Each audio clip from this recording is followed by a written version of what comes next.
This film is purely fictional. Please do not imitate it. Your like and subscribe are the motivation for me to update. Chapter 1. In the dim basement of a hillside villa, curled on a single steel bed in the corner, a frail girl lay. Her hair was disheveled, her complexion pale, and one hand, covered in blood, was chained, her life or death uncertain. Bang! The heavy iron door swung open, and heavy footsteps entered, one after the other. Brother Song, will keeping her locked up like this lead to more nightmares? I'm wondering, if she still refuses to share her bank card password and give up her inheritance, why not just? The speaker, a young man in his early 20s, raised his hand and gestured as if he were wiping his neck. Her? Just a petunia that can be easily crushed. Nothing to fear. Besides, it's only the first day.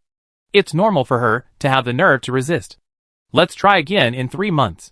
The man in his early 40s sneered coldly. His hands and face were now covered in bandages, making his already sinister expression even more ferocious and terrifying. By the way, Brother Song, why don't you take the jade bracelet off her wrist and give it to my sister? I heard it was bought by Li Meijian at Christie's. It's a top-grade, old-growth jade. It's an old piece, so it's worth a small price. She's been wearing that bracelet for years. Her hands are bigger now. I tried everything from soap and water to other methods, but I can't get it off. A hint of madness flashed in the young man's eyes. That's easy. Just cut it off. The middle-aged man hesitated for a moment, then said, It's not impossible. I just gave her a hypnotic injection, and now you can kill her and she won't react. Here, go to the kitchen and get a bone-chopping knife and the thickest solid wood-cutting board. I go to the bathroom and run the water, and I be right back. Okay. The iron door slammed shut with a clang. Hearing the vicious exchange between her stepfathers Song Deming and Zhang Kai, Jiang Yin, curled up inwardly, flinched, but then a shock welled up inside. Isn't this the exact scene from May 9th, 3 months before the apocalypse, when Song Deming and his mistress's brother, Zhang Kai, had imprisoned her in the villa's basement? But she clearly remembered that she had lost her hand and died at the hands of Song Deming in the apocalypse, becoming a member of Song Deming and his mistress's family. So, was she reborn? Jiang Yan's father, Jiang Yakong, and mother, Li Meijian, were both orphans. They started out as couriers, building their fortunes from scratch, eventually establishing the largest express delivery company in Anming City, and amassing a fortune exceeding billions. Song Deming, formerly the company's youngest and most promising vice president, was 10 years younger than Jiang Yan's mother, Li Meijian, and had long coveted her family's assets. After Zhang's father died in a car accident one year, he resorted to every possible means to gain Zhang's mother's trust and successfully married into the Li family. Zhang's mother, under his spell, quickly sold the company to the leading national express delivery company at a bargain valuation of over $1 billion. However, despite possessing billions of assets, Zhang's mother, a self-made woman, only gave him this villa and tens of millions of yuan in stock. One drunken encounter, Zhang's mother let slip that all her assets had been written up and notarized in her will. The sole heir to the will was her beloved daughter Jiang Yin. Song Deming's initial resentment escalated into a deep-seated vengeance. A week earlier, Song Deming had lured Zhang's mother to Country L under the pretext of celebrating their wedding anniversary and murdered her. He then reported to the police that he and his mother had been attacked by a shark while deep-sea diving, and that his mother had tragically died. By the time the police from Country L arrived, they had found no trace of Zhang's mother's body. Song Deming, also covered in wounds, was acquitted after an investigation. After returning to China, he took the opportunity to bring the then naive Jiang Yin here to collect her mother's belongings. He and Zhang Kai knocked her unconscious and locked her in the basement. At the time, Jiang Yin had graduated from university over a year earlier. Free from the pressures of life, she had become a globe-trotting travel and food blogger. Upon hearing the devastating news of her mother's death, she immediately rushed back from another country. The unforeseen death dealt her a devastating blow, and in her desperate attempts to find a cure, she fell prey to a scheme orchestrated by her stepfather, Song Deming, who imprisoned her in the basement, never to see the light of day again. However, Song Deming, who had amputated one of Jiang Yan's hands with Zhang Kai, did not wait for Jiang Yan's written declaration of renunciation of her inheritance. 3 months later, the apocalypse arrived. The apocalypse arrived without a single warning. Some say it's due to global climate change and the continued devastation of the ecological environment by humans. In short, nature's retaliation against humanity is swift and unexpected. Beginning on August 8th, the apocalypse began with high temperatures. Then, torrential rain, extreme cold, Floods, droughts, earthquakes, insect plagues, and other natural disasters followed one after another. After the apocalypse, Song Dimming naturally made this remote, mountainside villa his safe haven, brazenly bringing his mistress, Zhang Qiqi, and his illegitimate son, Song Shufei, with him. It was then that Jiang Yan learned that Song Dimming had been secretly conspiring with Zhang Qiqi for years, and that all the atrocities were instigated by Zhang Qiqi. Song Dimming thought that once he could weather the extreme heat, he would be able to inherit the vast inheritance left by Li Meijian. Unexpectedly, torrential rain, extreme cold, and other natural disasters followed.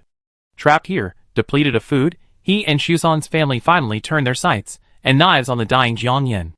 Everything that happened in her previous life flashed through Jiang Yan's mind like a series of images. Recalling the painful experience, she took a deep breath. The revenge for her mother's murder, the hatred for having her hands severed and her flesh eaten, would not be enough to make Song Dimming and Zhang Qiqi die. Jiang Yan also wanted to eat their flesh, drink their blood, sever their tendons. Besides, there were still 3 months until the apocalypse. Now that she had been reborn, besides seeking revenge against Song Dimming and his family, she also had to make thorough preparations in advance, to avenge her deceased mother, to avenge herself, who had died once before, to live well, to strive hard to survive. But now, the most important task was to escape this man-made cage. In her previous life, she had observed this basement carefully. Song Dimming had specially modified it, surrounding it entirely with steel plates and boulders, with no windows. The only way out was through a sealed iron door, so tightly sealed that not even a window could be seen. So, unless they killed Song Dimming while he was not paying attention and obtained the key, there was no way to escape. Ding! You have activated all superpowers, Vines. Piranha plant. A disembodied mechanical sound suddenly rang in Jiang Yan's ears. She frowned slightly, thinking she was hallucinating. But as a touch of warmth rose from her palm, a subtitle appeared in her vision. Superpower name, Vines. Piranha plant. Current level, level 0, number of piranha plants, 1, piranha plant vines, 1, main vine, plus 2, side vines, equals 3. Currently activated skill 1, devour. Other skills are pending upgrade and activation, functions and uses. 1. Ability to track and devour living targets with telekinesis. 2. Current number of living creatures devoured per month, 1. 3. Using mind control, the vines can transform into various forms, including gold, wood, water, fire, earth, and air. Jiang Yan, ? Is this the rebirth cheat code mentioned in novels? But this cheat code of mine seems a little unusual. But without time to dwell on it, she decided to test it out before those two scumbags returned. Chapter 2. With a thought from Jiang Yan, a nearly transparent vine quickly formed from thin air.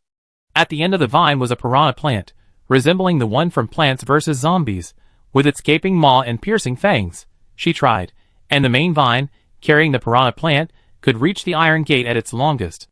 After her attempt, Jiang Yan thought retract, then manipulated a branch of the piranha plant to gently curl toward the iron bars at the head of the bed, causing the bars to instantly collapse. It seemed the vine was incredibly powerful, yet it left no trace. If that were the case, she could let the piranha plant devour one, and then strangle the remaining one with the vine's branches. But there was a problem. The body she left behind was a fact she couldn't hide for long. After all, this was a society ruled by law, not the end of the world. She wanted to use this month to frantically stock up and prepare everything as soon as possible, rather than risking legal trouble, and even being forced to work a sewing machine for revenge. Although the seclusion of Song Dimming's basement meant the bodies wouldn't be discovered, she didn't need to take such a risk. Letting the two villains die in a split second would be too easy for them. Jiang Yan pondered, a revenge plan quickly forming in her mind. After testing the piranha plant, Jiang Yan returned to sleep, closed her eyes, and quietly awaited the arrival of Song Dimming and Zhang Kai. Bang! A few minutes passed, and the iron door swung open again, revealing the two beasts, one in front and one behind. Zhang Kai placed the solid wooden chopping board next to Jiang Yan's wrist, then took her hand, adorned with a jade bracelet, and placed it on it, saying, "Brother Song, I hold it. You're stronger, how about you?" "Okay." Song Dimming placed his phone at the foot of the bed, and squatted down. The two men stared greedily at the jade bracelet on Jiang Yan's hand, unaware that a transparent vine had silently appeared behind them. Whoosh! Whoosh! Whoosh! 3 transparent vines swiftly emerged from thin air, 2 heading straight for Song Dimming and Zhang Kai, 1 for his knife-gripping hand. The two squatting men stumbled and fell to the ground. At the same time, an invisible force bound their hands and feet. They reached out to pull away the force, but found themselves clinging to nothing. Song Deming's breath hitched, his pupils shrinking. But with a look of alertness on his face, he snatched up the machete next to his hip. "Brother Song, what the hell is this?" "Shit! I'm hallucinating a massive Plants vs. Zombies." John Kai wasn't as calm as he was. He stared at a carnivorous plant that appeared out of thin air, its bloody mouth gaping, its blood-red tongue spitting out, staring at him hungrily. His pupils shrank, his pants soaked, and he peed himself. But soon, the fear in his eyes turned to agony. Song Deming was staring at him with his eyes wide open, machete in hand. Puff! Ouch! A few minutes later, the bloodied bodies of two beasts appeared in the pool of blood on the ground. Song Deming's death was particularly horrific, with half his head chopped off. The other half of his skull lay scattered to the side, the one Jiang Yin had snatched from the carnivorous plant's mouth. She remained silent throughout the entire process, enduring the bloody sight and foul odor in the room as she continued to curl up on the wire bed. After forcing herself through an hour, thinking the hypnotic effect had worn off, she finally got out of bed. Pulling a corner of the bed sheet to rest her hands, Jiang Yin picked up Song Deming's phone and called the police. 5 hours later, after completing her statement and undergoing questioning at the police station, Jiang Yin, looking weak and powerless, took her bare backpack from the policewoman. Inside the bag were her ID card, passport, phone, mask, hat, and some bank cards. There had been a pile of unused cash and foreign currency inside, but Song Deming had already taken it. This bag had been brought back with her when the police came to collect evidence. According to her memories from her previous life, this backpack and the documents inside had been completely burned by Song Deming and Zhang Kai the night she was imprisoned in the basement. Luckily, she had been reborn early. Otherwise, getting a new ID card and passport would have been incredibly troublesome. After all, to survive in the apocalypse, besides stockpiling supplies, one also needs firearms. And those firearms can obviously only be obtained abroad. At the police station, the only murder weapon at the scene bore the fingerprints of Zhang Kai and Song Deming. The motive for the crime stemmed from a temporary dispute over Jiang Yan's jade bracelet, worth over 100 million yuan. This, coupled with the billions of yuan in assets she possessed, led to a mutual desire to silence her. The police also discovered that Song Deming had accumulated significant gambling debts abroad over the past year. As for Jiang Yan, the only eyewitness at the scene, she had been injected with a powerful hypnotic drug and remained unconscious. She was also bound by a short iron chain, her movements limited to the steel bed. Although some things at the scene cannot be explained scientifically, and many doubts remain, Jiang Yin is clearly not implicated. Furthermore, the villa was located in the far suburbs. To prevent any potential accusations, Song Deming had dismantled all the existing surveillance systems. The nanny, gardener, and other staff had also been dismissed. This, incidentally, had actually helped Jiang Yin.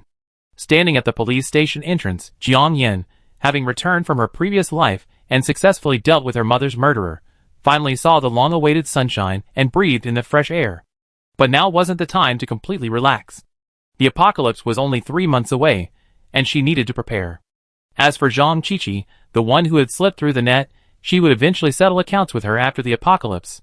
Pulling her hat and mask from her backpack and putting them on, Jiang Yin turned on her phone, hailed a taxi, and headed straight for the small villa where she had previously lived independently. Although there were still 3 months until the apocalypse on August 8th, that wasn't much time, so she needed to plan carefully. Ding dong. Jiang Yin had just entered the living room and changed into slippers when the doorbell rang. She checked the surveillance footage and saw the takeout she ordered on her way home had arrived. She picked up her mask and put it on again before opening the door. Jiang Yan's family's wealth wasn't significant in Anming City, but ever since her mother's mysterious death abroad a week ago, they'd been thrust into the spotlight. Although Song Deming had been cleared of any criminal suspicion, rumors were circulating that her mother's case was a real-life version of the Vanishing Her. Considering the impact of Jiang Yan's kidnapping today and the subsequent deaths of Song Deming and Zhang Kai, the police had issued an internal notice prohibiting any leaks of this information. Otherwise, Jiang Yan expected to be hounded by reporters the moment she left the station. She wasn't afraid, but that would make her asset liquidation and stockpiling plans increasingly difficult. Chapter 3. Hello, ma'am. The vendor specifically instructed that the porcini mushrooms should be eaten hot. If they're cold, they should be refried in a pan. Do not microwave them, or they will be poisonous. The delivery guy handed over the food, his face serious. Yes, thank you. Jiangyan took it. Then please give me a 5-star review when you're free. The guy smiled innocently before turning and leaving. Okay. Jiangyan closed the door, made sure it was locked, and then carried the food inside. Since learning of her mother's unexpected death, the food blogger hadn't had a proper meal. And now, after her rebirth, she still felt completely devoid of appetite. But today was her mother's 7th day, so she ordered her mother's favorite dishes: spicy crab, boiled fish, stir-fried porcini mushrooms with dried peppers, stir-fried dried mushrooms with green peppers, fried stinky tofu, stir-fried choy sum, and a small portion of fragrant rice. She ordered herself a bowl of shansheng noodles and a cup of passion fruit lemon tea. After all, a full stomach gives you the energy to work, so even if you don't want to, you have to eat something. But right now, she needed to wash off the bad luck and dirt on her body. Jiangyan placed her takeout on the table and headed straight to the bathroom. After a shower and a quick meal, it was already afternoon. With 3 billion yuan on her card, she didn't immediately rush out for a shopping spree. Instead, she opened her computer and prepared to sort out her to-do list and stockpile items. After all, how to spend 3 billion yuan, how to buy and store a lifetime's worth of supplies, whether there were any supplies that couldn't be purchased with money alone and required connections, and so on, weren't things that could be decided on a whim. Furthermore, future natural disasters are unpredictable. Only by making the most thorough preparations can we remain adaptable when disaster strikes. Luckily, her mother knew her daughter's love of travel and food. Having already achieved financial independence and cashed out from selling her company, she also wanted to follow her daughter around the world, living and savoring delicious food. So, she disposed of all the family's excess properties, shops, warehouses, and other assets. This saved Jiangyan a lot of effort in disposing of her assets. The family only had one prime villa, and the one Jiangyan currently lived in. As for cars, they only had an A-class RV for her daily outings, and a Pagani Zonda for her to use when she returned home. Jiangyan remembered that in her previous life, when she was imprisoned in the basement, she learned from conversations between Song Deming and his mistress that natural disasters first occurred with high temperatures, then heavy rains, and then floods and mudslides. All of this meant that her current villa would no longer be habitable after the high temperature subsided. The terrain was too low. To avoid the hassle of moving back and forth, she decided to find a new high-rise apartment. Using it as her base, she prepared thoroughly for heat and cold weather, as well as leaks. Renovating the house, including removing odors and formaldehyde, would take time, so this was the first step, and she had to insist that the renovation company use only environmentally friendly materials. She planned to call the real estate agent as soon as she had finalized her plans, and ask them to help her rent a warehouse on high ground with good security and airtightness. So overall, she knew she needed to get rid of both villas and her car. After all, the A-class RV and sports car wouldn't be very useful in the apocalypse. It would be better to replace them with an off-road RV. She had previously seen on social media a foreign off-road RV called the Doomsday Fortress. It was very expensive, but far more practical and durable than this regular RV. Objectively speaking, Jiangyan's two properties were actually not easy to sell. Because wealthy people generally buy new homes, they rarely buy used ones. The best properties to sell were small apartments or villas that people would buy for a short period of time. So she decided to ask the agent to give her a big discount on the listing price. After all, if she couldn't sell it now, it would be worthless when a natural disaster hit. As for the car, if the price was right, it could easily be sold on the used car market. The family also had several limited edition Hermes bags and several collectible watches. Those bags and watches were very popular in the used luxury goods market and could easily fetch a high price. Furthermore, her mother had stored some valuable gold and jewelry in her name in the vault of Anming City Commercial Bank. She was definitely going to keep those gold and jewelry. With the onset of various natural disasters, cash has become worthless, but gold and jewelry still have some value in the early and midterm. She has the money. However, what supplies to buy and how to store them are another major issue. Jiangyan suddenly remembered the dimensional cheat codes described in the novel she read in college. She subconsciously reached out and gently stroked her jade bracelet, sighing, "Oh, if only I had a dimensional world too." She remembered those bracelets or pendants that automatically opened a dimensional world after being stained with blood.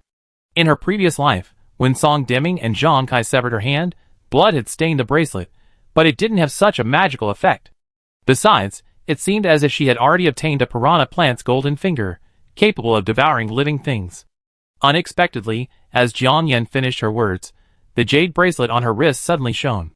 Jianyan thought she was hallucinating. But she still rubbed the jade bracelet with her fingers and repeated, "If only I had a space." This time, the bracelet's radiance grew even brighter. Jianyan. Wow. It really wasn't an illusion. Excited and apprehensive, Jianyan frantically repeated the phrase, like open sesame. 10 seconds later, the bracelet emanated a dazzling golden light. Jianyan subconsciously closed her eyes. When she opened them again, the priceless jade bracelet on her wrist was gone. And just a moment ago, she had been sitting in front of her computer in her study, praying and chanting, and now she had appeared in a magical space. So, she actually had a second golden finger for rebirth. Thank you, Mom. Thank you, myself, who had suffered so much in my previous life and hadn't had a good ending. The spatial reward. It was belated, but it had arrived. Jianyan burst into tears of joy. She wiped her tears with her hand, took a few deep breaths to calm herself, and then began to carefully observe her surroundings. The entire space was rectangular, its edges surrounded by layers of dense white fog. The entire area inside, about the size of a standard football field, was divided into 3 zones: black, white, and gray. The black zone was covered with thick, slightly moist black soil. It looked very fertile, and must be perfect for planting. Jianyan also noticed that this space, unlike the spaces she read in novels that only served for storage, had sunlight, wind, and air. The sunlight warmed her body. A gentle breeze blew against her face, warm and soft. The air was not only incredibly fresh, but also seemed to possess healing properties. In the few seconds since she entered, she felt her fatigue, weakness, depression, and negative emotions instantly vanish. She could even faintly hear the gurgling of running water. So, there was likely still water in the space. Chapter 4. My God, what a magical space! Jianyan exclaimed, her gaze continuing towards the white area. She was actually standing at the edge of the white area. She had taken 2 steps inside when she quickly noticed a difference from the black soil. There was no wind here, and the temperature felt neither too high nor too low, making it very comfortable. Not far away, on the side of the gray area, a translucent vortex swirled with air currents. At first glance, it looked like a black hole from a science fiction film. Next to the black hole, there was a translucent number, 0%. With considerable experience reading novels, Jianyan began to form some conjectures. Better to act than to think, so she decided to test it out. The first thing she needed to confirm was how to enter and exit the space. She tried it with a thought, exit. She flashed out of the space and returned to the study. With another thought, enter. She instantly flashed back into the space. The entire process was incredibly smooth. Put it in. She tried again, packing the computer desk and bookshelf in the study. Sure enough, the items in the study had vanished, automatically sorted and placed in the gray area of the space. The number displayed there was still 0%, apparently indicating the percentage of storage space occupied. With another thought, the laptop in the gray area was in her hand. After testing for a while, Jianyan concluded a few points. 1. To put the items into the space, they must be in contact with her body. Of course, if the items were tightly connected, she only needed to touch one of them. 2. Unless she had already made mental arrangements, the space would automatically sort and store the stored supplies in the gray area. 3. Supplies stored in the gray area could be automatically compressed and folded. So, while the area looked like 1/3 of a football field, it could actually hold far more supplies than she had imagined. In other words, she could shop endlessly without worrying about running out of space. Also, she wondered, since there was so much fertile black soil in the space, could she plant something? She remembered that she had been abroad for over 2 weeks. The grass and plants in the yard were thriving thanks to the automatic sprinkler system, but the rose in the corner of the living room had long since died from lack of water. She went to the tool room, dug out a small spade, and put the wilted rose back into the space. Then she grabbed a carton of vanilla ice cream from the refrigerator, and poured a cup of hot water before re-entering the space. After placing the ice cream and hot water in the gray area, she took the rose and went to the black area. She randomly selected a patch of black soil, dug out a rose, and planted it. To her surprise, the rose, as if drenched in nutrient solution, began to green up its withered, yellow leaves and sprout. This remarkable growth was truly miraculous, so this patch of land could be used for planting. In the future, in this apocalyptic world of scarcity, she could successfully enjoy the freedom of flowers, fruits, and vegetables. So, among the supplies she needed to stock up on, she had to include various seeds. And those saplings of vegetables, fruits, and so on. 10 minutes later, The feedback from the gray area experiment came in.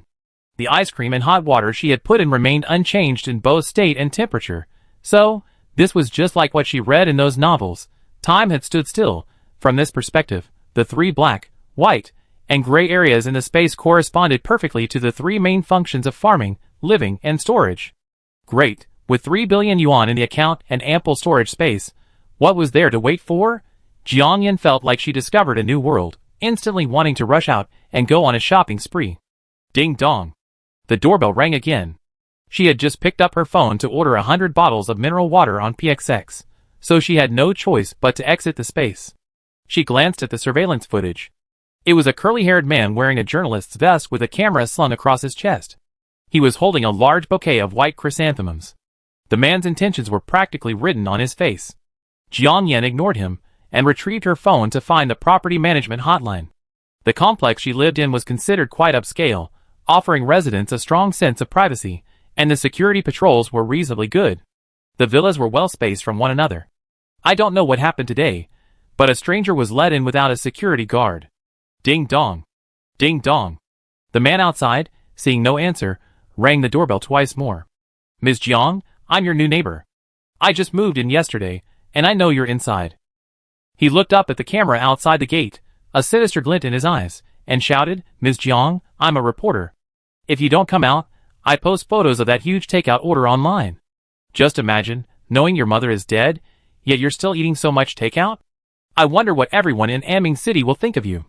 Besides, I remember Miss Jiang as a popular influencer with millions of followers. Jiang Yan couldn't help but frown slightly at his bizarre words. This man. How brazen. Not only did he eat a dead man's meal, but he even threatened him. Looking at his calm and shameless expression, he was undoubtedly a repeat offender. If it were in her previous life, she might have had some reservations, perhaps even offered him a large sum of money to settle the matter. But now, huh? He dared to mess with me.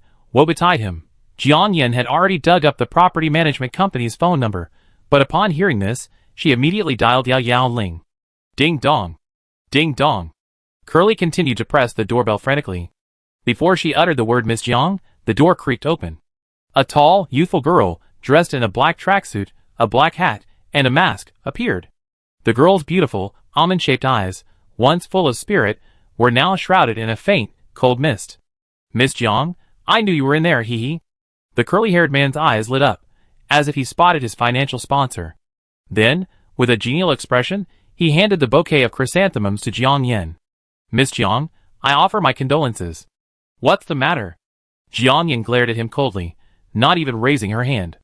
The curly-haired man gave a wry smile, took the chrysanthemums back into his arms, and said, Well, Miss Jiang, I'm a reporter for Anming News 3+3.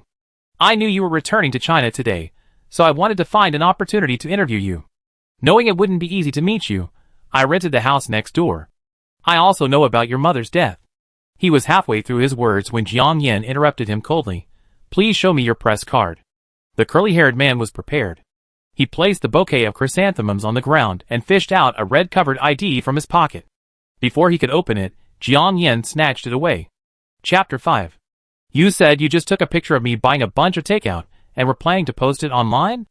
Jiang Yan asked casually, flipping open his press card and quickly logging onto the National Journalist website on her phone. She quickly entered his name and press card number. Excellent. No such person. The anti-counterfeiting mark on the card looked a bit rough. Yes, but if Miss Jiang could. The man hesitated, his eyes gleaming with greed, not even attempting to conceal it. Jiang Yan sneered inwardly, but remained calm and blunt, saying, How much? The curly-haired man's eyes lit up, and he raised his index finger with a chuckle. Jiang Yan, 1,000? The curly-haired man chuckled maliciously. Miss Jiang, no, with your status and position, 1,000 yuan is probably too much for you to afford. 10,000? Jiang Yan feigned shock for a second. The curly-haired man was delighted to see this. Sure enough, the other party, like those scandalous influencers he stalked and secretly photographed before, couldn't withstand threats. Jiang Yan was rumored to be worth billions, so a simple million would probably be nothing to her. But for now, let's get the 100,000 first. He already had a record of the photos, and if he blackmailed this cash cow, he wouldn't have to worry about the endless flow of money later. Thinking of this, Curly gritted his teeth and shouted, 100,000. Jiang Yin thought to herself. How dare he ask for 100,000 based on a randomly fabricated photo? Is he being stupid or is he being stupid? She might be rich, but it wasn't something she just gotten. The key is, she's dealing with a low-level con man who knows no law and has no moral compass. Huh? 100,000? Are you sure it cost 100,000 to buy the photos you secretly took? Jiang Yin asked again, her voice rising. Curly suppressed his inner excitement and nodded seriously, his expression sly. Yes. He was about to add that he only accepted cash when he heard hurried footsteps coming from not far away. Turning around, he saw the community security captain, 2 police officers, and several security guards striding towards them. Stop! Stop! Curly was startled and turned to run. Jiang Yin raised her leg and swept it across his feet. Bang! Curly, unable to dodge, fell flat on his face and was easily subdued by the arriving police and security guards. The on-site record was quickly completed, and the blackmailing reporter was naturally taken away by the police. The camera in Jiang Yan's home had a built-in recording function, so all the evidence was preserved. Someone like him, using fake press credentials and extorting over 10,000 yuan, deserves 10 years in prison. Although she dealt with another scumbag, Jiang Yan wasn't happy at all. This man had deliberately rented out all the neighboring houses to stalk and get close to her. What about the other people with ulterior motives? It seemed like selling and finding a new house couldn't be put off any longer. Jiang Yan closed the door and went inside. After sitting on the sofa and pondering for a moment, she dug up the real estate agency that had previously helped her mother with her real estate and called their boss directly. The boss's name was Du Zidong. While his name might sound a bit funny, he was a very reliable person. The key point was that before he started his own agency, he had worked for Jiang Yan's mother's company for a long time, having been the head of the distribution department. His work performance and character were both excellent. After his mother sold her company, he chose not to stay with her new employer. Instead, he took his delivery boys and switched careers to real estate agency. Indeed, he was someone Jiang Yan could trust relatively well. Mr. Jiang. Du Zidong was naturally overjoyed to receive a call from Jiang Yan. Jiang Yan gave a helpless smile. Don't be Mr. Jiang, my head is swollen. Du Zidong instantly reacted. Sister Yan, your condolences. By the way, how can I help you? Please wait a moment while I go back to the office. It's more private there. Jiang Yan got straight to the point and briefly discussed the sale and purchase of a house, as well as her search for a warehouse. For the house she wanted a small neighborhood, ideally one with only 2 or 3 residents. After all, with heavy rains and other natural disasters, too many residents in a neighborhood could lead to problems between neighbors. Also, the neighborhood should be far from the city center, but ideally close to shopping malls, supermarkets, hospitals, and other amenities. She also wasn't considering properties from smaller developers. Because, relatively speaking, the quality of buildings built by large developers is generally better than that of smaller ones. To put it bluntly, the foundations are more stable. The building should ideally be 30 stories or higher, and only the top floor is considered. Although insulation and waterproofing on the top floor are generally problematic, she originally planned to renovate the house, and didn't think this was a major issue. As for the warehouse, her requirements were large space, no surveillance, a well-enclosed structure, and also away from the city. But preferably, it should be near a highway or a city transportation hub. And whether it's a high-rise or warehouse, it's best to buy and live in it, and then rent it out, even if it costs a little more. This was one of the reasons she hadn't considered the hillside villa complex where Song Deming lived. It was actually one of the few areas in Anming City with relatively high terrain, having withstood the torrential rains after the apocalypse. But besides the psychological scars it left on her, the few remaining residents were all large families, who had lived there for a long time. Buying there was simply unrealistic. Furthermore, after the torrential rains came flooding, and living in the hillside area was a significant safety hazard due to landslides, mudslides, and other hazards. After Jiang Yan explained her requirements and positioning, her options for high-rise buildings and warehouses were significantly narrowed down and became much more precise.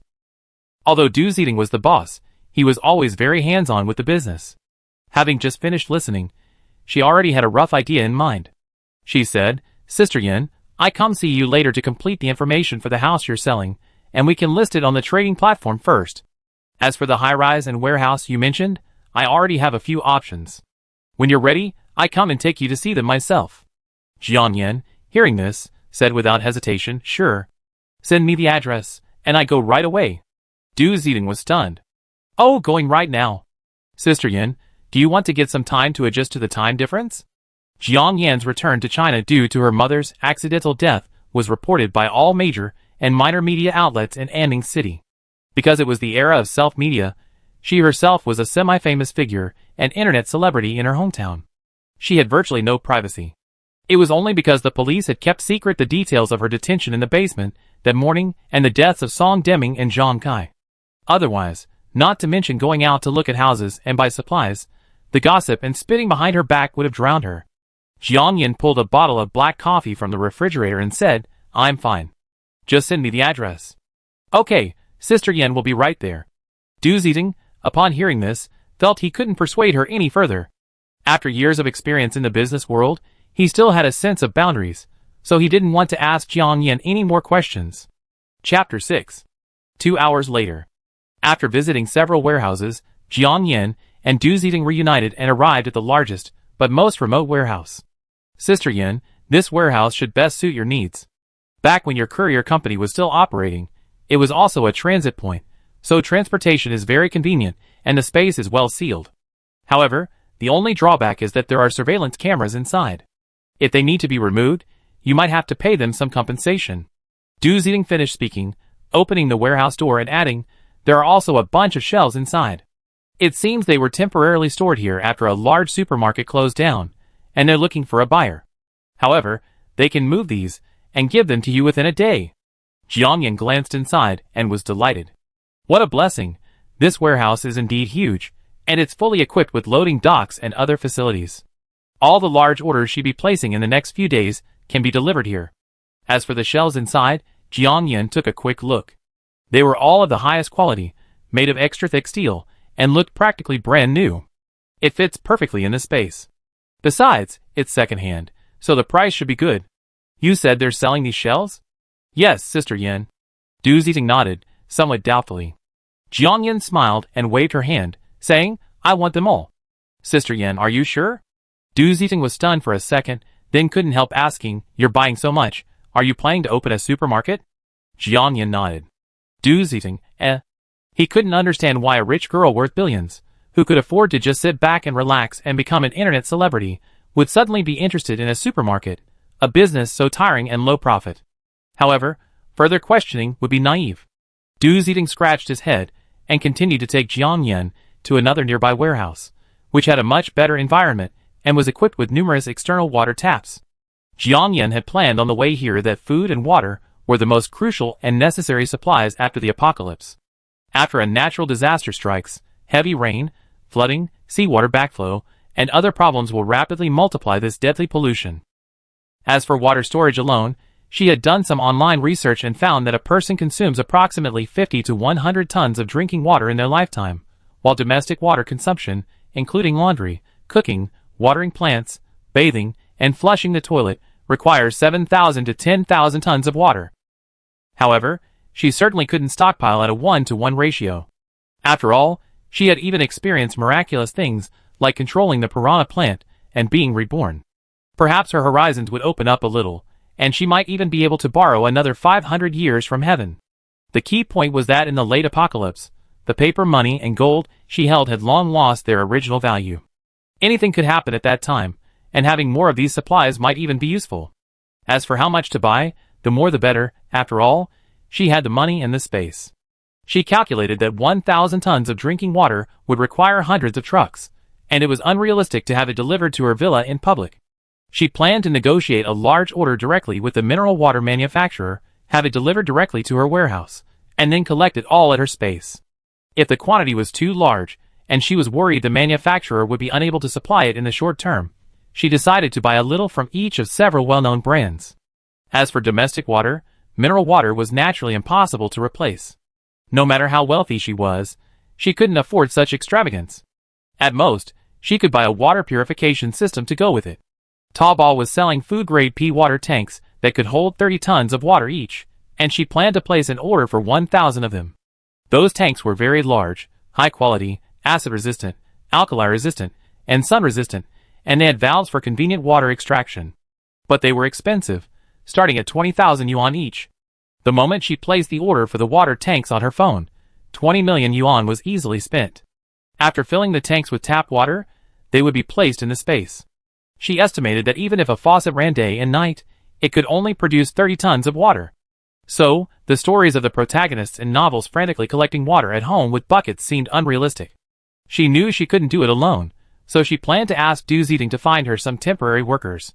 Once the water tanks arrived, these workers would be responsible for collecting water from the warehouse. Once the water tanks are full, she can just collect them all at once. Jiang Yin was actually considering hiring a professional team to help her procure supplies. After all, she was too limited on her own.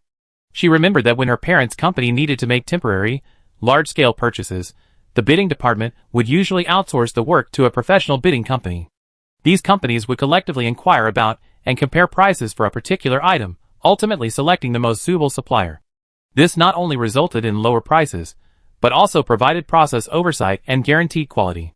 In Jiang Yan's mother's words, this was professional people doing professional work. However, given the type and quantity of supplies Jiang Yan needed to purchase, she would likely need to establish a supermarket-related trading company before engaging a bidding company. Company registration is easy, and the necessary qualifications can probably be postponed for now. But given her current precarious position, any public action could potentially spark unforeseen controversy and repercussions. Of course, she could also hire an agent to act as her own agent, allowing her to control the situation behind the scenes. However, she currently has many people around her, but no agent she can trust completely. After a moment of deliberation, Jiang Yan decided to do it herself. She would contact the major manufacturers herself. Given their long-term relationships, they would have to reveal her within at least 3 months. As for whether her large-scale purchases would attract government attention, she wasn't worried. Privately contacting government officials was far better than being on the hot search list again, followed by hundreds of thousands, or even millions of followers. After all, many keyboard warriors excel at making groundless accusations and exaggerating them. Besides, she still had plenty of time, so she could be a bit tired. It was nice to quietly be a hamster in Stockpo. By the time they finally finished looking at the warehouses they liked, it was almost evening. Du Zidong was quite efficient, and Jiang Yan was willing to pay, so all the warehouses had lease agreements signed, their supplies vacated, and keys handed to them the next day. Jiang Yan's leases weren't long. Each warehouse had a different lease term based on her plans, with the longest being only 2 months.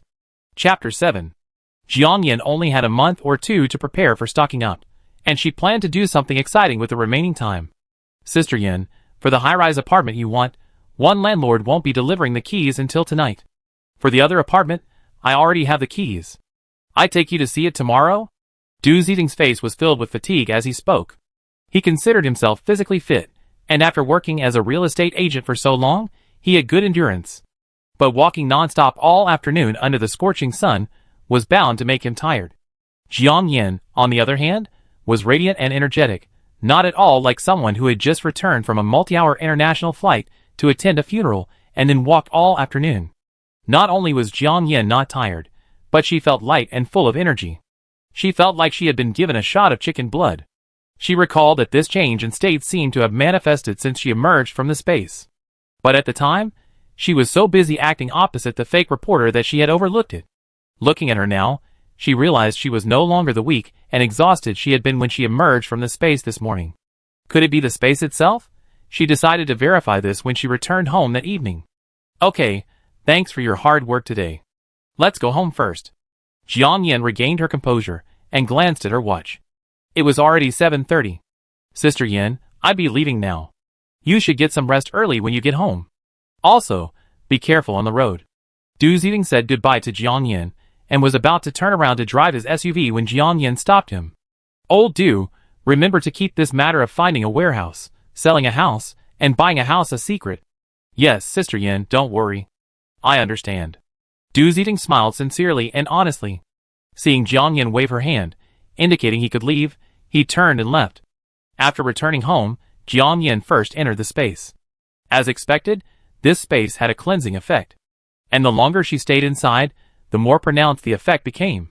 She even felt the turbid matter in her body transform into a light gray gas, slowly drifting away from her body. Furthermore, after an afternoon of nurturing, the withered rose she had previously planted in the black soil had become completely green, as if reborn. The sprouts that had sprouted had grown significantly larger. And the other roses left in pots, though not planted in the soil, had their withered, dark yellow leaves noticeably turning green. So, in the space, it wasn't just the fertile black soil that had magical effects, even the air seemed to nourish all things.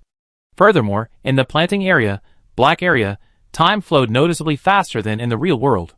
In the storage area, gray area, time flowed at a standstill. She speculated that the speed of time in the residential area, white area, should be consistent with the outside world.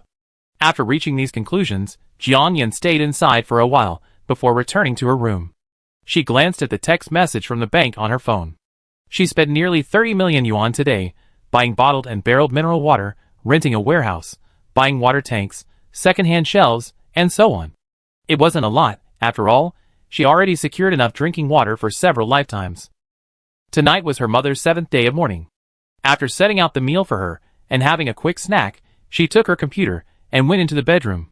She planned tonight to make a list of the key preparations for the 3 months leading up to the apocalypse, and to compile a rough inventory of supplies. While money was the last thing she needed, she couldn't just buy things on a whim. Also, avoid supermarkets for now. Not only are supermarkets monitored, but if you buy according to your own stockpiling strategy, the supplies they have are simply too limited. You might even end up being caught on camera or posted online by someone with bad intentions, causing a stir. You can go shopping later if you need to buy some small extra items. For her, who's currently at the center of controversy, any less is better. Also, you can research online for things like the estimated amount of food, meat, and oil a person consumes in their lifetime. After all, even if she doesn't understand these statistics, she can still search online for reference. You never eaten pork, but you've seen pigs run. On the other hand, although Jiangyan now bears the title of a wealthy young lady, she actually lived a life of pinching pennies when she was little. Back then, online shopping wasn't as prevalent as it is today. It's said that John's father and mother started out as couriers, but in fact, they also took on odd jobs at first, moving bricks at construction sites and carrying sacks at logistics parks, while John's mother worked as a waitress in a restaurant. Back then, they said children from poor families grew up early. Jiangyan started helping with cooking on a small stool at the age of 6. Although her first few dishes were half-cooked, the salt was too salty, and the rice was burnt, her parents not only didn't criticize her, but also gave her plenty of encouragement. This inadvertently sparked her love for cooking. After school, whenever she had free time, she would help prepare meals. Later, as her family's fortunes gradually improved and they made a lot of money, they naturally hired a nanny, and Jiangyan stopped cooking. After graduating from college, she didn't pursue graduate school, but instead pursued her passion by becoming a food and travel blogger. However, as a food blogger, she doesn't just sample and review local delicacies. Whenever she has free time, she delved into favorite dishes at home and even tried to recreate dishes described in ancient texts. She even secretly apprenticed with a 3-star Michelin chef and the executive chef of a 5-star hotel. If it weren't for her family. But all these things are memories from a past life. Jiangyan sighed silently, collected her thoughts, and returned to sorting out her inventory. The next day, early in the morning, the used car dealer she contacted arrived. The car's depreciation was significant, and her quoted price was low, so the top-of-the-line RV and sports car were quickly towed away by the dealer. While waiting for the transfer paperwork at the used car market, she also bought a van that the dealer had taken over, but hadn't yet painted. It's not that Jiangyan couldn't afford a new car, but this van wasn't just for the present. She planned to wait for the apocalypse, then retrieve it from her space for temporary use at the right moment. A used, domestically produced truck would be less conspicuous driving amidst the ruins of apocalypse. Besides, for now, no one could imagine a billionaire daughter, who only cared about luxury cars, driving a used 130-inch pickup truck daily. This would effectively conceal her frequent trips to stock up on supplies. A few years ago, she specifically took the A1 driver's license test to film travel vlogs in her RV. So, driving this pickup truck was more than enough for her. Chapter 8. The transfer of ownership for the RV and sports car was completed quickly, and Jiangyan also completed the paperwork for the pickup truck. She also had the cab and interior cleaned and disinfected. Dressed as usual in casual sportswear, complete with a wig, hat, and mask, Jiangyan drove the pickup truck straight to the city's largest wholesale market. The wholesale market was quite far from the city, and the various paperwork involved in handling the car sale had delayed her for a while. It was already past 10 in the morning when she arrived in the pickup truck. Jiang Yin had researched online and found that this place was the best place to buy basic groceries like rice, flour, and oil. The prices were relatively affordable, and crucially, the quality and supply were guaranteed. She had arranged to view the house with Du's eating in the afternoon, and she planned to buy the bulk of her stock of rice, flour, and oil this morning. This was Jiang Yan's first time at the wholesale market. It was already late, and the place was bustling with people. Jiang Yan spent an hour touring the market, inquiring about prices and gaining an overview of the market for staple foods. Then, she entered the largest grain and oil wholesale store in the market. Several employees, waiting on customers, looked at her with a backpack, a mask, and a hat, and their eyes grew wary. The proprietress, however, was more discerning, recognizing the girl, dressed in trendy Chinese sportswear, as someone with a lot of money. She put down her TV show watching pad, stood up, and cheerfully approached Jiang Yan. "Beautiful lady, what are you looking for?" Jiang Yan glanced at the other customers, and said in a low voice, "Boss, I want everything you have." The proprietress, ? What, everything? Did I hear that right? I must have gotten too excited just now, and was hallucinating. The proprietress, a big businessman accustomed to the ups and downs of life, smiled and asked again, "Beautiful lady, how much do you want to buy?" Jiang Yan said calmly, "Boss, I buy it all. Also, how much of the 4 highest quality varieties, Wuchang rice, Tea Country fragrant rice, Shaofeng tribute rice, and Dale Waxiang, do you have in stock? I need at least 6,000 kilograms of each. The rest, the noodles, beans, organic camellia oil, the highest quality peanut and rapeseed oils, all for 5,000 kilograms each. And the rest, anything I can't name, for 3,000 kilograms each. They don't sell imported olive oil here. She plans to buy it overseas later." Jiang Yan did some research last night and estimated that a 100-year-old person would consume approximately 10,000 kilograms of rice, 1,000 kilograms of cooking oil, 2,000 kilograms of sugar, and 200 kilograms of salt in their lifetime. She actually ate less staple food on a daily basis and always used less oil, sugar, and salt, but she still needed to consume half the recommended amount. Also, the time flow rate in her dimension storage area was restricted, so she didn't have to worry about overbuying rice and oil, turning new rice into old rice, or the cooking oil going bad. This shop sold rock salt, and she planned to stock up on it. After all, she had money and space, so she could be a bit extravagant. Although the black soil in her dimension was suitable for planting, she wasn't very confident in her current planting abilities. She could grow some simple vegetables, fruits, plants, and flowers, and rice and wheat, just 1 or 2 plants for experimentation, but not large-scale planting. In addition to rice, the shop also sold high-gluten flour, low-gluten flour, yeast powder, black rice, millet, glutinous rice, quinoa, sesame seeds, barley, red beans, soybeans, mung beans, peanuts, and more. She's from the south, and her diet tends to be rice-heavy, but she's also open to noodles and beans, ready to eat them all. Of the noodles, she particularly enjoys egg and silver thread noodles, so she's planning to buy some. In another corner of the shop, they sell brown sugar, white sugar, rock sugar, and honey. Further away, there's salt, soy sauce, sesame oil, and other seasonings. She usually controls her sugar intake and doesn't eat much, but when the extreme cold arrives, sugar is a real treat. Plus, she's stockpiling supplies for the apocalypse, so she can't skimp. Being able to get most of her supplies at one store saves her from running around. Buy all. 8,000 kilograms? The proprietress was naturally stunned for a second, but her sharp business intuition and occupational hazard made her speak before her brain. "Beautiful lady, I check the inventory later to see how much is in stock. If there's not enough here, I can transfer some for you. But are you sure you want to buy all of it? If you buy all of this, the deposit will probably be tens of millions. After all, the most authentic and high-quality Wuchang rice is not cheap." By the time the proprietress finished speaking, Jiang Yan had already taken out her bank card. "Do the math, the deposit. How much is the total with the full payment? You can pay the deposit first. As for the goods, I give you a few warehouse addresses later. Just contact me before your people deliver them." The proprietress glanced at the black card in her hand, her pupils widening in shock for a second. After a quick glance at the customers in the shop, she cautiously pointed to a tea table at the back of the store and said, "Little sister, why don't you come into my room and have a cup of tea? I need to confirm a few things with you. After all, your order is huge, and I'm worried I might make a mistake and delay you." For businesses like her to achieve such scale and maintain their position in the market for so many years, it's largely due to years of careful and cautious management. She actually liked big clients like Jiang Yan, but she also worried that she might have ulterior motives by making such large purchases on the spur of the moment. After all, the government has been cracking down on hoarding and other practices. In addition, the quantity Jiang Yan needed required temporary stockpiling. The price of goods is also linked to factors like commodity futures prices. If there were a problem in any of the links, the goods might arrive at a high price, leaving her with nothing to lose. Jiang Yan glanced around the room and nodded in agreement. The proprietress was straightforward and intelligent, and the two quickly concluded their discussion.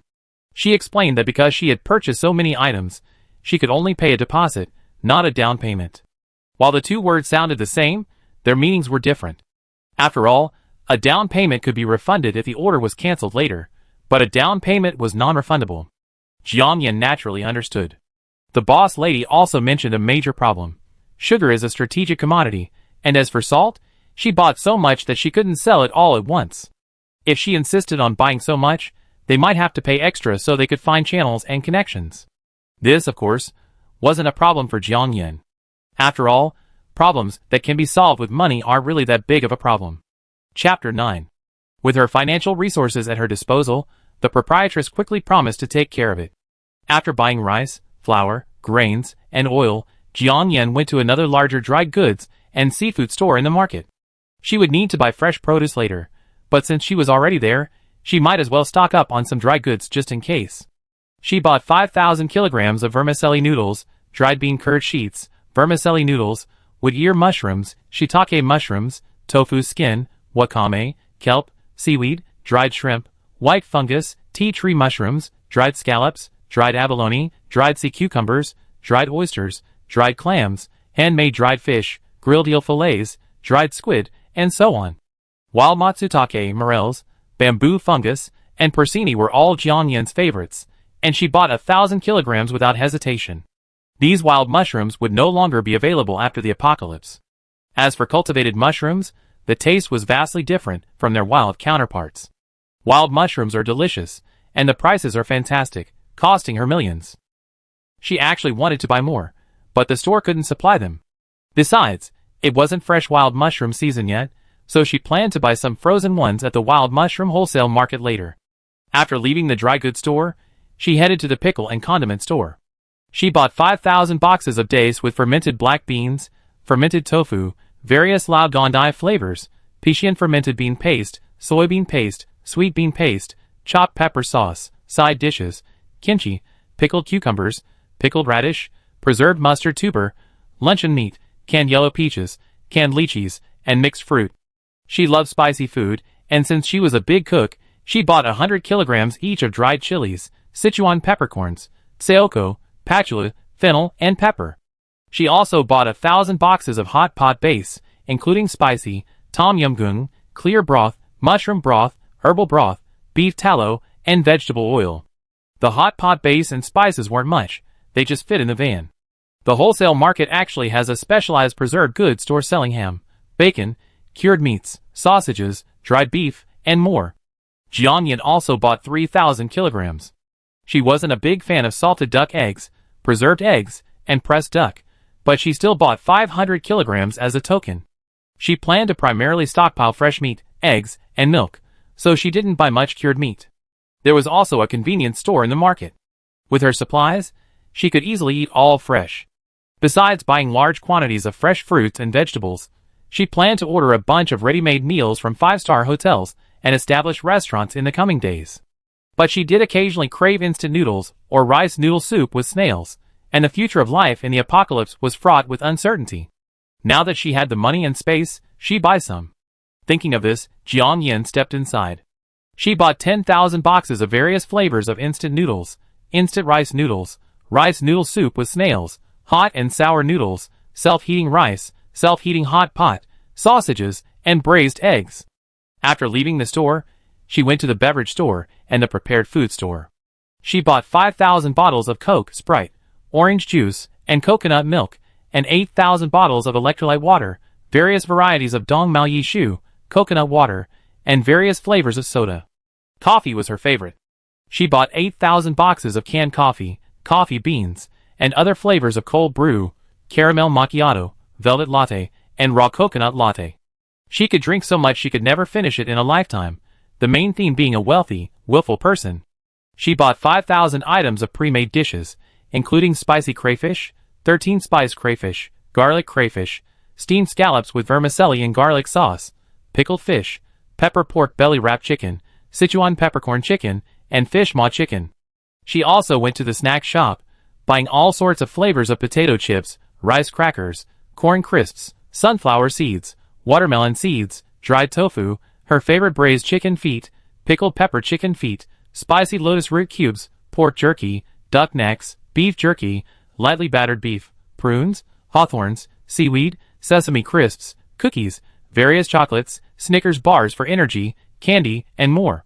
She loved nuts, hazelnuts, pistachios, macadamia nuts, paper shell walnuts, almonds, pecans, Brazil nuts, cashews, chestnuts, pecans, ginkgo nuts, and flavors like plain, mustard, charcoal, and caramel, 5,000 items.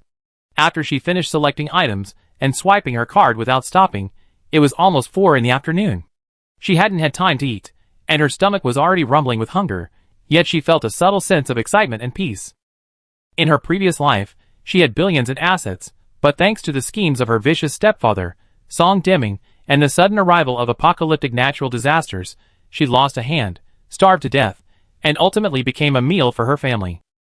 It's true that the person is gone, but the money remains. In this life, she wouldn't let that happen again. She realized she'd been hoarding a bit too much, but whatever. It's better to stockpile too much and make mistakes than to stockpile too little and miss out. The key is that if she doesn't spend the money now, it will be nothing more than a pile of waste paper in a few months. Besides, the house viewing she originally planned with Du's eating for today would have to be postponed until the next day. She discovered that right next to the grain and oil wholesale market was the Chinese medicinal materials wholesale market. Since today is worse than tomorrow, she planned to go there for a stroll down after dinner. "Boss, are there any good places to eat around here?" Jiang Yin casually asked the owner of the preserved food shop after sending the warehouse address. The owner strode briskly to the door of his stall, extended his hand, and enthusiastically pointed her in. "Yes, there's a beef rice noodle shop in the back corner of the alley. The ambience is shabby, but the food is superb, and they've been serving it for decades. The owner doesn't do night business though, they usually close before 4 p.m. If you want to go, you better hurry. And that owner is a bit arrogant, so be prepared," the owner added. "Oh, thanks, boss. I go check it out then," Jiang Yin said, turning and quickly heading towards the alley. As a food blogger, she doesn't just try high-end restaurants like those with Michelin black pearls, she also regularly explores small, hidden street vendors. Some small establishments are so shabby and remote, they're often called fly restaurants, typically only accessible to locals. But strangely, the food they serve, though apparently ordinary, has an extraordinary flavor. Also, once these small establishments relocate or undergo renovations to improve their ambience, the flavors change. Furthermore, 9 out of 10 of these small establishments have a boss who's incredibly hot-tempered and arrogant. It's almost become standard. But the gourmets who venture into these establishments simply laugh at the boss's tempers and overbearing displays, having become accustomed to them. Chapter 10. Jiang Yin quickly found the rice noodle shop. At first glance, the atmosphere looked bleak. Since it wasn't lunchtime, the shop was empty except for a chubby older woman who was still busy. She walked in, glanced at the menu, and ordered a plate of huashi beef rice noodles, specially prepared with beef, kimchi, and beef tendon. Just as she settled into her seat, her phone rang. The caller ID showed it was from a private account manager at XX Bank. They called that morning, saying they noticed unusual transactions on Jiang Yin's bank card. While they said it was unusual, Jiang Yin had spent millions, or even tens of millions of yuan a day before. Back then, her spending was mostly on cars, houses, jewelry, and handbags. Today, with the bulk of her spending at the wholesale market, it was indeed quite out of place compared to her usual spending patterns. When something is out of the ordinary, there must be something wrong, and the other party should naturally be aware of risk management issues. She still picked up the phone. After confirming it was the cardholder making the purchase, the other party offered a few polite and routine instructions before quickly hanging up. Jiang Yin finally realized what was happening. Luckily, she only paid a portion of the deposit today. She should have bought more than one small item in total, but the deposit was less than 30 million. The credit limit on her black card was only 30 million. If she paid in full, she'd have some money in her account, but the bank probably wouldn't let her use it. Putting her phone away, the beef rice noodles were coming out of the pot. Jiang Yin approached, and just as she picked up the bowl, she was greeted by a rich aroma. Wow, it smells so good. Jiang Yin swallowed subconsciously, unable to resist an exclamation. The plump woman listened to her admiration without even raising her eyelids. She said in a sullen tone, "The cilantro, scallions, and chilies are over there. Add them yourself." Jiang Yin spotted the condiment table nearby and rushed over with her bowl. Garlic, chili peppers, and Sichuan peppercorns, each a spoonful. She took off her mask, stirred with chopsticks, and ate. The cilantro was emerald green, the chili peppers bright red, the rice noodles were smooth and crisp, the beef was soft and chewy, and the broth was rich and fragrant, leaving a lasting aftertaste. Jiang Yin finished her meal in no time, even finishing every drop of the broth. The masters are among the common people, indeed. The food in this shop is incredible. In any other day, she would have definitely streamed on Douyin. But now, business was more important, and her Douyin account had been offline for a week, and certainly wouldn't be broadcasting again. "Boss, I'd like to order 1,000 bowls of this beef rice noodles with beef and offal. How much would it cost?" Jiang Yin put on her mask and stood up. The chubby woman paused, her tone unchanged as she said, "I can't order it. I can't make it." Jiang Yin was stunned for a second, then said, "Boss, I don't need it today.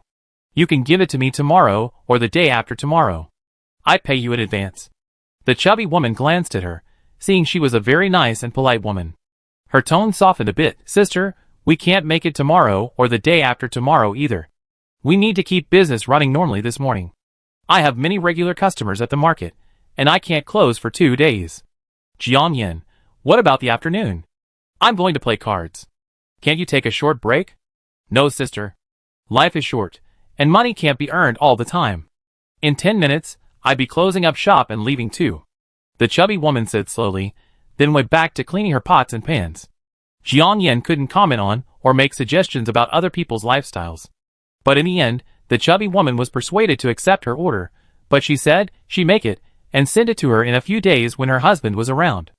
After leaving the rice noodle shop, Jiang Yin got in her pickup truck and headed straight for the Chinese herbal medicine market next door. Taking advantage of the fact that there were no one around and no surveillance cameras, she stored all the spices and hot pot base in the closed compartment of the van into her storage space.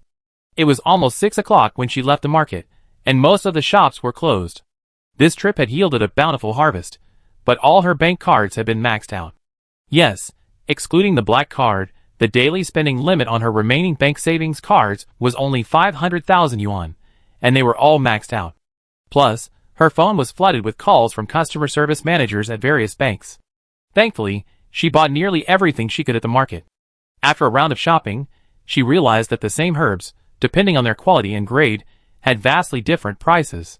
Similarly, their efficacy varied greatly, so she naturally chose the best grade and quality. She bought 200 to 300 kilograms of authentic herbs, including Gastrodia alata, Panax nodo ginseng, Panax nodo ginseng flower, Scutellaria bicalensis, Sausuria involucrata, Ganoderma lucidum, snow frog, Dendrobium candidum, American ginseng, and so on, spending a total of over 5 million yuan. Cordyceps sinensis was the most expensive, costing her nearly 2 million yuan for 10 kilograms. She could just toss a few stalks into chicken soup or something. She didn't know if they'd be any good, but it would last her several lifetimes.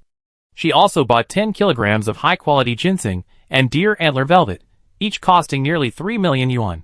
These were strategic reserves, and Jiang Yin didn't think she needed them much.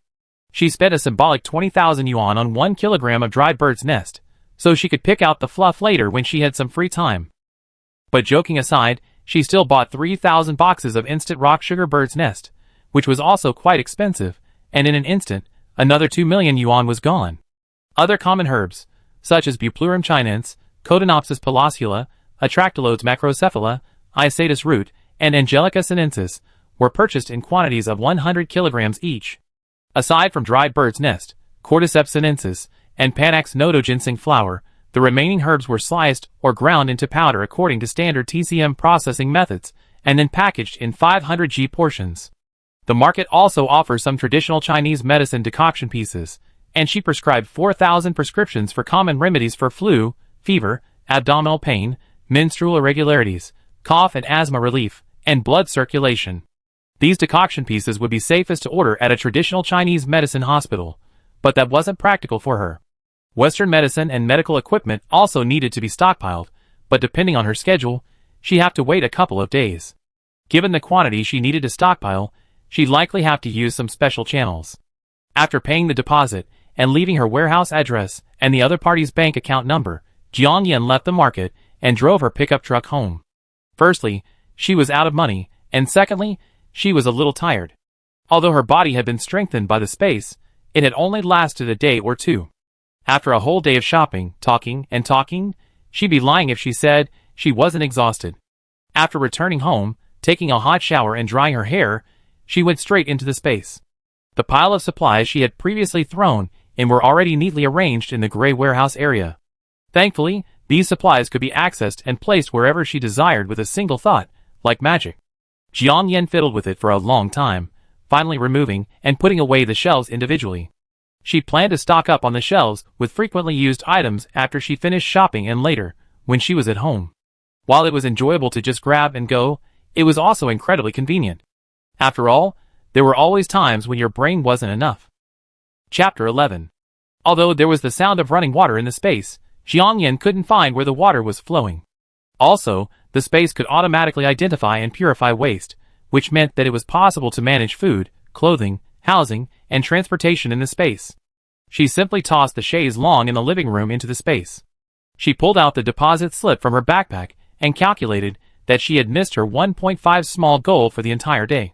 However, food and Chinese medicinal herbs were both key areas for stockpiling. Although the purchase price of the Chinese medicinal herbs exceeded her expectations, the overall budget was still manageable. She put away the slip, pulled out her phone, and relaxed, like Guyu. While recuperating in the space, she casually browsed the news.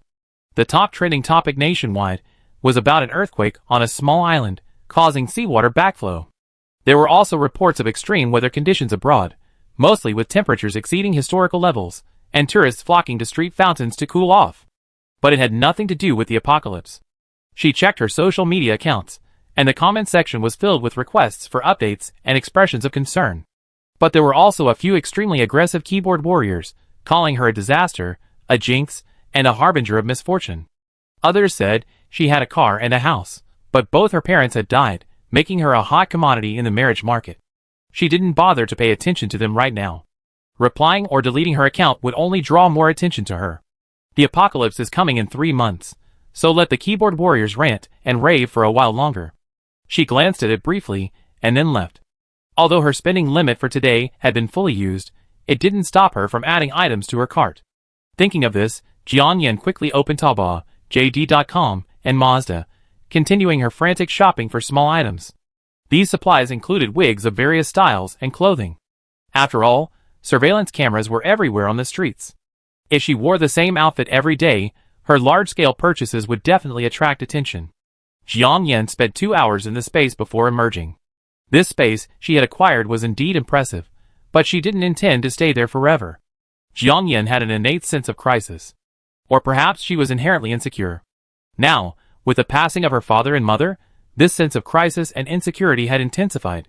She now understood that no matter how good a person or item was, she would subconsciously prepare herself to turn away or give up immediately. Besides, a space could appear without reason, and perhaps, in the future, it could disappear without reason. She could make good use of it, but that didn't mean she had to rely on it forever. Putting all that aside, adapting to life outside was also one of the things she had to consider in order to survive the apocalypse. The next day, Jiang Yan followed the location Du Ziding sent her, and arrived at the agreed location in her pickup truck, whirring away.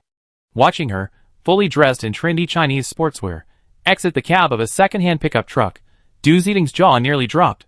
Yesterday, she was driving a stylish Pagani Zonda and sporting a wardrobe worth several $1,000s, but today, she was hauling a used domestically produced 130, and her gear was worth only a few $100s.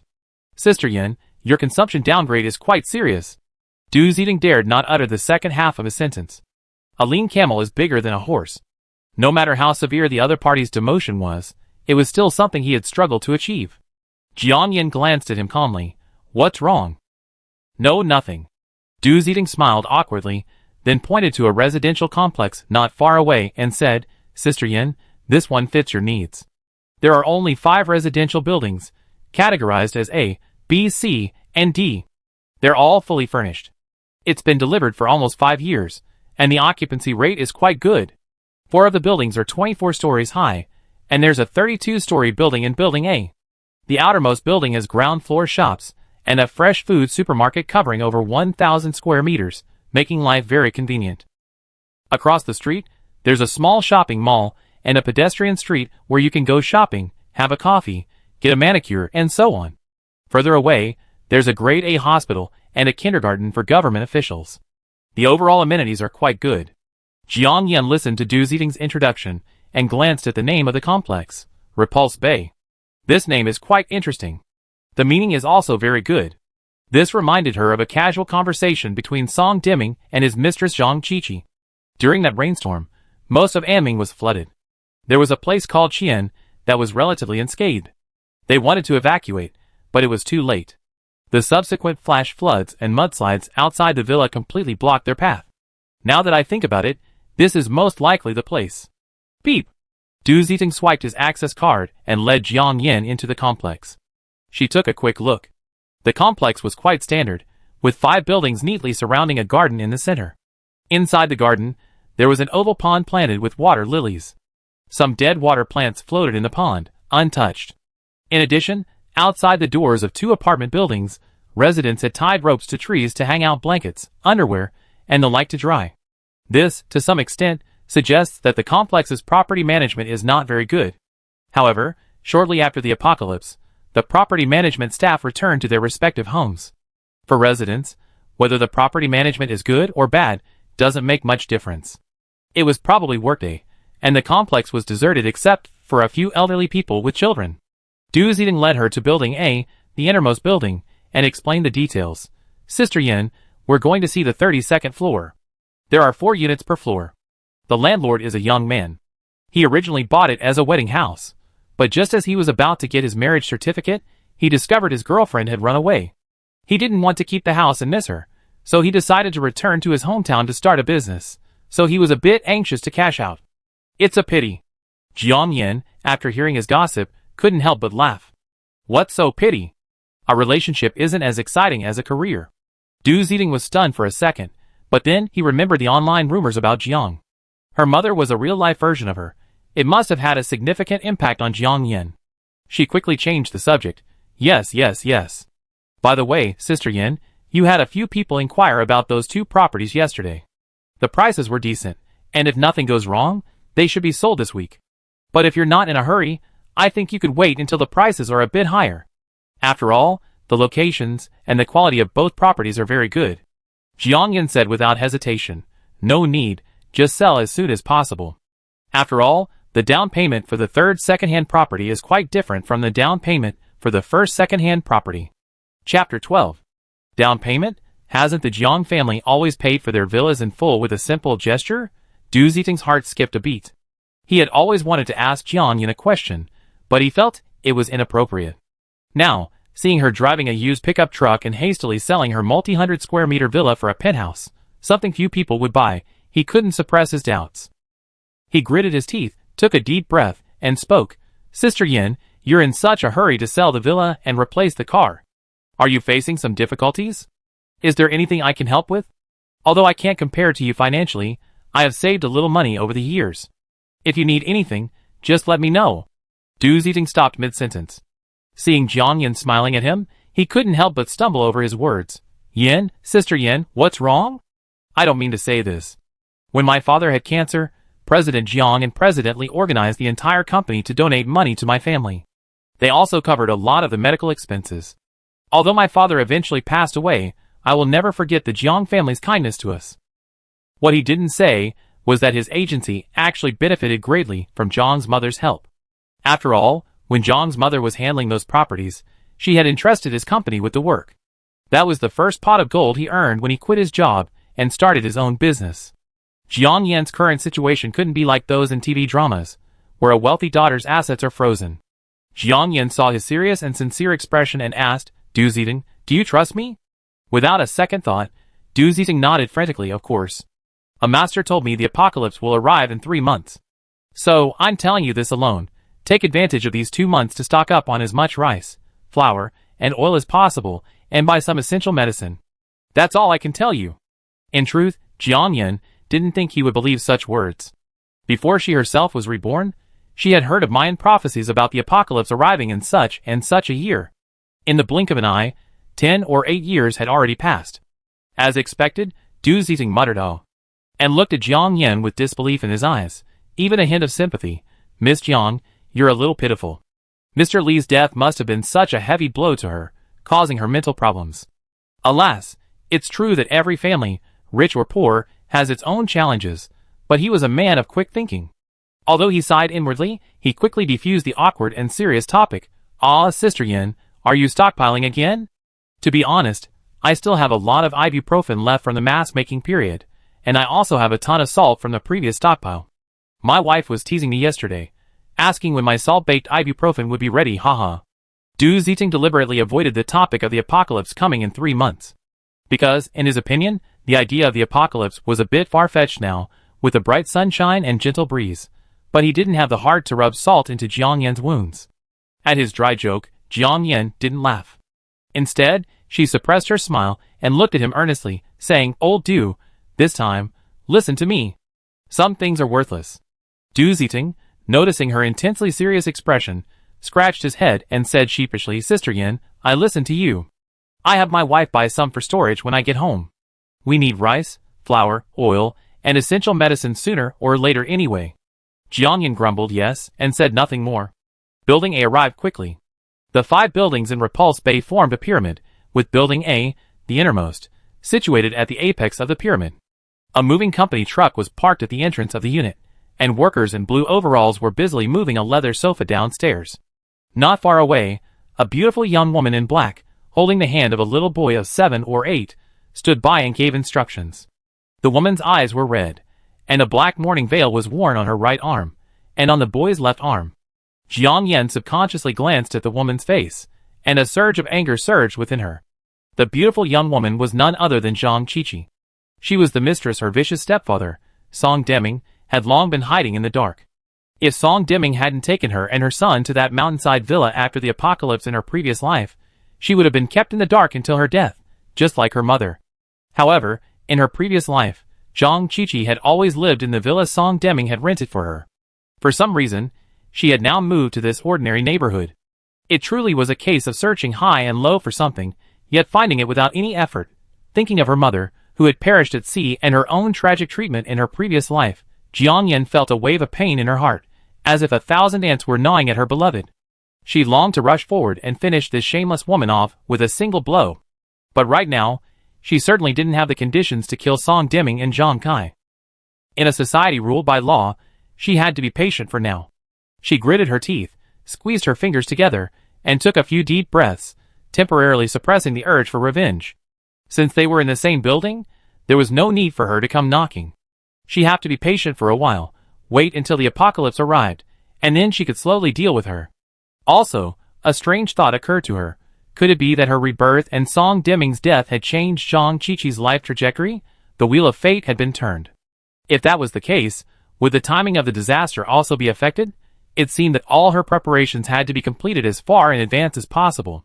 Hey! Be careful. That sofa is made of imported calfskin, tens of thousands of dollars each. You can't afford to pay if you damage it. Zhang Qiqi's words instantly revealed her true character. Du Zizing glanced at her and, while pressing the elevator button, muttered in defense of the moving company, "I despise people like this the most. I don't know where their sense of superiority comes from." Jiang Yan's face was solemn, and she said nothing. Her hat and mask covered her face completely. Zhang Qiqi naturally didn't recognize her. Of course, she wasn't afraid of her recognition. Zhang Qiqi quickly led the movers into the freight elevator. Jiang Yan followed and took a look, also taking a look at the staircase. After the natural disaster, the water and electricity were cut off, and the elevator was naturally useless, leaving everyone with no choice but to climb the stairs. Although she was prepared to hide in her room until she could no longer escape, she still needed to have a backup plan. The staircase was right next to the freight elevator. The light was dim, and there were cigarette butts and garbage scattered in the corners. There was a faint smell of urine. Jiang Yan frowned and quickly turned back. Even on the other side, the freight elevator slowly stopped on the 7th floor. Sister Yan, what's wrong? Du Ziting was stunned when he saw her suddenly go to the freight elevator. Chapter 13. Nothing, just checking out the staircase. Jiang Yan said, glancing at the indicator light on the freight elevator before following him into the passenger elevator. They quickly finished looking at the house. 120 square meters, 4 bedrooms and 3 living rooms, with a north-south open floor plan and a square shape. High-rise elevator apartments have at least 20% common area, and considering she needed to thicken the walls and other things, the actual usable area was probably only around 80 to 90 square meters. The house was fully furnished, with all the necessary utilities, including utilities, gas, and a kitchen. Apart from the furniture, it was move-in ready. There were 3 other households nearby. 2 of the houses had couplets and simple shoe cabinets on their doors. Dead pine and calamus trees hung along the eaves, suggesting someone lived there. Jiang Yan wondered if anyone lived next door to the one she was looking at. The door frame and surroundings were spotless. She had actually considered buying the entire top floor, but the chances of finding a house with a top floor for sale were slim. Besides, buying an entire floor would make security easier to design, but it would be too conspicuous. You could easily become a target of public criticism. Sister Yan, what do you think of this apartment? If it doesn't work out, we can look in another community. That one's also quite nice, Du Ziting said, noticing her standing at the doorway, staring blankly at the other apartments. No, this is it, Jiang Yan said without hesitation. If she hadn't met Zhang Qiqi, she would definitely have looked at another apartment. But now, this is definitely the place. If I remember correctly, the torrential rain after the natural disaster would have flooded at least the 20th floor and above.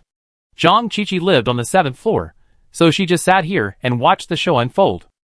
Of course, finding an opportunity to give the other person a proper beating was also part of the revenge plan. Du Ziting was stunned by her straightforwardness. By the way, Sister Yan, this house still needs some preparation. Now that you sold your villa, where are you going to live? If you don't mind, you can stay at my place first. My wife just returned from New Oriental, and since you're knowledgeable about food, I appreciate your suggestions for her dishes. Jiang Yan declined his offer, smiling, I appreciate the kindness, but the Intercontinental Hotel is also my second home, so don't worry. Jiang Yan handed over the purchase and transfer procedures to Du Ziting. She then found a well-known renovation and security company and explained the key points of the renovation and security setup. Simply put, in addition to strengthening the insulation, fireproofing, and waterproofing, they also installed a layer of thermal and soundproofing throughout the house. The roof and walls were also reinforced with metal. The doors were doubled, constructed from the thickest steel, practically bulletproof. The glass was replaced with bulletproof and heat-insulating glass. Underfloor heating was installed, and she had the renovation company create a convenient circular opening in the exterior wall for emergency use. Not only that, she had the renovation company seal the windows of the 2 small bedrooms, and the study with cement and bricks. The top floor house had inherent flaws, being prone to leaks and cold in the winter and hot in the summer, so the owner's renovations were inevitable. But Jiang Yan's numerous renovation requests still left the other party somewhat stunned.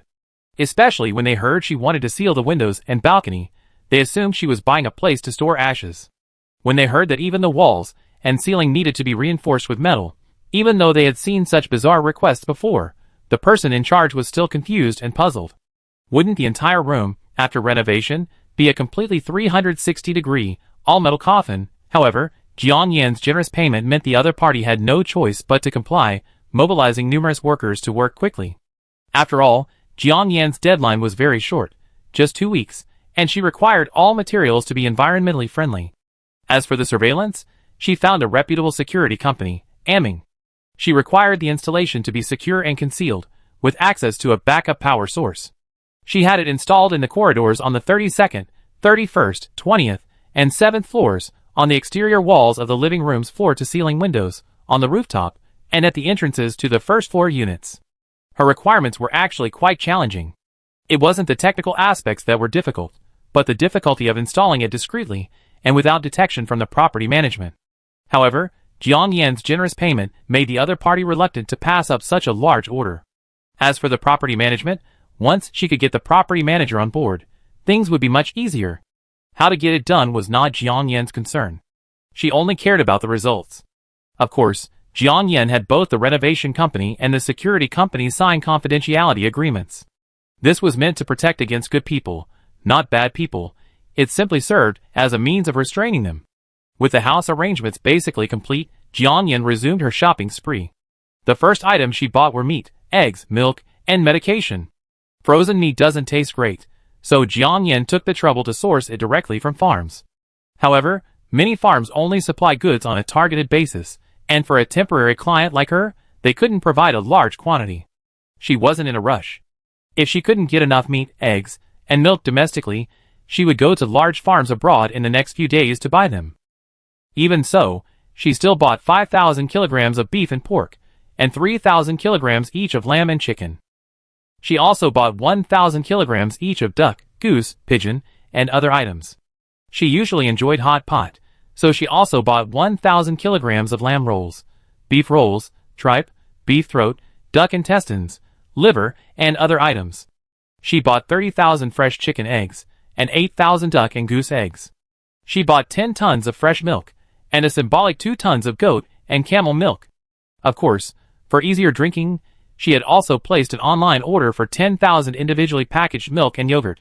She also bought 5,000 kilograms each of cream, cheese, and other items. After making these purchases, she had the farm separate the meat and offal according to the different parts of the cows, sheep, and pigs, and immediately delivered them to her temporary cold storage. After the other party left, she immediately stored all the meat in her space. After buying the meat, she went to the seafood wholesale market. She also received between 3,000 and 5,000 kilograms of various types of fish, shrimp, crab, shellfish, oysters, snails, and abalone. Similarly, she would stock up on seafood when she prepared to go abroad. By the time Jian Yen had stored all the rice, flour, grain, oil, meat, eggs, and milk that the suppliers had delivered to the warehouse, a month had passed. The arrival of some supplies was uneven, and the quantities were large.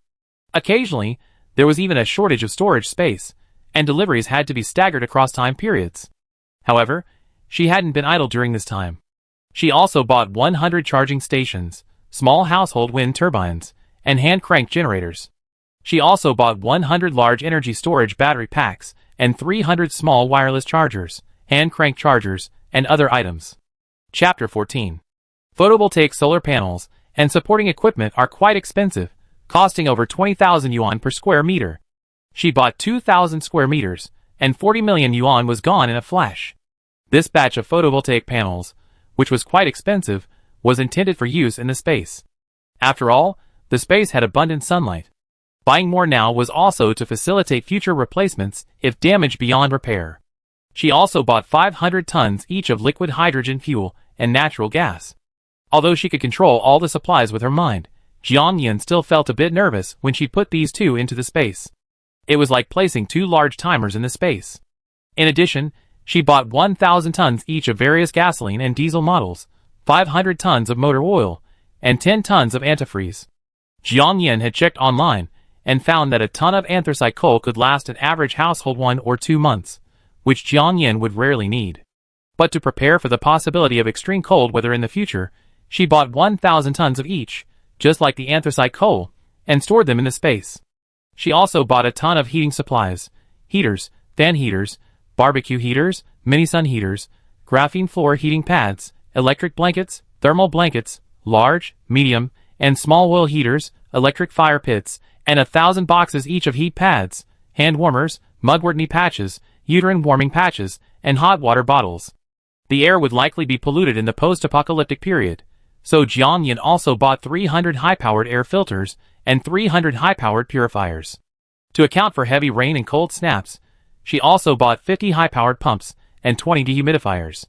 In addition to buying a lot of seeds and seedlings, she also bought a lot of cigarettes and alcohol. Liquor, red wine, beer, foreign liquor, from high-end to low-end, she bought everything. However, the quantities she bought varied: 1,000 bottles of liquor, 3,000 bottles of red wine, and 5,000 bottles of high-dash, medium-dash, and low-end liquor, respectively. As for beer, she bought 5,000 bottles of regular beer and 3,000 bottles of craft and imported beer with higher alcohol content. As for cigarettes, she also bought 5,000 bottles of high-dash, medium-dash, and low-end.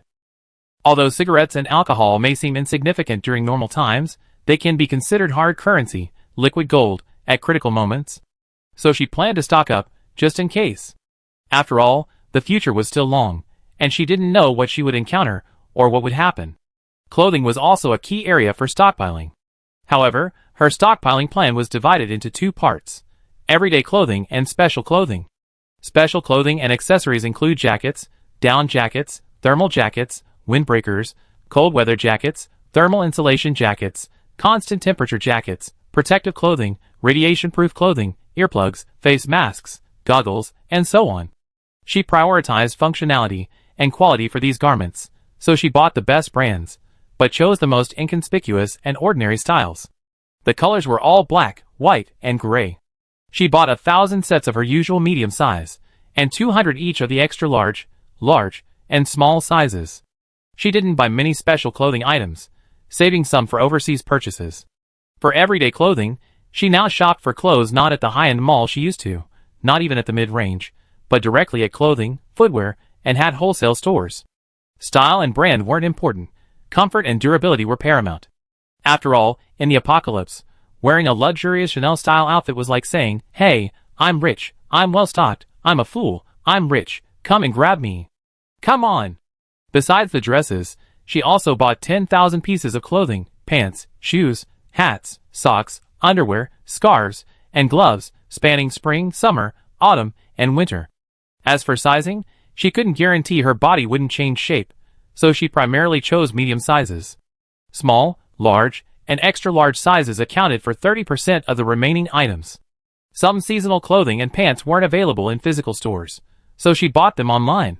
She knew buying online was more cost-effective, but she was afraid the seller's show would be the buyers, so she ultimately gave up.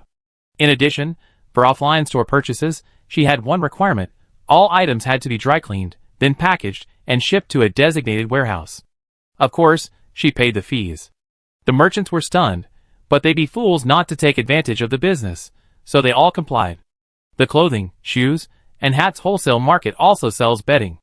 So, she bought 1,000 sets of latex mattresses, cotton mattresses, down mattresses, cashmere mattresses, duvet covers, sheets, pillowcases, fitted sheets, down quilts, cashmere quilts, wool quilts, cotton quilts, summer quilts, and so on.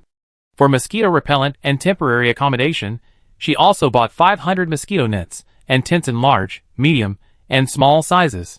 During this period, she was constantly running around to major pharmacies, shopping both online and offline. The first thing she bought was potassium iodide tablets for radiation protection, placing orders for 3,000 bottles in batches. She also bought 1,000 bottles of Prussian blue, a supplemental treatment for radiation. With the lessons learned from the mask era, she bought Lianhua Qingwen, Gonmaoling granules, and compound paracetamol and amantadine tablets for colds. For fever, she also bought ibuprofen, acetaminophen, and ziobapluram root. For diarrhea, she bought norfloxacin, montmorillonite powder, and ofloxacin. For stomach problems, she bought compound aluminum tablets and Jianwei Shaoshi tablets. Huxiangjingqi water and Shidi Shui for treating heat stroke, Rhodiola rosea for treating altitude sickness, Sushu Jiaoxin pills for treating heart disease, nitroglycerin tablets, etc., all of which can be bought as much as possible. In addition, she bought other daily medications, such as amoxicillin, ibuprofen, Yudon Baiyao, safflower oil, bruise medicine, plasters, Wuji Bifeng pills, motherwort, bandages, gauze, alcohol, iodine, large and small band-aids, Qingfei wet and pills, cough syrup, Bufei Ichi pills, Isatis root, various functional eye drops, a raincoat, antibiotics, anti-inflammatory drugs, and even some Menglong for hemorrhoids. She also bought a large amount of various vitamins, lutein, liquid calcium, liver protection tablets, cellulose, protein powder, anti-sugar pills, blood tonifying oral liquid, and so on. Due to domestic drug control regulations, the amount of Western medicine she bought was not large compared to the traditional Chinese medicines she had purchased. For Jiangyan herself, it was more than enough. However, she decided to stock up as much as possible after her trip abroad and her return. In addition to medications, she also bought a blood glucose meter, a cervical and lumbar traction device, a medium-frequency therapy device for arthritis and cervical spondylosis, a magnetic therapy device for relieving muscle spasms, a blood oximeter, an oxygen concentrator, a ventilator, a nebulizer, a foldable wheelchair, a fully automatic massage chair, and so on. She even secretly bought several fully equipped negative pressure ambulances and placed them in the space. She moved some of the furniture and appliances from the villa to her new home, and anything else that didn't fit was also thrown into the space. Chapter 15. Jiangyan thought about building a new home in the space, so she also bought 20 sets of the latest refrigerators, washing machines, dryers, induction cookers, microwave ovens, dishwashers, smart toilets, and jacuzzi bathtubs. She also bought 30 sets of each type of pots, pans, and tableware. Although Jiangyan loved cooking and food, cooking every day wasn't an option in the apocalypse, so she also bought over a dozen sets of automatic cooking pots and various vegetable chopping tools. Since she'd be cooking outside the space part of the time, she also bought a large number of gas stoves, alcohol stoves, and wood stoves for when she ran out of electricity or gas. She bought so much because she planned to throw them away if they broke down and were beyond her repair capabilities. Besides rice, flour, grains, oil, meat, eggs, and milk, daily necessities were another essential item to stockpile. Jiangyan went all out in her purchases. She bought 50,000 each of toilet paper, tissue paper, handkerchiefs, wet wipes, face towels, and kitchen paper. She bought 10,000 of each of the essential sanitary napkins for women, including daytime, nighttime, panty liners, and panty liners. She also bought 500 menstrual cups, which she wasn't used to. Even though she had bought a smart toilet with automatic heating and flushing, she still bought 10,000 toilet paper towels. Having experienced wearing masks before, disinfection supplies were also on her stockpile. 100,000 masks, 10 tons of disinfectant alcohol, 10 tons of bus disinfectant, 10,000 disinfectant wipes, thermometers, mops, rags, and several spray bottles, all stored in her space. She also bought various types of insecticides and pest control sprays, each in the thousands. Because her warehouse was constantly occupied by deliveries of rice, flour, grain, and oil, she needed to stock up on vegetables and fruit last. 6 tons of cabbage, potatoes, onions, lettuce, tomatoes, corn, romaine lettuce, shiitake mushrooms, broccoli, asparagus, eggplant, kale, baby cabbage, yams, celery, lotus root, baby cabbage, watercress, pea tips, fennel, spinach, and so on were also purchased. 1 ton of fresh chestnuts, taro, bamboo shoots, peas, tofu, sweet potatoes, celery, and other vegetables she didn't usually enjoy was also purchased. 5,000 kilograms of other ingredients, such as onions, ginger, garlic, cilantro, chili peppers, and mint, were also purchased. She also bought 10,000 servings of individually packaged vegetable and fruit salads, along with various salad dressings. In addition to the salads she bought from the imported supermarket, she also found several reputable light food restaurants and ordered 3,000 servings of their signature low-calorie fitness meals. As for fruit, we bought 10,000 kilograms of various citrus fruits, oranges, grapefruits, durian, apples, cherries, watermelons, cantaloupes, dragon fruit, young coconuts, bananas, avocados, lychees, pineapples, and mangosteens. We also bought 5,000 kilograms each of strawberries, grapes, pears, longans, passion fruit, papayas, lemons, and dates. Of course, we couldn't leave out toiletries, facial cleanser, makeup remover, shampoo, conditioner, essential oils, toothpaste, dental floss, mouthwash, hair removal devices, hair removal razors, shower gel, bath salts, soap, hand soap, laundry detergent, laundry gel balls, laundry liquid, laundry powder, soap, dishwashing liquid, dishwashing towels, toilet cleaner, dishwashing liquid, and detergent. We also bought 5,000 items. When purchasing these items, we ignored brand and reputation, choosing only those with mild fragrances that wouldn't be noticeable after use. As for skincare products, she placed a small online order of reputable items. She planned to buy the rest overseas. After all, many foreign skincare products actually have quite different ingredients and effects between domestic and international brands. Also, as a seasoned novel reader, she also bought 100 tons of cat litter and a pile of garbage bags, as usual. Thinking of the fertile black soil in her space, craving for planting, she, already stocked up on seeds and seedlings, bought a ton of farm and gardening tools. She even ordered 2 automated hydroponic planters online. These planters are perfect for growing lettuce, water spinach, and spinach, though they take a month to ship. While passing by a bookstore, she, always a lover of reading and paper books, also took her pick. She bought 2 books each on topics like business management, life wisdom, science fiction, food and health, classics, agriculture and animal husbandry, and a variety of other topics. One for her own use, the other for her collection. Of course, to pass the time after the apocalypse, she also spent nearly $1,000,000 on over 200 different types of Lego sets, ranging in difficulty from simple to complex. One Lego set of Hogwarts Castle would probably take Jiang Yan a month to assemble. Besides the Lego sets, she also bought a ton of sticker art, cuckoo sticks, wax seals, other handicrafts, and drawing books, all of which the children loved. E-books were also readily available. In addition, she downloaded all her favorite anime, TV series, movies, financial interviews, gossip, science, agriculture, and other programs offline. Music was also essential. Ancient and modern Chinese and foreign music, pop, rock, light music, traditional Chinese style, rap, and even square dance collections and children's songs. Downloading resources and backing them up was incredibly time-consuming and labor-intensive, so she definitely didn't do it herself. She paid for everything and had someone sort and download everything at once, categorizing and storing it on a hard drive.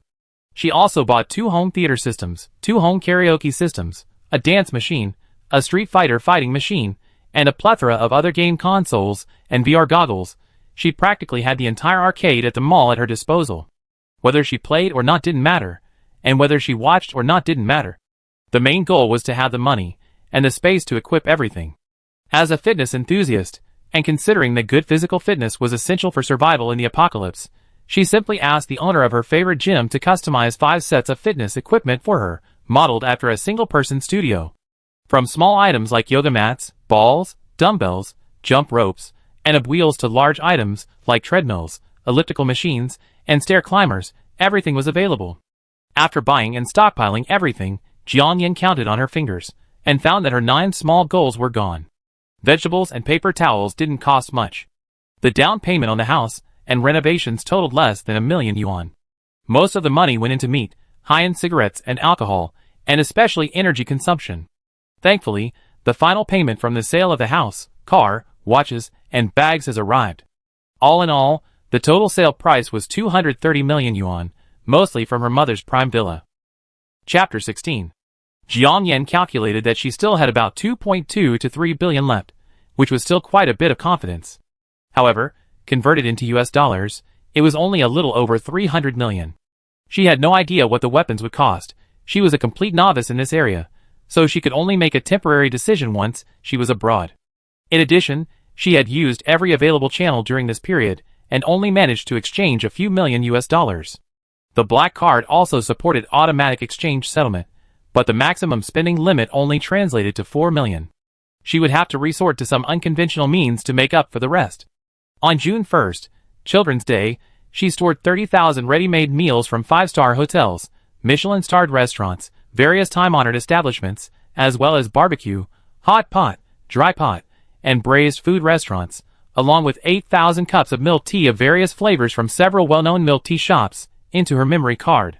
Then she boarded an international flight to the Maple Leaf Country. Jiang Yan was originally a travel and food blogger, traveling extensively both domestically and internationally. The visas for many countries on her passport were all for multiple entry, 1-year round-trip travel. The reason she chose Maple Leaf Country was because she needed to purchase a large quantity of supplies there, and her visa for the country was about to expire.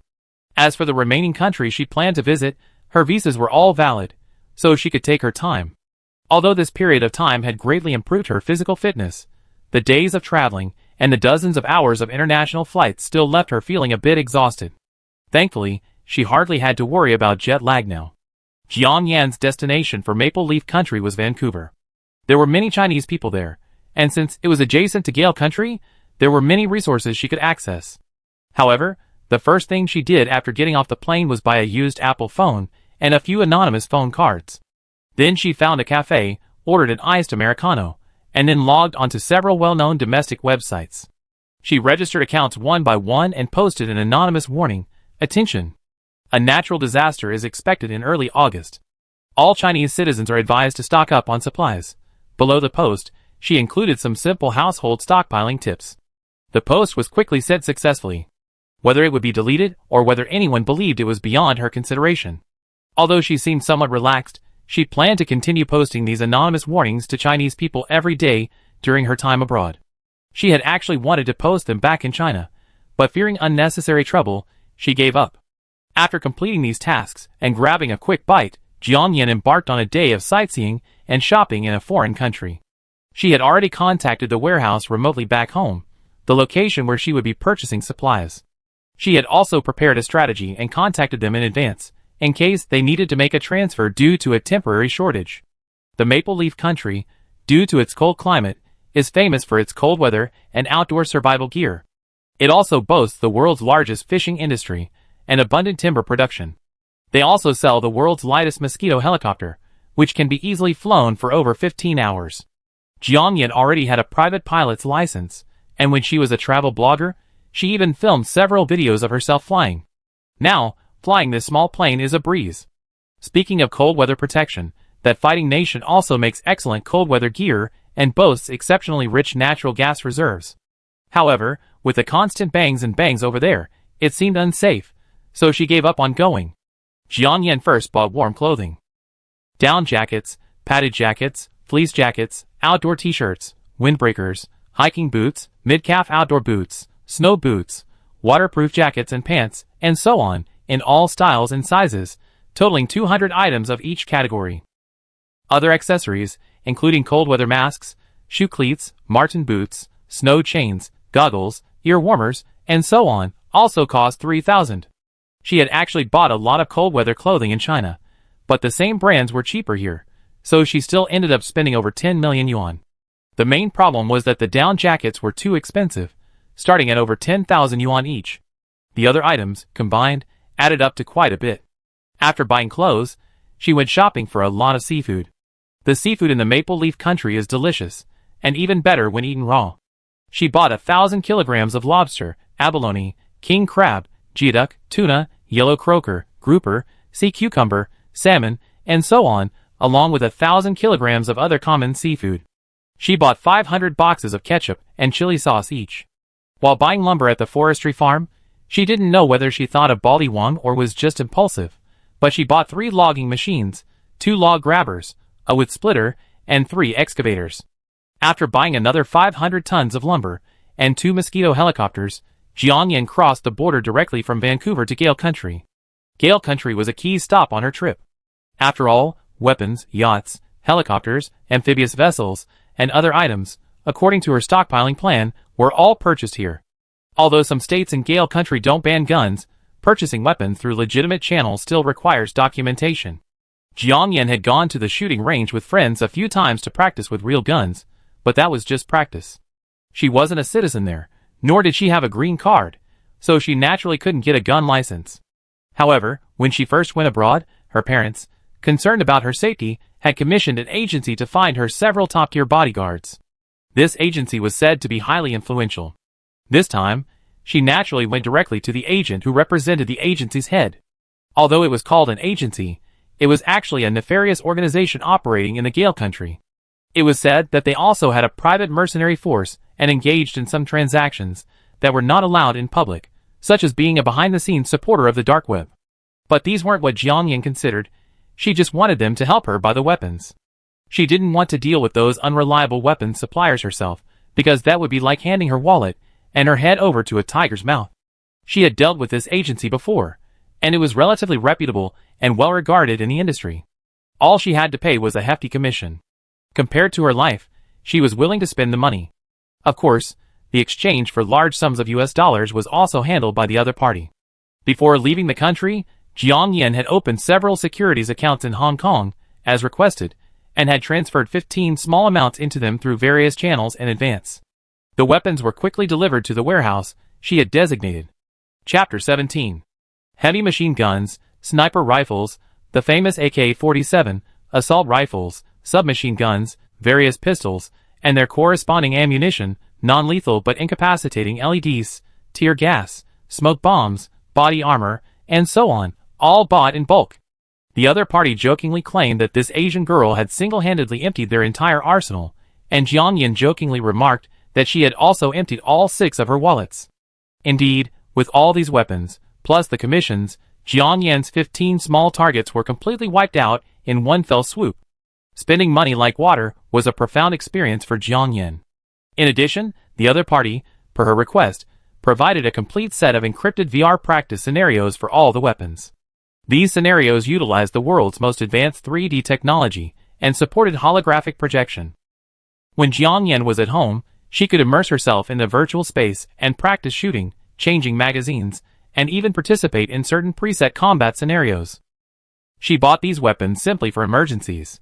After all, in the middle to late apocalyptic times, social order would cease to exist, supplies would be extremely scarce, and there might even be the possibility of plant and animal mutations. By then, having firearms at hand would be far superior to simply possessing swords, clubs, and clubs. Otherwise, even the recoil and magazine changes of a pistol, let alone a heavy machine gun, would be difficult for her. In reality, using these firearms wasn't as easy as they appear in the movies. Besides the firearms, she also bought a variety of cold weapons, including fire axes, tactical axes, knives, swords, crossbows, crowbars, hidden blades, and so on. She bought a whole bunch of things, including chainsaws, electric drills, multi-tool boxes, hard hats, cut-resistant gloves, pepper spray, stun guns, combat uniforms, self-defense gloves, tactical scarves, tactical goggles, and tactical flashlights. She also bought outdoor survival watches, flares, laser pointers, binoculars, avalanche-proof airbag backpacks, waterproof cold-weather clothing, diving suits, fishing tackle, nets, oxygen tanks, compasses, rangefinders, multi-purpose fire starters, flints, and more. After buying the weapons, Jiang Yan also bought 2 mini helicopters, an off-road RV, 2 standard off-road vehicles with self-driving capabilities, a small yacht, off-road motorcycles, snowmobiles, amphibious boats, speedboats, kayaks, assault boats, motorboats, and escape parachutes, all of which she stored away in her storage. The most expensive of these was the off-road RV known as the Doomsday Fortress, which cost her nearly $2 million. But it certainly looked impressive and incredibly durable, and the interior was so well equipped that it could be used as a mobile home. After buying all of these, her small goal of 50 cents was gone again. Thankfully, her overall budget was still manageable. After leaving Gale Country, Jiang Yan headed straight for Kangaroo Country. Kangaroo Country has a highly developed livestock industry, producing abundant beef, mutton, and various dairy products. Jiang Yan made up for the beef, mutton, and dairy products she hadn't bought enough of back home. She also bought a lot of canned goods, meat, vegetables, and fruit. Windmill Country was the 4th stop on her global shopping spree. It wasn't originally on her stockpiling plan. She imagined it to be all windmills and tulips, more suitable for a vacation. However, after discovering that the Windmill Country boasts the world's most advanced solar-powered yacht, she made a special trip here. This yacht, a newly developed product by a renowned company and having just completed its water trials, utilizes an automatic hydraulic jack-up system to maintain stability while docked and elevated up to 3 meters, protecting it from storms, floods, and even winds of 251 kilometers per hour. The roof is equipped with 30 kilowatt solar panels, powered by 1,000 kilowatt-hours lithium-ion batteries. The design is also futuristic and sci-fi, and its 4 rooms feature eco-friendly design. When not sailing, it resembles a cozy and comfortable living platform. This means that in the event of an earthquake or glacial melt, she will have a second home in addition to her RV space. A home more spacious, comfortable, and cozy than an RV. This home can be used both on land and at sea. Of course, the price of this new home is also very attractive. Before even putting anything into the space, over $2 million was gone in a flash. Windmill Country is also the world's most advanced producer of photolithography machines, but Jiang Yan casually checked the price and was instantly silent. Jiang Yan didn't waste any time and headed straight to Hexagon Country, a land rich in wine and home to many renowned wineries. However, she skipped Lafite and instead visited the equally renowned Cheval Blanc. She bought a batch of wines of varying sweetness levels, including some collector's grade red wines from unique vintages. She kept a small portion of this wine for her own personal use, but the majority was for collection purposes. After all, after the apocalypse, those wines from special vintages would be extinct. And, like the aged Matai she bought, they were liquid gold. The Hexagonal Kingdom also produced the world's finest skincare products, which was actually Jiang Yan's primary reason for coming here. Essences, lotions, morning and night creams, face masks, sunscreen, tanning, whitening, moisturizing, lifting, firming, and so on. Every single one with every function was bought without restraint. She also bought lipstick, hand cream, body lotion, beauty devices, facial steamers, blackhead removers, cleansing devices, and massagers. She also knew that in the apocalypse, whether in clothing or skin condition, one couldn't overly reveal any abnormalities, especially in the early stages when she was struggling in all aspects and needed to hide and develop. However, these items were extremely attractive to women, so she had to stock up on them. Whether or not to use them, and how much to use, would be a matter of later discussion. She even bought tanning cream specifically, partly to conceal her fair complexion. After Jiang Yan finished her shopping, she reviewed her stockpiling schedule and realized she'd forgotten to buy olive oil. The Hexagon country ranks among the top 10 producers of olive oil, but the output is low and the price is high. The Bull country boasts the highest olive oil production in the world, and crucially, it happens to be adjacent to the Hexagon country, so Jiang Yan decided to go there. The ham there is also famous, and she bought 300 high-quality black pig hind legs. Jiang Yan's last stop on her global shopping spree was the rich country. That's the country with the cloth on its head, the richest in the world. It has the highest oil production in the world and ranks 8th in natural gas. These energy sources are essential for life in the apocalyptic future. After all, she stockpiled enough food to last several lifetimes. But the rations she bought for the yacht, plane, and car weren't nearly enough. So, Jiang Yan bought 5 small amounts of various brands of gasoline and natural gas. Chapter 18. Jiang Yan also bought some kerosene and alcohol in the wealthy countries. Besides being used as fuel and lighting, kerosene has many other uses. Alcohol's freezing point is -117 degrees Celsius, making it a great choice for burning alcohol stoves in extremely cold weather. In addition, while visiting each of these countries, she also stocked up on essential medicines, including 1,000 first aid kits and 20 AEDs. As for prescription drugs, overseas, just as in China, they are strictly controlled. She found a way to buy some, but she didn't stock up much. After all her non-stop travels through several countries, Jiang Yan's account of over 3.2 billion yuan was now reduced to a fraction. But she had bought almost everything she needed and could afford. Early in the morning of July 6, Jiang Yan, exhausted, boarded her flight back home, carrying the 2 remaining goals on her card and a full space filled with supplies. As soon as she stepped out of the plane, the scorching sun lashed her face with a wave of heat. Jiang Yan frowned slightly. She had checked the domestic weather before returning home, and before disembarking, she had received a local temperature briefing on the plane. She was naturally aware of the sudden rise in temperature in Anming over the past 2 days.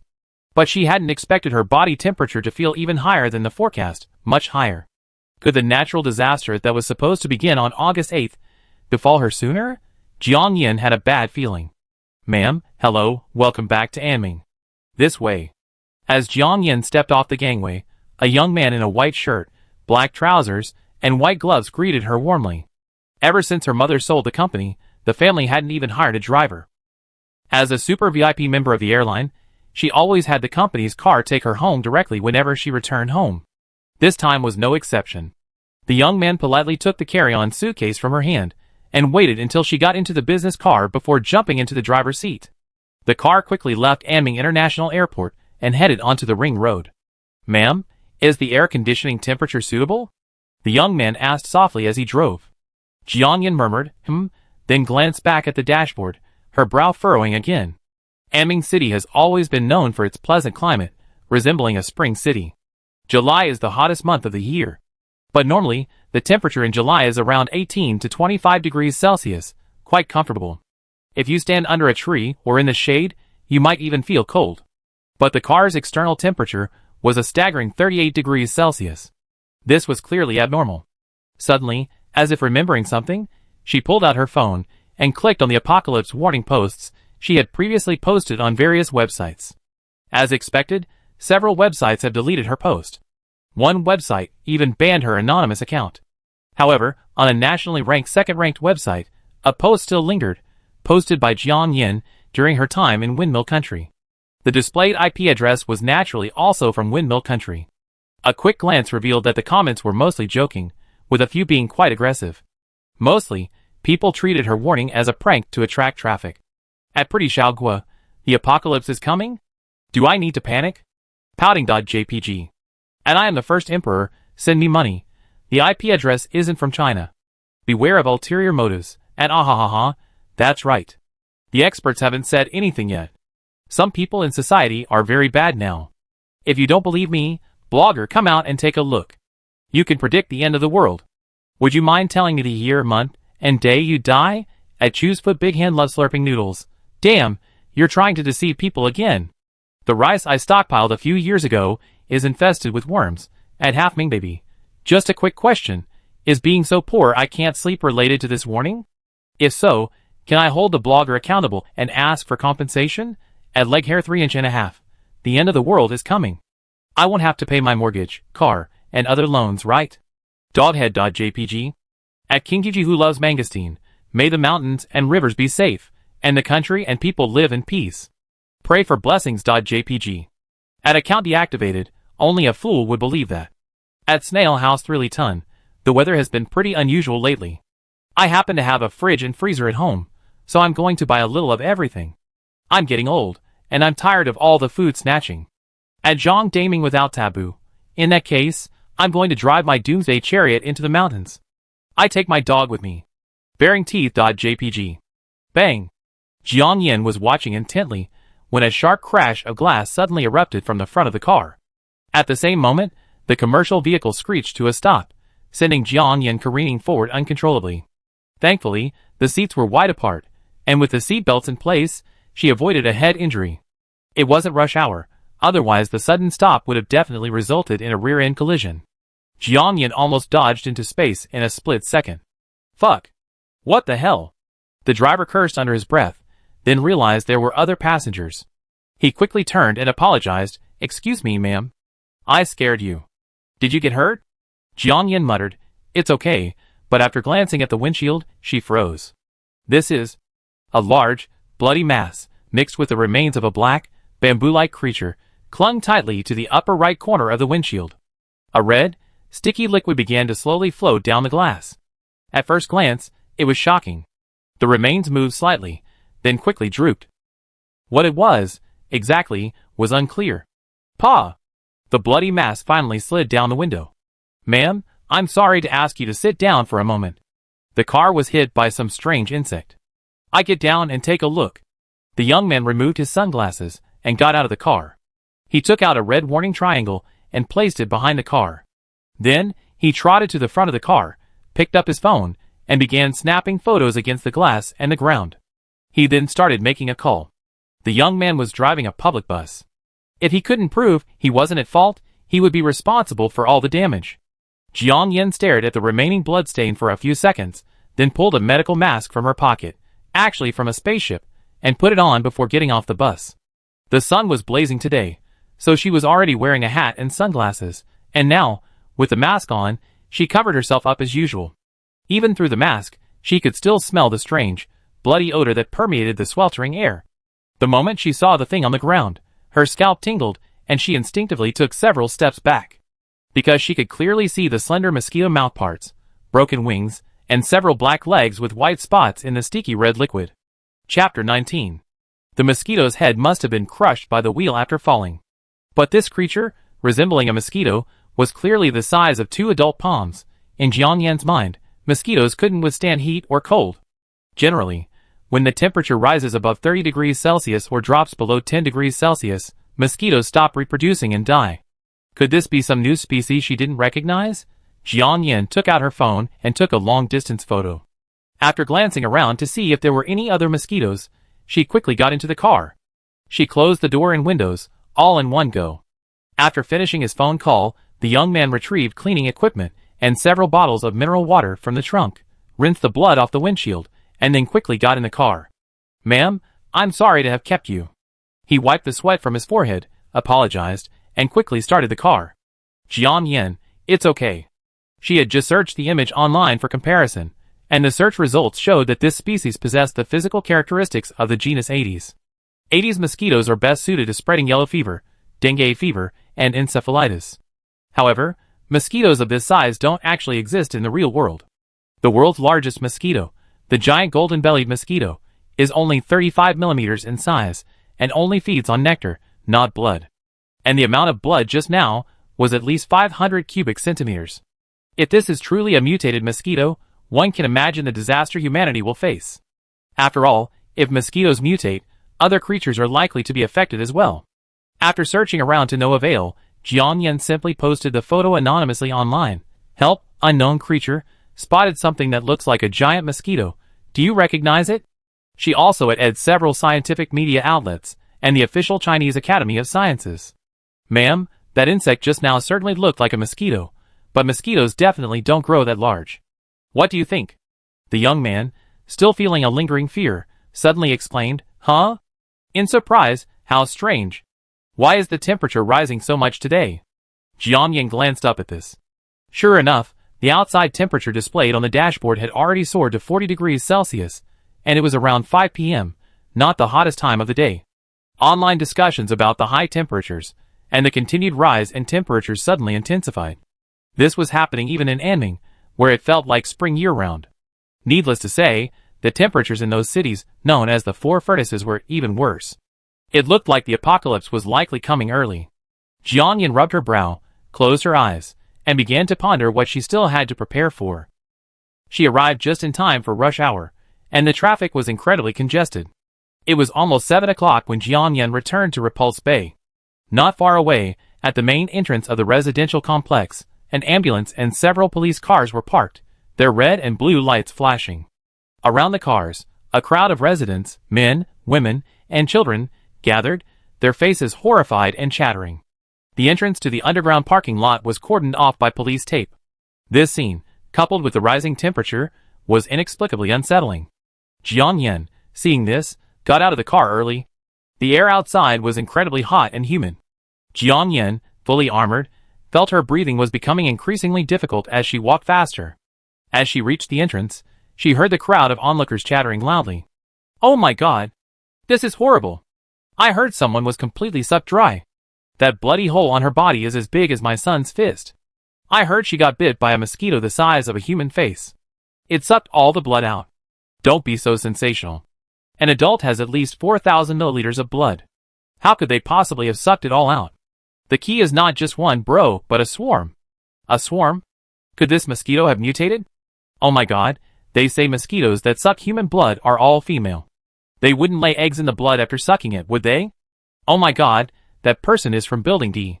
It seems we can't go there anymore. Oh my god.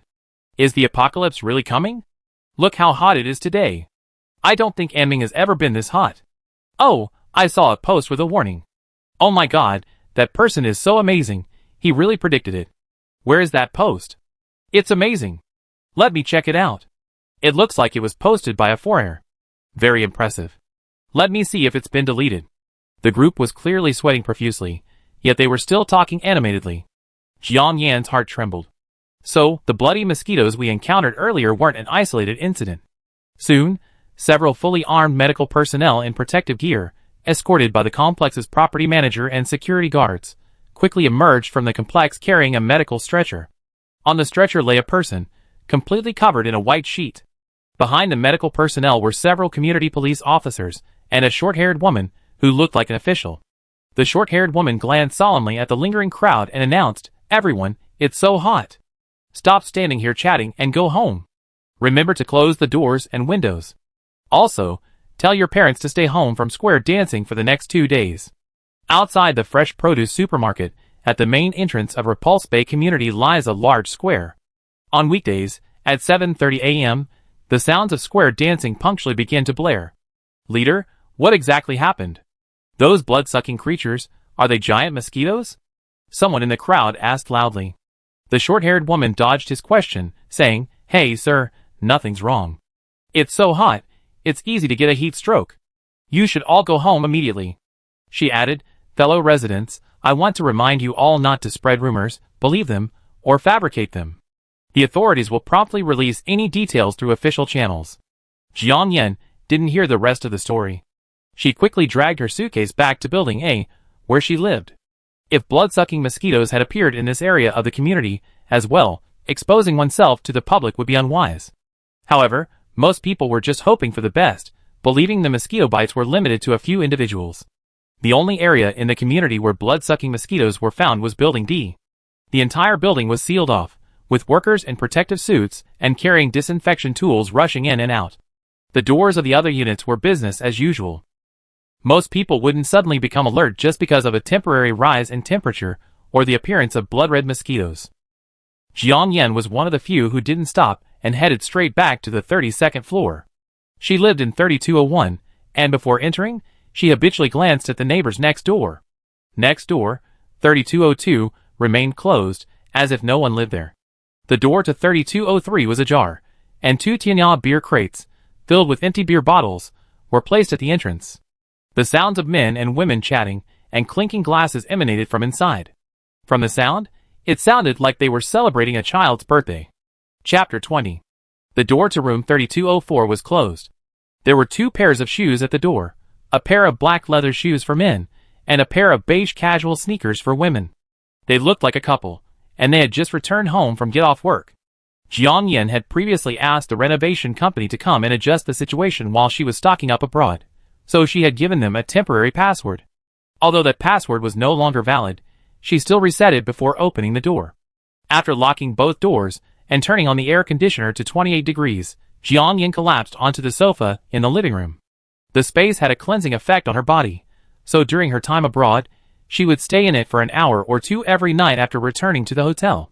She felt better and better, but her nerves had been tense every day before, and now that she was home and relaxed, she felt a little tired. This tiredness was not physical, but more mental. Jiang Yan closed her eyes and lay there for a while, feeling much more refreshed before sitting up. She glanced around the room, trying to see if there was anything missing from her sanctuary. She had already demolished the non-load-bearing walls of the 2 small bedrooms and the study, leaving only the master bedroom. The room now looked much more spacious. The renovation company had simply sealed the bathroom drain with cement and applied a layer of waterproof paint. The living room had 2 real fireplaces and 2 separate, concealed smoke vents. The fireplace had suddenly occurred to her while she was stocking up in Maple Leaf Country. She had previously assumed a generator and air conditioning would suffice, but it was only there that she learned that in extremely cold weather, a real fireplace could provide far greater warmth than air conditioning. The air conditioner's outdoor unit was mounted on the exterior wall, so the wiring or accessories might break at any time. Traditional heating or cooling methods, on the other hand, could last longer in extreme weather. In addition, to prevent any unforeseen creatures from entering the house through the smoke vent, she had the renovation company install a filter and also design a manual on-off valve. Thinking of the large, blood-red mosquito that had hit the car window today, Jiang Yan quickly stood up and closed the 2 valves. Also, when the renovation company came into the living room, she retrieved the anti-surveillance detector from the space and inspected it thoroughly. Aside from the one she had installed, she found no new surveillance equipment. Don't harbor harmful intentions, but be wary of others. This was Jiang Yan's usual approach. After finishing all this and taking a warm shower, Jiang Yan heard her stomach growl. Lately, she'd been eating a variety of hotel and Western-style meals, and she was beginning to miss ordinary home-cooked meals. But she didn't feel like cooking today, nor did she particularly crave the restaurant's elaborate feasts. She simply pulled an egg and a handful of scallions from her space, and quickly whipped up a delicious egg-fried rice. She also made a bowl of plain, salt-free cabbage soup, prepared a dipping sauce, and served it with a small dish of spicy, fragrant side dishes. Simple and delicious, Jiang Yan drank the entire soup. After finishing her meal and throwing the dishes into the dishwasher, Jiang Yan sipped a bottle of iced soda and leisurely turned on the TV. In the past, when she had some free time, she would listen to financial news and play a game of King of Glory, and today was no exception. The world is poised for its hottest year on record. Temperatures around the world are soaring. Experts say the cause is warming of the ocean surface across much of the tropical Pacific, the El Niño phenomenon, and increased solar activity. We remind citizens to stockpile at least 10 days' worth of food and drinking water at home, stay indoors as much as possible until the high temperatures pass, and avoid working or walking in the heat to prevent heat stroke. Call emergency services immediately. After an hour of sporadic news listening, Jiang Yan successfully exited the game after a tragic 3rd consecutive loss in ranked matches. The news mentioned the global temperature surge, but didn't mention the mutated blood-soaked mosquitoes attacking humans. Jiang Yan speculated that the blood-soaked mosquitoes might be a symptom of Ming alone. She glanced at the thermometer. The outdoor temperature was still 41 degrees Celsius. While it was only a degree Celsius higher than 5 o'clock, it was almost 10 o'clock in the evening, and the temperature was clearly abnormal. Jiang Yin muted the TV and took out her iPad to check the surveillance footage. At the entrance of Building A, several men, fully armed with motorcycle helmets and gloves, were hurriedly walking out, carrying large, non-woven shopping bags. It seemed they had heard about the blood-red mosquito attacks, and the official advocacy of stockpiling water and food. There were also one or two ignorant, fearless lone warriors, dressed in shorts, slippers, and large shorts, leading their dogs for a walk in the garden. The surveillance footage also showed several delivery drivers carrying large boxes of ice cream, popsicles, and cold beer. The ice cream and popsicles were packed in special insulated containers. One delivery driver was even carrying an unopened floor fan. It seemed someone, unwilling to go out, had simply hired a delivery agent to buy the goods. The riders all wore helmets and masks, their yellow work clothes mostly soaked. Several people were also waiting at the elevator entrances on other floors. Most likely, they'd gone out to buy fans because they couldn't stand the heat, or perhaps some had read the news and gone out to stock up. After all, after the mask incident, most people were still quite stockpiling. Jiang Yin watched the surveillance footage for a while, but didn't see anything new, so she put her pad down. Tomorrow would be a very busy day for her. Because of the sudden rise in temperature and the appearance of a mutant blood mosquito, she had already scheduled all the tasks she had planned for the next 2 weeks for tomorrow. She checked her phone and saw messages from several suppliers confirming deliveries for the next day. The 2 automated hydroponic planters Jiang Yin had ordered before leaving the country had arrived. She also bought 4 high-powered ice machines and several custom-designed, luxurious mobile apple pods. 10 sets of jet flight suits, newly released in bulk from the UK at a price of 3 million yuan each, will arrive tomorrow. The lease for the warehouse she rented ends in the next 2 days.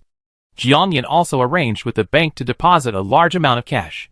After paying the balance for the remaining supplies tomorrow, she plans to use most of the money to buy some gold bars, and then withdraw the remaining funds into the space. In prosperous times, buy antiques, in troubled times, buy gold. This principle is timeless. Also, in the early stages of the apocalypse, cash is king. Chapter 21. Jiang Yin didn't really need to buy anything anymore, but withdrawing the money was better than letting it sit there, turning into numbers. Also, the jewelry her mother had stored in the vault in her name would be withdrawn tomorrow. After replying to all the text messages about receiving the goods, it was still early before bedtime, so she decided to go into the space and take a look. Just in time, just as she was about to enter the space with a thought, there was a bang on the door. Yes, bang. And it was banging very hard. Jiang Yin frowned and picked up the pad to check the security camera. She had a top-quality security camera, not only with high-definition images, but also with sound pickup. Standing outside the door were a tall, fleshy middle-aged man and a thin, round-faced middle-aged woman with a bun. The woman was holding a palm-sized carved white porcelain plate, on which lay a slice of yellow peach cream cake and a small, transparent plastic fork. The temperature was so high that the cream on the cake melted, and the yellow peach morsels dotted on top drooped stickily on the sides. Both of them were flushed, with beads of sweat on their foreheads, probably from the heat. Most of the people of Anming were accustomed to a warm in the winter, cool in the summer climate, and they had no resistance to the sudden, intense heat like today. Furthermore, very few people had air conditioners installed at home. Most of them chose to install them in west-facing rooms or hotels. You can imagine how uncomfortable the average person would feel. Jiang Yin glanced at the screen. The man's steps were unsteady, and his eyes were clearly intoxicated. No one visits a temple for no reason. What kind of situation could have brought a couple to visit together so late at night? If they were delivering a cake for their child's birthday, then it's almost 10 o'clock now. A bit too late. Besides, the apocalypse hasn't even officially begun, and the cliched neighbor knocking on the door scenario from novels is already happening to me. Though she might be overthinking it, Jiang Yin still raised an eyebrow and pretended not to hear. Knock. Knock. Knock. Accompanied by the louder pounding on the door, the woman hushed. Little sister, I know you're in there. Please open the door. Yes, little sister, we're neighbors in room 3203. Please open the door, the man next to her politely echoed. As soon as he finished speaking, the woman next to him glared at him fiercely and whispered angrily, Zhou Guangfu, why are you acting like such an old scoundrel? Is it your place to call her little sister? The man's face trembled, and he smiled, Wife, I'm just following your lead. The woman ignored him, averting her gaze as she continued pounding on the door with her fist, her voice rising a little. Little sister, please open the door. We need you urgently. Oh my goodness, this isn't over yet. Forget it, the apocalypse hasn't begun yet, so let's go see what this couple is up to.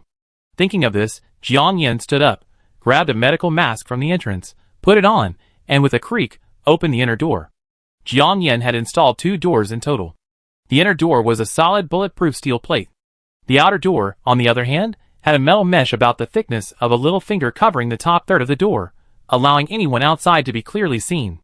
This metal net can actually be electrified, but Jiang Yan just hasn't turned it on yet. Her home's entrance had been specially modified, fitting neatly behind the door, completely shielding everything inside. As soon as the door opened, the hot air from outside blew in with a bang, and Jiang Yan felt as if half her head had suddenly been thrust into a sauna. The cool air from inside whizzed out through the holes in the metal mesh. The couple standing outside felt a sudden chill on their faces. They exchanged a meaningful glance, then involuntarily took a step forward. But their expressions froze when they saw Jiang Yan's cold gaze. The woman looked back, trying to peer into her living room. Finding nothing, she turned her gaze away, looked at Jiang Yan, and smiled sheepishly. "Hello, little sister," she said. "I'm Zhang Chunmei from 3203 next door. This is my husband, Zhou Guangfu. Could you open the door outside as well? It's our child's birthday today, and we left a piece of cake just for you. We wanted to invite you to share in the celebration." She added, "We're sorry to bother you. We just messaged you in the homeowners group, but you didn't reply, so we just came knocking. They say you shouldn't hit someone who smiles," and Zhang Chunmei believed Jiang Yan felt the same way. Homeowners group. While Jiang Yan was abroad stocking up on supplies, she deleted and quit nearly every group and every insignificant friend she had. She completely detached herself from her past life and the irrelevant relationships around her. The only group she remained in was the Repulse Bay homeowners group. After Du Ziting helped her with the purchase paperwork, a man named Zhang Qiming from the homeowners committee added her as a friend and pulled her into the group chat. Although Jiang Yan remained silent, she hadn't considered leaving the group. After all, knowing both yourself and your enemy is key to victory. Although she had planned to remain in her space and her room after the apocalypse, she couldn't completely isolate herself from the world. By staying in the group chat for the time being, she could gain a better understanding of the surrounding situation and the official response and measures after the subsequent natural disaster. As for the other parties that ing her in the group chat, it would be a surprise if she actually checked. After listening to Yi Chunmei's words, Jiang Yan didn't show much expression. She simply said, "Thank you both. I appreciate the kindness. I won't eat the cake, I save it for the kids. If there's nothing else going on here, I close the door. Also, I don't like being disturbed. Please don't knock on my door again. Thank you." Without waiting for the other party to reply, Jiang Yan turned and left. Yi Chunmei's face faltered for a moment, then she beamed. "Little sister, please wait a moment. I have a favor to ask." Wow, sure enough, this cake was a weasel paying New Year's greetings to a chicken. "Oh no. She's not a chicken." Jiang Yan paused, turned, and glared at her with a stern gaze. "What?" Yi Chunmei was startled by her calm gaze, and her tone changed instantly. "You became you. Hey sister, the temperature suddenly spiked in Aming today, almost reaching 42 degrees Celsius inside. My 2 children and 2 elderly parents have never experienced anything like this before. The elderly have heart problems, and they're having trouble handling it. My wife bought an air conditioner on JD.com, but the installation isn't until tomorrow. I was thinking you just installed 2 air conditioners, so I was wondering if you could temporarily let the elderly and children stay in the living room tonight. Don't worry, the children are well behaved, and the elderly are very clean. They won't mess up your house. If that's not possible, we can charge you a hotel fee plus the electricity bill." Cough, cough, cough. Jiang Yan ignored her, suddenly covering her mouth with her hand and coughing furiously. Yi Chunmei and Zhou Guangfu glanced at the light blue medical mask she was wearing, stunned, and involuntarily took a large step back. Chapter 22. Jiang Yan, seeing their expressions and actions, thought they would give up, but Yi Chunmei gritted her teeth and vowed, "Little sister, it's okay. I just have the elderly and children wear double masks. It's not your fault if they get infected." "Yes, yes, big sister. The problem is, no one else has air conditioning. The motel outside does have it, but my parents have underlying health conditions, and we just saw from the homeowners group that deadly blood-sucking mosquitoes have been found in Building D. So, if we stay close by, we can help take care of their daily needs." Zhou Guangfu quickly smiled and explained. The couple acted like a double act, one supporting the other. Jiang Yan had nothing else to do at the moment, so she simply stood behind the door and watched the two perform. Zhou Guangfu had just finished speaking when Chunmei took over, launching into a sermon. "Oh, little sister, if that doesn't work out, we give you some extra money. Do you think 100 yuan a night for accommodation plus air conditioning and electricity is enough? We'd be bringing a tent, and we won't be staying long. The air conditioning will be installed the day after tomorrow, and we move back. They come home to wash and use the restroom, and we also cook your 3 meals a day, saving you the trouble of cooking alone. Besides, as you know, we're all neighbors. We see each other every day, so we should help each other. After all, everyone has bad days, don't you think?" He Chunmei's acting and dialogue were a bit clumsy, and Jiang Yan finally couldn't bear it anymore. "Yes, sister, you're right. Neighbors should really help each other." After she finished, she changed the subject, giving a sly smile. "Sister, my credit card and mortgage are almost overdue.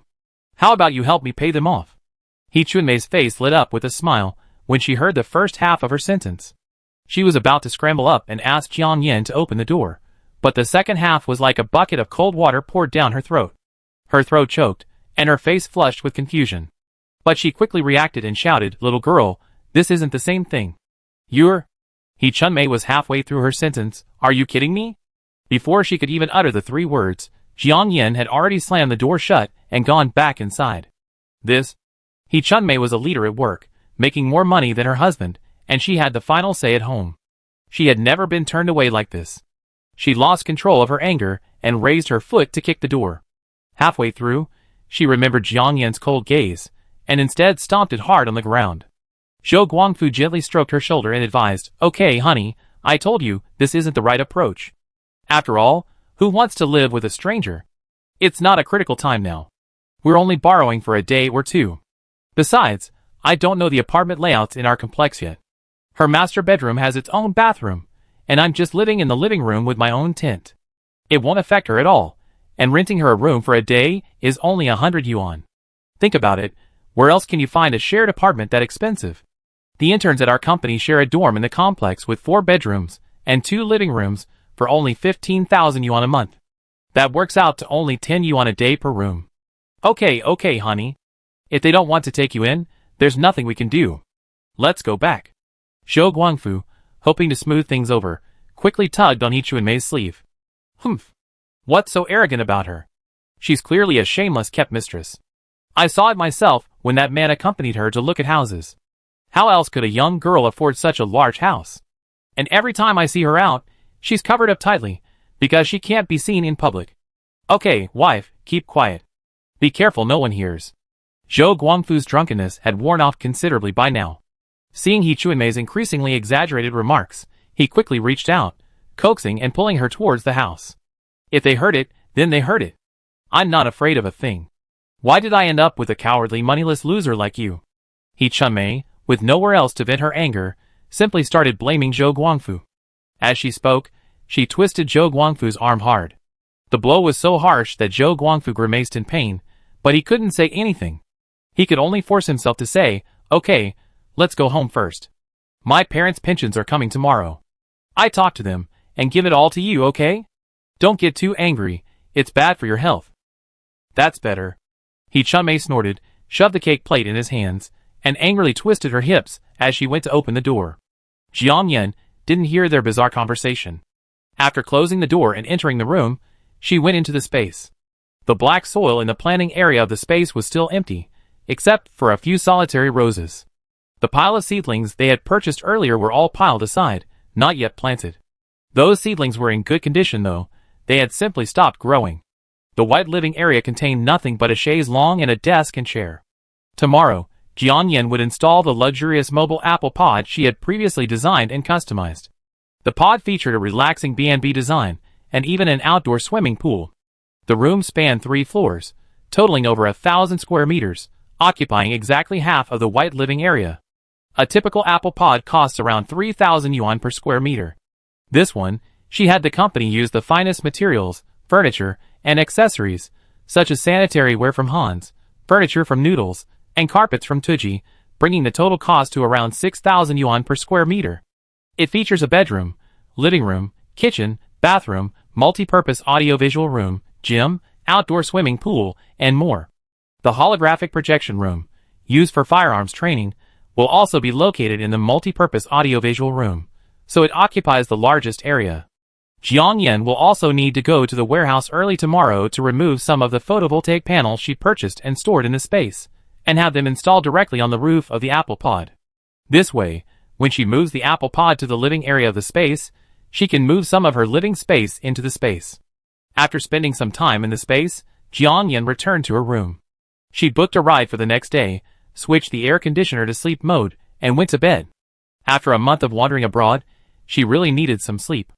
The next day, Jiang Yan woke up a little after 7. She checked the thermometer and the weather on her phone. The temperature outside had soared to a staggering 45 degrees Celsius.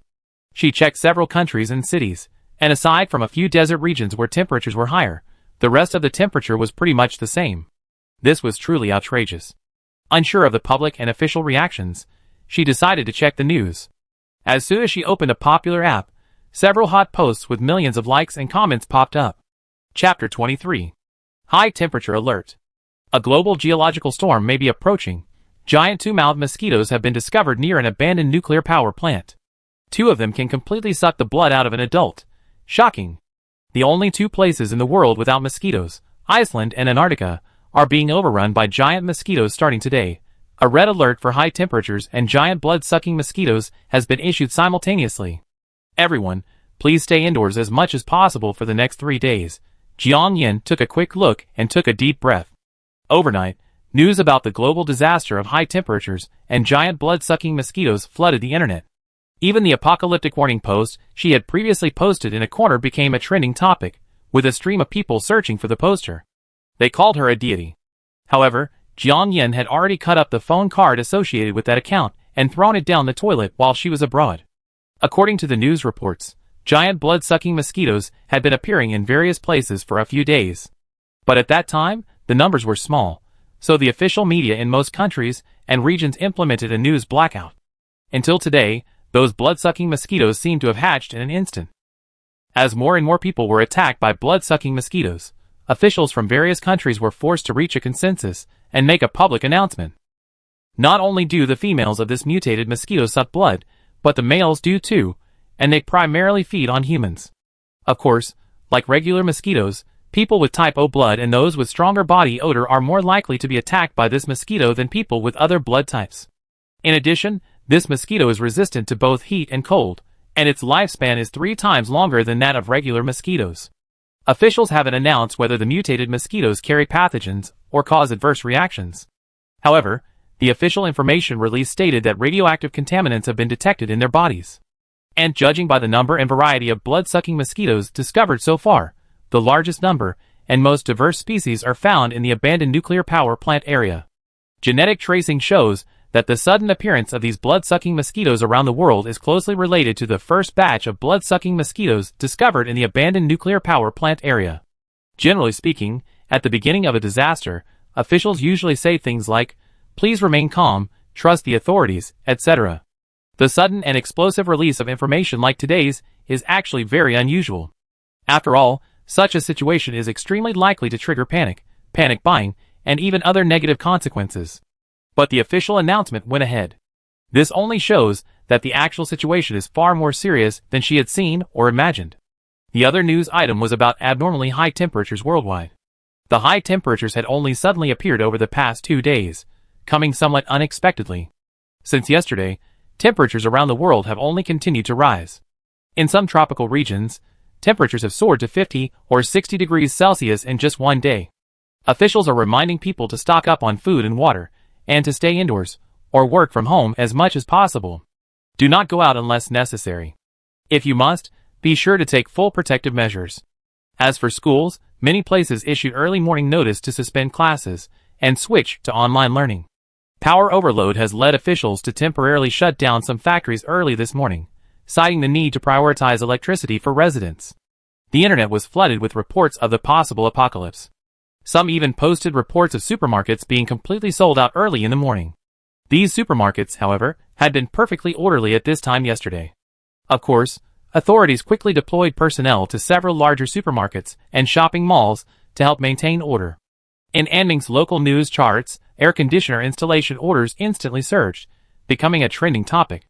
Compared to other places, Anming, with its warm winters and cool summers, has few people installing air conditioners. But even early in the morning, the phone lines for air conditioner installations were completely flooded with calls. After all, there are many ways to buy air conditioners, but there are only so many local installers. Online speculation about the apocalypse was growing, and many bloggers' live streams were even turning to themes like survival in the apocalypse. Of course, there were also many gory images of people being attacked by blood-soaked mosquitoes. Jiang Yin suddenly realized she had returned home just in time. Also, the news of the impending double typhoon made her heart sink. As expected, the apocalypse has arrived early. A month early. No matter what, I have to finish all the things I planned today, otherwise, if I don't go now, the temperature will only get higher and higher, making it even more impossible to go out. Jiang Yin pinched her brows and called the ride-hailing driver, asking him to pick her up at Repulse Bay early. The driver had seen the news early in the morning, and with the scorching weather outside, he was actually thinking of backing out. He hadn't even driven this morning, but Jiang Yin couldn't resist triple the price she given him, so he drove to Repulse Bay quickly. Jiang Yin had thermal clothing and a helmet in her space, and she also grabbed a neck fan and placed it around her neck. After fully gearing up, she finally left the house.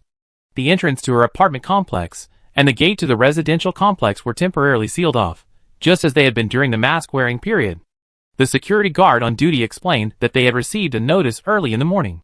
Because they feared panic buying and the effects of the high temperatures, only one person from each household could go out to buy supplies. Anyone leaving their skin exposed without mosquito protection would be turned away. The rest of the people were required to stay home. The property management had also assigned personnel to seal off the common areas of each residential building and any air leaks that easily allowed mosquitoes to enter. With the experience gained during the mask-wearing period, the response speed of her residential complex, which had average property management, was acceptable. Seeing Jiang Yin's strange appearance in full gear, the security guards were stunned for a moment. Jiang Yin took her pass and left the complex. The driver picked her up and quickly drove to the warehouse address using the navigation system. On the roads, the entire city seemed to have paused overnight. There were few people or cars outside. Sprinkler trucks continuously sprayed water mist on the roads. But the mist had little effect on cooling the roads. From time to time, fire trucks and police cars would pass by with a chug of their teeth. These are the people who go against the flow during this critical period, worthy of admiration and respect. Especially in a special situation like today. Jiang Yin had the driver take her to the warehouse and then let him go. While the supplier's goods hadn't arrived yet, she took out the pile of photovoltaic solar panels she had stored in her space. Chapter 24. Jiang Yin had just taken a simple folding stool from her space and sat down when the trailer and installation workers for the mobile apple pod arrived. Also arriving was the boss of the other company, along with several cleaning ladies in uniform, carrying various cleaning equipment. After all, this was a large private order worth over 6 million yuan, and with the weather being unusual today, the boss simply came over to oversee the assembly and cleaning. Also, the other party's main purpose was to meet Jiang Yin, a major client, hoping to maintain a good relationship and potentially pursue long-term cooperation. Alas, there was no future. The boss's name was Lu Lei, a stylish young man in his 20s. Seeing Jiang Yin, fully armed, he was taken aback. Another young man, who looked like his assistant, directed the others to carry several boxes of electrolyte water for the workers to drink. He then had the cleaning ladies take out mosquito repellent and spray it all over the warehouse. Then he shouted, "It's hot out. Thank you all for your hard work. Hurry up and install and debug. Finish early, inspect early, get your bonuses early, and go home early." The workers, seeing that they could not only get free neck fans, but also red envelopes for working today, temporarily ignored the heat and instantly became motivated. As the boss, Lu Lei was also a man with a keen eye for detail. He unscrewed the bottle of electrolyte water, which he had kept refrigerated in the car's small refrigerator, and then handed it to Jiang Yin. "Ms. Jiang, although you're wearing thermal clothing, it's too hot today. You're particularly susceptible to heat stroke. You should still drink some." He was a keen extreme sports enthusiast, well-versed in professional attire, and he recognized Jiang Yin's gear at a glance. Jiang Yin said thank you and took it. "By the way, Ms. Jiang, are you sure you want to install this mobile apple pod in this warehouse?" Lu Lei asked, glancing around. The warehouse was large and spacious, with a cluster of faucets nearby. In this scorching heat, The temperature inside was slightly lower than outside by a degree or two. But in his opinion, living here was clearly impractical. The weeds outside the warehouse were overgrown, attracting mosquitoes at night. If she attracted those giant, blood-red mosquitoes, her small frame wouldn't even be enough for them to make an appetizer. Besides, such a high-end, luxurious mobile apple pod would be more suitable for a golf course by the lake. Putting it here would be completely out of place. Besides, there was no sunlight in this warehouse, and putting those photovoltaic panels in there would be like taking off your pants to fart. A completely unnecessary undertaking. Despite the gimmick of being movable, this set of apple pods is incredibly large. Once installed, it's practically the same as if it were fixed in place. Unless, of course, they need to be removed again. Jiang Yan simply hummed, saying nothing more. Lu Lei didn't dare ask any more questions. As a businessman, he has a strong sense of boundaries. Also, while a professional, he only has the right to make suggestions. The decision-making rests entirely with the client. Most of the time, they just do it and it's done. Even elsewhere, workers, flushed with excitement, had already unloaded the goods with the help of 2 cranes and began assembling them. After a brief chat with Jiang Yan, Lu Lei personally took over the command, leaving Jiang Yan alone. Ding! An intruder has been detected at my doorstep. Jiang Yan had just finished a bottle of electrolyte water and was about to check the news when she heard an alarm from the smart home app on her phone. She had invested heavily in adding some advanced technology to her smart home system. Besides everyday functions like turning on the TV, lights, and curtains, it also connected to the home surveillance system, the smoke detector at the door, and the door and window sensors on the exterior walls. Any stranger who remained within close proximity of the door for more than 3 minutes, with their body in contact with the door, would be automatically identified as an intruder by the system. She could remotely control the anti-intrusion program on her phone or tablet, administering electric shocks ranging from low voltage, 110 V, to ultra-high voltage, 500 V, and control the use of water and pepper spray. The water and pepper spray nozzles were concealed behind the first door, making it difficult for ordinary people to damage them. Jiang Yan had a rough idea of who was coming. She picked up her phone and opened the app, and a high-definition image of the scene outside appeared. As she expected, the people who appeared at the door were none other than Yi Chunmei and Zhou Guangfu. But besides them, there was also a little boy of 7 or 8 and a little girl of 3 or 4. The 2 children had flushed faces and vacant eyes, looking ill. They each held a small plastic stool with cartoon characters. Next to Zhou Guangfu stood 2 elderly men, thin and grim, with graying hair and canes, leaning on their shoulders. Judging from their appearance, they were probably Zhou Guangfu's parents.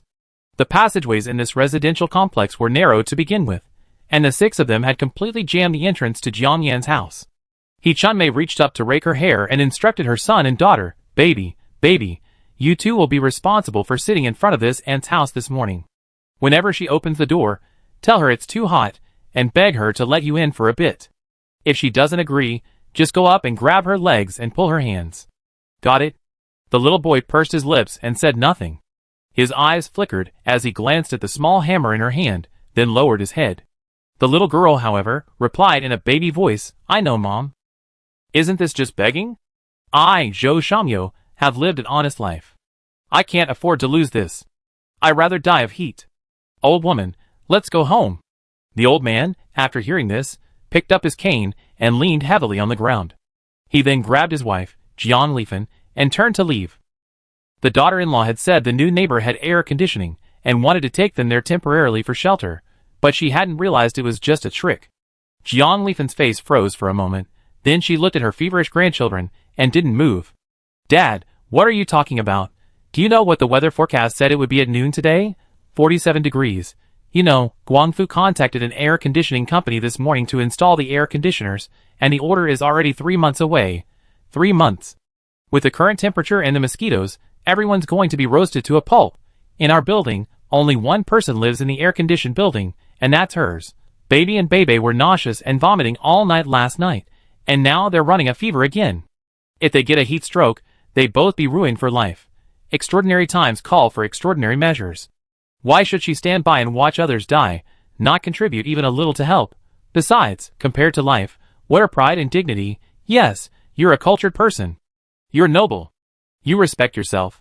You're buried halfway in the ground, and you're not afraid of death, but you have to consider Baby and Bebe. Chapter 25. Dad, let me say something a bit harsh and disrespectful. If you die now, can you afford to die? Didn't you see in the homeowners group chat that the hospital, police station, and even the crematorium's phone lines are all busy? The mother of the old Liu family in 403 suffered an acute myocardial infarction due to the extreme heat, and she's now lying in bed at home. With the temperature so high, your body might stink tonight. So, if you die, where will I bury you? Forget about anything else. The garbage room in the complex will be piled high with flies. He Chuanmei's words were not only harsh, but also came like a machine gun, firing without a single pause. Chunmei, you're so unreasonable and unreasonable. Zhou Shangyo was so angry that he leaned his cane against the floor tile. He looked up at the sky and sighed, alas, what sin has our Zhou family committed? After saying this, whether it was the heat or the irritation of He Chuanmei's words, he fell to the ground with his eyes blinded. Jiang Lifan, standing next to him, shuddered with fear and reached out to grab his sleeve. Old man. Grandpa. Grandpa. The two children dropped their stools and ran over. Dad. The tall Zhou Guangfu stepped forward and supported Zhou Shangyo. He Chunmei was flustered for a second, then calmly made arrangements. Zhou Guangfu, you take care of Dad and get him home to rest. I be here banging on the door. I don't believe she won't open it this morning. In her eyes, Jiang Lifan, her mother-in-law, with a chronic illness and her daily quarrels, was better off gone. But my father-in-law, Zhou Shangyo, had a high pension. He couldn't just die. He was the family's lifeblood. Wife, forget it. Let's go home together. Zhou Guangfu frowned and sighed deeply. Their daughter was born with jaundice and pneumonia. At such a young age, she was left alone every day by the nurse for blue light therapy, her forehead pierced with needles. Every time they recalled that scene, the couple burst into tears. From then on, whenever their daughter suffered a relatively serious illness, He Chunmei became extremely nervous. It's not an exaggeration to say she would go crazy at times. After hearing that the mortality rate of heat stroke is as high as 20% to 70%, and that baby Bebe was experiencing nausea, vomiting, and a fever, He Chunmei became visibly panicked. If you want to go back by yourself. If you keep going like this, baby Bebe will die sooner or later. Even if I risk going to jail today, I turn on the air conditioner for them. Baby Bebe, you stay here with your mother, and you're not allowed to go back. He Chuanmei's eyes widened as she spoke, raising her palms and banging furiously on Jiang Yan's door. Little sister, open the door. Zhou Guangfu shook his head helplessly, called his mother Jiang Lifan, and helped his father Zhou Shangyo back home. The two children, too afraid to wander, walked to the door of 3202 and stared blankly at their mother. The high-definition footage seemed to be happening right before her eyes. Jiang Yan stared at the screen, silently taking a deep breath. Is this a case of an innocent man being convicted of possessing a treasure? If it were in her previous life, or in the past, she would have opened the door without hesitation to let them in. But now, she knew that this was just the beginning of the end of the world, not the true arrival of the end of the world. Many people thought they could just get through these few days. Only she knew the days ahead would only get worse and more difficult. If you let someone in now, forget about them coming out. Especially considering their aggressive and unruly attitude. They might even usurp the throne. He Chuanmei's voice could be heard again on screen. Little girl, stop pretending. Open the door, or I'm going to break it down. He Chunmei hadn't known Jiang Yan had left home long ago, and seeing that she wouldn't open the door, she simply raised her small hammer. She aimed the hammer at the combination lock, ready to break it down and break in. But only Jiang Yan knew that even if she smashed the combination lock, the door wouldn't open. Unless they blew the lock core or dismantled the entire door. He Chunmei, in the screen, had already raised her small hammer again. But she didn't smash it right away. Instead, she held her waist with her other hand and gasped for air. The room temperature was too high, and she'd been yelling for so long that her chest was already tight and short of breath, her face flushed red. Jiang Yan frowned, and her fingers nimbly activated the anti-intrusion program. She didn't go too far, choosing only the lowest 110V shock. As a small lesson, the apocalypse hadn't truly arrived yet, so electrocuting someone all at once wouldn't be appropriate. Besides, there were two children watching nearby. Little girl, I knock on the door one last time. If you don't open it, don't blame me for being rude. He Chunmei said, her palms banging again. Sizzle. With her final slap, a piercing tingling sensation, like being bitten by millions of ants, spread from her palms throughout her body. He Chunmei screamed, ouch, and instinctively took 2 steps back. The hammer in her hand dropped, with a clang due to muscle weakness. Mom, what's wrong with you? Mom. The two children were startled by this, and rushed over to help Hee Chun-mei. Don't come over. Hee Chun-mei was no fool. That feeling was clearly an electric shock.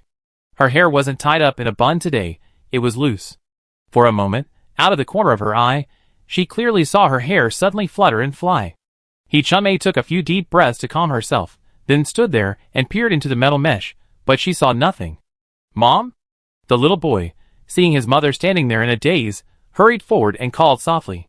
Hee Chun-mei regained consciousness, a glint of cruelty flashing in her eyes.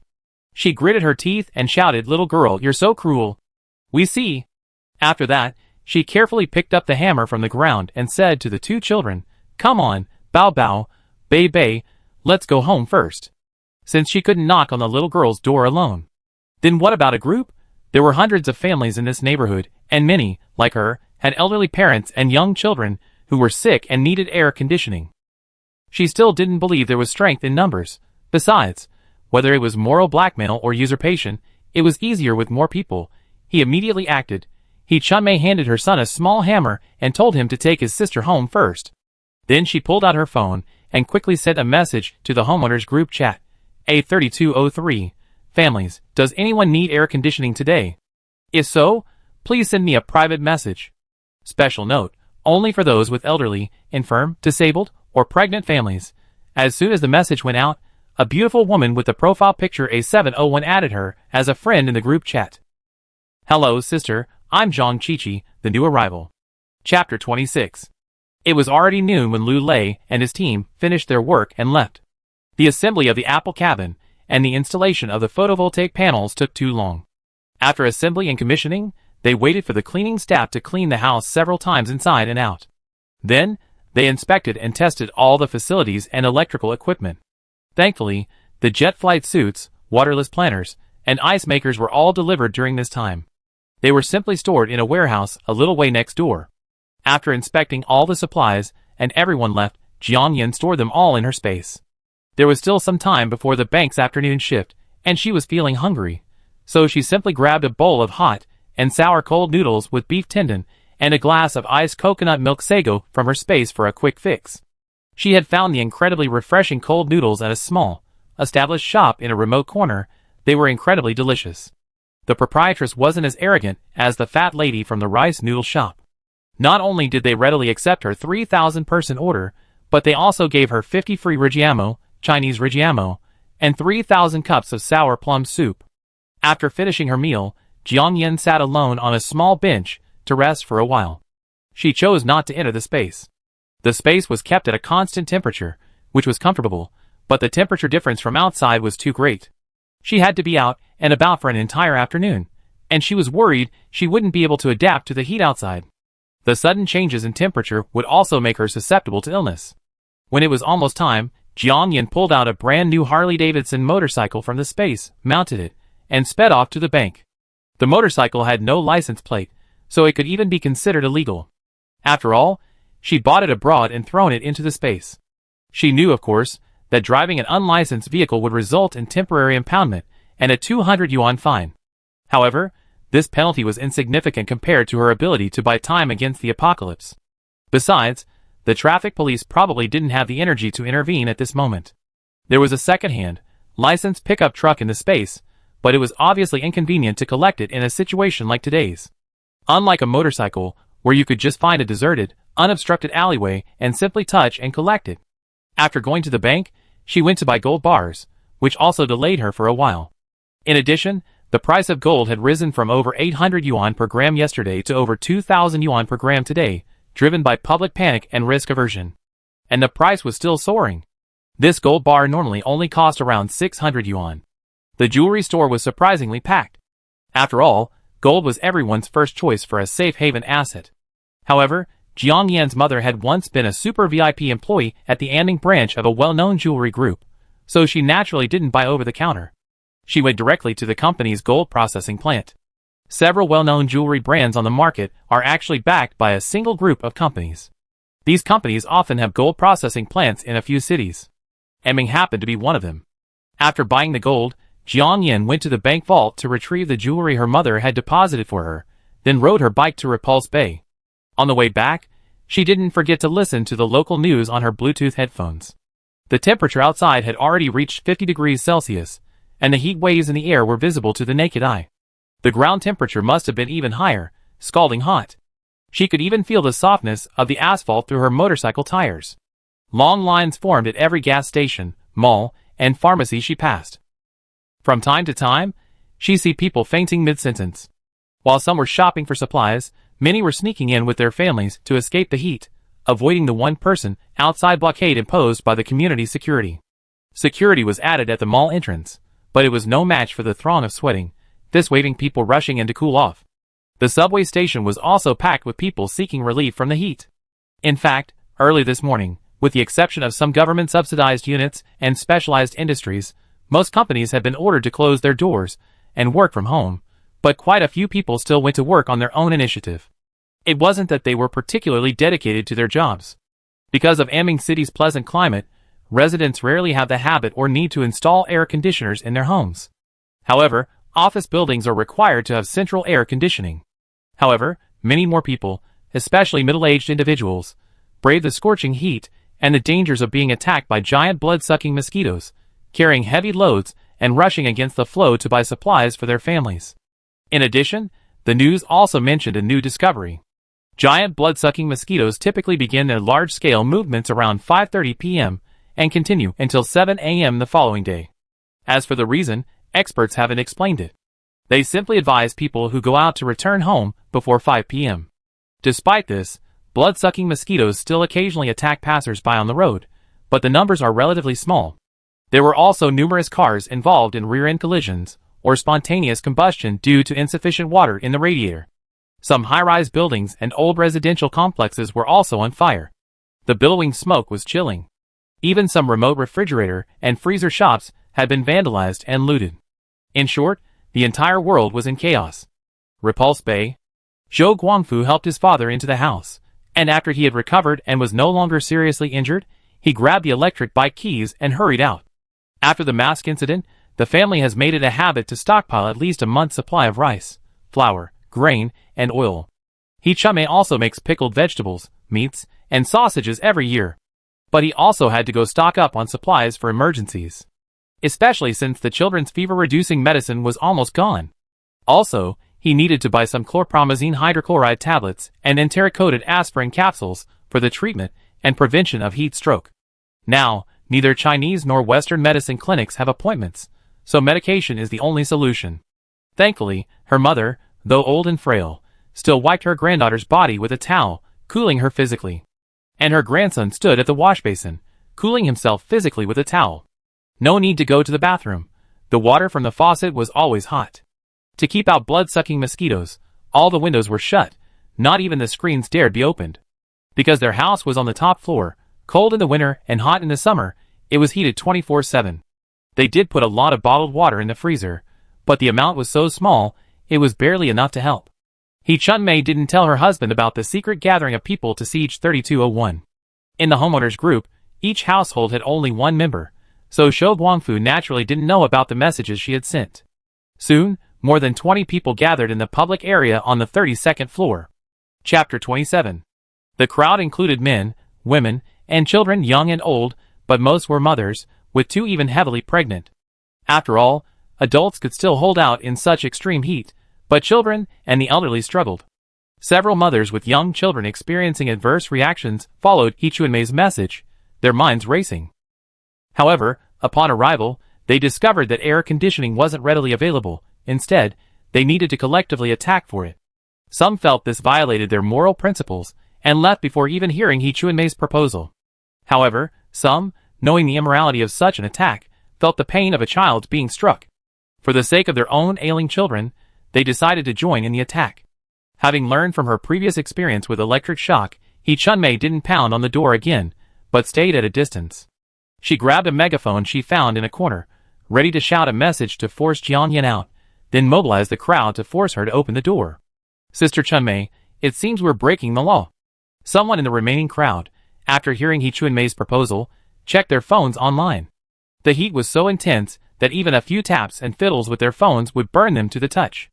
Many people had left their phones in their pockets and used. At this moment, They all pulled them out. The person who had spoken earlier, a young girl, read directly, maliciously blocking the door is a civil tort, obstructing the right-of-way, and is illegal. The others looked at each other in bewilderment for a second. Chunmei rolled her eyes at her and shouted, "Law? Who's going to take care of you now? Let me tell you, I just heard that most of our neighborhood security has been pulled out by the police." "Why?" "Because they're short on manpower. We're relatively well off here. Some other places have already seen all sorts of looting and vandalism. You haven't seen TikTok and WeChat yet. Yeah, it's not normal anymore. Rumors are circulating online that the apocalypse is coming. I'm afraid the police can't intervene in trivial neighborhood matters like ours. They say the bold die of overeating, the timid die of starvation. Besides, we didn't do anything." "Oh, that's right. There's no order for air conditioning installations right now. People are scrambling for refrigerators and freezers to cool down.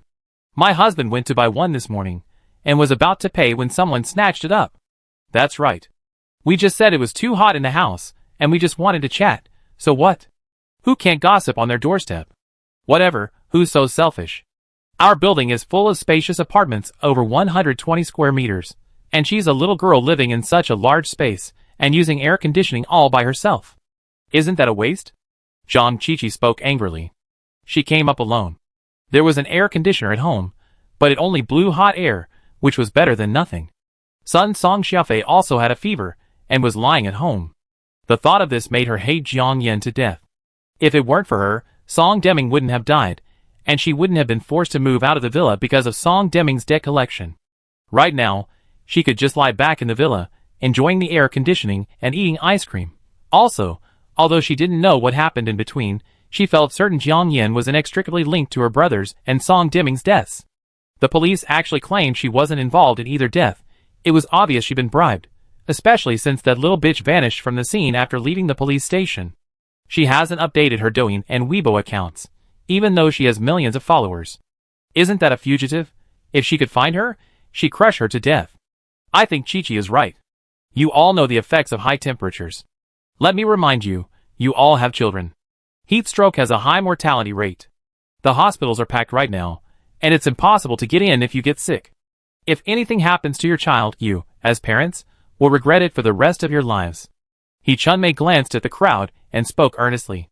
She was, after all, a small manager in the company. She has some understanding of manipulating people's psychology. Those with strong principles or weak needs left after hearing her proposal. Those who are still here are either still wavering or desperately needing more air conditioning. Furthermore, most people have a herd mentality. As long as you highlight their most important priorities and appeal to their emotions and reason, you can usually convince them, or even trick them. Especially with the beautiful and charming Zhang Qiqi leading the charge. Men are often attracted to beautiful women, but sometimes, women are too. As expected, everyone fell silent after hearing this. An elderly man, having heard that blocking a door privately was illegal, was about to go home, but stopped. "Chunmei, I suddenly remembered that I saw a girl leaving your unit this morning. She was tall, well-mannered, and slender, though her attire was rather odd. Plus, she was a stranger, so I remember her in a special way. Since you just mentioned that girl was a mistress, who was being kept secret, and who liked to cover her face, I'm guessing it's her," one of the pregnant women said. Repulse Bay has been available for several years, and Building A is largely comprised of long-time residents, so everyone's familiar with each other. The only recent movers are on floors 7 and 32. She supported her waist with one hand, gently stroking her belly with the other. Beads of sweat covered her forehead, and her face was flushed. No wonder. I nearly screamed my throat out this morning, but she remained silent. Chunmei stamped her foot in anger. Upon hearing this, Zhang Qiqi's eyes flashed with venom, and she sneered, "Ha! Sister, that's even better. There are mosquitoes everywhere, and I heard all those air-conditioned hotels are packed. She have to come home sooner or later, and we just be there. Also, let's just go all out. If she doesn't let us in, we just go and grab her keys. We got a ton of killer weapons." She then glanced at the two pregnant women and the elderly people, her words hinting clearly. Chunmei glanced at Jiang Yan's door with lingering fear, frowning. Her house has a dual combination lock and fingerprint lock. There's no key. "Sister, wouldn't that make it even easier?" Zhang Qiqi said with a sly look, giving Chunmei a meaningful glance. Chapter 28. Chunmei's eyes met hers, and she understood instantly. "Then let's wait here. We don't have work today anyway, and there's nothing to do when we get home.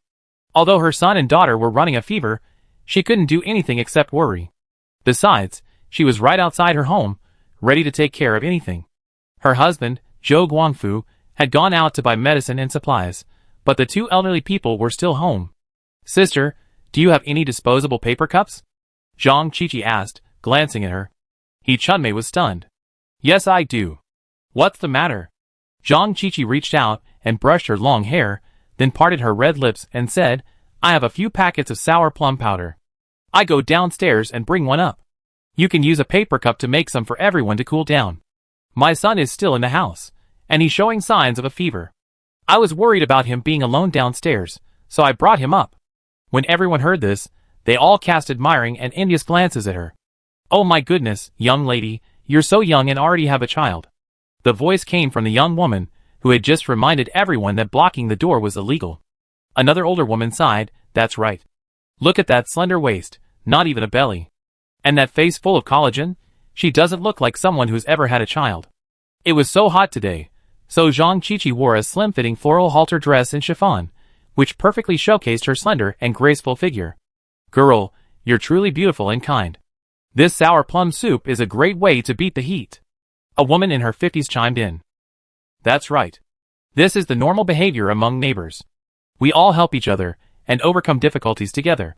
Unlike that idiot girl in 3201, who's always selfish and self-serving. If anything happens to her, I don't think anyone will care. He Chunmei, standing by, finished her words angrily, not forgetting to turn around and spit a paw at Jiang Yan's door. Zhang Qiqi listened to the praises, her eyes filled with joy. Once the gossip started, it never stopped. Let me tell you, generally speaking, having a son means the wife is smarter than the husband, but having a daughter means the husband is smarter than the daughter. This is scientifically proven. So, Qiqi, you're obviously incredibly smart, and can easily control your husband. My husband must have saved the galaxy in his past life. The topic quickly turned to the identity of Zhang Qiqi's husband. Qiqi, what does your husband do for a living? Why would he leave you, an orphan and a widow, at home in such hot weather? Besides, I don't think I ever seen your husband. This was said by the pregnant woman, who had previously said she saw Jiang Yan leaving. On weekdays, when she had nothing else to do, she liked to stand by the French window and watch the people coming and going in the garden. She had naturally seen Zhang Qiqi when she moved in. However, from the distance, and because she was wearing a black dress, she hadn't noticed the black mourning cloth on her arm. The pregnant woman's question drew inquiring glances at Zhang Qiqi. After all, it was quite curious that she was so young and beautiful, yet her husband wasn't home all that time. My husband is an ocean sailor. He's gone overseas, and hasn't come back yet, Zhang Qiqi said without hesitation, frowning and sighing. Oh, it's hot all over the world right now, and there are so many mosquitoes. I don't know when he'll be back. Wow, ocean sailors, their salaries are huge, but the problem is they're always on the ship, and have nowhere to spend their money. Isn't that why he's responsible for earning the money, while you're responsible for looking beautiful at home? So envious. Someone cast another envious look. The others continued to chime in, and the atmosphere seemed even hotter than a 50-degree room temperature. Zhang Qiqi listened to the compliments with a smile on her face, but inside, she felt a mixture of emotions, and she wished she could disappear right away. Okay, sisters, you guys keep chatting. I'm going downstairs to get everyone some sour plum powder. Without waiting for a response, she turned and left. As soon as she entered the elevator and waited for the doors to close, her expression changed in an instant. The others continued their conversation, their voices growing louder. He Chunmei glanced at the rooms next door, 3202 and 3204, which had their doors tightly shut, and suggested, everyone, it's still early. Standing here all the time isn't a good idea. Besides, we don't know when that damn girl will be back. How about this? Most of you come inside and wait, and we take turns guarding here. Once we see the elevator reach the 30th floor, we call the others. How about that? Okay. Then I trouble you, Sister Chunmei. The crowd, already dizzy from the heat, was now brainwashed, and the atmosphere had been building. They voted unanimously in favor of the proposal. It was already past 5 in the afternoon when Jiang Yan returned to the area near Repulse Bay. The temperature had already risen to 55 degrees Celsius. She had previously stored her motorcycle in a quiet, unobstructed alleyway near the community. She then retrieved a large backpack she had prepared. She had carried this backpack with her when she left home this morning. She knew that in urban communities, neighborhood attention wasn't high. There are even some neighbors who you only greet a few times throughout the year. But there couldn't be those who might be interested in observing secretly, especially with unusually high temperatures and blood-red mosquitoes attacking people like today. Furthermore, the layout of the buildings in Repulse Bay was strange. Everyone had to pass through the enclosed garden to leave, exposing their every move to the public. The backpack was now crammed with light, space-consuming supplies like instant noodles and tissue boxes. 2 bottles of mineral water were stuffed into the side pockets, bulging. Of course, she also carried 2 non-woven shopping bags, also filled with various supplies. Anyone with a discerning eye could tell she was out shopping. Besides, she left early in the morning, and the community garden was nearly deserted. She was fully armed at the time, so naturally no one noticed. But now, the entrance to the community had seen a noticeable increase in the number of people carrying large and small bags of supplies home. Cars were also arriving one after another to the basement garage. She thought for a moment, then removed the oddly shaped and eye-catching heat shield and replaced it with a baseball cap and sunglasses to block out the glaring sun. With everything ready, Jiang Yin, her small face braving the scorching heat, walked towards the entrance of the residential complex. As soon as she entered, a dead black bird fell from the sky. Jiang Yin frowned slightly. Glancing at the ground, she saw several dead birds scattered across the central garden. There were also some on the road outside, but there were noticeably more in the residential garden. It was likely due to dehydration caused by the high temperature. Chapter 29. There was a dead cat in the flower bed not far away. Judging from its fur and the dirt on its body, it must be a stray. The scorching sun beat down, and even through her hat and hair, she could feel the burning sensation on her scalp. Jiang Yin didn't dare linger and hurried towards Building A. The smart home alarm on her phone hadn't sounded since noon. Jiang Yin guessed Chunmei wouldn't dare to provoke her again for the time being, so she didn't think much of it, and went straight into the elevator with her things. The elevator door on the 32nd floor opened, and Jiang Yin had only taken a few steps when she saw a bizarre scene she would never forget. More than a dozen people, men, women, young, and pregnant, filled the narrow passageway in front of her house. As if on unified command, everyone saw her figure appear around the corner of the elevator, and all eyes flashed towards her. Those eyes held hope, flattery, hostility, contempt, resentment, and even wariness and vigilance. Jiang Yin was stunned, but upon seeing Chunmei and Zhang Qiqi standing at the front of the crowd, she understood instantly. They truly are birds of a feather. Jiang Yin couldn't help but gasp. No! To be more precise, she took a breath of the stifling, over 50-degree air. She inhaled not because she was shocked by the sheer number of their number, but because she tried to suppress the urge to charge forward and beat up Zhang Qiqi. Little sister, you're finally back. I heard you installed 2 large air conditioners, and everyone's wondering if they can stay there for a few days? Chunmei said, smiling and taking the brunt of the criticism. She had been saying a lot of bad things about Jiang Yin behind her back, and with the lingering fear of the electric shock, she hated her to death. But Jiang Yin had just returned, so she couldn't just start with harsh words. After all, there were other neighbors watching. If Jiang Yin, seeing how many people were there, allowed everyone inside to use the air conditioning, and she foolishly offended them, wouldn't that be more harm than good, and she be giving them a dowry? If Jiang Yin refused to let everyone in, then she could use courtesy first and then force, and have a reason and an excuse to call for action. Jiang Yin ignored her words and paused, glancing at everyone coldly. I want to go back to my own home.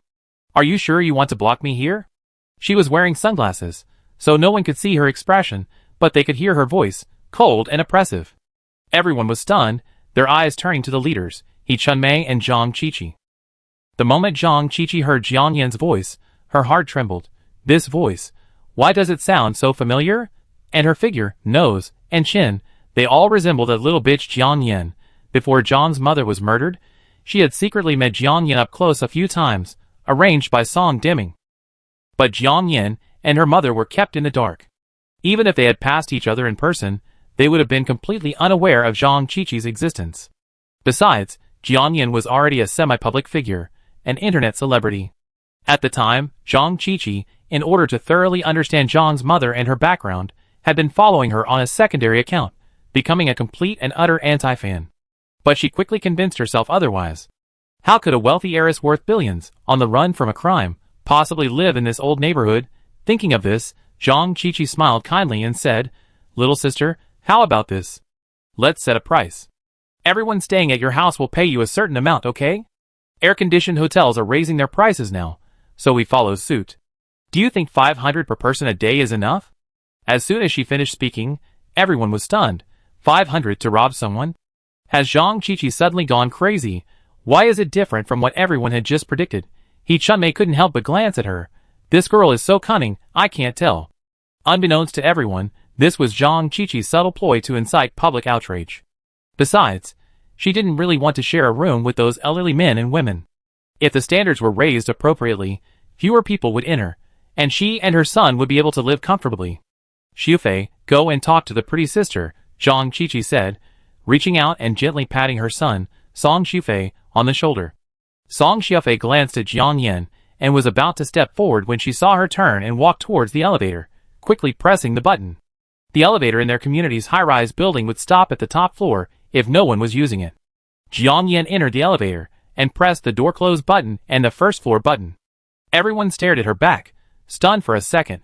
She's leaving now? Chunmei sneered. Don't worry, she'll be back sooner or later. With that, she pulled Zhang Qiqi to the window, her eyes fixed on the garden below. When you see the elevator light come up, call us. Okay. Elsewhere, Jiang Yan quickly reached the first floor. But she didn't leave the apartment, instead quickly slipping into the stairwell. In a few seconds, she had already formulated a plan. In a situation like that, calling the police was clearly impractical, as the police station was currently fully occupied. It was also impossible for her to force her way home. The space was filled with a vast array of weapons, but it wasn't the apocalypse yet, so it wasn't likely she'd be able to whip out a machine gun and start a barrage of attacks. Furthermore, while the space had improved her physical condition in various ways, the enemy was now outnumbered. 2 fists were no match for 4 legs, and she couldn't guarantee victory. The space did contain the jet suit she had just acquired today. She had seen it while watching Bear Grylls' outdoor survival show. On a full tank, it could fly for 8 to 10 minutes, reaching an altitude of 1,800 meters. She could easily find a place to rest, then sneak back home through the window at night when no one was watching. She could always open the window through the smart home system. However, escaping now was a bad idea. A kind person is easily bullied, and a kind horse is easily ridden. If everyone thought she was afraid and retreated, such incidents would continue and intensify. She had to teach them a lesson. Of course, Zhang Qiqi, who had brought this humiliation upon herself, would be the first person she had to deal with. Jiang Yan glanced around, confirming no one was approaching. With a thought, she retrieved a D-Country Wei Ming brand lithium-ion battery-powered chainsaw from her space. The saw's blade was a full 1.5 meters long and powerful. Of course, it was also heavy, nearly 8 kilograms. With a flick of the switch, the shiny blade began to spin at high speed, accompanied by a piercing buzzing sound. Jiang Yan was pleased with the intimidating effect. She curled her lips, carrying the Weimian in one hand and ascending the stairs. Seeing the elevator slowly begin its ascent from the ground floor to the 32nd floor, Song Xiufei excitedly exclaimed, "Mom, it looks like that sister is coming up again." Chapter 30. Look, Qiqi, I told her she'd be back. It's almost 5:30, and those bloody mosquitoes are about to swarm out in force. If she dares to go out at this hour, she's doomed. Chunmei grabbed Zhang Qiqi's hand and walked back, speaking confidently as she went. The others were startled by her words, then realized what was happening. The authorities had issued a bloody mosquito alert at noon, urging residents to return home before 5:30 and to keep doors and windows closed. Most of the people participating in the siege were from Building A, but a few were from other buildings. If they returned too late, they might encounter bloody mosquitoes. However, only the residents of Building D had encountered them before in the entire community. The others hadn't heard much about them. Plus, with 3,201 about to return and victory in sight, those few people didn't want to give up. They all looked at each other and ultimately chose to stay. It was rush hour for everyone else to go home, so the elevator kept stopping and starting, taking a while to reach the 32nd floor. Just as everyone was wondering if Jiang Yan hadn't actually gone upstairs, the door to 3,204 creaked open. A young couple in their 20s emerged. The man was well built, with a buzz cut, and about 1.78 meters tall. The woman was of medium height and well-proportioned build, with long black hair tied in a high ponytail.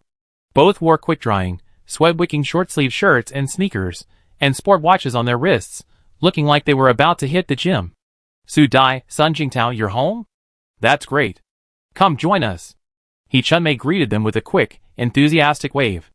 Su Dai is a fitness trainer, and Sun Jingtao is a former soldier who now works in the security department of a public institution. They used to go to the gym near the community where Su Dai works at this time every afternoon on weekends to work out. The weather has been too hot these past few days, and there's been a resurgence of aggressive mosquitoes, so they recently opted to climb the stairs in their building. After a day of staying home, they were getting really suffocated, but the high temperature made climbing the stairs impractical. They decided to walk around the floors, taking a stroll. Hearing He Chunmei's words, Su Dai smiled slightly and said softly, Sister Chunmei, we won't be joining. He Chunmei hadn't expected her to refuse, and felt a little embarrassed. After all, everyone on the other floors and buildings had responded to the call and joined. As neighbors, shouldn't they join together? The most important thing was that the group she was with consisted mainly of the elderly, the sick, the disabled, and pregnant women. If there was a real fight, it would be a 70-30 split. But she knew the Su Dai couple's work backgrounds, especially Sun Jingtao, who was clearly quite capable. If she could win their support, her chances of success would be 100%. Thinking of this, He Chunmei raised her voice slightly. No, why not join? Aren't you all hot after being cooped up at home all day? I saw the weather forecast, and it's going to be even hotter tomorrow and the day after tomorrow. Don't you know that girl 3201 has 2 large air conditioners at home? We're neighbors, so we should be on the same side right now. This statement sounded a bit like moral blackmail, and the others quickly echoed it. That's right, both of you. Join us. Strength lies in numbers. Miss, let's go together. Sun Jingtao, a straightforward man, was displeased. Sister He, are you misunderstanding the term front? A front is when there's a struggle and an enemy. Since we're all neighbors, why bother bringing up the term? He Chunmei's face darkened for a moment, and she spoke in a condescending tone. Look, son, you're exaggerating. I just made a random analogy, didn't I? What's the big deal? Just because the air conditioner is on, you've been clamoring like a monkey all day. People have to be respectful, and trees have to be barked. They don't want you in, so why are you being so shameless and forcing them to come in? Look at how smoky the 32nd floor has become. Besides, a group of people bullying a little girl, how can that be considered a crime? They even drag the children into the trouble. As adults, is this how you set an example for children? Have some dignity. Sun Jingtao launched into a barrage of criticism. The weather was humid, and the people were even more humid. Everyone's emotions were like a powder keg, flaring at the slightest touch. He Chunmei's anger flared up upon hearing this, and she argued, It's not Xiao Sun, how can you say that? Her house is so big, the air conditioner won't work for one person, and it won't work for a group of people either. It's so hot right now, people are getting sick from the heat. Isn't it only natural for her to help? Besides, it's not like we're not paying. Sister Chunmei, she's not related to you in any way. Choosing to help you is a favor, and not helping you is her duty. How can it be natural? Why are you making things difficult for her? Su Dai said leisurely, taking Sun Jingtao's arm. She and Sun Jingtao acted early, having just noticed the unusual weather on Anming, and had already bought an air conditioner from JD.com. The air conditioner will be installed tomorrow morning. Their house and Jiangyan's are located at opposite ends of the same corridor, and they witnessed everything that happened outside Jiangyan's door today. At this rate, He Chunmei and the others will soon follow suit and target them. So, in a sense, they and Jiangyan are actually on the same side. Making their stance clear now is far better than having to deal with this mess again tomorrow or the day after tomorrow. In addition, the couple generally have relatively positive values. Seeing the couple echoing each other, He Chunmei sneered and mocked, Su Dai, you two are talking nonsense. If your stillborn child had been born, it would be 3 or 4 years old now, right? You're going to have a child and possibly suffer from heat stroke, and you still talk so lightly? You? Su Dai's face suddenly changed when she heard it. She pursed her lips, her eyes reddened, and clenched her fists, about to go forward and hit He Chunmei, but her husband, Sun Jingtao, grabbed her. Honey, don't argue with her. This guy is being unreasonable and crazy today. Sun Jingtao was actually even angrier than she was, but he clenched his fists and held back, the veins in his arms throbbing with anger. If the two of them really went forward and beat He Chunmei, wouldn't that be deflecting the blame, successfully shifting the conflict onto themselves? He wasn't stupid. Besides, he worked in a public institution. Although he was in charge of a humble security department, he was still a responsible person. One should be mindful of one's external influence and image. Just as the others were about to step forward to intervene, Song Xiaofei, who had been staring at the elevator's floor indicator, shouted, "Mom! Mom!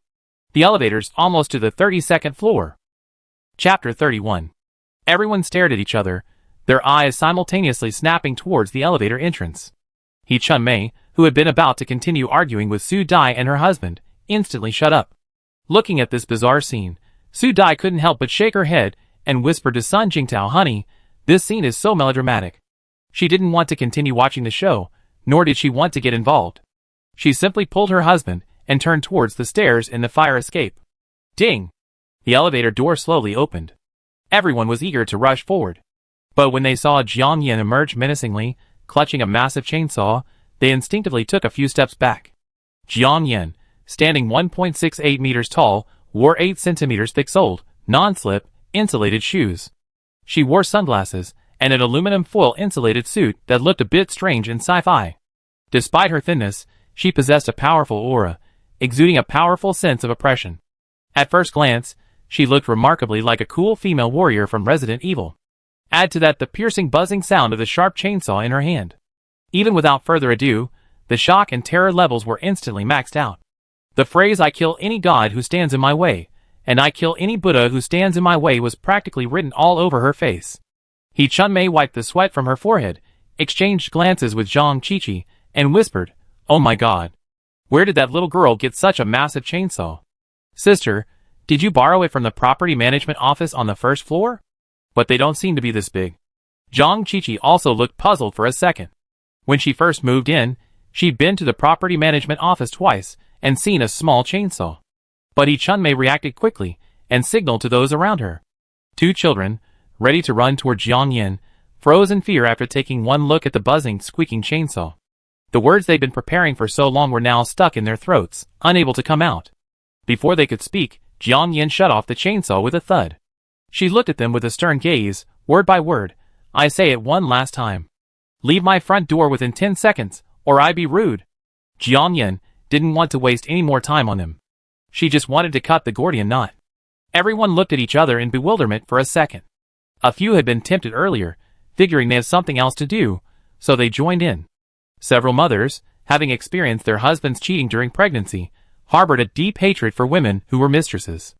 Naturally, this hatred was transferred to Jiang Yin. So, after hearing He Chunmei's provocative words, they assumed Jiang Yin was a mistress and wanted to punish her as well. But now, looking at her demeanor and aura, whether she was the 4th or 5th mistress, it didn't matter to them. "I can't afford to offend her. I truly can't afford to offend her." Some people, after a quick thought, were about to leave. After all, it was just turning on the air conditioning to cool down. There was no need to risk their lives. Zhang Qiqi caught a glimpse of the crowd's confusion and smiled. She stepped forward and said, "What are you doing, sister? We're all neighbors and good sisters, right? We should talk things over nicely." Snap! Before Zhang Qiqi could even utter the word "say it," Jiang Yin sneered, waved her hand, and brought the shining chainsaw blade down hard on her shoulder. The cool metal touch and the heavy downward pressure made Zhang Qiqi's pupils shrink, and her body shuddered subconsciously. "Oh my god!" Everyone was stunned and exclaimed in surprise. "Mom!" Song Xiaofei, upon seeing this, quickly ran over and hugged Jiang Yin's calf. "Auntie, please, don't hurt my mom." "Little sister, you're not." He Chunmei's words caught in her throat. She clearly saw Jiang Yin gently flip her wrist, placing the chainsaw blade sideways on Zhang Qiqi's shoulder. The saw blade was directly adjacent to Zhang Qiqi's fair, delicate neck. Everyone couldn't help but wipe the cold sweat off Zhang Qiqi's face. If Jiang Yin accidentally clicked the button, with a flick of her finger, Zhang Qiqi's head would be ripped off. Although we live in a society ruled by law, she probably wouldn't dare act recklessly. But judging by the woman's clothing and behavior, she might be a lunatic. Would a lunatic kill someone in public? I don't know. Anything is possible. Besides, the barefoot are not afraid of the shod. They all have families to support. She wouldn't dare mess with me. But what if she secretly took care of her elderly parents or young children? Some people began to back off. Others secretly called yayoing. But the line was clearly busy. An older woman picked up her phone, perhaps to secretly film evidence or broadcast it live, and Jiang Yin caught a glimpse of her. She shouted angrily, "Put your phone down." The older woman looked shocked for a second before putting it down in a huff. Jiang Yan clenched her other hand into a fist and patiently added, I can tell you straight up. Even if I live in a 1,000 square meter house and sleep in a 500 square meter bed, it's none of your business.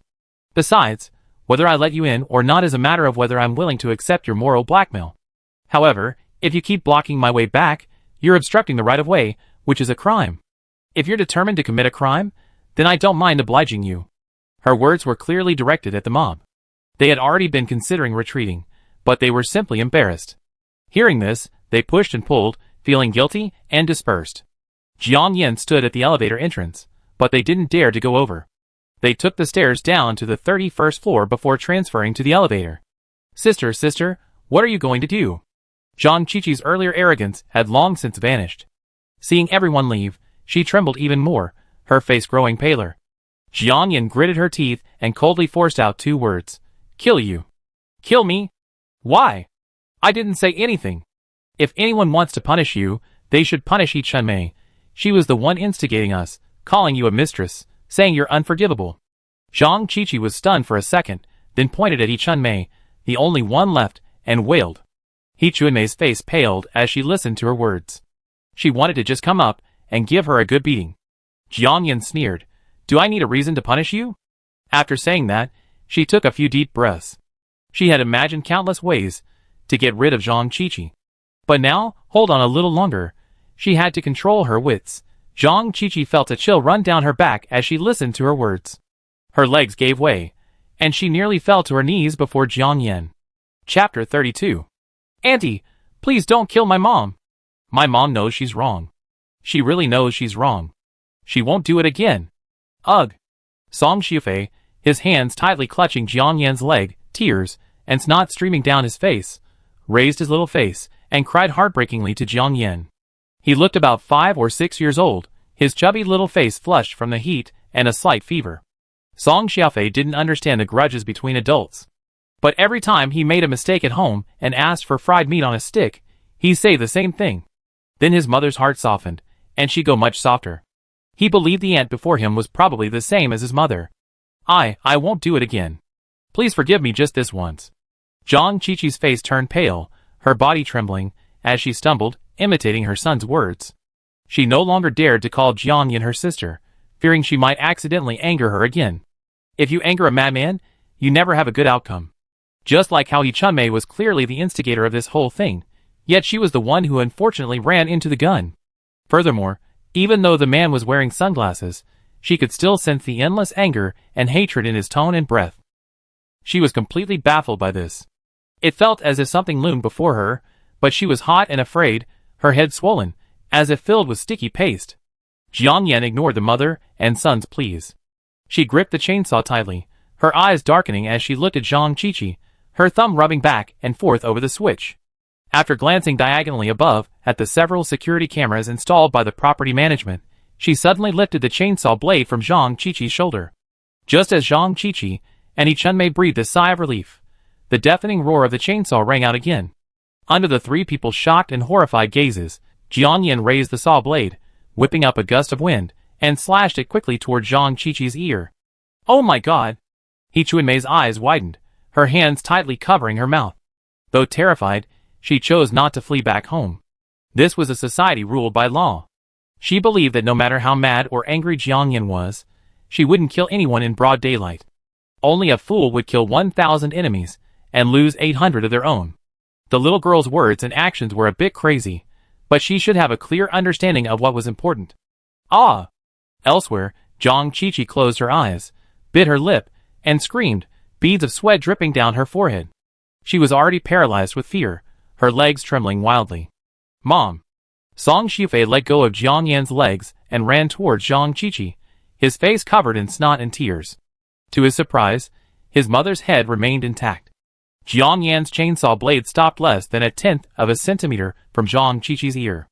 But the burgundy hair on the right side of her head was still severed in half by the rapidly spinning blade. The thick hair fluttered in the scorching air before slowly falling to the ground. Snap! Jiang Yan turned off the chainsaw and glanced at Song Xiufei. Her murderous gaze finally paused on Zhang Qiqi's face. Then, she spoke coldly, word by word, Today is a lesson for you. You won't be so lucky next time we meet. With that, she forced a deafening cry through her teeth. Get out. Be it revenge or killing a chicken to scare the monkeys, today's goal had been achieved for now. As for Zhang Qiqi's life, she would spare it for now. If her guess was correct, in 10 days, or half a month at most, with the arrival of extreme heat, social order would undoubtedly collapse. Then, how she wanted to be killed would be her own decision. When Zhang Qiqi heard this, she dared not say a word. Her legs were sore and her entire body was weak. She hunched over, clutching her son Song Xiufei's hand, and sprinted towards the stairs. In such high temperatures, even a few steps would have left her breathless, but she gritted her teeth and endured it. After dealing with Zhang Qiqi, Jiang Yan's eyes suddenly turned to the mastermind behind all this, He Chunmei. He Chunmei hadn't expected it to end so quickly. She glanced fearfully at the pile of broken hair on the ground, her heart pounding. Just as Jiang Yan was about to raise her chainsaw, the door to room 3203 creaked open, and Zhou Guangfu emerged, his brow furrowed and his face in panic. Wife, please come back soon. Dad's dying. He Chunmei gave Jiang Yan an awkward smile, saying, Sister, I make up my mind to you someday. Then, she scurried off. The old man is the family's lifelong cash cow. We can't just let him go. He Chunmei scurried into the house, but Zhou Guangfu stood at the doorway. He glanced at Jiang Yan gravely and said awkwardly, Sister, I'm sorry, my wife. He was halfway through his words when something stuck in his throat, and he couldn't say anything. Jiang Yan glanced at him calmly, but said nothing. She returned to room 3201, chainsaw in hand. It was obvious that Zhou Guangfu was merely giving He Chunmei a way out. But this way out was a bit harsh. After all, he was targeting his own father. Zhou Guangfu stared at her back, shook his head, sighed deeply, and then turned back home. As soon as he entered the house, He Chunmei folded her arms and glared at him angrily. Zhou Guangfu, you're incredible. You lied to me without blinking an eye. Zhou Guangfu's father was hunched over, getting his grandson a few bottles of ice water from the refrigerator. Wife, you should be thankful I saved you. Do you know how heavy the chainsaw was in that little girl's hand? At least 8 kilograms. She lifted it so effortlessly with one hand, and for ages. Just now, that chainsaw nearly cut someone, but she controlled it with ease. What does this mean? This means we can't afford to offend this person. From now on, we won't mess with her again. Zhou Guangfu glared at her with righteous indignation, his expression extremely serious. Watching her husband change his usual cowardice and concessions, He Chunmei's eyes froze in amazement. 3201. Jiang Yan entered the house, and casually activated the anti-intrusion program on the smart home system. Because of the insulation, the temperature inside her home was several degrees lower than outside. Although it was still hot and stuffy, the temperature difference made her exposed face feel instantly cooler. She put down the chainsaw, removed her sunglasses, and shed her thermal suit and shoes. She cranked the air conditioner to 30 degrees Celsius before collapsing onto the soft sofa. Tired. Extraordinary tired. She already been out and about all day, fighting a war, and now she was back, facing another one-man versus a pack of bears situation. It was impossible to say she wasn't tired. Chapter 33. The space had the effect of cleansing Jiang Yan's essence and marrow, improving her overall physical fitness. But that effect was gradual, not a sudden transformation into a superhuman. Just as she could easily lift a 7 or 8 kilogram chainsaw in the air with one hand for a long time, she could still feel a slight soreness in her wrist. Of course, her hand strength far surpassed that of an average person. However, this also made Jiang Yan realize that although she had stockpiled all her supplies as planned, she still had a long way to go and much to do to successfully survive the apocalypse. Stockpiling sufficient and complete supplies was just the beginning. A very simple beginning. The remaining unknown dangers she had to face independently, whether natural disasters, man-made disasters, or other causes, were the real realities of this apocalyptic survival game. Improving her overall physical fitness, quickly mastering various grappling techniques, and becoming familiar with various firearms and other weapons was imperative. After all, the people I met today were just ordinary people, most of whom couldn't lift or carry anything. To be frank, it's not the end of the world yet. People may be unreasonable, but at least basic moral principles and bottom line still exist. In terms of momentum, it's just a lot of noise, little action. But when the end of the world truly arrives, when social order collapses, supplies become scarce, and life and death struggles arise, that's when human nature truly reveals itself. This is also often when the law of the jungle truly sets in. And most of the time, just because you don't provoke others doesn't mean they won't provoke you. Of course, her principle has always been to stay out of trouble, but she's not afraid of it either. She does have a space, but she can't stay there forever. If she does, it's like spending her whole life in prison. It's just that the conditions in this prison are incredibly good. Survival of the fittest. She doesn't want to become a greenhouse flower in this space, defenseless against the outside world. Besides, this space had come about inexplicably. Perhaps one day, it would disappear inexplicably as well. She should make good use of it, gradually adapting herself to the harsh environment of the apocalypse, rather than relying solely on it. This was the first thing Jiang Yan realized after obtaining this magical space. So, only by becoming completely stronger could she better face everything. However, she planned to start this plan of strengthening herself tomorrow. Today, she would just indulge herself for a while. Jiang Yan lay on the sofa for a long time, her energy and strength finally returning. The temperature in the room gradually dropped. She sat up, retrieved a bottle of iced coconut water from her space, and drank it. She stood up and glanced at the thermometer. The temperature outside had already soared to 57 degrees Celsius. She checked the weather forecast on her phone. The temperature was still rising, and there was a high probability of soaring to 60 degrees Celsius tonight. Her phone was filled with warning messages sent by Anming city officials through their carriers a few hours earlier. Some of them were red alerts for high temperatures. The message roughly stated that due to overheating protection and other factors, the entire city would experience widespread water, electricity, and gas outages around 10 o'clock tonight. Citizens were advised to stock up on sufficient food and drinking water. If possible, it's best to stockpile essential medicines and ready-to-eat food. In fact, several cities with temperatures higher than Anming's have already been without water, electricity, and gas for a day. But this early warning is of little significance. Supermarkets and shopping malls were already empty since early morning. If the power goes out, the meat, dumplings, and other items stored in the refrigerator will quickly spoil in the high temperatures. Water is easier to store. But in the city, without electricity and gas, it's impossible to cook anything. After all, not every family has the foresight or the hobby of camping to prepare an alcohol stove or charcoal fire. Stockpiling biscuits, canned goods, sausages, and the like is a good idea. It can provide a temporary buffer. In addition, in the past, when one city was in trouble, all others came to its aid. As long as one city was in trouble, other sister cities would quickly respond with material and medical assistance. But now, temperatures are rising too rapidly, far exceeding official expectations. Every city, and indeed the entire world, is in a precarious position, and can only fend for themselves and take care of their own affairs. Another issue concerns the giant blood-sucking mosquito. It is said that after days of research, scientists around the world have yet to find a drug that can completely eliminate the blood-sucking mosquito. Conventional insecticides and mosquito repellents can only repel the blood-sucking mosquito, not completely kill it. Furthermore, the blood-sucking mosquito is constantly mutating and improving its capabilities, and its resistance to drugs is also increasing.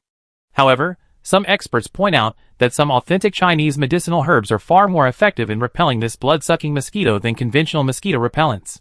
Experts suggest that if you have the means, you can make some Chinese medicine bags, put them in cloth bags or netting, and hang them on your body or on windows and doorways to greatly reduce blood-sucking mosquito attacks. It also gave the names and recommended quantities of some Chinese medicinal herbs. In addition, when the temperature rises above 60 degrees Celsius, the blood mosquitoes will reach their peak breeding season. Only after 70 degrees Celsius will the blood mosquitoes show signs of self-destruction. Jiang Yan's gaze lingered on the word 70 degrees Celsius for a moment, and she couldn't help but take a breath. If the temperature really reached 70, many people probably wouldn't be able to survive. After reading the message, she opened her news app again. How to cook at home in the city became a trending headline during that time. The news also reported for the first time an analysis of the giant blood mosquito's origins. It was said that this was partly due to the effects of nuclear contamination. On the other hand, it was due to global warming, which released ancient viruses previously frozen beneath the thick ice at the South and North Poles. This initial wave of viruses was brought out by a single mosquito. The subsequent butterfly effect triggered a sudden mutation in various mosquito populations. However, the information was quickly deleted by the authorities. News like this would obviously cause panic among the public. Since the virus can now affect mosquitoes, what's next? The thought is terrifying. After Jiang Yan finished sweeping, her heart sank. She stood up, drew back the curtains, and glanced out the floor-to-ceiling window. The scorching sunlight outside didn't look like it was around 7 o'clock. It was far more glaring than at noon. She even wondered if there was something wrong with the distance between the sun and the earth. Jiang Yan's apartment had north-south ventilation. The floor-to-ceiling windows in the living room faced the central garden of the community. A large group of people were gathered in the garden. Jiang Yan frowned. Not only was the temperature high at this hour, but there were also blood-soaked mosquitoes lurking around at any moment. Are these people not afraid of death? But the 32nd floor was too high to see or hear clearly what was happening. With a flick of her mind, she produced a high-powered telescope from her space. Chapter 34. The windows in Jiang Yan's house are double-glazed. They insulate, protect against cold, and are bulletproof. In addition, she had the renovation company apply a newly developed, foreign-made, one-way composite window film, originally used in luxury cars. This film not only provides excellent insulation and cold protection, but also offers a special feature. It allows her to see clearly outside. But even if she doesn't draw the curtains, anyone outside looking into her room will see nothing but darkness. The privacy is excellent. This effectively prevents spying attempts by others using binoculars or drones. After adjusting the interpupillary distance and various parameters of the binoculars, Jiang Yan looked toward the group in the garden. Several officials, dressed in white shirts and black trousers, were talking with property management. The complex's property manager and several supervisors were also there. As they talked, they headed towards the underground garage. Everyone wore helmets and gloves, fully covering any exposed skin. Of course, her face was also red from the heat and stuffiness, redder than freshly braised shrimp. Official personnel, underground garage? Jiang Yan quickly ran these two words through her mind before suddenly realizing it. Shanshui Bay has 5 buildings, housing approximately 500 households. If parking spaces were built according to a standard 1-to-1 ratio, there would be at least 500. Assuming each parking space is 10 square meters, the total underground parking area is over 5,000 square meters. This doesn't include the scattered parking spaces for civil air defense. So, with the temperature so high now, it's likely that underground parking spaces will be temporarily requisitioned as shelters to help the community cool down. However, most of the parking spaces were sold, with a small number still rented out. Whether the owners were willing to move their cars was a major concern. Since these cars were parked outdoors, they faced not only heat problems, but also safety issues. What puzzled Jiang Yan was that, given the current heat, such an arrangement could easily be handled with a simple official notification or phone call. She couldn't understand why the other party had to come in person. Shanshui Bay is located at a relatively high elevation, and the geological structure of the area is relatively good. The developer of this property is also a national company, and the quality of the buildings is quite high. On a normal day, this wouldn't be a significant advantage, compared to things like convenient transportation and school districts. But during the rainy season, this place was much more resilient than many other properties in the city. Could it be that the authorities had already predicted the onset of heavy rain after the high temperatures? After all, she had been reborn, so perhaps there were some capable individuals among the higher-ups. But the answer to this question would only be revealed later. Jiang Yan didn't dwell on it. The group went into the garage, and didn't come out for a long time. They must have gone directly from the basement garage into the building. She put away her binoculars and began to ponder the most pressing question facing her: what to eat tonight? The refreshing cold noodles she had in the warehouse for lunch were a simple fix. Tonight, she had to have a big meal to satisfy her cravings. Especially since she had achieved a milestone today, stockpiling all the necessary supplies before the disaster struck. It was time to celebrate. Jiang Yan thought for a moment, and pulled out a bottle of premium red wine worth over 70,000 yuan, and a single-serving set of natural crystal decanters and goblets from her space. To add a touch of ceremony, she dug out a set of candlesticks and a luxurious tablecloth from her old villa and set the dining table. She opened the red wine and slowly poured it into a decanter to let it simmer before heading into the bathroom. She took a leisurely rose bath, dried her hair, and changed into a soft, cool silk nightgown before heading to the dining table. She leaned slightly over and sniffed the decanter. The sweet aroma of linden blossoms filled her nostrils, indicating the wine was perfectly decanted. It was now dark outside, the temperature at a terrifying 58 degrees. Outside, the streetlights dimly lit the garden, and not a soul was visible. But the faint traces of blood-red mosquitoes could be seen. They were now noticeably larger in number and size. In the residential buildings across the street, and in the adjacent neighborhood, every house was brightly lit. At a glance, some people were frantically filling their bathtubs, while others were rushing to prepare rice and other dishes, while the electricity, water, and gas were still available. Some were glaring and beating their children with feather dusters, while couples were engaged in heated brawls. Some elderly or children, perhaps suffering from heat stroke, were kneeling on the ground, wailing. Several other families, who had likely installed air conditioners in the past 2 days, were facing the same situation as Jiang Yan had that afternoon. However, Jiang Yan's actions were handled outside, and some were violent and direct. Those families, clearly less prepared, were negotiating with the intruders after opening their doors. 2 families, already large in number, succumbed to the insistence of their neighbors and allowed their families to move in. Everyone knew the power outage was coming soon, and the air conditioning wouldn't last much longer. But there are always those who cling to the promises of a lucky break, believing the official announcement that after 2 days, the temperature will drop slightly and the utilities will begin to come online. Besides, the property management at Repulse Bay has a backup power supply. At the very least, it should last 2 or 3 days. Of course, there are also families living in harmony, each doing their part, or couples in love, undaunted by the heat, cozying up together. In short, life is full of ups and downs, sweet and bitter. But none of that concerns me. Jiang Yan glanced at it briefly before grabbing her phone and closing the curtains. I had already decided on the dishes while I was in the bath. Today's selection was from a Black Pearl restaurant. Spicy Angus steak, raw, sesame, dried mushroom sauce with crystal tiger prawns, lemongrass-crusted pigeon, baked lobster in garlic sauce, seasonal vegetables in broth, braised abalone and coconut palm, broom flower tempura, refreshing seaweed salad, and osmanthus-flavored white wine. With a thought, for meat dishes, 2 vegetable dishes, a soup, a cold dish, and a dessert were neatly arranged on the table. The plates looked a bit overcrowded, but each portion was actually quite small. For example, for crystal clear, chewy shrimp balls, 2 small pieces of crispy, roasted pigeon, 3 small bites of tender, green, and refreshing seaweed, half a small bowl of fragrant, sweet and sour fermented rice wine. The plates were just larger and more attractive. When she ordered from Black Pearl restaurants, 5-star hotels, and established establishments, she bought the dishes containers as well. While the price was significantly higher, it ensured the dishes were beautifully presented. As a former food blogger, she had high expectations for both the appearance, flavor, and presentation of her dishes.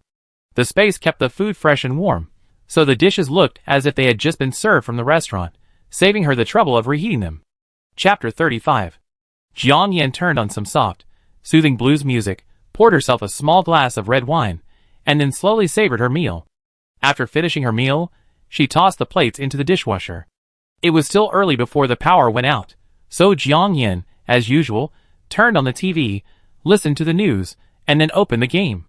The servers usually showed a full roster of players, but today they were all idle. It took her a long time to find a match. Several of her teammates, seemingly cheating, helped her take the enemy high ground in a few moves. Jiang Yan couldn't help but suspect that the players she was playing with in the queue today were all bots. After all, in 60-degree heat, without air conditioning at home, the back of her phone would be so hot it could fry an egg within seconds of opening the game. After several consecutive losses last time, she had to win easily tonight and get MVP every time. Jiang Yan was having a lot of fun. Sometimes, these bots were truly far superior to some of her less than optimal teammates. At 10 o'clock, with a bang, the entire city was plunged into darkness. Even the outdoor solar lights went out. Soon, curses and swearing filled the neighborhood. Some people stood on the edge of their balconies, banging on iron basins. Some homes had a few scattered lights, powered by phones, laptops, flashlights, and the like. Of course, some people kept traditional red candles. But in the current temperature, the candles were so hot they were practically melting. They had to be stored in special containers. The electricity went out on time, so the water and gas would probably last for a while. However, the water supply on the upper floors almost all went out at the same time. On the lower and middle floors, people continued to work under the dim lights. Endless darkness, accompanied by rising temperatures, gradually spread panic. Thankfully, the wireless network signal was gone, but cell phone signal remained. This was mainly because the tower-based stations were equipped with batteries, used compressor-driven air conditioners, and the cabinets were covered with insulation film and paint, so they could hold out for a while. If the power supply continued to be low, once the batteries ran out, the cell phone signal would be completely lost. The messages in the homeowners group chat soared to 999 plus in a matter of seconds. Some lacking common sense questioned why the management team didn't activate the backup power supply. A few asked if anyone had medicine or an alcohol stove. Some optimistic young people chatted in the room. After confirming that the backup power supply for the room's anti-intrusion system was working properly, Jiang Yan entered the space. After the luxurious and comfortable apple pod had been placed in the space that afternoon, it was fully functional. The city was going to have a power outage tonight, but she did have a generator, so the air conditioning in the room could function normally. But since it was only the first night, it was best to be cautious. Around midnight, the property management staff responded to the homeowners group chat. They said the backup generators would not be activated on the residential floors. The main reason was the high temperatures, and the power outage was actually to protect the wiring. The property management also announced that they had received official notification today that the high temperatures would continue for at least 10 days, and would only get higher. Therefore, the underground parking lot would be temporarily used as a cooling area, and the generators would be concentrated there. The temperature in the underground parking lot wasn't cold, but it was significantly better than on the upper floors. All cars inside must be moved after 8 a.m. tomorrow, when the giant blood mosquitoes finish and go back to rest. In addition, the property management company also issued a notice that all air raid shelters and civil air defense sites throughout Anming City will be open tomorrow. These sites are stocked with food and water. Some of the shelters are located on mountainsides or underground, where the temperature is significantly lower than outside temperatures even without air conditioning. However, due to limited official resources and manpower, individuals must go there on their own, and those who do must report to the property management company. Some official media outlets online had previously reported on the opening of the air raid shelters. It's just that now there's an additional requirement for advance reporting. After all, if they don't report in advance, there's a risk of crowding and difficulty arranging accommodations. Although it was late, many people were still unable to sleep due to the heat. The group chat quickly erupted in controversy. The property management staff became the immediate target of public criticism. Jiang Yan, however, was unaware of the events unfolding in the homeowners group chat. The space was always sunny in daytime, and all her Apple cabins were equipped with blackout curtains. A smart home system was also installed. After lighting a soothing agarwood incense stick and setting the curtains to open, Jiang Yan slipped directly into her comfortable bed. The outside world was scorching hot. Here, however, it was neither too hot nor too cold. The temperature and humidity were perfectly balanced. After more than 2 months of travel and a bit of red wine, she was in a strange state of excitement, relaxation, and a slight intoxication. She soon fell asleep. The next day, at 7:30, the blackout curtain slowly opened. Sunlight streamed in through the window, dotted with stars, creating a cozy and romantic atmosphere. Jiang Yan stretched lazily a few times in bed before slowly getting up. The world outside was experiencing a turbulent period, the temperature already reaching 60 degrees Celsius. Her current life in the space was incredibly peaceful. She suddenly thought it would be wonderful to plant a variety of beautiful flowers and plants on that patch of black soil. Among the seedlings she had previously stockpiled, there were some roses and gardenias, and since they were empty these past 2 days, she figured she'd plant them all. Besides, it felt a bit too quiet around here. She wondered if she could raise small animals in the space, like the cute and easy-to-care for yellow peach parrots. She had never tried that before. After her parents' passing, she felt a bit traumatized, even more indifferent than the average person. And pets generally have shorter lifespans than humans. She was actually dreading the prospect of having to say goodbye to her pet after just building a bond with it. But that was a matter for the future, not her current focus. After washing up, Jiang Yan fried herself a fragrant scallion pancake and ground a cup of coffee. After adding fresh milk and sugar, she took a sip and felt something was missing. With a thought, she retrieved a bottle of 52 proof Fakian from the warehouse, unscrewed the cap, and dripped a few drops into the brew. A freshly brewed homemade sauce-flavored latte was ready. This was her first time drinking so early in the morning. Thankfully, the alcohol content was practically zero. She planned to stay in her space all day today, working out and learning shooting in the morning, and learning to operate an excavator and a yacht in the afternoon. If she had time, she also learned some gardening. But before that, she planned to check the surveillance and owner chat groups to get a feel for what was happening outside. What a coincidence. As soon as she clicked on the security camera at the entrance, she saw a greasy-looking middle-aged man walking towards her door. At the same time, the smart home anti-intrusion system on her phone beeped. Chapter 36. Jiang Yan's brows furrowed slightly. The visitor was none other than Zhang Qiming, the chairman of the community's homeowners committee and the owner of the homeowners group, a 40-year-old divorced bachelor. She hadn't interacted much with Jiang Qiming before, adding him on WeChat as a matter of routine after completing the purchase paperwork and moving in. He had even invited her to the Repulse Bay homeowners group. Calling him greasy now was more of a visual impression. The weather was too hot, and the water supply had been cut off, leaving Jiang Qiming's hair all sticky and drooping. His face, flushed from the heat, was also greasy. If he had reached out and wiped it, he probably have spurted out a handful of oily, watery beads. He paced back and forth at her door for a few seconds before picking up his phone and calling her. Jiang Yan was quick to turn off her phone. Outside, Jiang Qiming's frown relaxed after hearing the message. The number you dialed is temporarily unavailable. It seemed the other person's phone was actually charged. She simply turned it off. No wonder she didn't reply to all the messages he sent her. She hadn't even appeared in the homeowners group chat. But this seemed normal to him.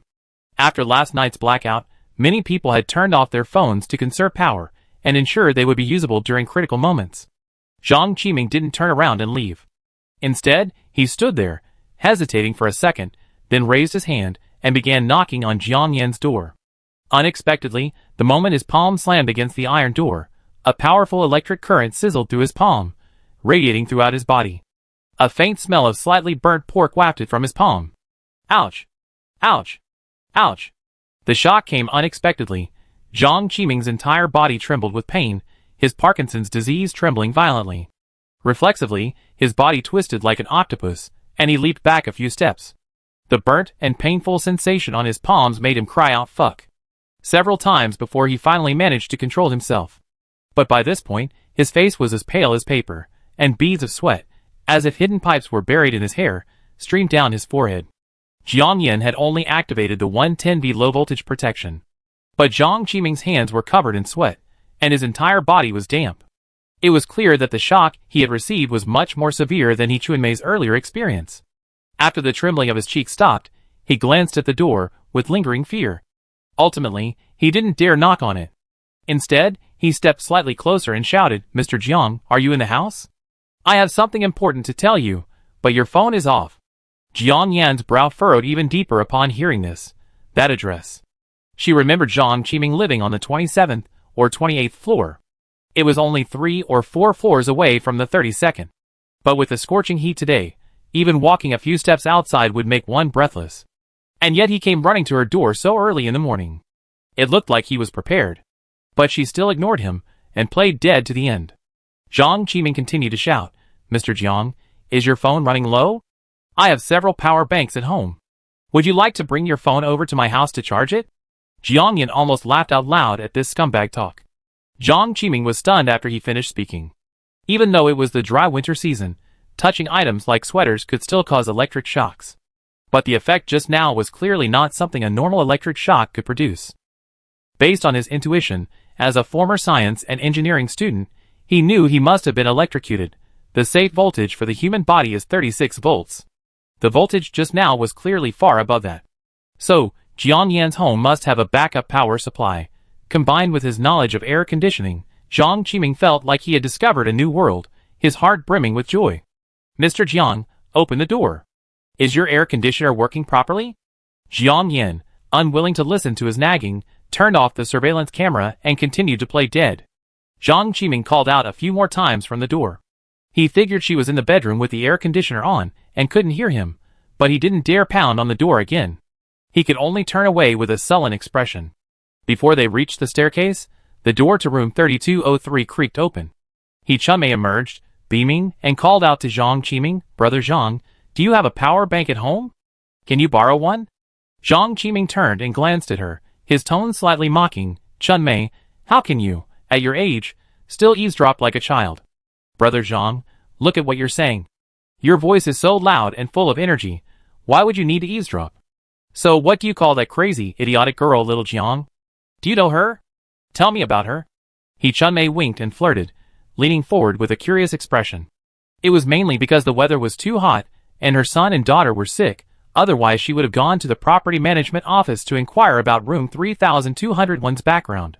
She did ask the property manager, but he ignored her. Besides, good news doesn't travel far, but bad news travels 1,000 miles.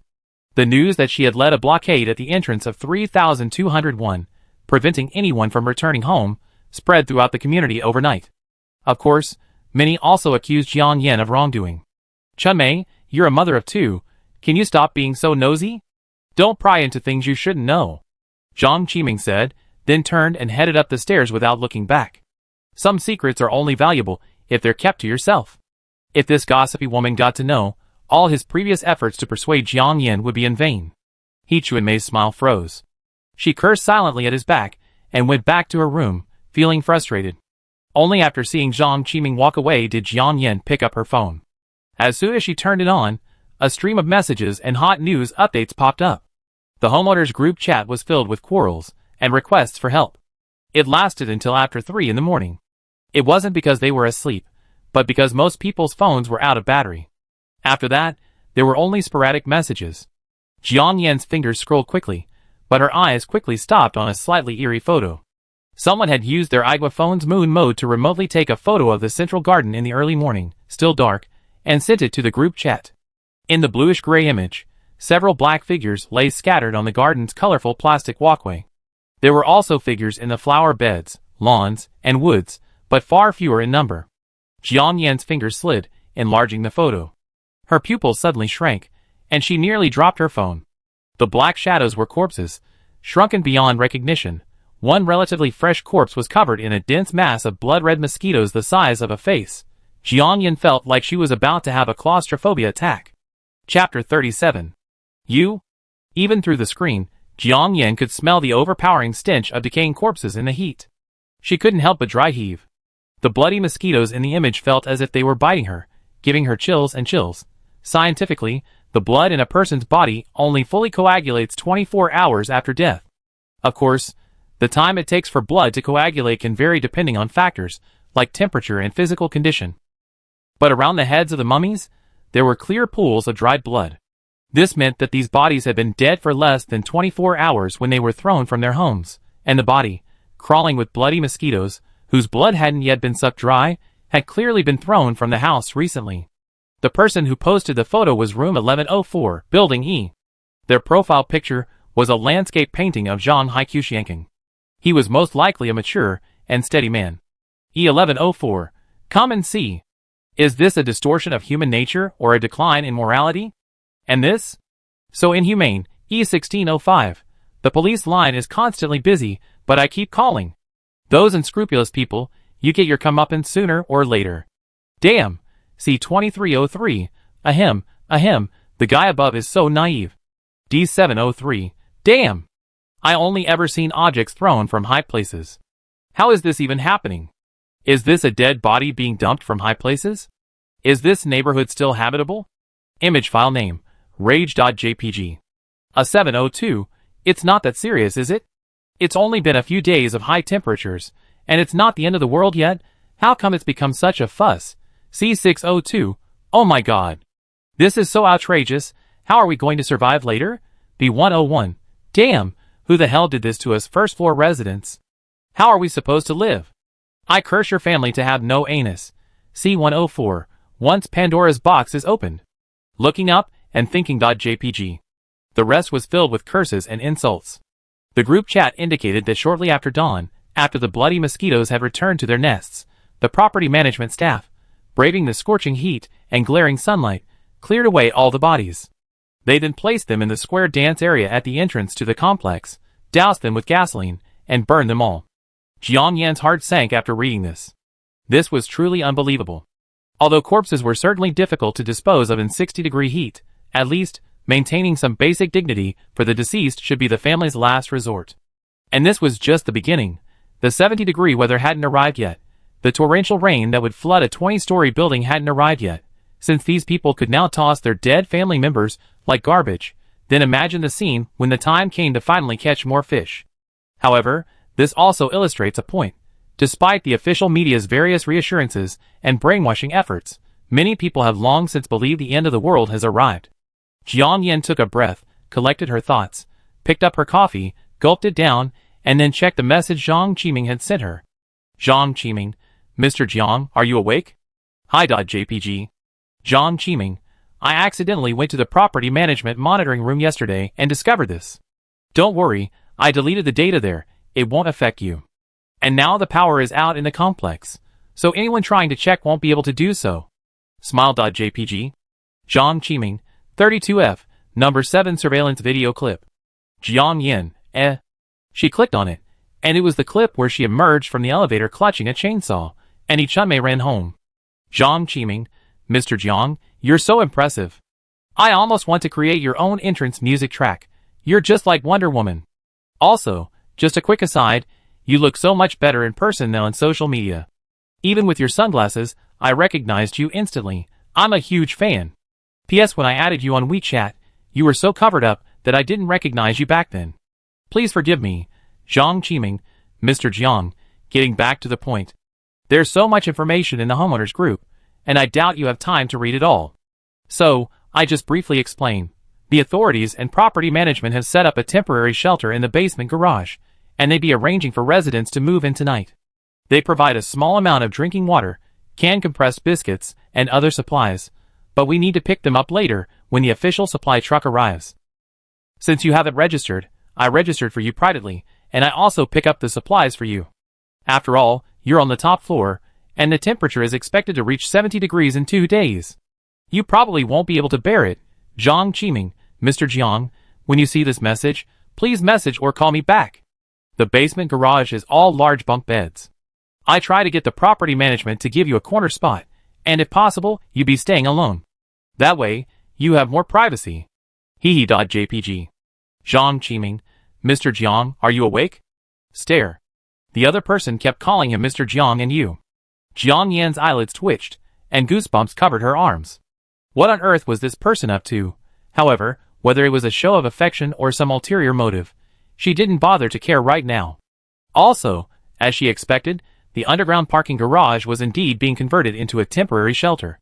Over 500 parking spaces corresponded to over 500 households, which meant each household had a 10 square meter area. For a single person like her, it was more than enough. But for some families with elderly parents and children, it was clearly crowded. There was a risk of having to share the space with other people. Based on 3 households per person, that's a total of 1,500 people. Although some houses were vacant, with the property management staff and other staff, the difference wasn't too significant. The sight of so many people, all crammed into that area, eating, drinking, defecating, urinating, and sleeping, was unimaginable. And with no water or electricity, access to the bathroom was a major issue. Still, if she didn't move down, she would be waiting to die. Upstairs was a steamer. Downstairs was a prison. But at least the temperature was relatively cooler, and there was electricity, water, and food. Between 2 evils, choosing the lesser of 2 evils is clearly better underground. Also, although the high temperatures came unexpectedly, the official emergency response and countermeasures were relatively swift. As for the rest of the story, but none of this was Jiang Yan's concern. She had been so busy watching the surveillance cameras and checking her phone that she hadn't even begun her training plan. Jiang Yan turned off her phone, stood up, and headed for the second-floor gym. Even on the other side, going downstairs was much easier than going up, and Jiang Qiming quickly returned to the 28th floor. As he entered the hallway from the staircase, having been turned away on the 32nd floor, he spotted a familiar figure from afar, the beautiful actress from the surveillance footage Jiang Yan had sent, Zhang Qiqi. But now, she had a new, ear-length bob and wore a floral skirt that was even cooler than yesterday. Although her face was covered in sweat, she remained graceful. When the other party first moved in, she had contacted him several times for matters that needed coordination. Chapter 38. Yesterday, Jiang Qiming made a surprise visit to the property management monitoring room and obtained footage of Jiang Yan being surrounded by Chunmei and others. He also recognized Jiang Yan as the internet celebrity rumored to be worth 3 billion yuan, with both parents orphaned and a car and house to herself. This was all thanks to Zhang Qiqi's request for his help. Before, he only knew the resident of 3201 was named Jiang Yan. But he thought it was just a coincidence. Like Zhang Qiqi, he didn't believe that Jiang Yan he knew would live in such an ordinary neighborhood. Director Zhang. Zhang Qiqi raised her eyes and caught sight of him. A charming, rosy smile spread across her face, and she called out crisply. She had previously sent Jiang Qiming several messages and called him, but he hadn't responded. Because she had other plans, she slowly moved from the 7th floor to the 28th. Even after a long rest, her calves were still weak. She had been working out for years, so she had some basic skills. Otherwise, any ordinary person would have collapsed halfway up the climb. Zhang Qiqi's call of director resonated deeply with Zhang Qiming. The homeowners committee was usually a place to deal with trivial matters. But now, the situation was special. He and the property management were the primary liaisons with the authorities, overseeing the food, drink, defecation, urination, and sleep of over 1,000 residents in the entire community. Their power was immense. We couldn't just treat bean buns as solid food anymore. Thinking of this, Zhang Qiming glanced at her calmly, his tone like a veteran cadre. Qiqi, I remember you lived on the 7th floor. What brought you up here? You must be strong enough. The reason he didn't reply to Zhang Qiqi's message was because, after learning Jiang Yan's true identity, he had his own thoughts. Comparing Zhang Qiqi and Jiang Yan, he clearly favored Jiang Yan more. He remembered a news report from a few days ago about a billionaire and founder of a well-known brand in a certain country who had transferred his entire estate to his gardener. It sounded incredible. The real reason behind this was that the two had developed an extraordinary and deep bond during the mask-wearing era. The global high temperatures were continuing, and the situation was even more difficult than during the mask-wearing era. It was well known that Jiang Yan's father died young, and now she was alone. Psychologically, a young girl like her would prefer or rely on mature men. Although he was divorced and much older than her, he understood women's hearts better. They say that true friendship is revealed in times of adversity. If he could lend her a helping hand repeatedly during this heatwave crisis and seize the opportunity to win her heart, then he could live the rest of his life worry-free. While this may sound like a pipe dream, it might just come true. Even if he didn't succeed in defrauding the person, making this friend wouldn't be a bad thing. Zhang Qiming was plotting something in his mind, and the more he thought about it, the happier he became. Brother Zhang, what's happened to you that makes you so happy? Zhang Qiqi asked curiously, seeing his silly smile. Nothing much. Zhang Qiming scratched his head, realizing that Zhang Qiqi was still waiting at his door. By the way, why are you here? Zhang Qiqi smiled coquettishly. I sent you messages and called you, but you didn't reply, so I had to come and visit you in person. Brother Zhang, am I sincere enough? Really? Zhang Qiming's eyes swept over her, his Adam's apple unconsciously rolling, his voice naturally deepening and becoming a bit hoarse. Zhang Qiqi's red lips parted slightly, not forgetting to reach out and gently pat him. Of course. The weather was hot. Zhang Qiming suddenly felt even hotter. A bold idea flashed through his mind after catching sight of her graceful figure and charming smile. Excessively high temperatures can cause dizziness and hypokalemia, and are particularly prone to myocardial infarction. Adding strenuous exercise to this would be tantamount to a mad trial on the brink of death. But if you miss this opportunity today, you never get it again. They say that if you die under the peony flowers, you still be a romantic ghost. He'd been single for so long, so naturally, he was no exception. Besides, telling her who she had offended wouldn't actually affect his plans. On the contrary, it would serve as a warning to her, discouraging her from pursuing the matter further, which would be a way of helping Jiang Yan. If the other person understood his hint, and what happened to him, only heaven, earth, her, and he would know. Thinking of this, Zhang Qiming swallowed and went to open the door, whispering tentatively, Qiqi, you must be tired from climbing the stairs. No one's home. Why don't you come in and sit down and have a glass of water or something? I got the information and video you asked me to look up. I send it to you when I'm done. The words were actually quite straightforward. Zhang Qiqi's child was almost 6, and she was a seasoned womanizer who had seen countless people. How could she not understand the meaning and implication of his words? While many people comforted themselves by saying that the hot weather would soon pass, most people actually understood that the end of the world had arrived. The force was overwhelming and unstoppable. Since it was the end of the world, the decline of moral standards, the scarcity and exchange of resources were bound to become the norm. In the past, she would have scoffed at a middle-aged man like Zhang Qiming without batting an eyelid. But now was no ordinary time. Especially since Zhang Qiming was the head of the homeowners committee and held considerable resources. To put it bluntly, even if he was calling on the owners to do something, he would have to be far more persuasive than anyone else. She and her son were widows and orphans, and they needed some support, right? As for resources, she herself was the core resource. However, she didn't agree to Zhang Qiming's request immediately. Even though they were both adults, and this matter was consensual and didn't involve any moral or legal issues, but she couldn't agree too readily. She was second to none in her reluctance to accept, but others wouldn't dare say first. Thank you, Brother Zhang, for your kindness. I won't be going in today. I heard from the property management that all owners will be moving to the basement garage tonight and need to collect their own supplies. I'm a widow and an orphan, and I have no one to help me, so I have to go down and prepare in advance. After saying this, she sighed with a helpless expression. Sure enough, this pitiful look instantly struck Zhang Qiming's heart. Well, that's nothing. I'm just sitting around doing nothing anyway, and besides, we're all surnamed Zhang, so we're family. Leave your mother and son to me. Zhang Qiqi smiled sweetly at this. Then I have to go inside and ask Brother Zhang for a glass of water. She couldn't help but dry heave. Not 2 minutes later, Zhang Qiqi emerged, her face flushed with exhaustion. It wasn't that Zhang Qiming wasn't feeling well, but the temperature was simply too high. The two of them nearly lost their lives. Chapter 39. Zhang Qiqi's legs were trembling with heart palpitations. She could only hold onto the stair railing with both hands as she slowly descended. After a long while, she finally sleepwalked back to her home in 701.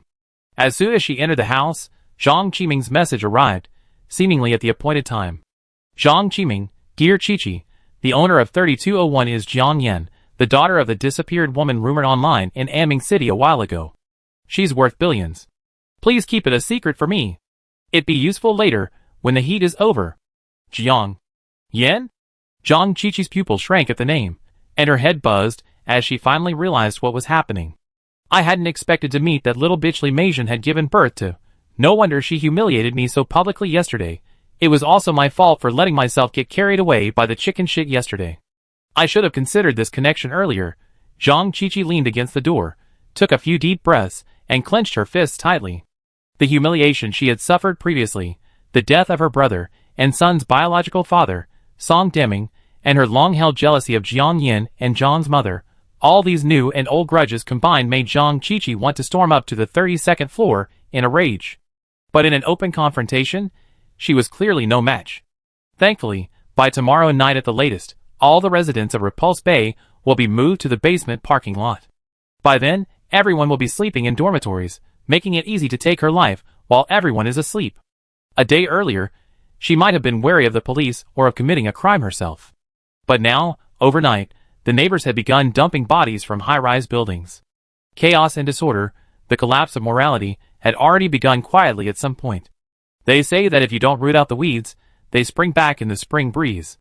This time, she would definitely eliminate the problem once and for all. Thinking of this, she opened the chat box and sent a message to Zhang Qiming. The gist of it was, asking them to arrange the bunk beds in the basement garage, so that she and Jiang Yan's beds were as close together as possible. Zhang Qiming, why? I remember you two were upstairs yesterday. Zhang Qiqi, Brother Zhang, to be honest, I'm a fan of hers. Well, it's better to resolve a feud than to create one. I didn't recognize her before, otherwise I wouldn't have dared to provoke her. Now that I live next door to her, it might just improve my relationship. Upstairs, Zhang Qiming was still brooding on the beautiful moments they had just shared. If Zhang Qiqi told him to go east, he probably wouldn't have said a word. Zhang Qiming, okay, accommodation arrangements are coordinated by the property management. I asked the property manager. Zhang Qiqi, my brother is the best. Love you. She hit send, then covered her mouth and began to dry heave. Song Xiafei just then emerged from the bedroom, sleepy-eyed. Seeing this, he timidly said, Mom, am I having a little brother? Zhang Qiqi, 3201. After finishing her strength training at the gym, Jiang Yan hit the elliptical machine for half an hour. After her full workout, she stretched for a while. Drenched in sweat, she quickly showered. An hour and a half had passed. After changing into light sportswear and tying her hair into a high ponytail, she headed straight for the adjoining multi-purpose room. After setting up the holographic shooting range, she thought, and pulled out a set of 4D training gear from the arms dealer's inventory, designed to complement the holographic projection training. When donned, this gear simulated the smell of gunpowder, the 1:1 feel of the after effect after firing a gun, and even the sensation of being shot during combat practice. It was a simple outfit packed with all sorts of new, cutting-edge technology. Jiang Yan began practicing with the smallest and simplest pistol. She had experience shooting real guns, so following the tutorials was a breeze. However, being able to fire a gun and being able to aim are two different things. She practiced diligently all morning. She also postponed her afternoon yacht training and excavator training. You need to prioritize things. This also applies to learning and training. Besides, a gun is a life-saving weapon in critical moments, so mastering it is crucial. She practiced until 4:30 p.m., only stopping when her right index finger ached. She only practiced for about half an hour before and after the battle scene. She suddenly felt a surge of regret. She shouldn't have been so obsessed with playing Honor of Kings before. She should have opted for PUBG or Counter-Strike. By combining gaming with live action, she likely improved significantly. But there's no such thing as regret. Jiang Yan turned off the holographic projection device, stood up, wiped the sweat from her forehead with a white towel, and went downstairs to the living room. Outside the living room's floor-to-ceiling windows, the sun was shining brightly, and a gentle breeze blew. She drank a bottle of NFC orange juice from the refrigerator, then leisurely turned her phone back on. The anti-intrusion system on the pad hadn't sounded an alarm all day. This was within her expectations. So, it was imperative to check the homeowners group chat, read the news, and get a sense of the external situation on her phone. The news on the news client was surprisingly full of old news. Jiang Yan thought there was a bug and quickly refreshed the page several times, but nothing happened. She opened her account and tried to post a message. Doing. Server downtime. Please try again later. A red message popped up. Jiang Yan frowned, a bad feeling welling up in her heart. She opened the homeowners group chat. The property management company sent a series of important messages. She glanced at them briefly. They were instructions for arranging the underground temporary shelter in Repulse Bay. The following points were summarized. 1. Priority will be given to those who have purchased underground parking spaces. These owners can simply live in their own parking spaces. The same applies to those with only 1 or 2 people in their household, but who have purchased 4 or 5 parking spaces. Overall management of the underground shelter is subject to the management's arrangements. However, owners with multiple parking spaces may offer their own excess spaces for a fee or free of charge, within their means. 2. For those who have rented an underground parking space and are still within the lease term, the same applies. 3.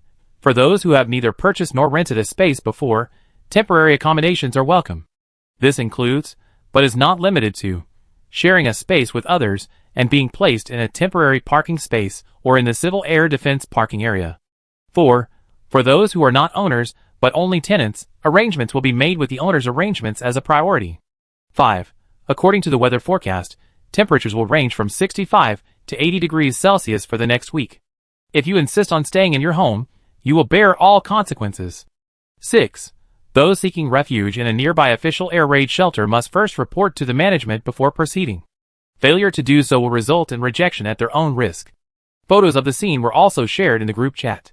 In one day, the underground garage was emptied and cleaned, and a layer of red-striped plastic sheeting was laid to prevent moisture. As for the remaining bedding and daily necessities, the owner must bring their own. It can be said to be extremely Spartan. Chapter 40. Jiang Yan had just finished reading the important information in the homeowners group chat when she saw the property manager throw a spreadsheet into the group. Repulse Bay Underground Temporary Shelter Arrangements.xls. Property Manager Number 1. According to official notification, all Repulse Bay residents are requested to move their daily necessities to the underground parking lot by 12 p.m. tonight. Space is limited, and no more than 3 items per person is recommended. Please refer to the parking space numbers in the form for your residential location. Those who fail to arrive before 12 a.m. will be deemed to have abandoned their parking and will be held responsible. Property Manager Number 1. Some temporary parking spaces will be reserved for temporary storage of official supplies. This shelter is only for temporary escape from the high temperatures, and the conditions are simple. Please understand. During this special period, all residents, please unite and overcome this difficult time together. Struggle.jpg. Jiang Yan clicked on the spreadsheet and quickly found her information. Household name, A3201. Householder, Jiang XX female. Parking space purchased, no. Parking space leased, no. Have you registered for an official shelter? No. Proposed accommodation, dormitory, refuge area, Area F, room 414, co-occupiers, D1103, Lu, female. D1103, Zhang, female. D1103, Gong, female. Wow, for people crammed into a parking space less than 10 square meters. The latter were clearly a group of girls sharing the apartment. She glanced at the others, those without parking spaces or those renting them, and their situations were probably similar. Only then did she realize that there were quite a few tenants in the Repulse Bay community. In addition, 4 or 5 households had registered for official shelters. 7 or 8 households, with elderly people living in upper floors and no young people at home, had simply given up on going downstairs, preparing to face death quietly. Indeed, even young people couldn't handle such heat, let alone the elderly, who were plagued by chronic illnesses. They might even die from a seizure halfway down the stairs. Neighbors, who usually helped each other, were now silent. The heat and the blood-swarming mosquitoes arrived swiftly, but everyone's numbness and callousness came even faster. Many property management staff had abandoned their duties and returned home in the past few days. They also had to work with the authorities to organize the shelter, and they chose to ignore these elderly people. Jiang Yan had her own space, so she wouldn't go to the underground shelter and squeeze in with over 1,000 people. Not only were men, women, and children crammed together, but there was also snoring, farting, teeth grinding, sleep talking, and a bunch of noisy children. She definitely couldn't handle such an environment. But if she chose to stay home, she would be too conspicuous. After all, she lived on the top floor. Of all the floors, the top floor was the most vulnerable to the heat. Many developers, to save on construction costs, have cut corners on the rooftop insulation and waterproofing. This national-level project was no exception. Jiang Yan quickly decided to go alone to the official shelter, avoiding the underground communal living quarters and the gossip and rumors of others.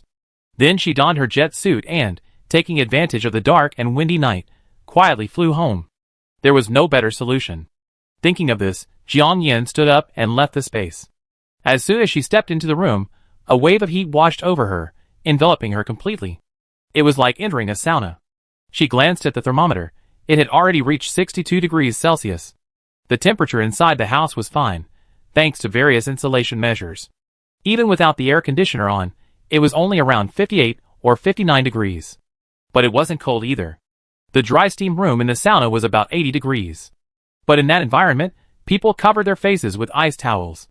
This not only cooled their faces, but also prevented nasal congestion. They were sitting still, and if they got too hot, they could leave at any time. But that was clearly not the case now. This stifling heat was constantly lingering on the body, and the discomfort was unimaginable. Jiang Yan's living room windows faced the garden, while the master bedroom windows faced the outside of the residential complex, offering a view of the city buildings and streetscape. She walked over and looked for a moment. The road was dead silent. The only living creatures were the scattered mutant blood mosquitoes flying through the air. Unfazed by the heat and bright light, they soared through the air searching for fresh blood. Taking out her phone's navigation system and taking a quick look, Jiang Yan quickly selected her destination for her temporary stay. Her flight suit could only fly for 8 to 10 minutes, so she couldn't go far to rest. Besides, with the temperature so high, she might face attacks from blood-curdling mosquitoes along the way, so she couldn't go far. The thought of those mutated mosquitoes growing ever larger sent a chill down Jiang Yan's spine. She had plenty of mosquito repellent in her own space, but remembering what experts had said before, homemade Chinese herbal repellent packs were far more effective against these blood-curdling mosquitoes, she entered her space again. She dug out some old news items, which listed 12 herbs: mugwort, mint, angelica root, lemongrass, perilla leaves, lavender, honeysuckle, cloves, rosemary, spikenard, patchouli, and camphor leaves. Lavender, honeysuckle, and lemongrass were already in the herbal teas she bought. Rosemary, cloves, and patchouli were among the spices she purchased. As for the mint, she only had fresh ones, bought when she went grocery shopping. She simply took it out of her space, and placed it in front of the floor-to-ceiling window to dry in the sun. She couldn't find any sweet pine. As for the remaining mugwort, angelica, and other herbs, she bought plenty of when she went shopping for Chinese medicinal herbs. Jiang Yan, on a whim, retrieved all the supplies from the storage area. She also took out 2 large rolls of gauze, and her sewing box, and began sewing the small bags.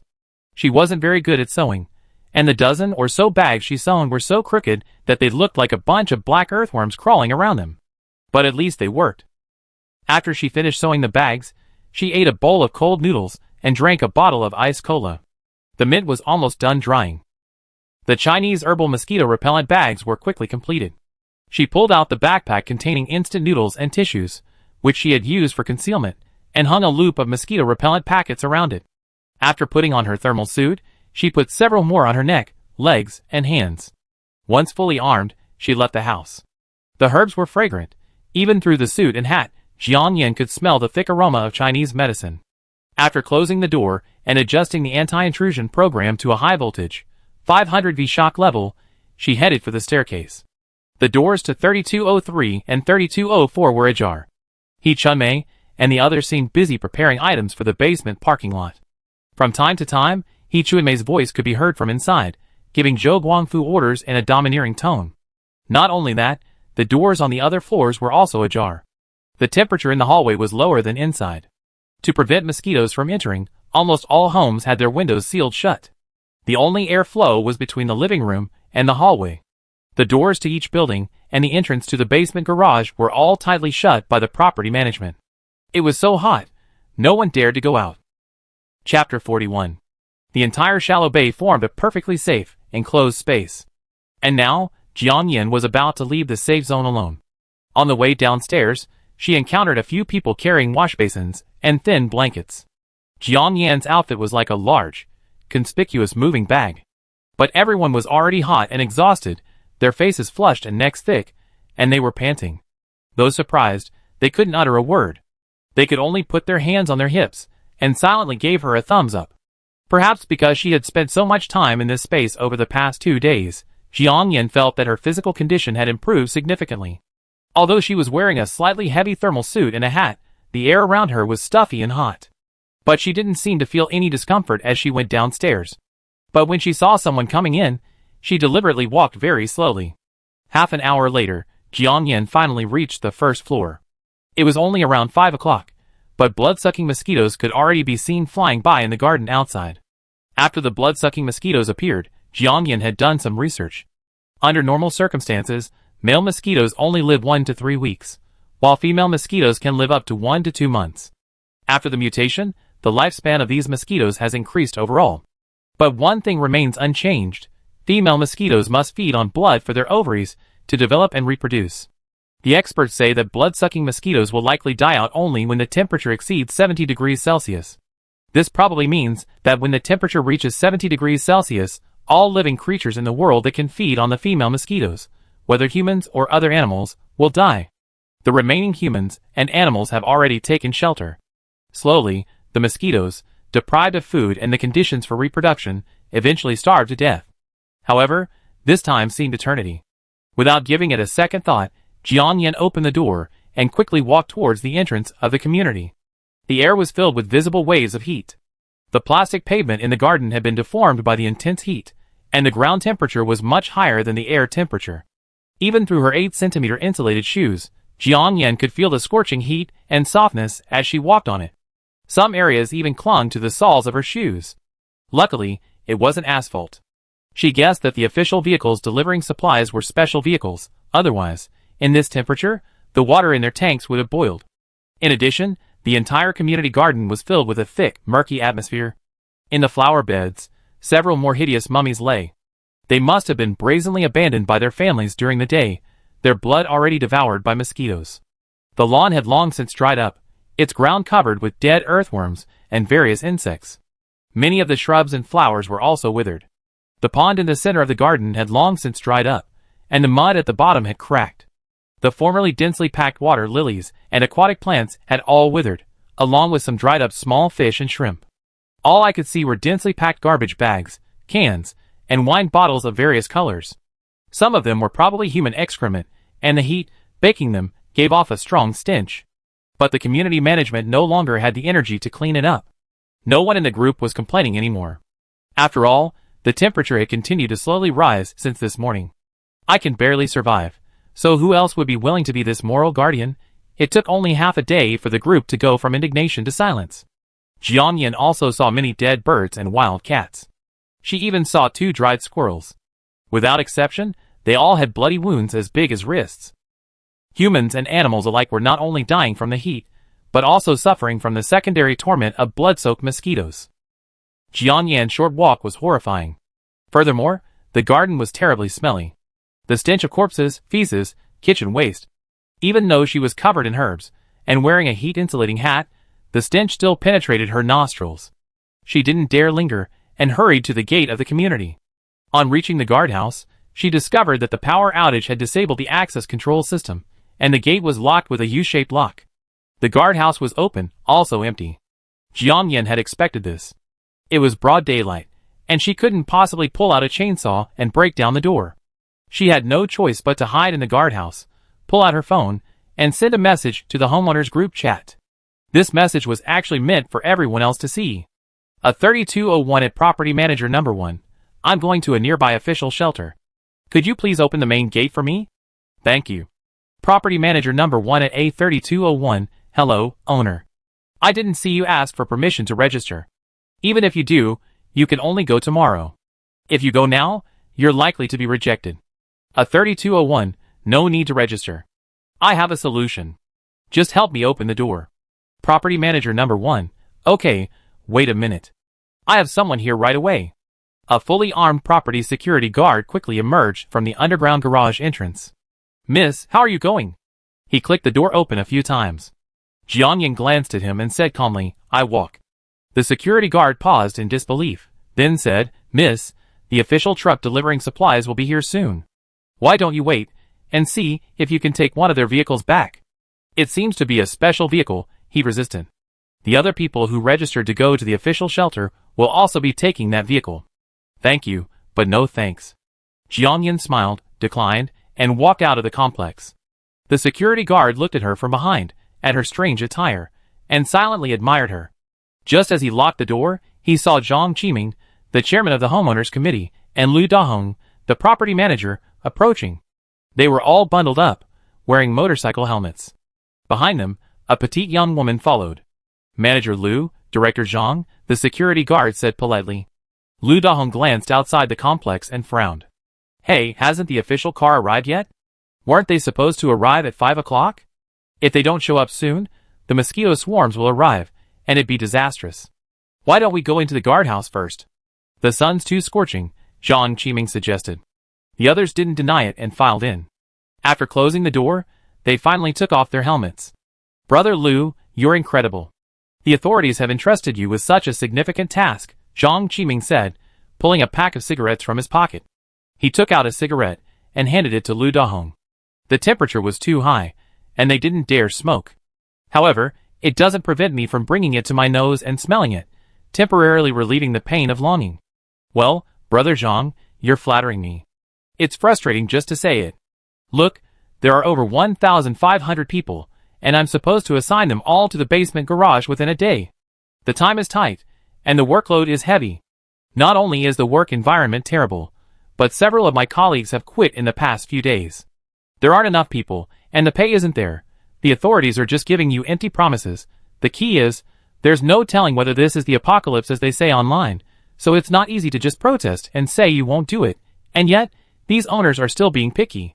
Just wait and see, with so many people crowded together tonight, who knows what might happen. After Lu Dahong finished his rant, he suddenly changed the subject, reached out and gently patted Zhang Qiming on the shoulder, saying, So, Brother Zhang, from tonight and the next few days, you're going to rely on our community's most authoritative homeowners committee.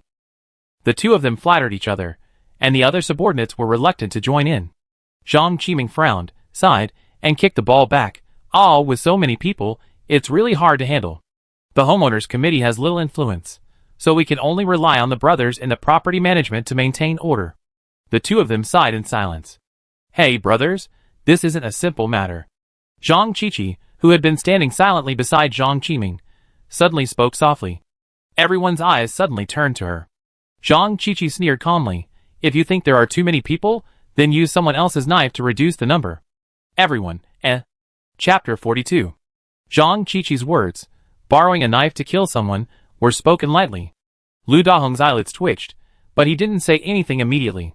He glanced at the guardhouse window, confirming that no one was outside. Then, with a suspicious expression, he looked at Zhang Qiqi and said, Borrowing a knife to kill someone? Borrowing whose knife? Killing whom? Zhang Qiming and the remaining property managers felt a chill run down their spines at this, glancing at the two with surprise. Yes. Borrow their knife to kill those unlucky ones, Zhang Qiqi said casually. She pulled out her phone, opened the owner group, and flipped to the conversation between Jiang Yin and the property manager's number 1, handing it to him. Lu Dahong frowned. I don't quite understand. Please explain in detail, beautiful lady. He had worked at Repulse Bay for many years, and could call almost all the old owners by name. But A3201 in the group and Zhang Qiqi before him looked unfamiliar to him. But seeing her and Zhang Qiming so inseparable earlier, he assumed she was Zhang Qiming's new lover. As for relationships between men and women, if others didn't talk about it, he naturally couldn't ask. "Let me take a look," Zhang Qiming said, taking the phone from her. Seeing that it was a conversation between Jiang Yin and the property manager, he frowned. He pulled Zhang Qiqi to a corner of the room and whispered, "Qiqi, you're not going to drag Miss Jiang into this, are you? Didn't you just tell me this afternoon that we should get close to her when we sleep in the basement dorm at night? What's wrong?" Her expression changed faster than the pages of a book. Besides, Jiang Yin hadn't replied to his message from beginning to end. He assumed her phone was off. She'd definitely reply when it turned on. But now, she had clearly sent a message in the group chat, but ignored him completely. And he hadn't expected her to actually go to the official shelter. I had gotten her a good place, and the 3 girls the property management had originally assigned her to share the room with had been given to someone else. Zhang Qiming suddenly felt like his sincerity and kindness had been betrayed. The weather was hot, almost 65 degrees.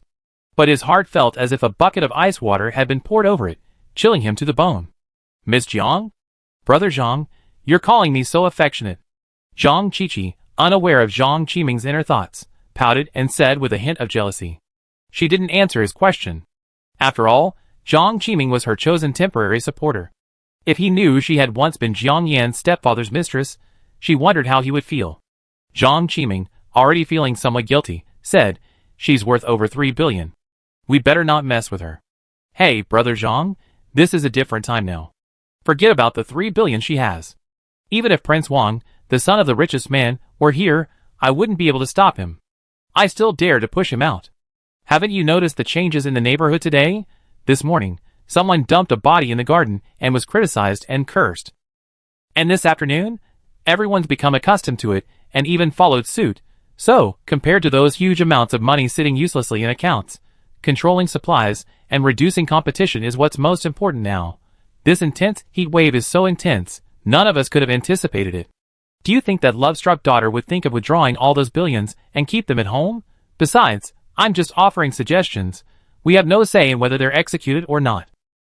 Zhang Qiqi's arguments were convincing, but she couldn't quite wrap her head around why Jiang Yin would live here when she had a perfectly good villa. Her reasoning was so convoluted that it left Zhang Qiming stunned.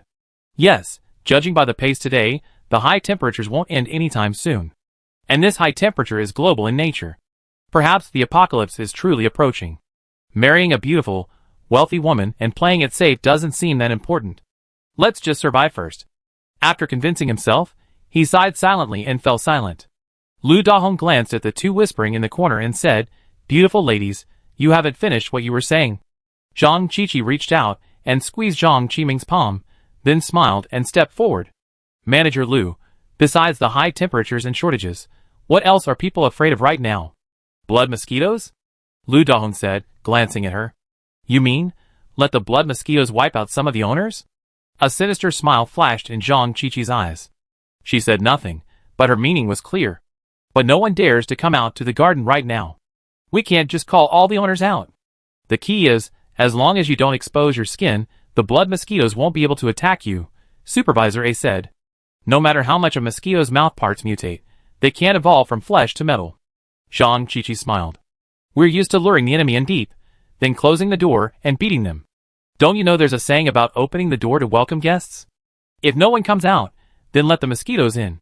But our property management is responsible for the security of every unit door. Right now, the entire complex is impenetrable and hasn't been attacked by mosquitoes. This is also due to the fact that the property management staff are doing their job conscientiously. If we open the door, wouldn't that be like embezzlement? Then who would be held accountable later?" Supervisor B said, glancing at Lu Dahong with lingering fear. "Let alone accountability, they're simply unable to overcome their own psychological barriers." Zhang Qiqi said, frustrated, "Who told you to open the door? It's not uncommon for some owners to leave their doors open when they go out. As for accountability, you all seen the quality and moral integrity of the owners in our community. Look, what kind of things are being thrown out there. Those who dare to abandon their own parents, who else should we punish? To put it bluntly, we're enforcing justice and the law. Besides, do you really think this heatwave will end? Don't dream. Even if it does, the blame will be on someone else. Supervisor C instantly understood her point and echoed, I think what this beautiful woman said makes sense. You can't catch a wolf without sacrificing your child. Now the community is. The surveillance is gone. We quietly open the door later, after dark, and release the bloody mosquitoes without anyone noticing. If anyone asks, just say the people who went to the official shelter today left the door open and let them in. All the residents will be moving downstairs today. Plus, since nothing's happened in the building lately, everyone's sweltering with heat and bare arms and legs, so they're generally not taking the precautions we do. Those mosquitoes are hungry. If they swarm, they devour half a can of blood in one bite. I estimate this will reduce the population by at least half. They were the only ones to get bitten out of so many people. It's truly unlucky for them, not anyone else's fault. Lu Dahong remained silent. He frowned, silent for a few seconds, then concluded calmly, fewer people isn't just a matter of easier management. The others exchanged puzzled glances, their gazes simultaneously turning to him. Chapter 43. Zhang Qiqi was a sharp-witted person, so how could she not guess what Lu Dahong meant? That's right. Manager Lu is truly a man of great insight. I heard from Qiming that the supplies provided by the government will only last 3 days at most. Given the current heat, it's a blessing for the people that they're even sending this one. As for the rest of the world, well, you just have to wait and see. If supplies run low, this temporary underground shelter in Repulse Bay will be in chaos. Then, the property management and the homeowners committee, who you've been liaising with, will naturally become targets of public criticism. It's not impossible they might even suspect you of embezzling supplies. Everyone was stunned. Zhang Qiming, listening to Zhang Qiqi's words, was initially a little worried. But those last words suddenly brought to the surface the nagging desire for power and control within him. So, by reducing the population, we can save some supplies. As for whether or not to distribute these supplies to the owners, that's up to us. As long as we control the supplies, we control the resources, and we control the say. After that, the entire Repulse Bay will be under our control. Isn't that right, Brother Lu? Zhang Qiqi listened to his words and sneered inwardly. This man is such a fence-sitter, his principles go to waste. Who wouldn't be happy to go from serving the owners to ruling and managing them, and then owning the supplies to build a career? Several property managers were somewhat beguiled, rubbing their hands in anticipation, looking at Lu Dahong expectantly. Lu Dahong held the unlit cigarette between his fingers, brought it to his lips, and took a deep drag. After frowning and pondering for a few seconds, he raised his eyes, glanced coldly at everyone, and said in a deep voice, This thing can be done, but I have to remind you of 2 points. 1. Only a few of us know about the whole process. The brothers under the property management, as well as you, Brother Zhang, and the rest of the property management committee must keep it confidential. 2. Wait until the official supply truck leaves before we do anything. We absolutely mustn't get caught. On the other side, after exiting the residential complex, Jiang Yan found a secluded corner and stowed her backpack filled with supplies. She then pulled out 2 fully charged mosquito swatters from her space. She had purchased these swatters online from JD.com. She hadn't considered the possibility of mutated mosquitoes, so she didn't buy many. Only about 10. Luckily, they were all fully charged and could be switched on and off at any time. However, some of these mosquitoes were even larger than the swatters themselves, and there was no telling how many she could kill. Jiang Yan, clutching an electric swatter in each hand, hurried toward a nearby shopping mall. All she saw was devastation. There wasn't a single living soul on the road. If it weren't for the sight of a few people secretly observing from the windows of some residential complexes. Seeing no one around her, she thought she arrived in a city of silence. From time to time, she could see the blackened skeletons of cars, burned from spontaneous combustion. Some buildings, likely from previous fires, were also stained black. The dried corpses of animals and humans lay scattered across the ground and roads. The most common animal carcasses were those of pigeons and wildcats, followed by some unknown birds. Amid the scorching heat, black dust filled the air. It was unclear whether it was ash from the road or from the cremated remains. Pa! Not far away, a body was thrown from a building. As soon as the body touched the ground, a swarm of mosquitoes, hiding in the shadows, swarmed over it like they were equipped with radar. The window slammed shut. Jiang Yan was so used to it that she didn't even raise her eyelids. The time was getting closer to 5:30. The mosquitoes were swarming more and more on the street. An irritating buzzing sound began to emanate from all directions. And as the mosquitoes mutated, the sound grew louder. It was like they had a cheap megaphone attached to their wings. Before they mutated, The mosquitoes were merely annoying to look at. But they were fragile. After all, one swipe killed them. Now that they had grown larger, their furry antennae and long, pointed mouthparts were almost half the length of her arm. Their hind legs, covered in white markings, were even more frightening, almost as long as her arm. And once they were swatted to death, their mouthparts, laden with venom, anticoagulants, and anesthetics, would automatically break off inside their host. It was terrifying to contemplate. No wonder these blood-curdling mosquitoes were so aggressive. Jiang Yin frowned and quickened her pace. There were still mosquitoes outside her apartment on the 32nd floor at night, but far fewer than on the lower floors. And the soundproofing from the glass wasn't as pronounced as it was now. She wore a Chinese herbal mosquito repellent bag and a closed, insulated suit, which did reduce her attraction to mosquitoes. But that didn't stop them from swarming around her. After all, it was so rare to find a single living thing on the street. These mosquitoes had already taken all the food they could eat in the past 2 days. The scattered corpses, and the people who went out to forage for food or move house during the dark nights weren't enough to fill their cravings. Buzz buzz buzz. Buzz buzz buzz. 2 blood-stained mosquitoes, unable to resist, attacked Jiang Yin. Snap! Snap! With a wave of her left and right hands, the 2 mosquitoes were knocked unconscious to the ground, their long legs twitching as they froze. Perhaps because they were too large, these mosquitoes escaped the electric shock. But at the same time, other mosquitoes also noticed Jiang Yin. Whether they were wary of the herbal mosquito repellent pack she was wearing or the electric mosquito swatter she was holding, they didn't attack immediately when they got close. Instead, like the 2 mosquitoes before, they buzzed irritably, hovering in midair as she walked, observing her. At first glance, it looked like a moving dark cloud was overhead. Jiang Yan's heart skipped a beat. Could these mosquitoes be spirits? Just across the street was the shopping mall. Jiang Yan didn't dare slack off, her pace quickening. She took a quick look and saw that most of the windows in the shops outside the mall were shattered. Especially those selling food, beverages, cell phones, and watches. In reality, the extreme heat had only been going on for less than 2 or 3 days.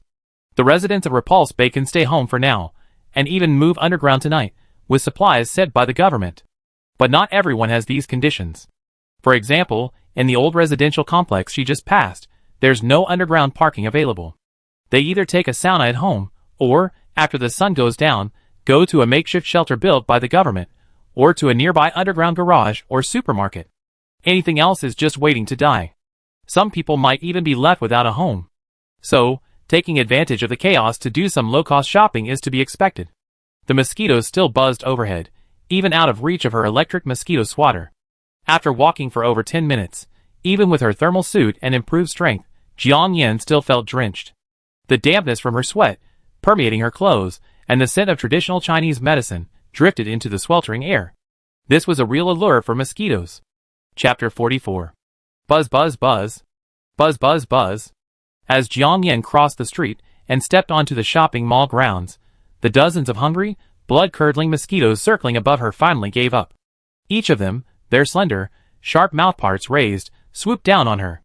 The space had improved Jiang Yan's physical fitness not only in terms of stamina and endurance, but also in the sensitivity of her 5 senses: vision, hearing, smell, taste, and touch. She flexed her hands, swinging her swatter with precision, unleashing a barrage of home runs. The temperature was over 60 degrees Celsius, and her thermal suit was heavy, but she managed to stay out of breath. Bang! Sizzle! Bang! Sizzle! Bang! Sizzle! The sound of mosquitoes being struck by the swatter, and the electric current echoed from front to back. The mosquitoes were so large that the swatter quickly ran out of battery. Fortunately, there were still several fully charged swatters in the space. With a simple thought, she quickly collected and took out a pair of them, switching them out instantly. In less than a minute, all the electric mosquito swatters in the space lit up red, and the ground around her was covered in a pile of dead mosquitoes and their remains. A few mosquitoes had already sucked some blood, and when they fell to the ground, they were a bloody mess. The ground was so hot you could fry an egg. The blood, after escaping the mosquitoes' bodies, dried up and turned black in a second before any living mosquitoes could come and feed. Mosquitoes were still attacking her, but not as densely as before. Jiang Yan quickly walked towards a shop she had previously set her sights on, spraying the mosquito repellent she had taken from the space frantically. She was actually fully armored, covered in insulated clothing, a heat-insulated hat, combat gloves, and so on, so the mosquitoes had no power over her at all. But the moment she heard the irritating buzzing sound, she felt the urge to sweat them all to death. The shop Jiang Yin had chosen to stay in was a high-quality brand-name coffee shop. Perhaps due to the high-quality decoration materials, it was one of the few shops that remained intact. But as she approached, she discovered signs of vandalism. It had been unsuccessful, leaving only a few scratches on the metal. She stood at the door and observed for a moment. No one was inside. Looking at the three U-shaped locks hanging from the inside of the bulletproof glass door, Jiang Yin glanced around and, with a thought, produced an ordinary chainsaw from her inner space. The saw's blade was very thin, and just the right length to fit through the finger-width gap in the middle of the glass door. The daytime sunlight was glaring, so she put on a pair of sunglasses inside her heat shield before going out, so she wasn't afraid of sparks piercing her eyes. With a whoosh, Jiang Yin switched on the chainsaw and began cutting the lock. A sharp buzzing sound echoed, and dazzling sparks flew everywhere from the metal she was cutting. Snap! Snap! Snap! Snap! The three U-shaped locks were quickly sawed through, though Jiang Yin's eardrums were practically ruptured. She didn't open the door immediately, because behind her, a swarm of blood-red mosquitoes once again swarmed, buzzing and snarling frantically. She put the chainsaw back into its storage compartment, pulled out 2 bottles of mosquito repellent, and sprayed them behind her furiously.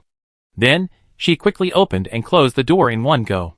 The mosquito repellent was quickly blown away by the hot air, and a swarm of bloody mosquitoes slammed against the glass door with a crackling sound. Jiang Yin stared at their mouthparts and long legs, took a silent breath, and pulled out a new U-shaped lock from her space, quickly locking the door. To be on the safe side, she added another. The mosquitoes fluttered about for a long time, unable to enter, and unwilling to leave, so they simply landed on the glass door, staring at her hungrily. Jiang Yin glanced at them casually, her trypophobia nearly taking over.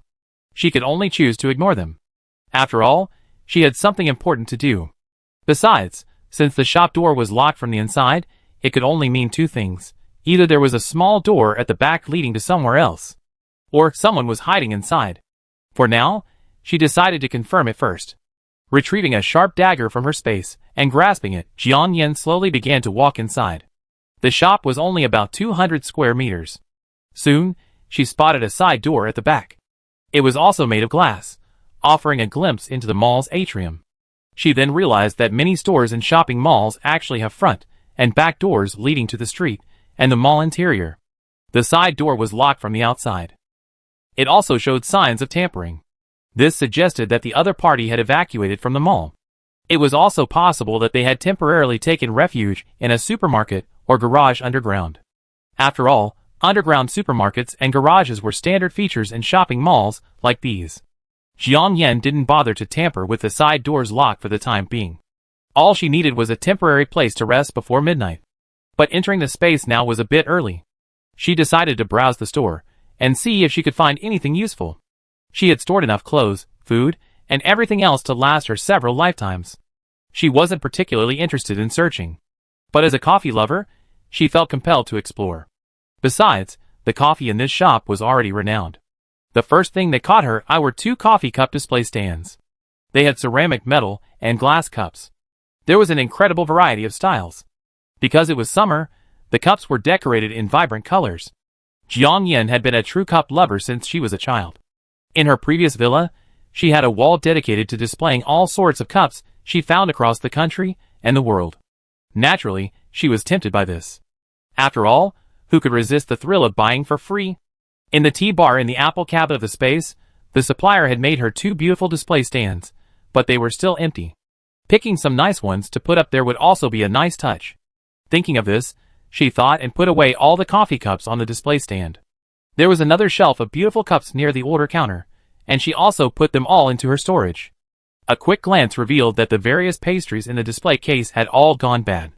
However, the bottles of expensive imported mineral water she had placed there for price comparison were still in good condition. She walked around the counter and put the bottles of water into her storage. Water is a good thing, and you can never have too much of it.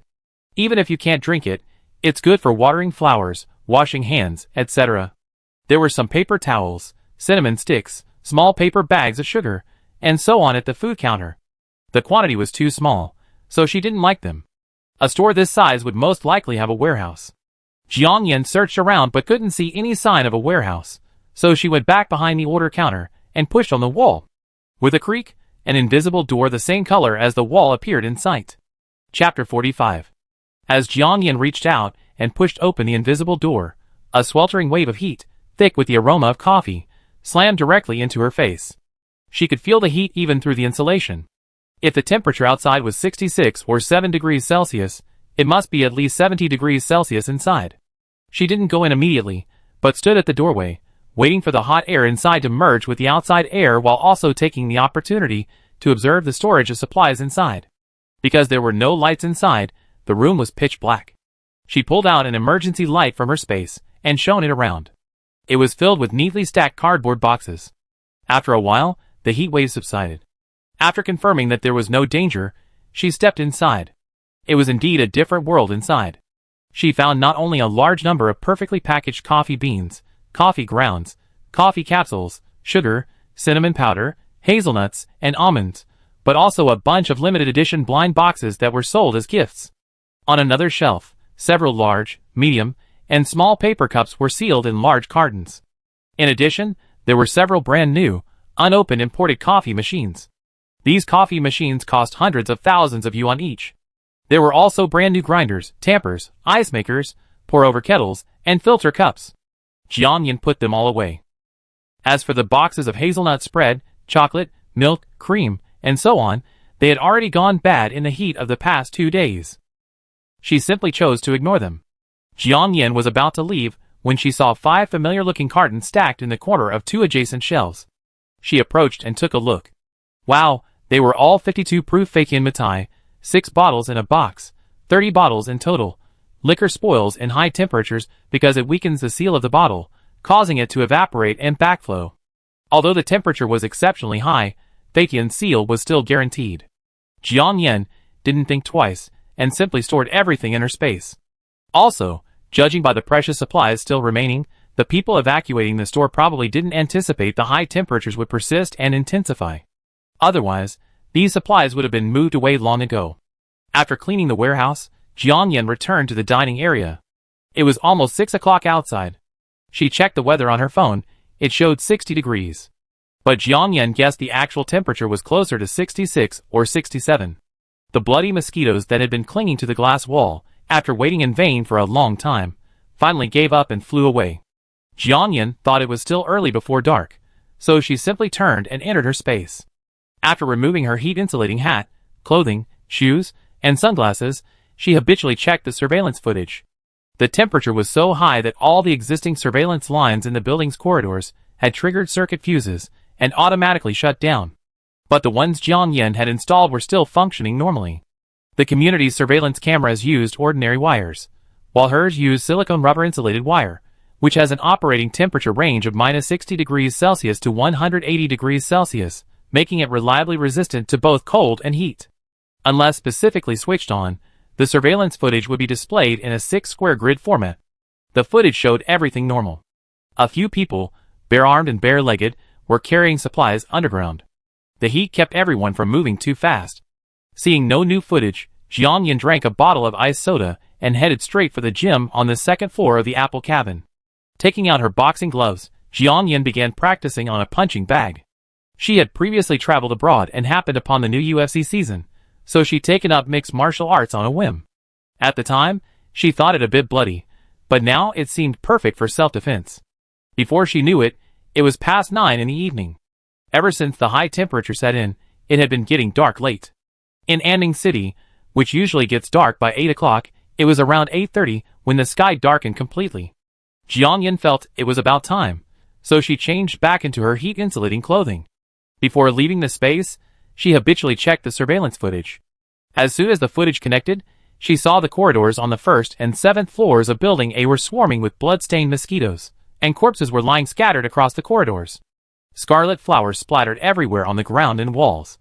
Judging by the bodies of the deceased, there were adults, elderly people, children, and even infants.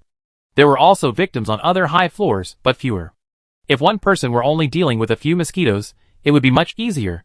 But the problem is, when a swarm of mutated giant mosquitoes attacks in a dense mass, there are always blind spots. If one were to be stabbed by one of those mosquitoes' sharp mouthparts, the consequences would be disastrous. Help! Mom, leave me alone, run! Escape. There are mosquitoes over there too. Who opened the door and left it unlocked? If I know, I kill her. Woo, Mom, wake up. Please don't leave me alone. Woo. Heart-wrenching cries. Cries for help, the crackling of hammering, and the terrified sounds of fleeing echoed intermittently from the surveillance footage. Jiang Yan's pupil shrank, and for a moment she thought she had switched to the wrong feed. After a few closer glances, she couldn't help but gasp. The impenetrable Repulse Bay building had, in just a few hours, become a blood-curdling mosquito slaughterhouse. This baffled Jiang Yan. Could it be that a homeowner had left the door open and forgotten to close it? Or had the property management staff simply quit? But that shouldn't be the case. She removed the heat shield, sat down on the sofa with her pad, and set the playback speed to 32x. The unit door had been opened manually around 8:30 p.m. Jiang Yan resumed playback at normal speed when the footage jumped to that point. According to previous community management regulations, unit doors were strictly prohibited from being opened between 6 p.m. and 7:30 a.m. at the latest, because this period is when the blood-sucking mosquitoes are out foraging. The owner and the property management staff were extremely aware of this rule and kept it in mind. But strangely, a young man, wearing a helmet and a mask, completely covered from head to toe, opened the door. He glanced around, confirmed that no one was around, and then opened the door wider. Not only that, he pulled something like a pin from his trouser pocket and held the door securely shut. After doing this, the man tiptoed out. Soon, a swarm of enormous blood-sucking mosquitoes swarmed into the hallway. Jiang Yan frowned and replayed the footage to the moment the young man opened the door, then paused and zoomed in. She recognized the man quickly. The day before, he was among the property management staff in a group of white shirts at the entrance to the underground parking lot. However, he wasn't the manager, probably just one of the supervisors. Jiang Yan remembered him so clearly because the sneakers he was wearing had a pattern of pale yellow flames with red edges. This red flame, under the scorching sun, made one feel even more irritated. So Jiang Yan took a special peek at him. Also, the young man had a unique hand with 6 fingers, so his left hand was the only one he wore without gloves. This coincided with the hand features of a security supervisor she had encountered earlier when she went to the property management office. Jiang Yan's heart sank. Why did he do this? Was he feeling a little irritated, causing him to react with a newspaper-like attitude? She remembered that the high temperatures were still at least 10 days away. Shoal Bay has an underground parking garage, where residents can temporarily escape the heat for the next few days. There are also several older residential communities nearby that lack underground parking, so they can only endure the heat. During the subsequent heavy rainstorm, Repulse Bay was located at a relatively high elevation, so the affected area was much smaller than in other neighborhoods. It can be said that both the high temperatures and the heavy rain were perfectly timed and located. It's a pity that before we could escape the natural disaster, we were already faced with a man-made disaster. Chapter 46. From other windows in the surveillance video, figures, covered in blood and with mosquito bites piercing their exposed skin, continued to rush out. At first glance, it looked like a zombie siege. The scene was so bloody and shocking that it made Jiang Yan's stomach churn. She frowned, turned off her iPad, picked up her phone, and opened the only active WeChat homeowners group. In less than a day, the group had already crammed with 999 messages. It seemed many people still had phones with power, perhaps because they had moved underground and were using the property management's backup power supply in the underground shelter. Most of the messages in the group were raging abuse, venting their anger. A few were asking if any neighbors had doctors or medicine. Naoxenshu, fever reducers, hemostatics and gauze, Yunnan Baiyao, antibiotics, Wuxiang Jingqi water, and other common remedies were all incredibly expensive. A veterinarian in the group enthusiastically raised his hand and volunteered to perform an amputation on a neighbor. There was also a friendly reminder from the management, which was repeated 3 times. Management number 1. Dear owners, during a recent inspection, we discovered that some owners accidentally forgot to close their doors upon leaving their units, resulting in a moderate infestation of blood-sucking mosquitoes in all buildings in Repulse Bay. We would like to remind you the following. 1. To prevent further incidents, effective immediately, all unit doors will be locked. The date for unlocking will be determined. 2. We have organized personnel to immediately dispatch to the 1st through 3rd floors of each building to eliminate any remaining blood-sucking mosquitoes. Owners who have not yet moved underground are requested to remain at home for the time being. If you cannot tolerate the high temperatures and absolutely need to move out immediately, please be sure to wear full body protection, avoiding exposed skin, to prevent mosquitoes from taking advantage. 3. The property management team is understaffed and overwhelmed, leading to management loopholes. Please understand, our entire staff of 12 has been working tirelessly for 2 days and nights in temperatures exceeding 60 degrees Celsius to build shelters and prepare supplies for over 1,500 residents throughout the community. The unbearable heat has left some staff members dead from heat stroke and others from blood-soaked mosquitoes. We deeply regret and apologize for everything that happened in the hallway today. However, we also ask all residents to consciously abide by the community regulations and exercise a greater sense of responsibility and vigilance for the safety of their neighbors. Along with this reminder, there were also several photos of property management staff working diligently on the front lines, sweating profusely. There were also photos of property management staff injured, unconscious, or even deceased. Jiangyan glanced at the photos, her gaze returning to the words each building and pausing. So, it wasn't just Building A that was attacked by the blood-soaked mosquitoes. Were those who deliberately opened the doors in the other 4 buildings also members of the property management team? Unfortunately, her surveillance only covered a few floors of Building A. She couldn't see the others.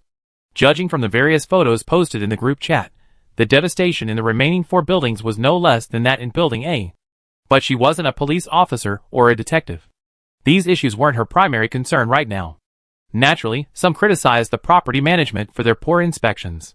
But after seeing the photos, most praised the management's recent efforts, saying they were truly out of reach as they braved the scorching heat to build underground shelters. But the most common response was cursing the several owners who had left their unit doors unlocked. The insults were quite vicious. As nasty as you can imagine, they were as deplorable as they could be. They cursed their entire ancestry.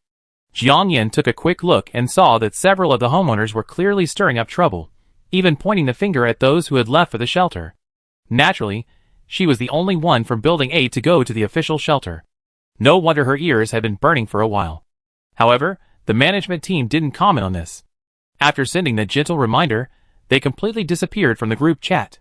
Perhaps they were busy preparing disinfection supplies, or perhaps something else. Jiangyan thought of the surveillance footage she had seen, and then looked at the many people in the group chat who, after being misled, were frantically at ING her and privately messaging her, and her brows furrowed. She had no plans to edit the footage and post it in the group chat.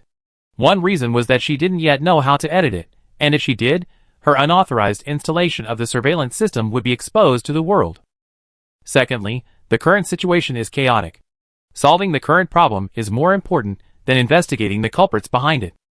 For the residents of the complex, the key to resolving the issue is reducing mosquito attacks and successfully moving to the underground parking lot. For her, it means being able to fly home tonight as planned. So let's wait and see. If she remembers correctly, the temperature will reach 70 or 80 degrees starting tomorrow or the day after tomorrow. What's the point of her getting shirtless and arguing with a bunch of angry people? Jiangyan turned off her phone, stood up, put on her gear again, and left the space. It was almost 10 o'clock in the evening, and a full moon hung high in the night sky. Everything on the street was illuminated with crystal clarity. Perhaps due to the extreme heat, the moonlight looked a shade of red. It stained everything on the ground with a faint blood-red hue. At this hour, the temperature continued to rise. But without the glaring sun and the scorching heat of the day, the body and eyes felt better. The streets began to sparsely appear.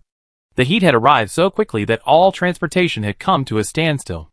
It was probably difficult for the authorities to prepare shelters. For the time being, the people would have to rely on themselves or make their own way. Among the crowd, some were fully armed, carrying heavy backpacks, and walking slowly with their families. They wore helmets made from window screens, clutching electric mosquito swatters and mosquito repellent. Some had modified their window screens at home and worn them like armor. Of course, some had transformed them into oversized mobile mosquito repellent shelters. Some of these mosquito screens were welded together, while others were tied tightly with cloth strips and ropes. A frame made of wire and broom handles was used to secure them. It was just large enough for a family of 3 or 4 to walk inside. 2 racks were built in the middle, allowing people to carry the screens on their shoulders. Even though they didn't have to lift them with their hands, the weight of more than a dozen screens, coupled with the scorching heat, was exhausting for the people responsible for transporting the mosquito screens. Of course, most of these people were middle-aged parents. A thick layer of cloth was sewn at the bottom of the mosquito screens. This cloth was deliberately dragged on the ground, perfectly blocking any gaps for mosquitoes to enter. These people must have taken advantage of the night to go to a nearby official shelter. Soon, the sweat from the people inside and the heavy breathing from exhaustion attracted a swarm of mosquitoes. Although they cannot break through the mosquito-proof cabin, it does not affect their ability to hover over people's heads or even land on the screens. Chapter 47. Dad. There's one over there too. Dad, be careful. Honey, watch your right. Oh my! We're being targeted too. Buzz buzz buzz. A deafening sound echoed through the air. Huge swarms of mosquitoes, like black clouds, soared overhead, their hungry eyes fixed on a rare delicacy. Panic grew and spread among the migrating crowd. Soon, the sound of wailing and screaming, along with the sizzling sound of spraying mosquito repellent, could be heard along the road. The repellent couldn't kill the bloody mosquitoes. At best, it only temporarily repelled them. It was unclear whether they could make it to the official shelter. Someone in the crowd was heading toward the shopping center. Two backpackers even leaned over the glass door of the coffee shop to peer inside. Jiang Yin was sitting in a slightly secluded corner, and since the room was pitch black, outsiders couldn't see anyone inside. But they hadn't originally intended to go in. This street-facing shop was hotter than my own home. Going in would be like waiting for death. There was no subway station here, just 2 levels of underground parking and a supermarket beneath the shopping center. Jiang Yin guessed they'd seen the high temperature forecast on their phones, and temporarily sought shelter underground. A while later, the number of people outside gradually thinned out. Jiang Yin, figuring it was almost time, stood up, retrieved a bulky jet flight suit from her space, and donned it over her large, insulated suit.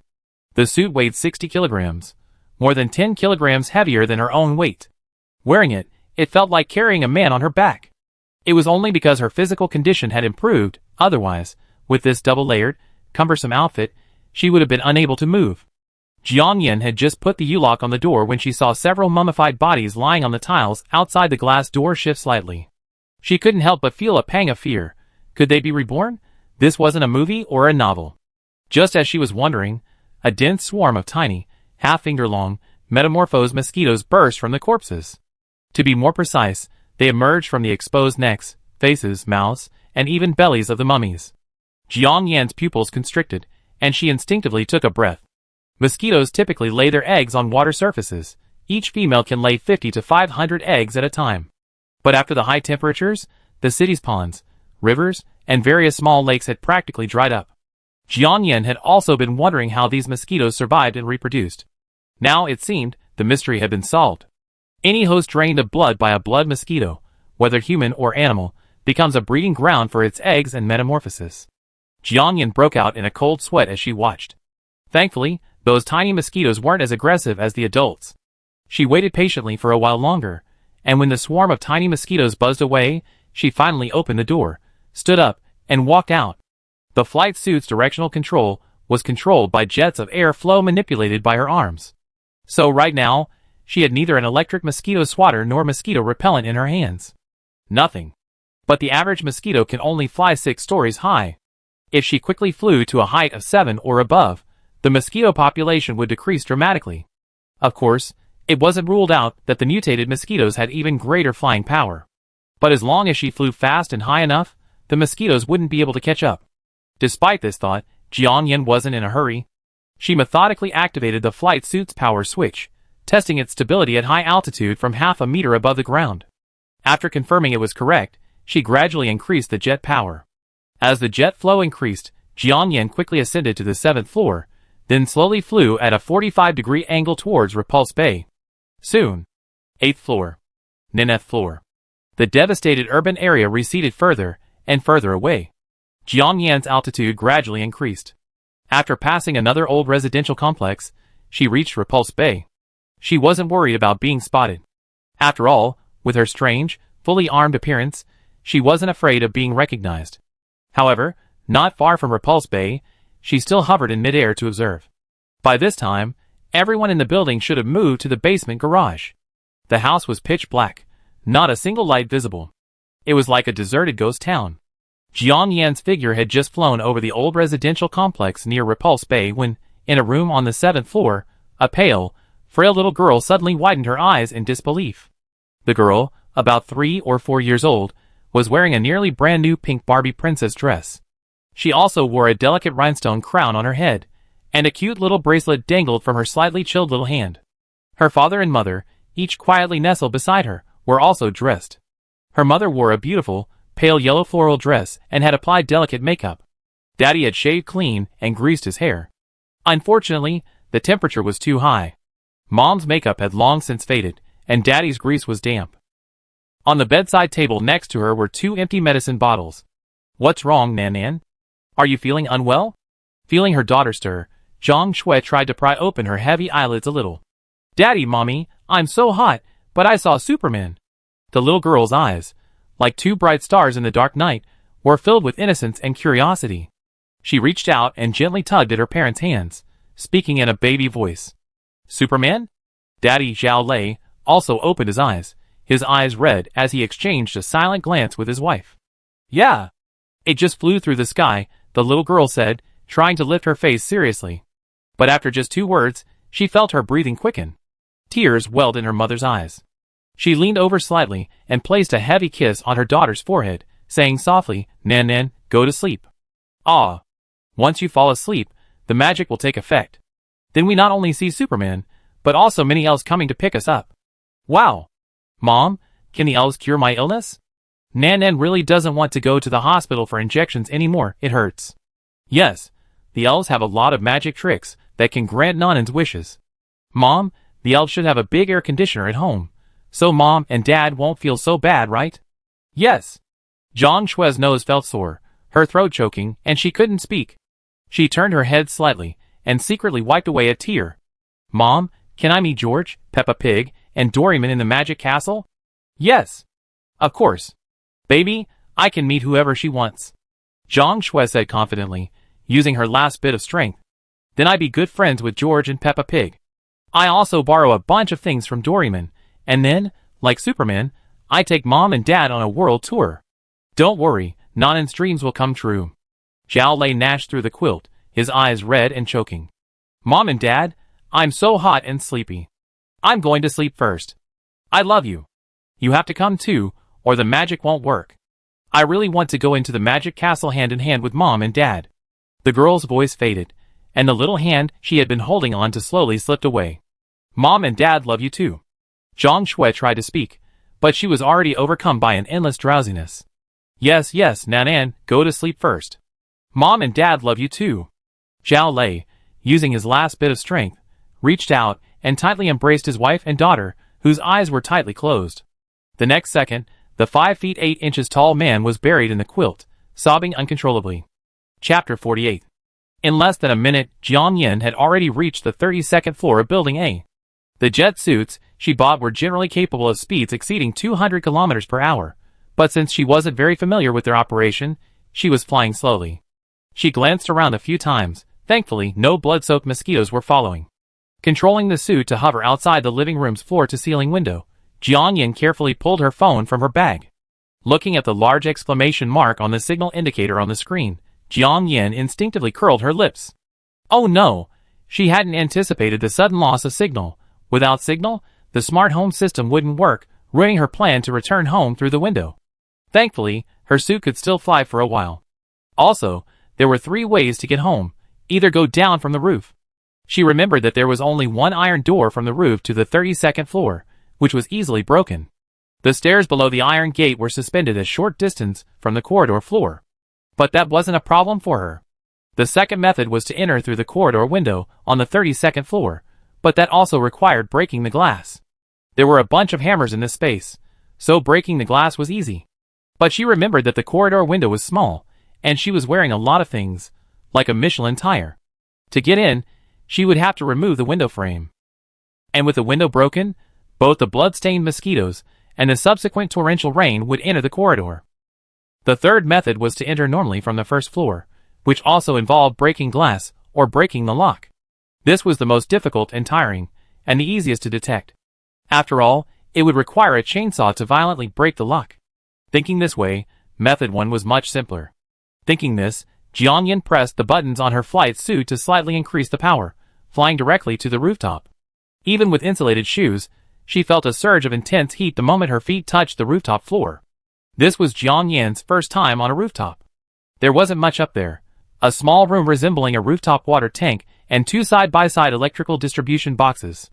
There were also 3 small circular flower beds. However, The flowers and grass in those flower beds had long since withered. What remained was a pile of wire hanging in midair, probably used by residents to dry their clothes. Although it was absolutely impossible for anyone to be on the rooftop at this point, Jian still observed carefully.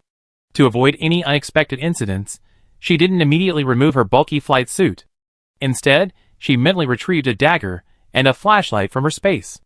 The iron door was quickly found. The lock was ordinary, and Jian pried it open in just a few tries. The door creaked open, and after confirming everything was in good working order, Jian stepped inside. She retrieved a rope from her space suit and secured the iron door securely. She then regained control of her flight suit and descended directly into the hallway. The hallway was dark and silent. Jian didn't pause for long, quickly heading towards her home, 3201. Perhaps because the floor was too high, Blood Mosquito hadn't made it to the 32nd floor. There were no bloodstains in the hallway, only scattered debris. It was likely dropped by He Chunmei and her family when they moved. When Jian returned home, she realized another serious problem. The anti-intrusion system was set to 500 V. Without cell signal, she naturally couldn't temporarily adjust the defense level. There was a manual control panel, but it was unfortunately installed in the bedroom. Luckily, she'd always been cautious, otherwise, if she just raised her hand out of habit, everything would have been wiped out. Thinking of this, Jian couldn't help but smile bitterly. Had she really been trapped in her own web? But who could have imagined that the internet would be disconnected in less than half a day? Thankfully, she still had a portable home, the space. With a thought, Jian entered the space without delay. Compared to the sweltering heat and darkness outside, the space was a bright, sunny place. She took off her flight suit and thermal suit and headed straight for the shower. After changing into loose-fitting home clothes, she, exhausted after a night of wandering, went straight to bed. She pulled out her iPad and opened a popular variety show she downloaded earlier and started watching. As she watched, she suddenly felt hungry. The reason was simple. The show was showing the guests traveling to a tropical country to eat seafood instant noodles. She could smell the aroma even through the screen. Jian swallowed like a greedy little cat and got up and went straight to the kitchen. She fetched a pot, boiled water, and then took out a packet of Tom Yum Goong hot pot base and added it. The water quickly boiled, and a sour, spicy, and refreshing aroma with a rich coconut aroma began to fill the kitchen. Jian took out a packet of traditional pickled cabbage noodles, tore it open, and took out the noodles and placed them separately. With another thought, she retrieved nearly fresh shrimp, crab sticks, and clams from the storage area, washed them, and added them in. Finally, when the instant noodles were cooked to a springy and smooth texture, thinly sliced shiitake mushrooms were added. Finally, a sprinkle of cilantro was added, and a fragrant bowl of seafood instant noodles was quickly served. Jian finished the soup base once again. As a food blogger, she hadn't really controlled her diet all these years. It was mainly because she had a naturally thin physique. No matter how much she ate, she couldn't gain weight. If it weren't for the normal physical indicators shown in her medical report, she would have almost suspected hyperthyroidism. Now in the apocalypse, her thin appearance gave her a sense of security. After dinner, she realized her phone had signal again. Jian excitedly grabbed her phone and left the space. Because she had no protective gear, the moment she returned to the hallway, she felt like she'd been suddenly thrown into a dry steam room. Hot. Not just hot. She pulled out her phone, opened the smart home system, quickly disabled the anti-intrusion program, entered her password, and scanned her fingerprint. Ding! The door opened. The room was stuffy, almost suffocating. But being home always felt good. It was an indescribable, ingrained sense of security. This feeling was incomparable to her own perfect space. A glance at the thermometer in the living room revealed the temperature had reached 68 degrees. Jian closed the door and didn't turn on the light. After returning to the bedroom, she re-entered her space. Opening her phone, she saw the Repulse Bay homeowners group chat was bustling with activity. Despite the bloody afternoon, everyone was now considered to have survived. The complaints persisted. The curses directed at Jian and the others continued. But most people had returned to their own entertainment. Someone even shared photos and videos of the underground shelter in the group chat. Because of the backup power supply, there was a light inside. But it wasn't very bright. After all, we don't know how long the high temperature will last, so we can only use electricity as sparingly as possible. Chapter 49. The property management also placed several air conditioners in several corners. The areas around the air conditioners were mainly occupied by families with babies and elderly people. However, Judging by the people inside, almost all of them were wearing very little, their faces flushed with heat, and beads of sweat still beaded on their heads. It seemed the air conditioning wasn't very effective. After all, the cooling capacity of a typical household air conditioner is only about 2 or 3 horsepower at most, and the radiation range is only about 30 or 40 square meters. This underground parking lot is several thousand square meters. It might also be because there were too many people. But in any case, it was clearly much better than the 60 to 70 degree scorching temperatures upstairs. Someone even took a few photos of fresh blood stains on the wall and posted them in the group chat. It must have been when the blood mosquitoes entered in the afternoon. Some of them flew in through the pedestrian walkway. Naturally, there was another flurry of curses and accusations from below. There was also a photo of billowing smoke and flames rising into the sky. It looked a bit eerie, because amidst the raging flames, there were clearly piles of human figures. Jiang Yan examined it carefully before finally recognizing it as the dried-up pond in the center of the community garden. It must have been used by the property management as a makeshift crematorium. After all, the temperature was rising, and the number of blood-sucking mosquitoes was increasing. Many people had died in the afternoon, and they probably didn't have the energy to transport them out of the community. Further down, she found a video. The person filming the video was like a live stream, recording and narrating the scene. People sat and lay on the makeshift mats on the floor. Some had already fallen asleep, hunched over, their hands covering their ears. But others were sitting together, playing cards and chatting. There were also people breastfeeding their children alone. There were also several families, who seemed to be wailing loudly. Someone in the family must have died in the blood mosquito attack in the afternoon. In such an environment, wanting quiet was obviously a luxury. Fortunately, at least no one was smoking. Of course, it could also be that the cigarettes at home had been finished long ago.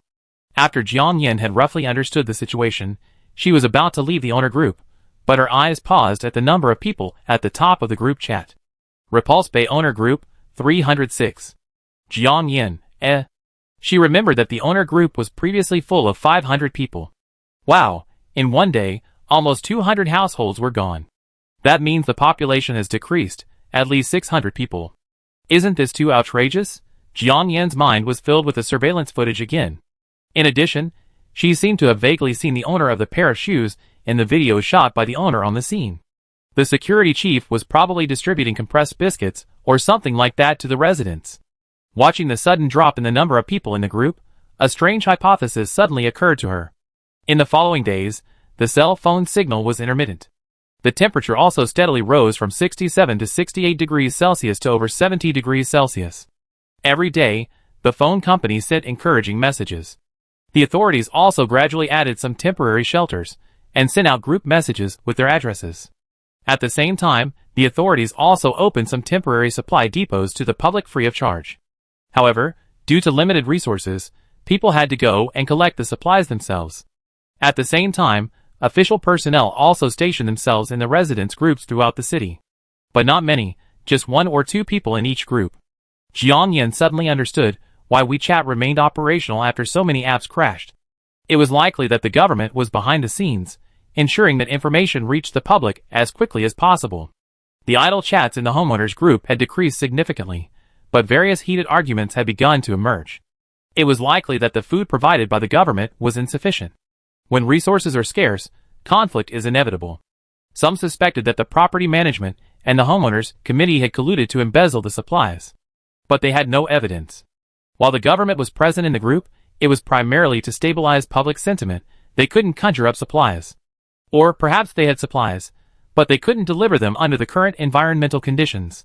Also, judging by the information shared in the group, even when the temperature rose above 70 degrees, the mutated blood-red mosquitoes were still swarming.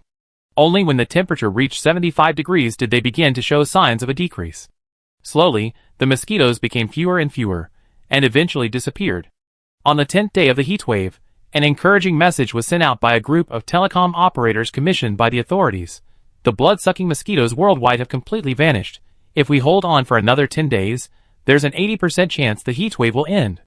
This was the only good news since the global heat wave began. Although the temperature would only continue to rise over the next 10 days, it finally gave those still alive a glimmer of hope.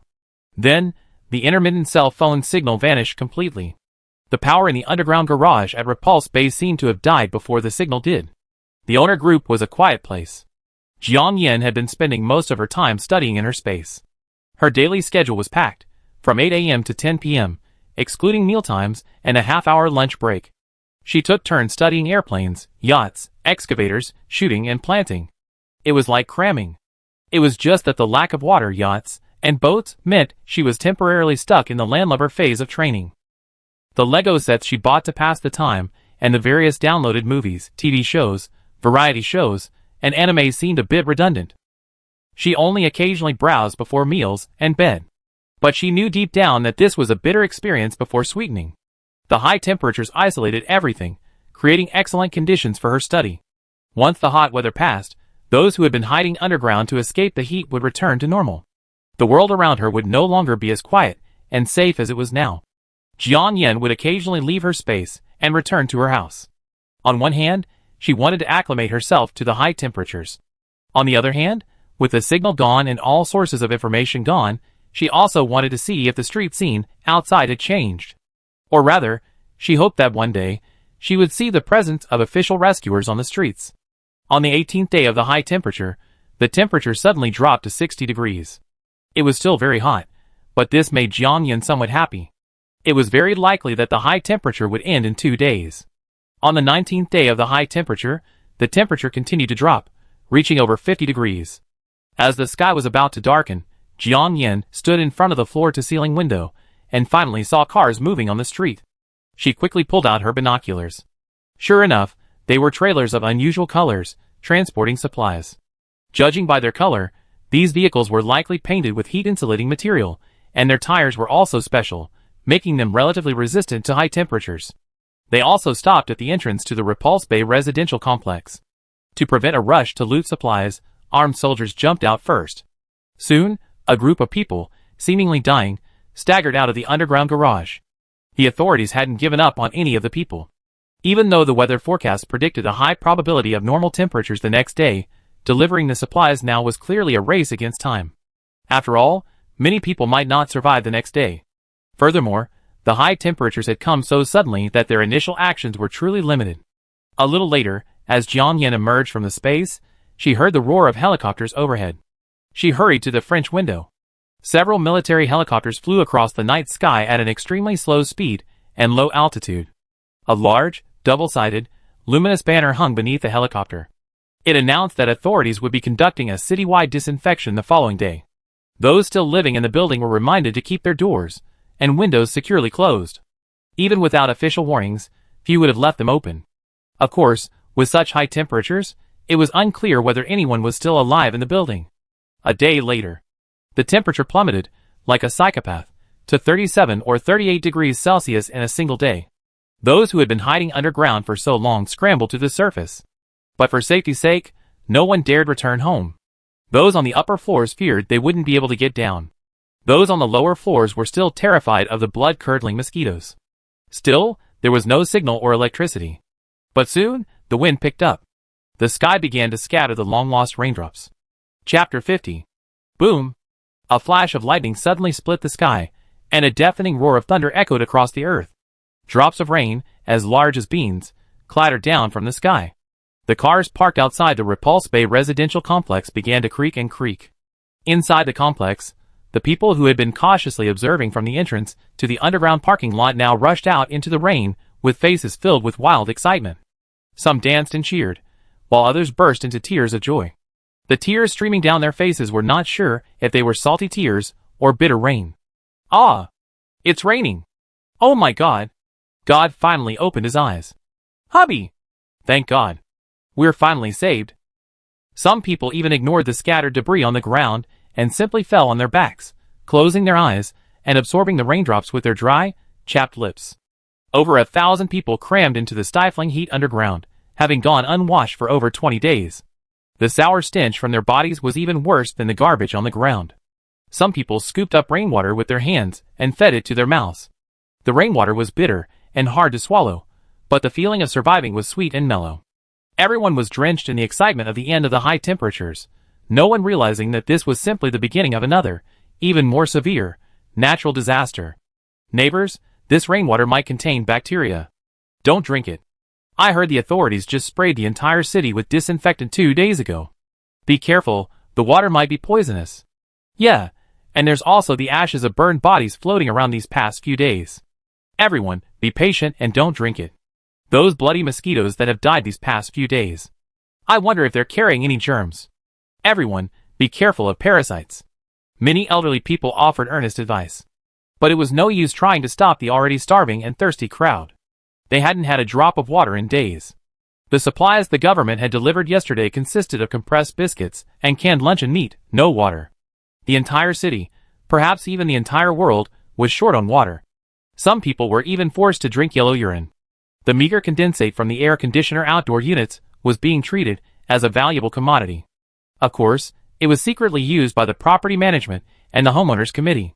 So compared to dying of thirst, the so-called ashes in the rainwater was nothing. Just consider it a calcium supplement. As for radioactive substances, they were something unheard of. If it rains, it's like marrying a man. If it really gets you, it gets you. The tragic experiences of this period had left everyone feeling inexplicably depressed. The high temperature should be over now. Everyone go home. Too much rain can make you sick, said John Chiming. Yeah, let's go home first. It's okay for everyone to drink the rainwater. Catch it in a basin and filter it at home with cloth, cotton, or charcoal. A young man, with dark circles under his eyes, suggested. The rain was getting heavier. It was no longer just pea-sized. It was like a hole in the sky, with water pouring down like a column. In just a few minutes, streams of water quickly formed on the ground. The pool in the middle, which was temporarily used as a crematorium, had originally been filled with a small mountain of ashes, but now it was completely dispersed by the rain. In some places, the water was deep, reaching up to the ankles. Finally, after confirming that the high temperatures would not return, the people living in the underground shelter began to roll up their bedding and luggage and head home. Electricity and internet still weren't working, but nothing could stop me from wanting to go home. Especially in such torrential rain, nothing was more important than going home. Several security guards from the property management had already unlocked the doors of the 5 units. Everyone, men, please stay for a moment. As everyone was about to leave the garden and return to their respective buildings, the property manager, Lu Dahong, suddenly called out. Most people turned their heads, pretending not to hear. A few young men and a few middle-aged men looked at him with puzzled eyes. Manager Lu, what's going on? Lu Dahong wiped the rain from his face and said, everyone, the rain is quite heavy. The first floor might flood. How about we all move the sandbags from the garage entrance to the unit doors? Anything we can hold back will help. With more people, we can move faster. Anming City's drainage system is flawed. When it rains heavily, the roads flood. The underground garage in the Repulse Bay community has experienced this several times. Many homeowners woke up to find their cars had been swimming in the water all night. So, the property management company has stockpiled sandbags at the entrance to the underground garage. Everyone joked that the vehicle and vessel tax was originally purchased in preparation for heavy rain. Now, the cars have been moved to the roads outside, leaving the underground garage empty. These sandbags are more suitable for use at the entrances of the residential units. It's just a little rain. What's there to worry about? Manager Lu, you only distributed supplies for a few days thanks to official support. You really gotten addicted to your official duties, even ordering the owners around. Don't put the cart before the horse. That's right. Besides, isn't moving sandbags your job as security guards? If I have to do it, my property management fees will be wasted. The building and the hallways are full of garbage these days. Where are your cleaning staff? And now you're ordering us around. Are you crazy? If they're going to flood, flood the people on the first floor. I'm not moving. I haven't even had enough to eat. How can I have the energy to do it? Yeah, it was so hot before. If I get caught in the rain any longer, I get sick. If I get sick, will you be responsible? And this thunder is so loud. Will you be responsible if I get struck? Can you handle it? The crowd was abuzz with discussion. Most people were feeling rebellious and angry, each one seething with rage. Even 2 first-floor owners looked at him with hostility. After all, the bloody mosquito that flew in a while ago and injured his family was inextricably linked to the property management's negligence. Of course, the instigators were those who left the door to the official shelter open. Lu Dahong's face darkened for a second, his fists clenched tightly, and he cursed inwardly, "You sons of bitches, wait a few days, and you be begging me on your knees." Okay, everyone, instead of wasting time standing here arguing, all those sandbags have been moved. I live on the 32nd floor, so the water won't reach my house, but I moved these sandbags. It was Sun Jingtao who spoke. Before he retired from the army, he had participated in several flood relief operations, and he had something like a sense of responsibility or habit in him. The sandbags at the property management company were small, but if he weren't so weak, he could have carried 3 in one hand. Chapter 51. Su Dai, upon hearing this, reached out and tugged at his hand with a worried look. Husband. Sun Jingtao reached out and squeezed her back, soothing her. Baby, I can still hold on. Wait for me on the first floor for a while, and we go home together later. Yes, let's all do it. We're all from the same neighborhood, and now it's time for us to unite and work together. Jiang Qiming followed suit with a call to action, his official rhetoric unmistakable. He had looked much more haggard recently, his beard untidy. He had given most of the remaining supplies at home, as well as those distributed by the government, to Zhang Qiqi. But he had a feeling that all his investment and efforts in Zhang Qiqi this month would pay off tonight. The thought filled him with a faint sense of excitement and impatience. The two of them followed several security guards to carry the sandbags. Several male residents from the lower and middle floors followed silently. Lu Dahong walked behind with a frown, saying nothing. Most of the remaining people were already walking quickly toward their respective unit doors. The first group who entered, after only a few steps, were struck by the overpowering stench of rotting corpses and dried blood. Outside, the sound of rain crackled, while the corridor was pitch black. A few people stumbled over a corpse they hadn't thrown down in time. Bang! The moment their faces and hands collided with the mummy, the pungent stench of decay swished into their nostrils, and the eerie touch of the flesh sent a chill down their spines. Some even saw dense swarms of maggots wriggling from the mummy's mouth, eyes, nose, and ears. You? Damn! Ah! Someone stepped on the bloody mosquito's corpse. Smacking. I couldn't tell if the remaining blood had spurted out, or if the mosquito's body had rotted into a pool of yellow pus. The stench in the air grew stronger. The people's panic grew. Screams, curses, and cries echoed one after another. Boom! After a sharp thunderclap, flashes of lightning flashed, and streaks of white light filtered through the glass windows. Bloodstains on the walls, bloodstains on the ground, dried corpses, body parts, and faces distorted by fear. At first glance, it felt like an immersive horror movie experience. Half an hour later, the people on the lower floors finally returned home in panic. Those living higher up were still slowly climbing. They were all so weak that they had to stop and catch their breath after climbing a few floors. Jiang Yan stood at the bedroom window, staring silently outside. Faint lights flickered in the windows of some buildings, but most windows were pitch black. Perhaps the family no longer had any power or candles. Perhaps the entire family hadn't survived this natural and man-made disaster, and their entire body was gone. The rain continued to fall harder, soon filling the pool where the bodies had been burned. The slope leading to the community's underground parking lot was transformed into a wide river by the current. Excrement, garbage, and the corpses of some bloody mosquitoes quickly floated to the surface. At this rate, by midnight, half the first floor would be flooded. The first floor residents had been excited for the first half hour, feeling close to the water and able to easily go out with basins and buckets to collect the rainwater. In the second half hour, she began to fear that her home might be flooded and she would need to evacuate immediately. But this wasn't Jiang Yan's concern. She frowned and looked for a moment, then averted her gaze. The room was now pitch dark, with no lights on. She recalled her memories of her previous life. The high temperatures had lasted less than a month, similar to what happened in her previous life. And from what Song Deming and Zhang Qiqi had said, the torrential rain seemed to have continued for over a month. If these natural disasters were a repeat of the previous life, only slightly earlier in time by a month, then there was still a tough battle to fight. Furthermore, these natural disasters inevitably caused secondary disasters, to varying degrees. And these secondary disasters were closely related to the situation in each city. For example, when the global high temperatures hit, the people of Anming, where the weather was like spring year-round and few people installed air conditioning in their homes, were clearly ill-prepared compared to families in tropical and subtropical areas, who already had air conditioning. Although power outages and air conditioning systems would later become ineffective in various cities, the latter clearly bought them ample time to prepare.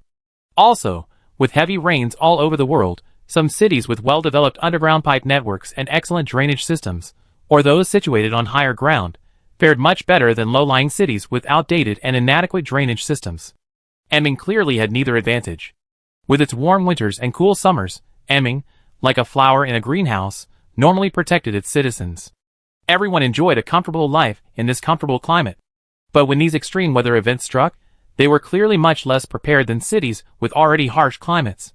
And that's not even mentioning the extreme cold and heavy snow. There weren't many snowplows in the entire city. And the coming downpour would also put the entire city to a severe test. She remembered the city's drainage problems as a persistent problem. Even a simple downpour could flood the roads. Many people jokingly said they were swimming to work, and that was indeed the case. Additionally, over the years, it felt as if the entire city had a 1,000-year-old treasure buried beneath its roads. The constant digging and burying exacerbated the secondary disasters caused by these torrential downpours. Despite these various problems, Jiang Yan still chose not to leave the city. Because, to her, these problems were minor. Rather than moving to a strange city, it was better to stay where she was. However, no matter where she was, she couldn't simply hide and seek safety in the apocalypse. But these were issues she would have to face gradually. For now, she needed to first address her food and clothing needs. She had been secretly observing all afternoon and hadn't even had time to eat dinner. Achoo! Jiang Yan sneezed reflexively. She glanced at the thermometer. The temperature had dropped again. In just an hour or two, it had quickly dropped to 21 or 22 degrees Celsius. This temperature was actually quite comfortable. But after being used to temperatures of 60 or 70 degrees Celsius, it suddenly felt a bit chilly. She stood up, closed the blackout curtains in her bedroom, and casually turned on a night light. Then, she took out her pad and clicked on the surveillance footage. She first checked the lower floor. The water had barely covered the bottom steps of the unit entrance, and some residents were already dragging their suitcases out. After the power went out in the hallway, the surveillance camera activated its far-infrared camera mode. In the footage, the people turned and headed up the stairs. They were probably going to start knocking on the doors of the residents above them, asking for accommodation. She was on the 32nd floor, so it wouldn't be long before they could reach her. Even if they knocked, they just refused to open the door. However, Jiang Yan suspected these people might choose to usurp the throne. After all, a quick look at the homeowners group chat would reveal which rooms were completely empty. She glanced at the 7th floor, where Zhang Qiqi lived. It was completely empty. As soon as the scene switched to the 32nd floor, He Chunmei's withered, bitter face appeared at her doorstep. Chapter 52. Honey, I'm afraid the girl next door is staying in the official shelter, and won't be back, right? He Chunmei stood a meter away from Jiang Yan's door, a nearly dead flashlight in her hand, shone a few times into the wire mesh above the door. The flashlight was actually quite dim, and she peered up for a long time, unable to make out anything. When many people had rushed out into the rain to have fun, their family had remained in the underground parking lot, and hadn't left. They weren't wet, they were dry. But she'd been scared by the door the last time. Even with the citywide power outage, she still felt a lingering fear, and didn't dare get too close. She'd probably be back, Zhou Guangfu replied, creaking the door open and letting his daughter and son in first. He Chunmei, oh why? Before, it was extremely hot, and the government's temporary shelters were all underground or in the mountains. Now with the torrential rain, these areas have become hardest hit by floods, mudslides, and landslides, so the government will definitely choose to evacuate. If it were me, I would definitely follow the government to find a new location. But she doesn't seem like someone who can handle hardship. With the wind and rain outside, she'd probably go home first. Zhou Guangfu then changed the subject, asking suspiciously, speaking of which, my wife, didn't you blame her for not opening the door for us earlier? Why are you suddenly concerned about her? Who would care about her? I just think it's about to get exciting. A dog-eat-dog showdown. Hearing this, He Chunmei's lips curled up subconsciously, and her voice rose a degree. Zhou Guangfu's previously calm expression suddenly darkened. If it weren't for my wife, we'd still be spitting out the cold wind and struggling to take care of ourselves. What kind of trouble are you planning? His parents died the first night they moved into the underground parking lot. His father suffered a myocardial infarction induced by the heat, and his mother suffered a stroke, both of which occurred in the middle of the night. The moment his parents left, he felt as if he had regained consciousness. In the past, for the sake of family harmony, he had always tried to tolerate He Chunmei's every word and action. To outsiders, this seemed somewhat cowardly.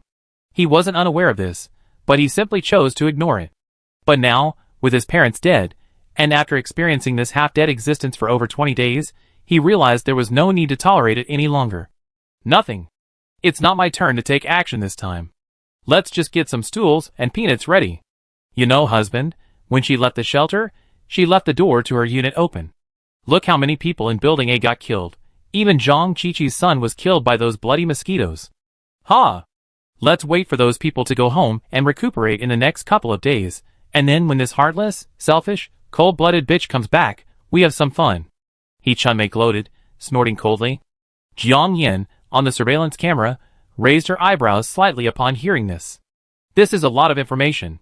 Okay, wife, you didn't see it with your own eyes, did you? Let's not just follow the crowd when there's no evidence. Let's go home first. Aren't you tired of standing all the time? Zhou Guangfu frowned, but he finally suppressed his anger for the time being. He Chunmei persisted, saying, What do you mean by no evidence? Many people saw her leave, and she herself posted in the group chat that she was going to a government shelter. Besides, just because one person says she has problems doesn't mean she has. But now that so many owners in Building A are saying she has problems, she definitely has. Just wait and see. Zhang Qiqi has been using Zhang Qiming and Lu Dahong as backers, and has even teamed up with the owners in Building A whose families were attacked by the blood-curdling mosquitoes. They're just waiting for her to come back and tear her to pieces. Who knows, maybe people from the other buildings will come too. Last time, she showed off with a chainsaw in front of us, the elderly, the sick, and the pregnant. This time, in front of so many people, and with several security supervisors from the property management team present, I wonder how she even get up. I really hope she comes back soon. Zhou Guangfu's brow furrowed as he listened to her machine gun-like rhetoric. This is getting increasingly unreasonable. Wife, aren't you going home? Well, keep on giving your passionate speech. I haven't had a good night's sleep in over 20 days. I'm exhausted. He exhaled deeply, turned his head, opened the door, and strode into the house. The iron door slammed shut with a loud bang. He Chunmei stood there, stunned. As far as she could remember, this was the first time her husband had gotten angry at her. Just as she was about to knock on the door, she heard footsteps coming from the staircase. She turned around and saw Sun Jingtao and Su Dai, drenched like two drowned rats. The scene of her being verbally humiliated in public flashed back to her mind. A bitter taste welled up in Chunmei's mouth, and she muttered softly, Wow, young people are still in high spirits. Little Sun and Su Dai, are you guys going on a romantic date in the rain? Most of those who had rushed into the rain earlier were young people. Those who arrived with their families, their clothes still wet, usually went straight home from the underground parking lot. Chun. Su Dai wanted to explain that they were helping the property management move sandbags, but Sun Jingtao pulled her back. Come home, honey. Her words are so stupid and boring, there's no point in explaining anything to her. Su Dai pursed her lips and said yes. Hand in hand, they turned and went back to the house. In the past, everyone would still consider neighborly relations. Most of the time, they would even smile on the surface but smirk in their hearts. But now, even 7- or 8-year-old children know the end of the world has arrived. No one needs to pamper anyone anymore. After being turned away, He Chunmei stood there in silence for a few seconds. Feeling somewhat self-deprecating, she finally opened the door and went home. Jiang Yin stared at the blank surveillance footage, recalling He Chunmei's earlier words. It seems Zhang Qiqi even prepared a returning gift for her. Huh? I had been planning to visit him later. That's great. Then bring it on. My stomach growled again, and Jiang Yin realized it was time to go find some food. She put her pad down, stood up, and draped a light, handmade silk shawl from the closet before entering her space. She'd been eating too much spicy hot pot lately, and she was feeling a bit irritated. Tonight, she planned on something lighter.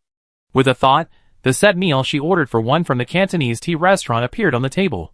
Pork ribs and yam congee, blanched choy sum, steamed chicken feet with soy sauce, pan-fried yellow croaker, a spicy and sour lotus root salad, and a cup of iced lemon tea. The dishes were simple, but full of color, flavor, and aroma. Jiang Yin ate with a comfortable and satisfying feeling. Chapter 53. After Jiang Yin leisurely finished her meal, it was already 8 o'clock in the evening. However, in this dimension, there was no distinction between day and night, and the sun was still shining brightly. Thinking about the 20 days of cramming, she decided to give herself a break tonight. For example, she could use this time to test the results of her agricultural cultivation studies. The black soil outside the apple cabin had long been abandoned. Beside it, a rose that had been brought in from the villa for testing stood alone, looking pitiful. She had no shortage of fresh fruits and vegetables, but her main goal was to put her knowledge into practice. Thinking of this, Jiang Yin had an idea and took some vegetable seeds from the storage area. These seeds included cabbage, greens, tomatoes, peppers, corn, cucumbers, kale, and leeks. If leek seeds were planted directly in the ground, their germination rate would be very low. She followed the video and filled a small bowl with a shallow layer of water to soak them.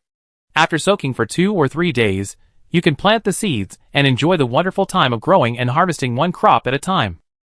The remaining cabbage, tomatoes, peppers, and corn are much easier to plant.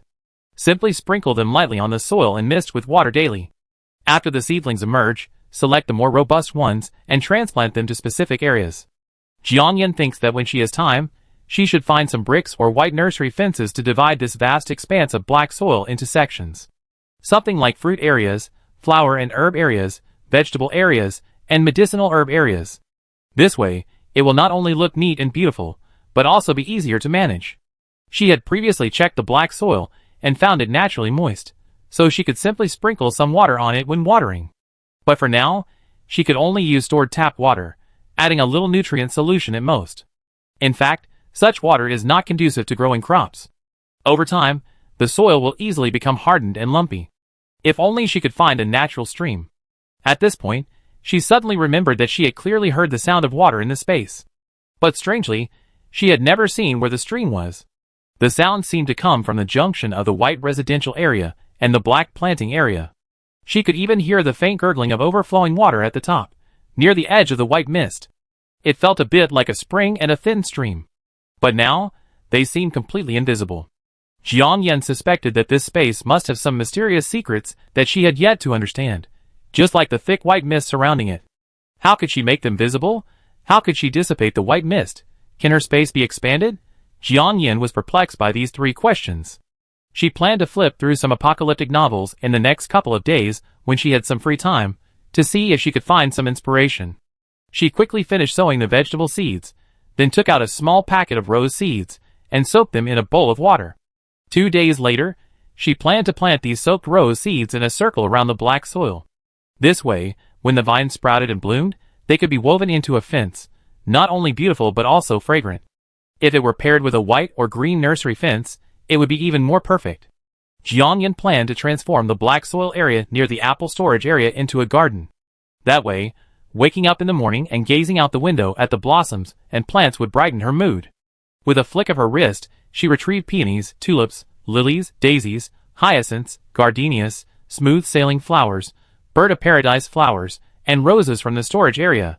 These were all ready-made bulbs and seedlings. Jiangyan used a small spade to dig out small holes in the soil, then planted the seedlings and bulbs in each, covering them with soil with a small rake. She planted a small plot of each. She had seen the miraculous effects of black soil on roses. But when the peony leaves suddenly turned a rich green after being planted, she was still stunned for a second. After all, peonies are not easy to grow, they are very picky about soil and climate. As far as she could remember, the only place in Anming City where they were professionally planted was at the Anming Botanical Garden. Jiangyan suddenly felt like she'd taken an agricultural exam, only to find the black soil had been helping her cheat. In short, no matter how poor her technique, these seedlings would spring to life as soon as they touched the soil.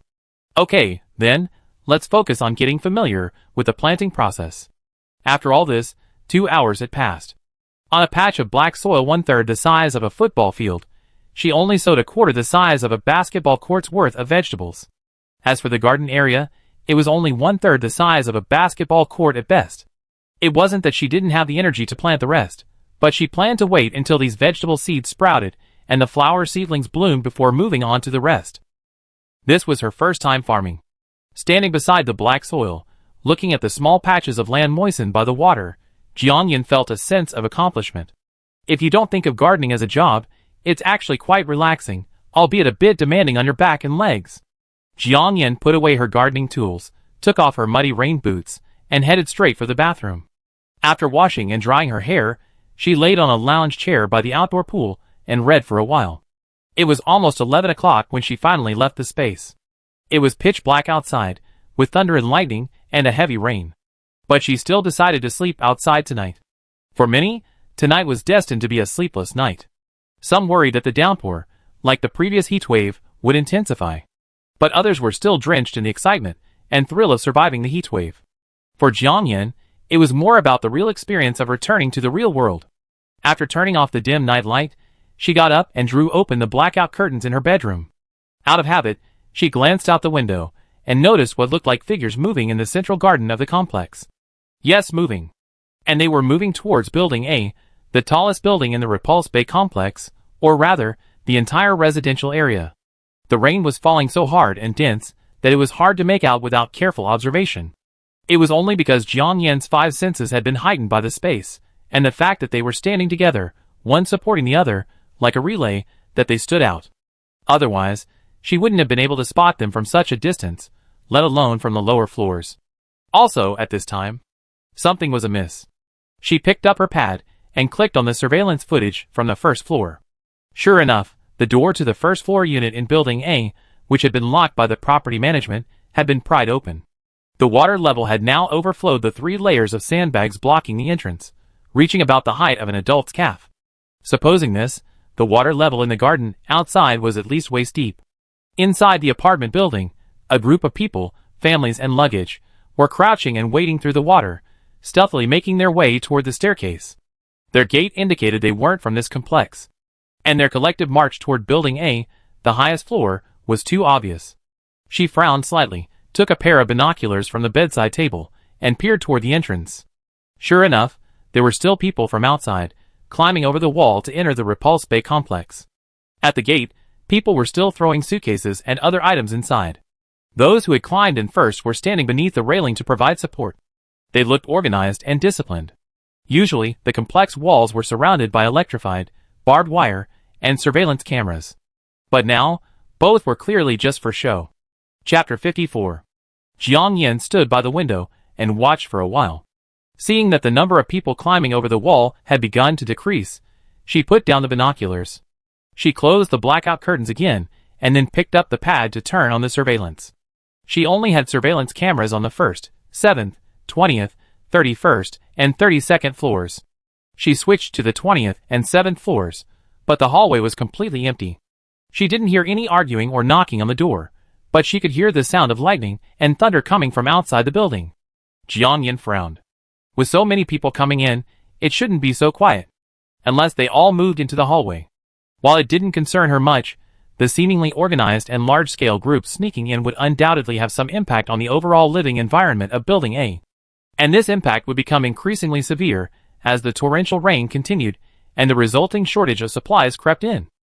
The key was not knowing the other party's identity and background.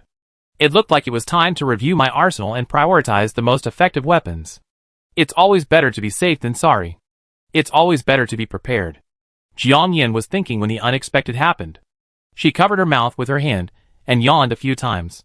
She got up, activated the anti-intrusion system, and switched it to 500V high-voltage mode. Then, with a tired look on her face, she slid into the warm, soft bed. The next day, Jiang Yan woke up naturally at nearly 11 o'clock. It had been a long time since she relaxed this much. Rainy days are perfect for sleeping in. Of course, binge-watching a drama and enjoying some hot pot would be even better. There had been lightning and thunder outside all night, but her house was well insulated and indestructible, so it hadn't significantly affected her sleep. She slowly rose from her bed, drew back the curtains, and glanced out the window. It was already noon, but the sky outside was still gloomy. The torrential rain continued to pour down, as if the sky had collapsed.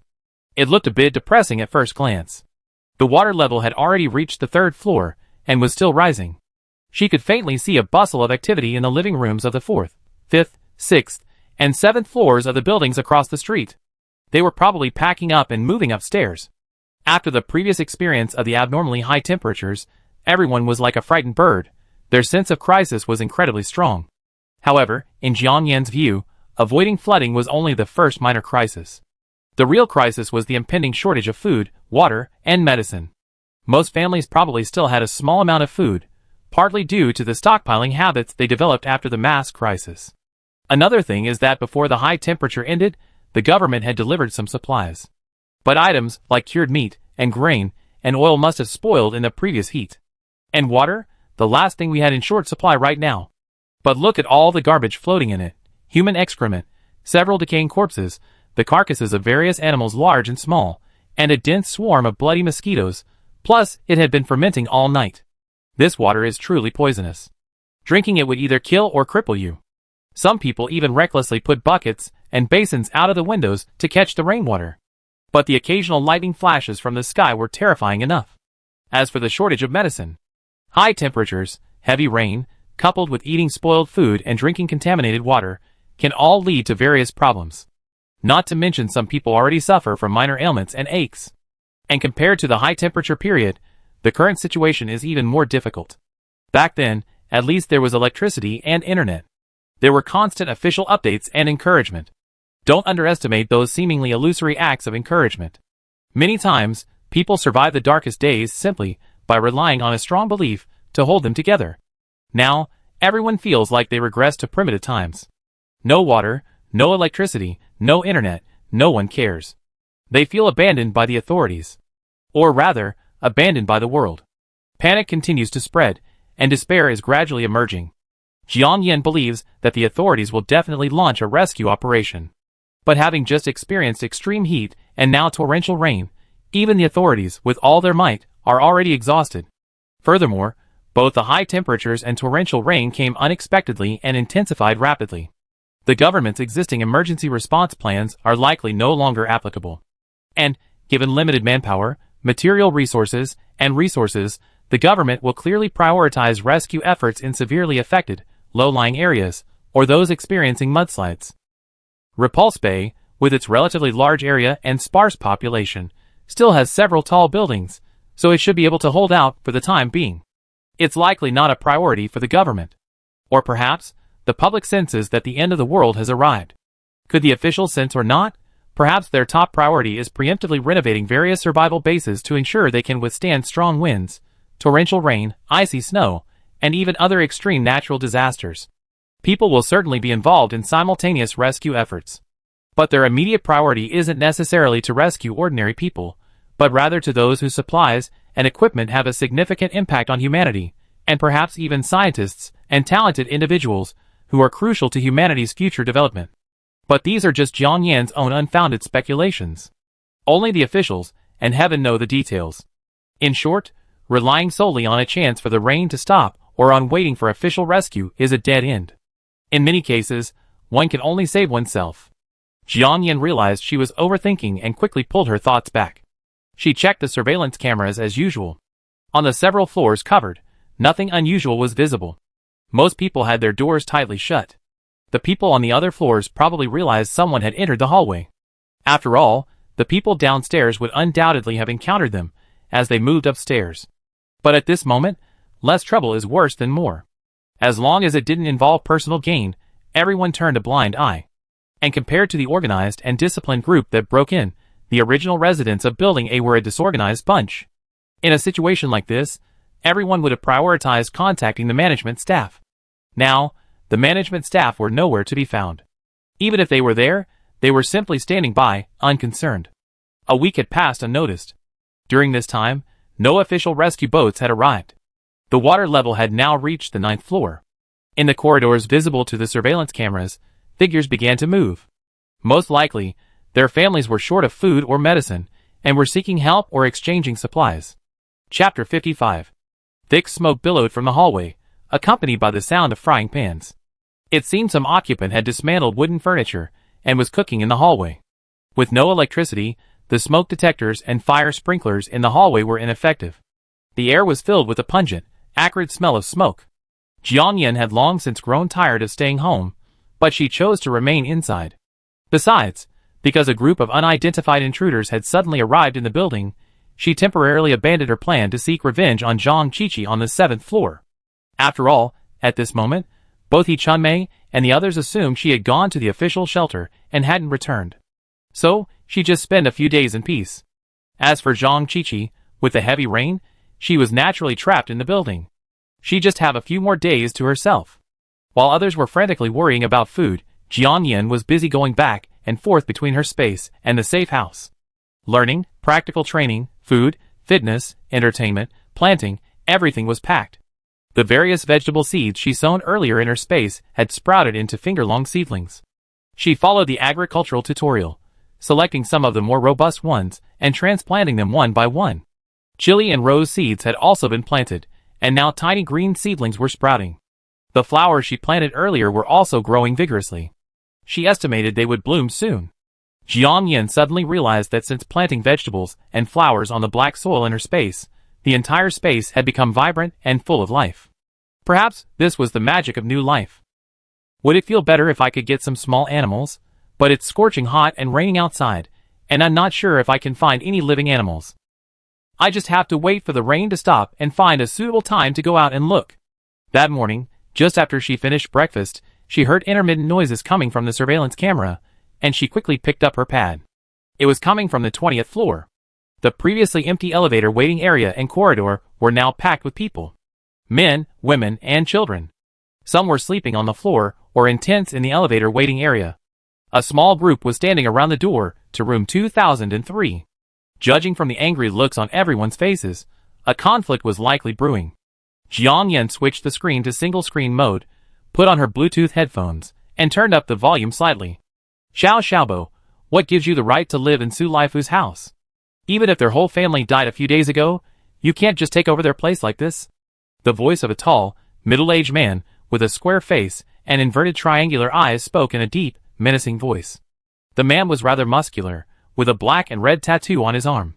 Although his hair and beard were scraggly, at first glance, he didn't look like someone who had been hiding underground, starving for 20 days. Standing beside him were several men and women of similar age. Several men were holding weapons like kitchen knives, sharpening sticks, large wrenches, and small hammers.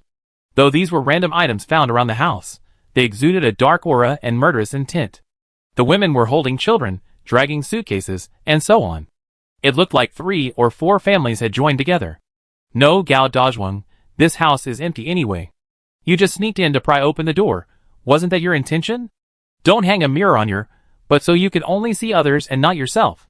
The middle-aged man in the room, Xiao Xiaobo, with a mop of curly hair, also ignored them.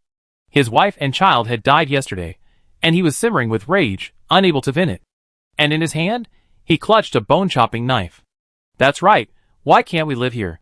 There are so many people moving up from the first and second floors to live in empty houses.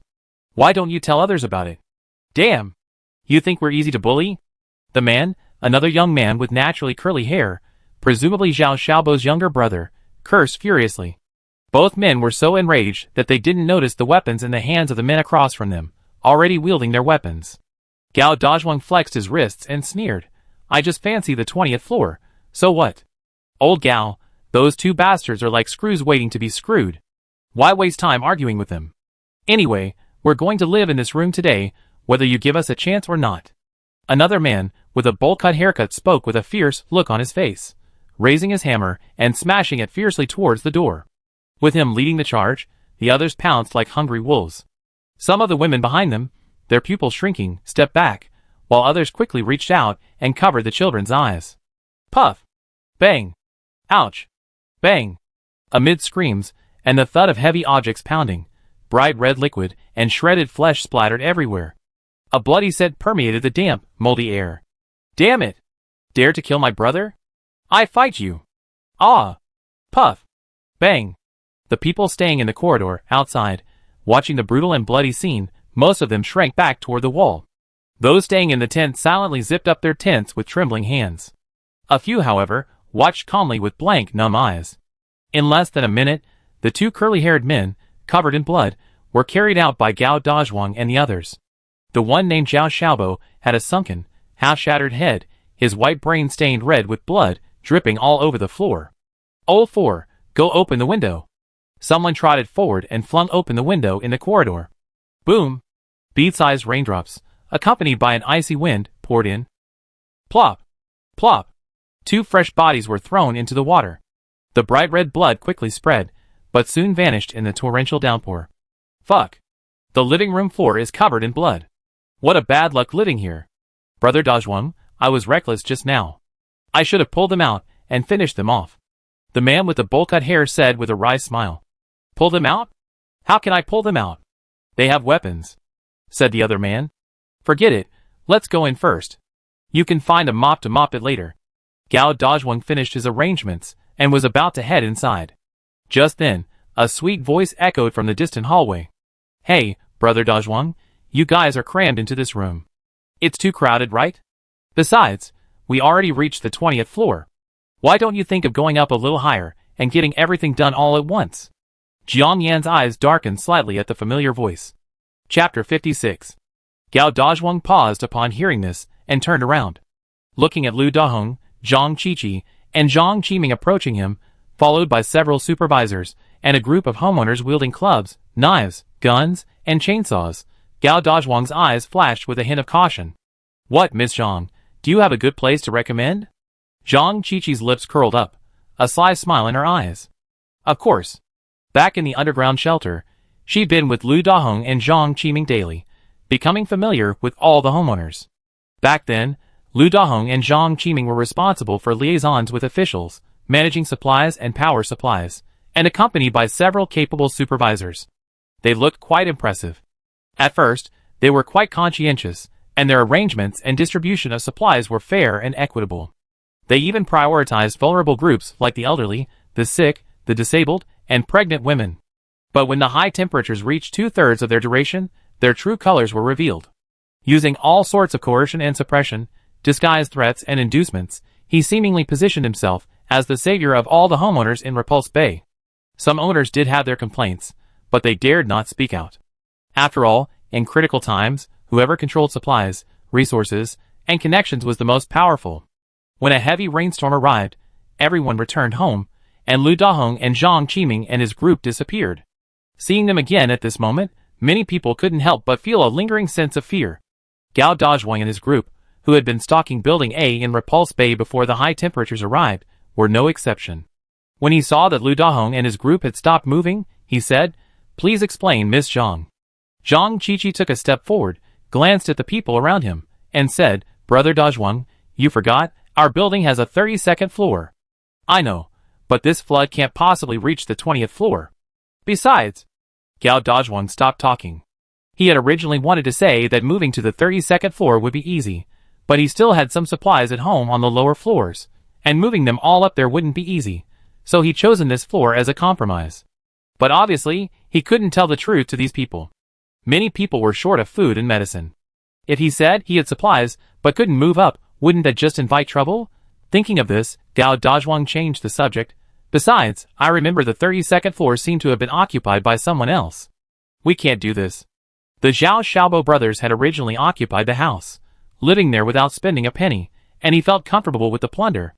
But if he were asked to kill the living indigenous people and move in, he wouldn't be able to do it for the time being. Even if it was killing, it was still killing. "Brother Dazhuang, look, the flooding has already reached the 10th floor today, and it's only been a few days since the torrential rain. The rain's getting heavier, and I estimate it reached this floor in a week at most. As for the 32nd floor, you see, once you get there, it's much better than this. Besides, if you don't go up now and seize the opportunity, once someone else gets there first, you won't be able to move in as easily as you can today." Zhang Qiqi added, "Besides, we're not going up there to rob people, we have a legitimate reason."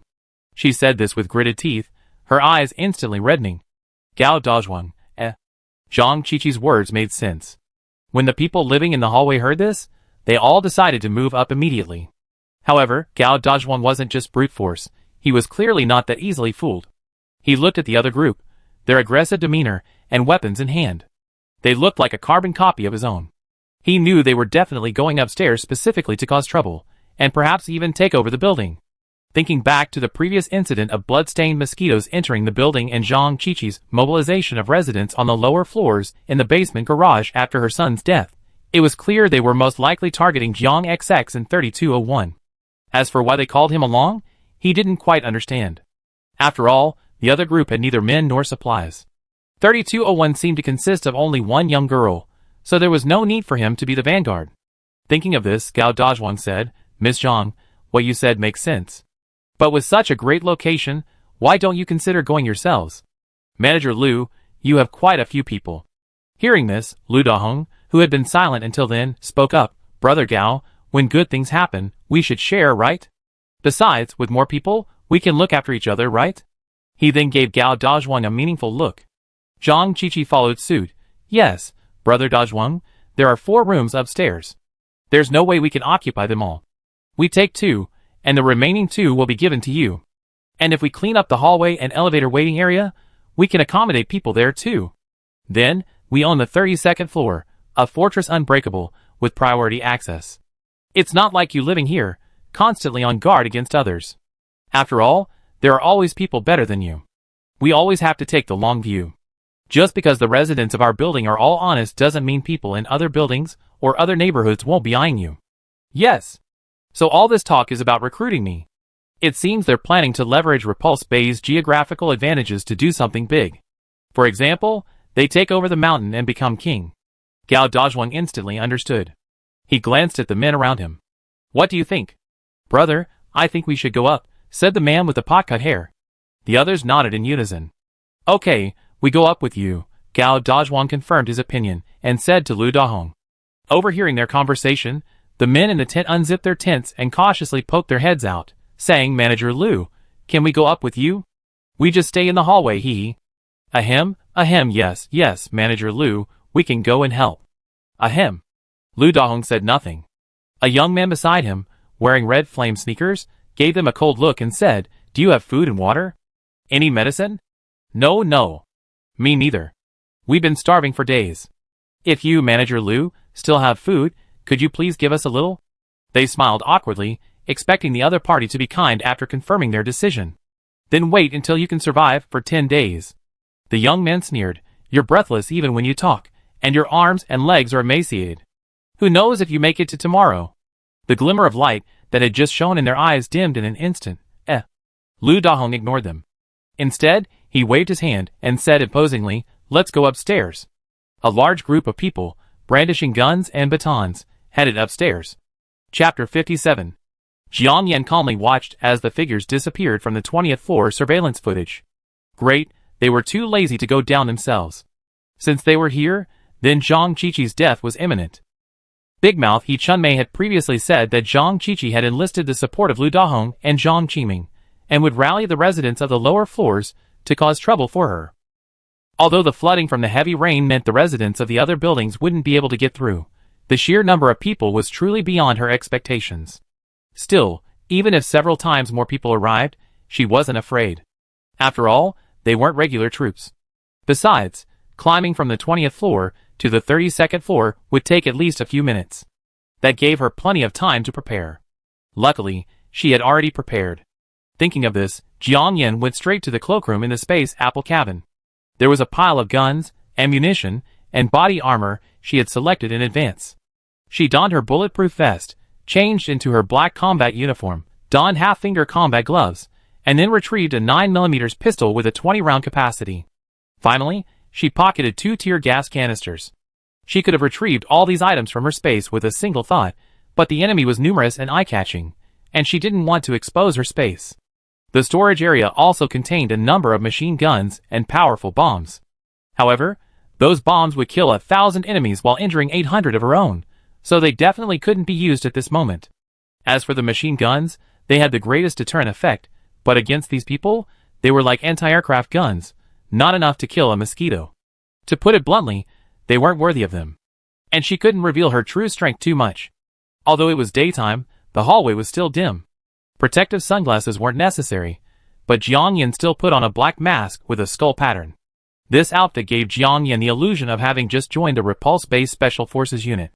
After exiting the space, Jiang Yan checked the outer door's anti-intrusion system and confirmed it was set to a high-voltage setting of 500 V.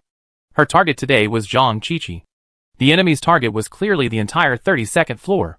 So, she decided to wait and see what tricks the other group would come up with. With a thought, she took out a whipped coconut latte and sipped it slowly, then pulled out her pad and switched the surveillance footage to the 32nd floor in full screen.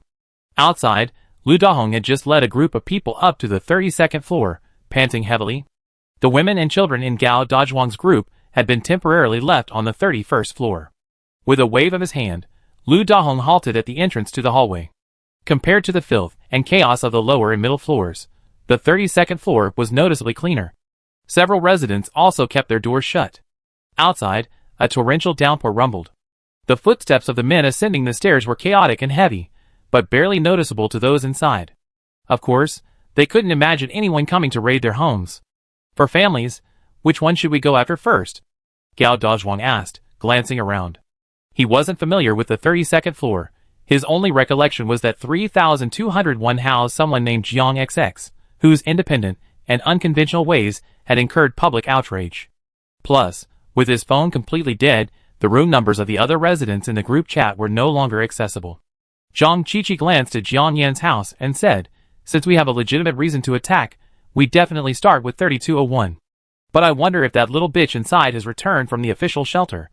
After saying this, she sneered sinisterly, "If she comes back, you have plenty of fun tonight. As for tomorrow, oh, I make her suffer like her love-brain mother, a fate worse than death." "That's easy. Just kick the door and you find out," said the man with the pot-cut hair next to Gao Dazhuang, starting to move forward when Zhang Qiming called out, "Wait a moment." The man with the pot-cut hair glared at him in confusion. "There's electricity on that door, and it's a thunderstorm. Don't knock on it casually. Be careful of electric shock." Speaking of Jiang Yan's door, Zhang Qiming still had a lingering fear. The man with the pot-cut hair looked at him like he was stupid and said disapprovingly, "Ha! I thought it was some other reason. What's there to be afraid of? Electricity? What I need most is electricity. Do you have electricity?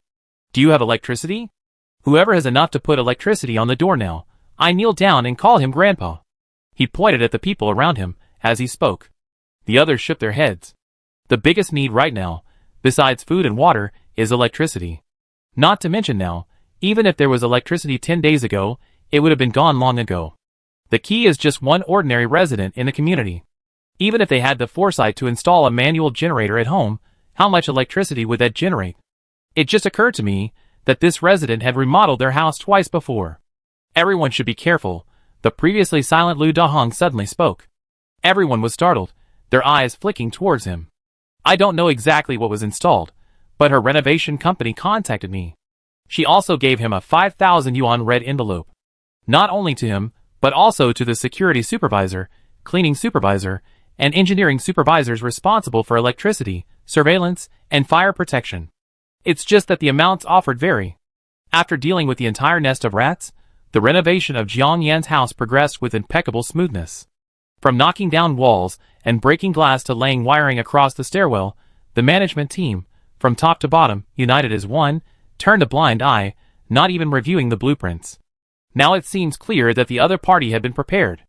"Lu Rui, go take a look first." Lu Dahong glanced at the young man to his left and warned, "It's raining and there's thunder and lightning, be careful." "Okay, boss." The young man, wearing insulated shoes and gloves, carried a large toolbox and walked straight ahead. "Wow, Manager Lu, you're so professional." Gao Dazhuang gave Lu Dahong a thumbs up upon seeing him. Lu Dahong smiled. "That's what we do, brothers. Brother Qiming mentioned it earlier, so we specially prepared it." The young man named Lu Rui had already reached 3201. He pulled an insulating mat from his toolbox and placed it on the doorway. He also pulled out a high-voltage tester. With a sharp beep, Lu Rui took a few steps back in fear, turning around and saying, "Boss, there's high voltage on this door. 500 volts. This is too unbelievable." Everyone was startled at first, then delighted. An electric cell. Besides food, water, and medicine, what they needed most was an electric cell. The guy with the bowl-cut hair uttered a loud fuck, and almost fell to his knees, calling out, "Grandpa." "Oh no. Jiang Yan is a woman. She'd probably be more accurate." Lu Dahong frowned, thinking for a second. "It's a pity the current jammer is out of power, otherwise it could be used. Here's what we can do. If all else fails, we can break the window from the roof and get in. The property management has spare glass ready for repair, and it won't affect future occupancy." Gao Dazhuang glanced at him and said, "Manager Lu, that's not worth it. Isn't this just selling tofu for meat?" "Brother Gao, you don't understand. Since this door has electricity, there's a chance all sorts of electrical equipment and power switches are inside. With electricity, we can do a lot. Otherwise, when the survivors from other communities come charging in later, our electric batons will be useless as rubber pipes." Lu Dahong couldn't help but laugh at himself. The man with the pot-cut hair thought he had a point, but he still jokingly said, "But there's lightning and thunder outside all day long. I don't know which jerk brother is swearing all day long. If we go down outside, we might get struck by lightning and burn ourselves to a crisp." This cold joke only made everyone feel even colder. Lu Rui put away his tools and walked over, saying, "Yes, boss. We don't recommend going outside. Even if you're just dropping down from the roof with a rope, you still have to use metal to smash the glass, and if you're not careful, you could easily get struck by lightning. Hey, straight men, can't you think about it a little differently? In ancient times, people chiseled holes in the wall to get light, and now people chisel holes in the wall to find electricity.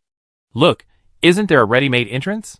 Zhang Qiqi said, raising her chin and pointing to room 3202 next to Jiang Yin. Chapter 58. Following Zhang Qiqi's gaze, Lu Dahong looked at room 3202 and said, 3202? I remember it being a construction mortgage. The owner is the construction company that built this community. I wonder if it's been rented out since then. Jiang Yin was actually a little curious. Is anyone living in room 3202? She didn't recall ever seeing anyone living in room 3202. She knew that room 3203 belonged to He Chunmei's family. As for room 3204, they seemed to be a loving young couple. She had encountered them once, when she was taking out the trash, when she first moved in. She didn't know anything else. After all, she had made up her mind to live in the house from start to finish, so she wasn't particularly interested in her neighbors. As she spoke, the property management staff had already gone up, and were banging on the door. Is anyone there? The iron door didn't budge, but the dust on the eaves rustled and fell. If anyone's here, open the door. If you don't, I'm going to break it in. Bang, bang, bang. The property manager said, switching to a hammer and pounding on the door lock. Creaky. He Chunmei, from 3203 next door, pushed open the door and poked her head out, her expression amusement-filled. Wow, what's going on today? To have manager Lu and the guys all the way up to the 32nd floor? Wow. This scene, this momentum, is incredible. After saying this, she didn't forget to glare fiercely at Zhang Qiqi from the corner of her eye. She hadn't noticed Lu Dahong and the others coming out from the front. It wasn't until Lu Rui went to check the electricity and heard that high-voltage scream that she and Zhou Guangfu realized what was happening. But seeing Zhang Qiqi, Zhang Qiming, and Lu Dahong, accompanied by a group of men with a menacing look, she simply assumed they had finally come to seek revenge on 3201.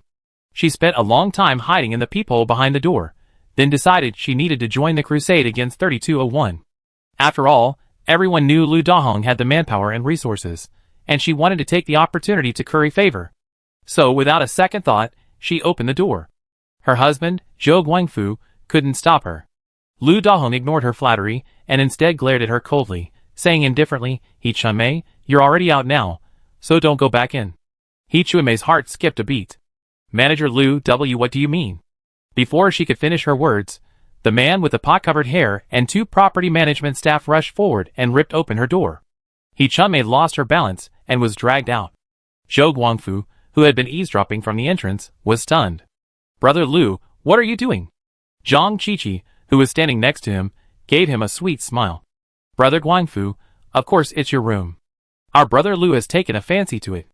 Ha ha. Zhang Qiqi. You shameless vixen. Seeing her flirting with her husband, and remembering how she had previously betrayed her in front of Jiang Yin, He Chunmei's anger suddenly boiled over. She raised her hand and slapped Zhang Qiqi hard in the face, completely oblivious to the second half of her words. Zhang Qiqi nimbly dodged the blow and sneered, Sister Chunmei, I take that as a compliment. After all, since ancient times, no ugly or old woman has ever been called a vixen. For example, no one has ever called you a vixen in your life. You don't deserve it. Ha ha. You? I wouldn't be he if I don't rip your mouth off today. He Chunmei, her eyes filled with rage, rushed towards Zhang Qiqi. Zhang Qiming and another property management representative immediately reached out to stop her. Zhou Guangfu, inside the room, was calmer than He Chunmei. He suddenly realized something was amiss from Zhang Qiqi's words, and the hostile looks from everyone else. Frowning, he turned and headed back to the kitchen to get a kitchen knife.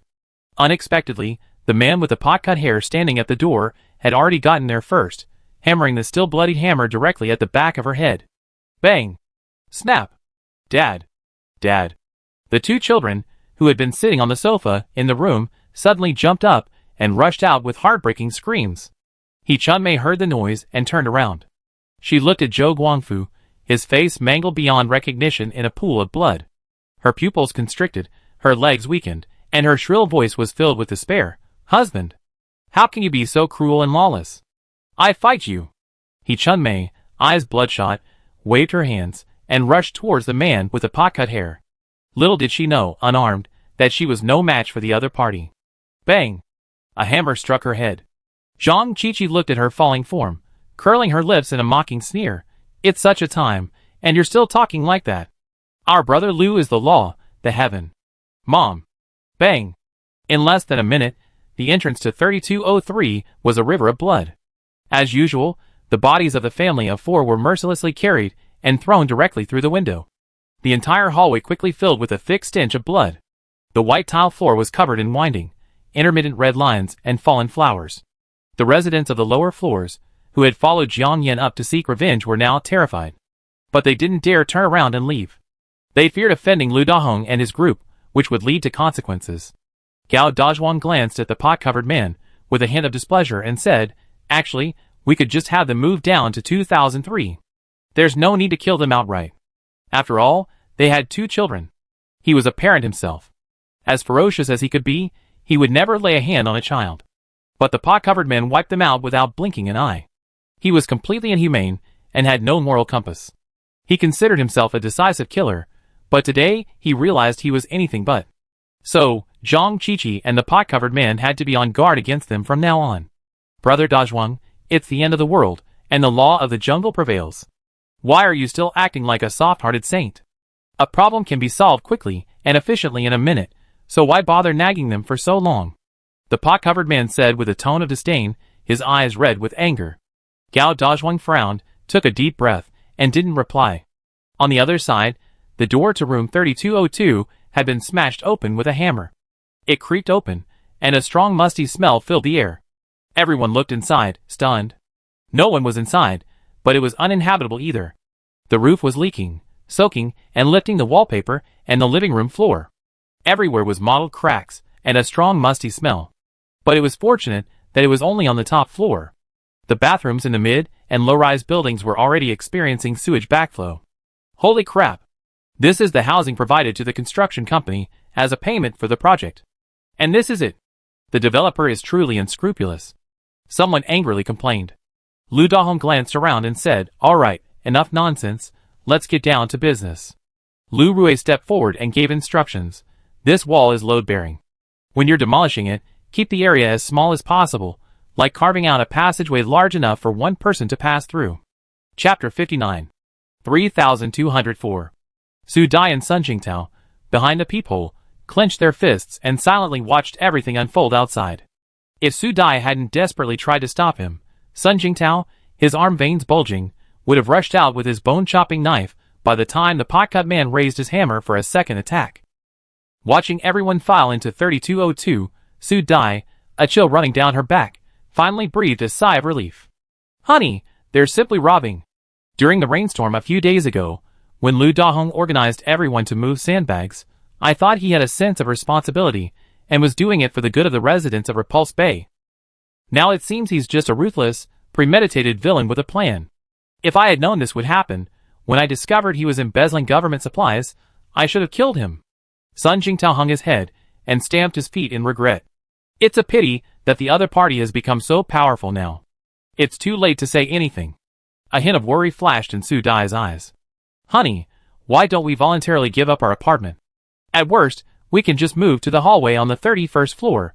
If they break into 3201, we be the next targets. As long as there's life, there's hope. Let's save our lives first." "No." Sun Jingtao withdrew his gaze from the peephole and shook his head firmly. "Su Dai, ? I saw Yi Qing. He just came up, not with Lu Dahong's group." "Yi Qing?" Su Dai paused, leaning over to the peephole for a moment. She turned back and asked, puzzled, "Are you talking about the boy who rents room 0101, an orphan living with his grandparents?" Sun Jingtao nodded, saying, "Yeah." "Su Dai, what does this have to do with us? What can a little brat, just a sophomore, do? You don't understand. Xiao Yi was born into a family of police officers, but unfortunately his parents died in the line of duty while chasing fugitives. He later lived with his grandparents. His grandparents had mobility issues and chronic illnesses that required treatment at the Chinese medicine clinic near our complex, so they moved from his parents' work dormitory to ours. Don't underestimate him. He's a specially recruited national defense student and the champion of this year's National College Student Wushu Routine Championship. I suspect his coming here is related to his grandparents' deaths from the blood-sucking mosquito attack. He's probably here to seek revenge for 3201. Su Dai, husband, you've been talking for so long. I still don't understand. Sun Jingtao sighed and patiently explained. 1. In the underground parking lot, Zhang Qiqi kept insisting that 3201 deliberately released the blood mosquitoes when they went to the official shelter. I think this is suspicious. Although the girl in 3201 is a bit aloof and cold, she's not so immoral and lacks common sense. 2. Capture the leader first. If we can convince He Qing to take down Lu Dahong, then the rest of the mob will be easy to deal with. Besides, the owner, the property management, and Gao Dazhuang's people are actually a one-on-one match. If we can convince the owner as well, our chances of success are very good. But Gao Dazhuang is also very powerful. The key is that he just killed people without blinking an eye, and was extremely cruel. Su Dai still looked worried. The Gao Dazhuang she was referring to was the guy with the bowl cut, who, along with Gao Dazhuang, was considered the Tang brothers. But I got your husband right? I'm confident I can handle him, Sun Jingtao said. He then added, honestly, it would be great if the girl in room 3201 was home. I heard she single-handedly wielded an 8-kilogram chainsaw last time. She should be quite capable. Besides, if her door has electricity, her chainsaw should be quite powerful, far superior to our cold weapons. Su Dai seemed to understand, yet also seemed to be less so. She was about to question further, when she heard a blaring musical ringtone from the far end of the opposite hallway. The river flows eastward, the stars in the sky align with the Big Dipper, hey hey hey align with the Big Dipper. The music came from the door of room 3201. The couple exchanged shocking glances, and Sun Jingtao's face was already pressed against the peephole. Su Dai and Sun Jingtao weren't the only ones shocked.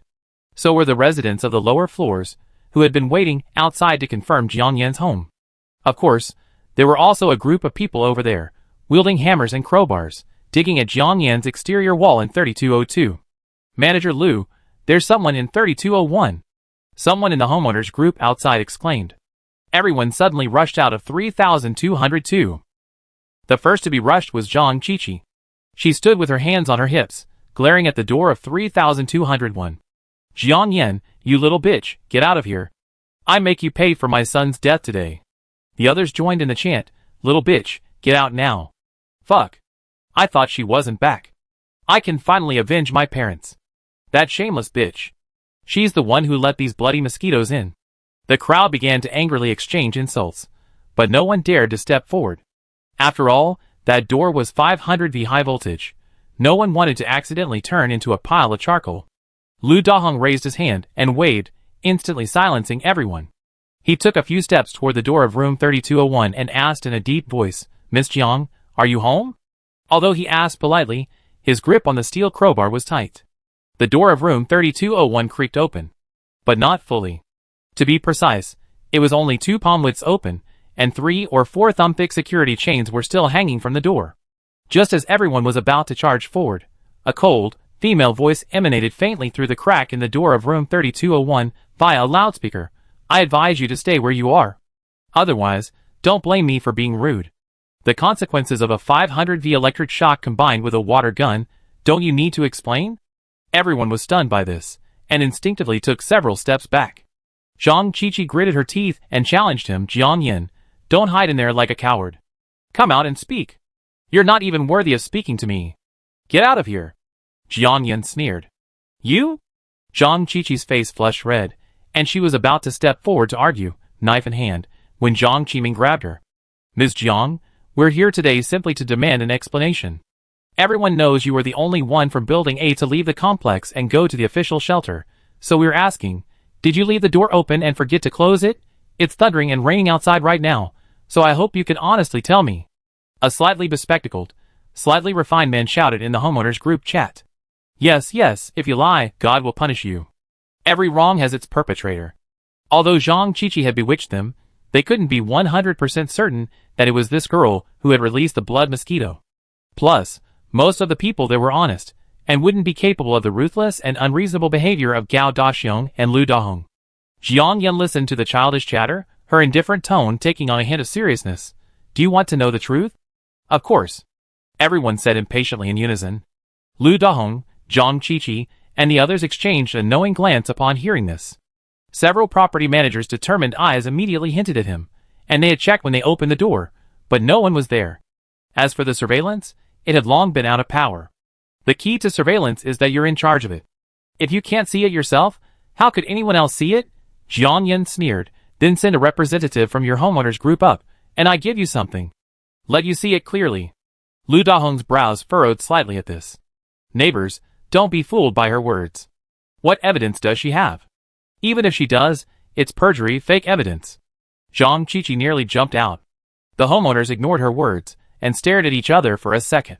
No one dared to step forward, mainly because they were still a little nervous about the 500-volt high-voltage door. Also, they were afraid Jiang Yin might be playing a trick. I go. Just then, a young man, about 18 or 19, dressed in black, emerged from the crowd at the end. He was tall, his posture erect, his face thin from malnutrition, expressionless. His long, messy hair obscured a pair of slightly cold eyes. Chapter 60. Baby! Great! The girl from 3201 is actually home. Watching Yiqing bring out an off-white monitor with a floor-standing stand from Jiang Yan's house, Sun Jingtao's frown immediately relaxed. Upon hearing this, Su Dai quickly pushed her husband aside and leaned over to look through the peephole. She exclaimed in disbelief, "Oh my god! That bestie's phone should be 37 inches and cost over 7,000 yuan. She just let someone take it out like that. Isn't she afraid it gets smashed? And it's the latest model with a built-in lithium battery." Sun Jingtao's focus wasn't on the expensive display. It seems my suspicions were correct. 3201 was framed. Judging by the way Zhang Qiqi and the others seemed so confident, it's most likely them. 3201 probably has evidence. But if it's really the property management, I doubt Lu Dahong and the others will let the owner see the evidence. They might even kill her to silence her. So honey, stay home and lock the door. I go help her. As he spoke quickly, he tucked his bone-chopping knife back into his waistband, grabbed a humble spring-loaded fruit knife from the coffee table, and put it in his pocket. Finally, he covered himself with a large black jacket. Honey, those guys are ruthless killers. You better not go. Su Dai's face was filled with worry, but her words lacked much conviction. They had been together for nearly 10 years, and she knew her husband all too well. Sun Jingtao had bravely stepped forward to help others in his daily life. But this time was special. It was clear that Sun Jingtao chose to go out not only to uphold justice, but also to protect his family and himself. And his analysis of the enemy and us situation wasn't entirely without merit. There were many things she might not understand. But as long as her husband was determined, she would fully support him. Sun Jingtao reached out and pulled his wife into a tight embrace, placing a heavy kiss on her forehead. With a solemn expression, he warned, "Baby, trust me, I have to go. 3201 has some information, but she definitely can't handle it on her own. I know Xue well, I can convince him. I have to go. Also, lock the door tightly. If you notice anything happening to me, you must immediately secure a climbing rope and escape from the living room down to the 31st floor or one of the lower floors, then run to the next building first. As for the rest, wait until the rain subsides and immediately find my comrade Zhang Hao from the neighborhood next door. He absolutely helped you out of camaraderie." He spoke with a certain air of self-sacrifice, not forgetting to tighten his wife's already donned life jacket. Su Dai's eyes suddenly welled up. "Hubby, don't say those unlucky things. You definitely come back safe and sound." She longed to say Sarangi or I love you, as they do in those romantic dramas, but in the end, the words stuck in her throat and she choked. She had to wait for her husband to come back, in good condition. Sun Jingtao grumbled, took a deep breath, and snatched an N95 mask from the shoe cabinet in the entrance. He put it on, opened the door with a click, and left. Boom! Outside, the rain and thunder continued in fits and starts. 3204 was some distance from 3201, so no one noticed he had quietly opened the door. Over there, Yiqing had already set up her phone in the open space. The owners who had been standing at the end of the line all swarmed over. "Everyone, please stand back and don't get too close. This truth is closely related to us, the owners. If possible, please create conditions to ensure you can watch the entire process." Yiqing didn't immediately turn on the display screen. Instead, he gestured for everyone to stand further apart and suggested they set up safety barriers. This was something Jiang Yin had quietly instructed him when she handed him her friend's phone. She said the perpetrator was among the property management staff to prevent them from taking advantage of the chaos and destroying evidence. Although Yiqing felt the urge to kill Jiang Yin with a knife to avenge his grandparents, he suppressed it.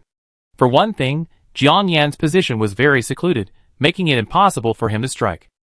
For another, Jiang Yan's special warfare gear had completely captivated him the moment he saw it. Yes, captivating. Could someone with such equipment and training, a girl with such clear eyes, deliberately release blood-stained mosquitoes to attack her neighbors? His instinct told him, impossible, so he decided to first see what the evidence they presented was. Gao Dazhuang and the others were just watching the show. They didn't live on high floors, but none of their family members were injured in the blood-stained mosquito incident. However, Lu Dahong, Zhang Qiqi, and Zhang Qiming felt a sense of unease when they saw the display screen being taken out. Although the high temperature had deactivated all surveillance systems, there was no doubt she had secretly recorded it with her phone. After all, she still had plenty of power at home. The others quickly moved closer and began to whisper. The group, each preoccupied with their own thoughts, hadn't noticed that the masked Sun Jingtao had quietly infiltrated the homeowners' group chat. Lu Dahong gritted his teeth and frowned. When I give the order, go ahead and smash the display screen. Based on the number of people on both sides, it was clear that the homeowners outnumbered their group. But if they fought, even without Gao Dazhuang and the others' help, they would have a good chance of victory.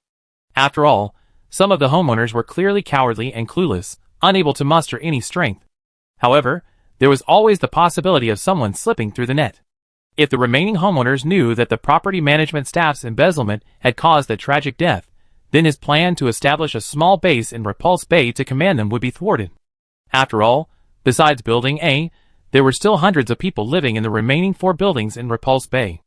And that wasn't to mention the people from another low-rise complex he had secretly brought in a few days ago. Those people had also been led by the property manager of that other complex. If the other party turned against him at the last minute, wouldn't he have been making things easier for them? Zhang Qiming felt a bit guilty, but wouldn't that just make things worse? During the early days of the heat wave, as the chairman of the homeowners committee, he still had a modicum of influence. But in the middle and later stages, this position had clearly lost its value. What he said was like a fart. No one would pay any attention. At this moment, he was nothing more than a vassal of Lu Dahong. Oh, no one has proof we did it, so we just keep refusing to say anything. Zhang Qiqi, who had already moved on, sneered. The other supervisors were already drawing their weapons, eager to test them. Especially the young man named Guan Sanqiang, wearing flame sneakers, and with 6 toes, whose forehead was already covered in sweat. The bloody mosquito tragedy in Building A was the work of his own hands, at the behest of Lu Dahong and others. The precise scene of their conspiracy fell perfectly into Jiang Yan's view on the other end of the surveillance camera. To put it bluntly, she had already anticipated the other party's interference by editing and presenting this footage. She had even replayed the prospect of facing them dozens of times in her mind, anticipating every possible scenario and countermeasure. So she took her time. Let the bullets fly for a while. Elsewhere, seeing that everyone had cleared a space as she had requested, Yi Qing slowly turned on the monitor. The footage and content had been edited and adjusted by Jiang Yan. The footage was set to the 3 seconds before Guan Sanqiang was about to open the unit door, and the volume was already turned up high. Everyone held their breath, their eyes fixed on the screen. Unnoticed, Lu Dahong and the others approached with weapons drawn. Chapter 61. Brothers, attack! Lu Dahong raised his hand and quietly gave the order. Guan Sanqiang was the first to charge into the crowd. Yi Qing, on the other side, naturally sensed something was amiss and immediately shielded the display screen behind him. Sun Jingtao, who had been among the group of homeowners, raised his leg and swept forward with a dashing sweep. Bang! Guan Sanqiang couldn't avoid it and fell flat on his face. Lu Dahong frowned, recognizing Sun Jingtao at a glance. Before they had prepared to attack the 32nd floor, they had already gathered the backgrounds of several residents. They knew he was a former Special Forces soldier, but had been forced to retire early due to unforeseen circumstances. They had originally planned to try to persuade him to join their ranks, which was why they hadn't initially targeted 3204. But now, since the other party had made his stance clear, no matter how wary they were, they had no choice but to take him down as well. After all, a dead person no longer posed any threat. The homeowners clearly noticed something was amiss, but they were a bit bewildered, unsure what to do for a moment. Lu Dahong was about to order his men forward to capture Sun Jingtao and Yi Qing when he heard a creak, and the door to 3201 swung open completely. His eyes twitched, a flicker of alarm flashing before quickly giving way to excitement and sinister intent. He raised his hand and waved it toward the door to 3201, shouting, "The voltage on the door is off. Capture that girl." The group, armed with clubs, knives, and guns, were about to charge forward, but their legs abruptly stopped midair. Behind the dark muzzles of the guns, a girl, fully equipped like a 007 agent, emerged from 3201 with a dashing demeanor. Compared to the tense and aggressive crowd, the girl exuded a relaxed air, a mastermind with a commanding presence. Everyone's pupils constricted, their muscles tensed, a tinge of panic rising within them. Gun? Oh my God! How could she have a gun? The country clearly bans guns.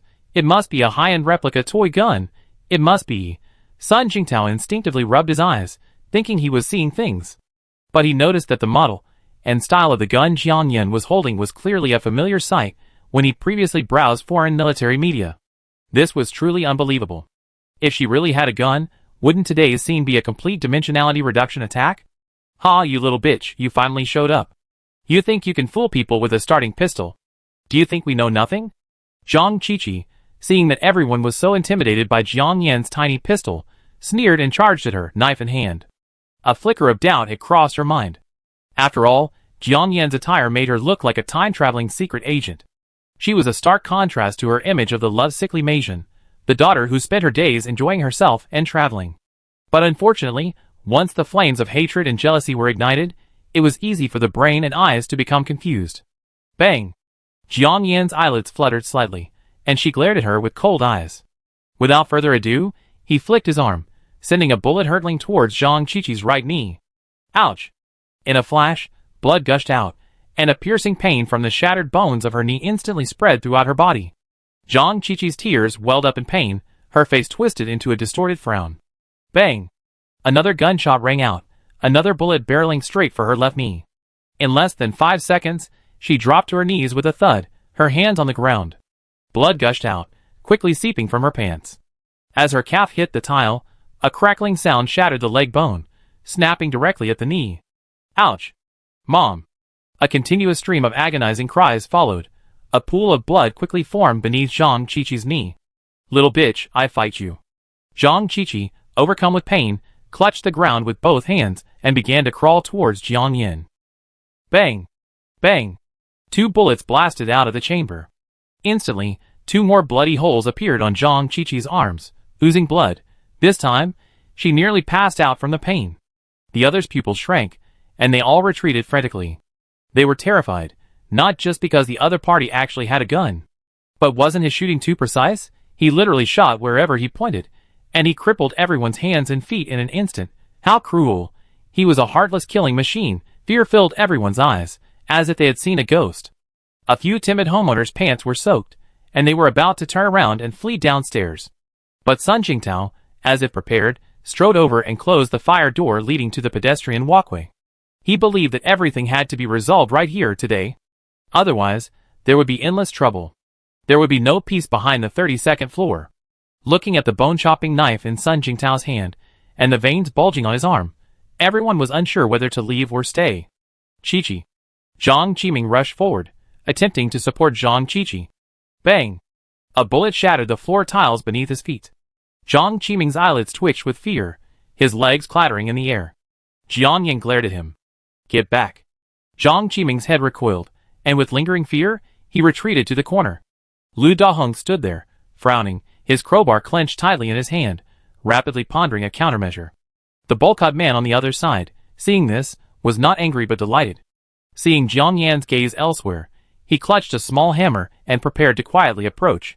After all, to him, this was a weapon being offered to him, and he couldn't refuse it. Before Yi Qin could step forward to stop him, a gunshot rang out, and a bullet pierced his arm. Ouch! The bulk-eyed man, masked in pain, reached out and grasped his wrist, where blood was gushing out. Bang! The hammer fell to the ground, and a bloody hole on the back of his hand began to ooze blood. The men behind him, Gao Dazhuang, couldn't help but gasp. This time, everyone knew Jiang Yan was serious. A hushed silence fell. They just wanted to leave. Leave safely, like a quail. The truth didn't matter anymore. Taking advantage of the apocalypse to occupy the 32nd floor and become the leader of the community, it didn't matter anymore. Jiang Yan stood still, her gaze coldly sweeping across the room. She spoke loudly, I'm telling you, I don't care if you mistake me for someone who sneaked in here to scare the crap out of me. But I feel the need to tell you, the residents on the lower floors, the truth. At least so your deceased family members can rest in peace. However, since there are these clowns who are constantly challenging my boundaries, don't blame me for being rude. From now on, everyone, throw all your weapons into the corner. In 3 seconds, anyone who dares to move will be shot dead. Anyone who dares to leave will be shot dead too. If anyone doesn't believe me, and still wants to die, stick your head out here and try. I mean what I say today. Ms. Jiang, please forgive me. I know I was wrong. I really do. Zhang Qiqi on the other side, finally reacted, crying and wailing, her words broken and incoherent. Because her whole body was in so much pain. The pain was so intense that even a single word felt like being stabbed by countless long, sharp needles. Miss Jiang, please just shoot me. I can't bear it. Ah! Zhang Qiqi's howls were heartbreaking. With her limbs broken, she must have gone mad. Jiang Yan curled her lips in a cold sneer. How could this be any easier? Shooting her to death would be too easy for her. Chapter 62. Bang! Clang! Snap! The residents on the lower floors took the lead, throwing their weapons into the corner, followed closely by Gao Dazhuang and his group. Lu Dahong glanced at the blackened muzzle of the gun in Jiang Yan's hand, and with a sudden thought, he threw his steel crowbar with a bang. As soon as he gave up resisting, the others followed suit. Sun Jingtao, watching from the side, glanced at the crowd and quickly bent down to pick up the scattered weapons in the corner, bringing them all to the door of 3201. Jiang Yan, armed with a gun, already exuded the aura of a single man standing against 10,000. These weapons were now confiscated and taken away by Sun Jingtao, completely cutting off any escape routes the group might have had. Many of the weapons were stained with fresh blood, and the smell, besides being quite shocking, was a truly horrifying sight. After Sun Jingtao finished everything, he stood beside Jiang Yan, bone-chopping knife in hand. However, he deliberately kept a distance, ensuring he didn't come within Jiang Yan's safety zone. Jiang Yan glanced at him, but said nothing. Lu Dahong and the others glared at Sun Jingtao with gritted teeth, but dared not speak. Seeing that everyone had quieted down, Yi Qing was about to turn on the display when Lu Dahong suddenly dropped to his knees. Everyone, Gao Dazhuang and the others over there nearly dropped their jaws in shock. The other members of the property management team, unsure of his intentions, stared at each other for a second. Then Lu Dahong waved frantically, signaling them to kneel as well. After a moment's hesitation, the men knelt helplessly, bewildered. Miss Jiang, I, Lu Dahong, am willing to lead the rest of the group to follow you. From now on, we will be responsible for protecting the safety of the 32nd floor. I also have a warehouse of food and drinking water, which I will hand over to you for your disposal. A true man can bend and stretch. It was raining heavily at the moment, and few people had any supplies. What's more, he had donated an entire warehouse's worth of supplies. To an outsider, this sincerity was evident to the sun, moon, and heaven and earth. He believed Jiang Yan would not disagree. The men in the property management, including Zhang Qiming, were all stunned.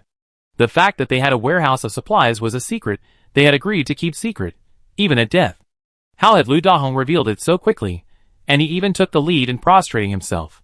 What a spineless and undignified man. What's more, his character was so shattered that he couldn't even recognize his mother. Everyone was puzzled. Very puzzled. What they didn't know was that Lu Dahong was actually using a delaying tactic. He feigned surrender, then planned to use Jiang Yan's weapons to help him become the overlord of Repulse Bay. As for Jiang Yan, she was just a figurehead, sidelined by the crowd. She held a mere title. When the time was right, he could replace her and take her weapons and people for himself. As for the supplies, how much could a single young woman consume? In the end, the supplies were still returned to him. When the other owners, Gao Dazhuang, and the others heard that Lu Dahong still had food and water, their eyes lit up. But then a wave of anger welled up within them. This proved that the rumors among the owners earlier about the property management secretly withholding official supplies were not groundless. However, everyone, wary of Jiang Yan's words, could only suppress their resentment and dare not move. Lu Dahong finished his chatter and looked at Jiang Yan with hope. Unexpectedly, Jiang Yan listened to him without even raising her eyelids. Lu Dahong, Ms. Jiang? Is that possible? Jiang Yan's words were cold and decisive. No thanks. Lu Dahong, Sun Jingtao, standing nearby, subconsciously curled his lips at this, his admiration for Jiang Yan growing even stronger. Seeing the scene return to silence, Yi Qing asked for her opinion. Ms. Jiang, shall I play the video? Jiang Yan nodded. The video began, and the crowd erupted in an uproar as a heavily armed man, glancing left and right, opened the unit door like a thief. This was clearly the surveillance camera angle from the entrance of the first-floor unit in Building A. The expressions of Lu Dahong and his group suddenly changed. Soon, as Guan Sanqiang bent down to get the pin to hold the door shut, the eye-catching, glaring flame sneakers and six-fingered fingers appeared on screen. Of course, the crowd didn't recognize his sneakers as instantly as Jiang Yan did, but the six fingers were already well known among the residents. After all, the property management team at Repulse Bay is relatively stable, with only a handful of supervisors, a number you can count on one hand.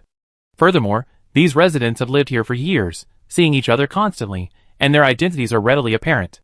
Under normal circumstances, this could be considered a coincidence. It was simply someone with six fingers who committed the crime. But given the unique circumstances of the time, location, scorching weather, and the near closed-door management of the residential complexes, such a coincidence clearly doesn't hold up. Watching the blood-soaked mosquitoes swarming from the doorway into the hallway, the image of their family members being attacked and killed resurfaced before their eyes, and the fury within them finally flared up. Even the seemingly timid homeowners, their pants soaked, had murderous intent on their faces. "Miss Jiang, we're going to have them killed," the bespectacled, gentle man from earlier exclaimed, eyes filled with rage. But he was wary of the gun in Jiang Yan's hand, so he thought to warn her beforehand. "Fuck. So that's the truth. You, the property management company, stole the property and even framed others? How could such shameless and heartless people exist in this world? Mom, your death was so unjust and tragic. Ugh. Lu Dahong, you two-faced beast. I'm going to kill you today. Guan Sanqiang, give me my son's life back." The others were also filled with righteous indignation, eager to tear the property management people to pieces. But the scene was somewhat strange. Despite the fierce curses, no one dared to move an inch. After all, the gun and bullets in Jiang Yan's hands were both capable and incapable of seeing. Lu Dahong's mind instantly calmed as he watched the video footage. Before he could say anything, Guan Sanqiang, intent on striking first, leaped to his feet, unable to contain himself. "This footage is patchwork. It's AI generated. It's fake. Don't be misled. With the recent 60 to 70 degree scorching temperatures, all the wires and cameras are no longer working. How could surveillance be effective? How could your AI-generated, 5-cent special effects be this realistic?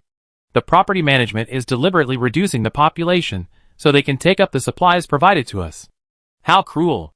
Seeing Guan Sanqiang leap and Jiang Yan not fire, the others instantly emboldened themselves, leaping to their feet and swinging their fists at the property management. The property management staff, naturally, were no pushovers, and they launched a frenzy of punches and kicks at the homeowners. The scene quickly descended into chaos. Chapter 63. Jiang Yan remained silent and motionless, instead slowly walking toward Zhang Qiqi, who lay in a pool of blood nearby. After all, the video had ended, and the remaining grudges were between the homeowner and the murderer of his father, mother, and wife, clearly having nothing to do with her. Guan Sanqiang, who had stood up first, tried to grab the bone-chopping knife from Sun Jingtao's hand, but was caught by the nimble Yi Qing. Yi Qing produced a sharp, gleaming dagger from nowhere, perhaps having carried it with him for a long time. "Fuck you, kid, you don't want to live." Guan Sanqiang's eyes were bloodshot, and he was only halfway through his words when Yi Qing's cold gaze darkened. With a swift twist of his wrist, he thrust the dagger forward with swift and precise force. Puff! The cold metal pierced a certain acupuncture point in his chest, and Guan Sanqiang felt a stinging, tingling sensation instantly spread throughout his body. His muscles contracted, as if his meridians were severed, and his strength was instantly drained. "Tell me, did your management open the doors to the other buildings as well?" Yi Qing gripped his collar tightly with one hand, gripping the dagger with the other, and slowly twisting it in his flesh. Lingqi was no more brutal than this. Guan Sanqiang felt as if his heart was being repeatedly shredded with a fork. The pain made him sweat, and his vision darkened. He screamed heartbreakingly, begging for mercy. "Please stop, knife! I'm telling you. Lu Dahong ordered us to do this. We were the ones who opened the other buildings, and then framed them on the owners. We said someone had been killed, so that later on, when the authorities couldn't take over, we could keep the extra supplies. Zhang Qiqi was the one who gave our boss the idea to kill with someone else's knife. That way, there would be fewer annoying owners. Yes, Zhang Qiqi was the instigator. I was also possessed by a demon." Lu Dahong, It was clearly your people who ultimately carried out the execution. Fuck you. Zhang Qiming, you idiot who only thinks with your lower body. Soon, a dogfight broke out within the property management team. Zhang Qiqi, her limbs crippled and lying in a pool of blood, had already passed out from the blood loss and pain. At the sound of her own name, her entire body trembled reflexively. Just as she was about to open her mouth and eyes, she felt a foot slam down hard on her shoulder blade. The foot continued to push down. Crack! Zhang Qiqi felt as if her bones were being crushed. Already numb to the point of losing all sense of pain, she cried out in pain again, spitting out a mouthful of blood. Jiangyan, don't kill me. I tell you a secret. Zhang Qiqi began to tremble all over, her voice broken and weak. I didn't kill your mother, nor did she die from a shark while diving. Song Deming and her had an argument while out at sea. She disagreed with the will changes, so he tore her up and threw her pieces into the sea to feed the sharks. Song Deming told me this himself. Please spare me, I really don't want to die. He, kill me now. Why won't you kill me? Is the knife blunt or your hands weak? Tell me, I help you. Jiang Yan listened to her ravings, and the hot blood under her feet spurted to her head. She suddenly felt the urge to strangle her and destroy everything around her. But she couldn't. She had to control herself. She tilted her head back slightly and pursed her lips, but salty, warm tears still flowed. Zhang Qiqi, a deranged figure at her feet, was still shaking like a sieve. She tried to beg, but her throat felt clogged with congealed blood. Her muscles suddenly tensed. She could clearly feel the sharp, cold metal moving across her face. Then came the stinging pain of skin tearing apart. Soon, the metal moved across her body. A deep, demonic voice whispered in her ear, Zhang Qiqi, let me tell you a secret. That bone-chopping knife at Song Deming's villa was quite good. I think you bought it. Zhang Kai, Song Deming, it was all thanks to that bone-chopping knife. TSK, it was a horrible death. I put half of your skull back in there. I guess you won't even recognize yourself in the afterlife. Zhang Qiqi's pupils widened, as if she suddenly understood something, but now, already broken apart, she was being lifted up like a chicken. She felt someone dragging her by the back of her collar. In her blurry vision, she could see a winding, twisting bloodstain on the floor. Bang! The window opened. Swish! Boom! Wet rain and icy wind lashed the back of her head. She opened her mouth to beg for mercy, but it felt like she had been flung from a height like a pile of trash. The cold, bean-sized raindrops pounded against her wound-riddled body. Amidst the thunder and lightning, she plummeted like a fallen leaf in a torrential downpour. Pa! A splash of red water erupted. Under the combined effects of free fall and gravity, her entire body felt like it was being shattered in an instant. Muddy water, suffused with corpses, garbage, and unidentified creatures, rushed through her mouth, eyes, nose, and ears. Soon, the fresh smell of blood attracted the unknown creatures lurking in the water. Black, thumb-thick, leech-like mollusks crawled up her body, sucking the remaining blood. Rodents also gathered and began to gnaw at her bones and flesh. Ah! Zhang Qiqi swallowed her anger with all her might, then opened her eyes, kicked her legs, and reunited with her ex-husband, son, and brother in the underworld. Jiang Yan closed the passage window, stood there, took a few deep breaths, wiped her tears, and quickly walked towards her home. The chaotic battle in the hallway continued. All she saw was a shocking red. From the latest situation, Lu Dahong's group had been almost completely wiped out. This was mainly due to the sheer strength of Sun Jingtao and Yi Qing, aided by a host of vengeful homeowners. Lu Dahong and his men were naturally no match for the overwhelming force. Among the group, the three strongest men from Hui Miao Xie died the most tragically. The only survivor was Zhang Qiming. Although he was considered an accomplice to Lu Dahong's crimes, he hadn't done anything too outrageous recently, and had been a decent person in the past. However, he also had a limp. The remaining conflict now centered on Gao Dazhuang and his group and the remaining homeowners. The main homeowners had witnessed the brutal murders of 2003 and He Chuimei's family, and they were terrified. Furthermore, they had already been blinded by the killing spree. Many people had been feeling depressed and sad recently, simmering with anger and grievances with nowhere to vent. Now, without the constraints of morality and the rule of law, the malice within many people was magnified and unleashed, as if a dormant demon within had suddenly awakened. The bowl-cut man had already been shattered in one corner. Gao Dazhuang and his wife and children, who had been hiding on the 31st floor, also came up. The sounds of punches and kicks, agonized cries, and the wailing of children were endless. Jiang Yan, didn't want to get involved anymore. She frowned, quickly making her way through the chaotic crowd, opened the door, and returned home. After closing the door and turning the anti-intrusion program to its highest level, she collapsed onto the sofa. The house's excellent soundproofing kept all the chaos outside. At this moment, her world was finally hers. Perhaps because her tense emotions and high alert had been completely released, her body began to tremble uncontrollably. This was the first time she had killed someone directly. But in this harsh apocalyptic environment, this definitely wouldn't be her last murder. Besides, the top villain in Repulse Bay and the crisis on the 32nd floor had been resolved for now. But the lightning, thunder, wind, and rain outside the window continued. The prologue to the apocalypse had just begun. She must pull herself together. The key point was that, compared to those struggling to survive in the unfortunate apocalypse, she was incredibly lucky, possessing an invincible space and a vast amount of supplies. It wasn't her time to dwell on the past. Thinking of this, Jiang Yan stood up, glanced out the window at the dark clouds, and then stepped directly into the brightly lit space. Chapter 64. It was already past 2 in the afternoon when Jiang Yan entered the space, well past lunchtime. Perhaps after all the bloody scenes she experienced today, she hadn't had much of an appetite. Plus, her body was covered in blood, and the half-finger combat glove on her right hand was soaked. Thankfully, her combat uniform, gloves, and mask were all black, so the bloodstains were only noticeable on her forehead and fingers, making her look less ferocious and terrifying. Jiang Yan went straight to the bathroom in the Apple cabin. She was feeling a bit tired today, so she simply set the jacuzzi to the desired temperature and left it running before going to the adjacent cloakroom to change. Her clothes were covered in blood and flesh, and she habitually tossed them into the trash can after taking them off. Although the combat uniforms were special and expensive, she still had a stockpile in the space, enough for her to wear for several lifetimes. And she always felt that wearing blood-stained clothes was a bit unlucky. But she quickly realized that it was the end of the world outside, and wearing these clothes a second time was much better and safer than wearing new ones. Even some cautious people will deliberately dirty their clothes to make them look old. Thinking of this, Jiang Yan turned and hurried to the trash can, pulling out the clothes and masks that hadn't yet been purified by the space. After throwing all the dirty clothes into the washing machine and adding a special detergent for removing blood stains and disinfecting, she returned to the bathroom. The jacuzzi, custom-made for her by Apple Cabin, had tiles as white and smooth as jade, shaped like a romantic heart.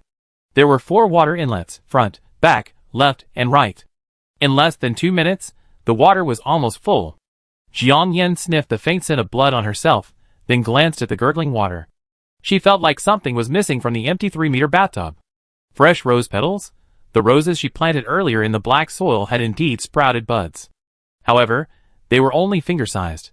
She had plenty of dried roses, but the effect and feel were clearly not as good as fresh ones. A milk bath? Never mind. Just like she didn't want to eat, she didn't want to smell milk right now. A green tea bath would be nice too. West Lake Longjing, Wangshan Maofeng, Lushan Yinwu, Xinyang Maojian, Anji White Tea, Daunting Bilyuakun, Taiping Hokue, Luingguapian, Ameshueya. She had everything in her space. All of them were top-quality organic teas, free of any pesticide residue. But the tea bath seemed a little bland, more suitable for hot weather. She thought again. The space was filled with authentic Chinese medicinal herbs, including ginseng, Panax nodo ginseng, angelica, and mugwort. There were also many prepackaged Chinese medicine bags ready for bathing.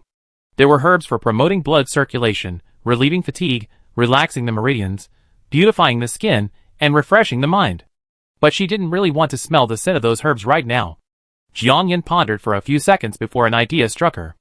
Although the sun was shining brightly inside the space, it was actually pouring outside, and the air was a bit damp and chilly. This weather was perfect for a fragrant red wine bath.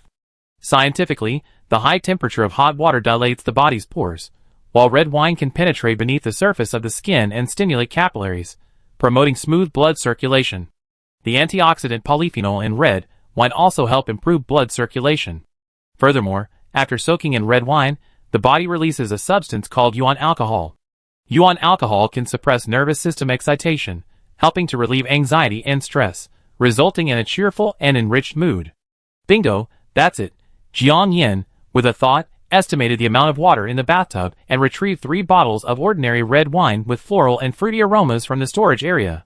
They were called ordinary, but they were all from the designated wine region purchased from the Cheval Blanc winery in Liujiu country. They were much higher quality than ordinary table wines, costing over 8,000 renminbi per bottle. 3 bottles cost 24,000 renminbi, and you can't soak for too long. That works out to 2,200 renminbi per minute. This bath was a bit expensive. But to her, it didn't seem like a big deal. She opened the bottle with an electric wine opener, then gulped down the bottle into the bathtub. The water in the bathtub quickly took on a clear, light wine red hue, and the bathroom was filled with a white mist, scented with floral wine. After washing the remaining blood from her face and hands, Jiang Yan lay down in the bathtub, closed her eyes, and let the warm, powerful stream of water massage her body. Under the combined influence of the space and the red wine bath, she quickly felt her previous fatigue and dejection vanish. A red wine bath shouldn't last too long, so after about 20 minutes, she emerged, her face covered in sweat. After another shower, she slowly returned to the living room in her white bathrobe. As soon as she sat down on the sofa, she felt a warm sensation on her palms. She had already sensed this sensation before, but it wasn't as noticeable because she was soaking in the hot spring. But now, she felt a tiny thing in her palm, trying to emerge. The last time she felt this way was when she had just been reborn and activated her first cheat code vine. Piranha plant. Alas, after helping her kill Song Deming and Zhang Kai, the piranha plant completely withered. She tried every method to revive it, but nothing worked. Also, the notification clearly stated that the piranha plant could be used once a month, but it felt like a one-time use. This was why she was determined not to rely solely on her space. She was also afraid that her invincible space would be like the piranha plant, gone in an instant. Later, she was so busy stocking up and traveling around the world that she almost forgot she had a cheat code. But now, this feeling had returned. Could the piranha plant be awakening again, or had the blood on her hands today revived it? In fact, blood hadn't been a factor in her previous attempts to awaken it. Jiang Yan gently rubbed her thumb across her palm, a touch of excitement building. Outside, the battle on the 32nd floor had ended. Sun Jingtao and Yi Qing, along with the surviving residents, began cleaning up the scene. Cleaning up, in reality, meant clearing the hallway of corpses and body parts. As for the remaining blood-stained weapons, each person received a handful. Disgusting as it was, self-defense was more important. Besides, there were a considerable number of corpses and body parts.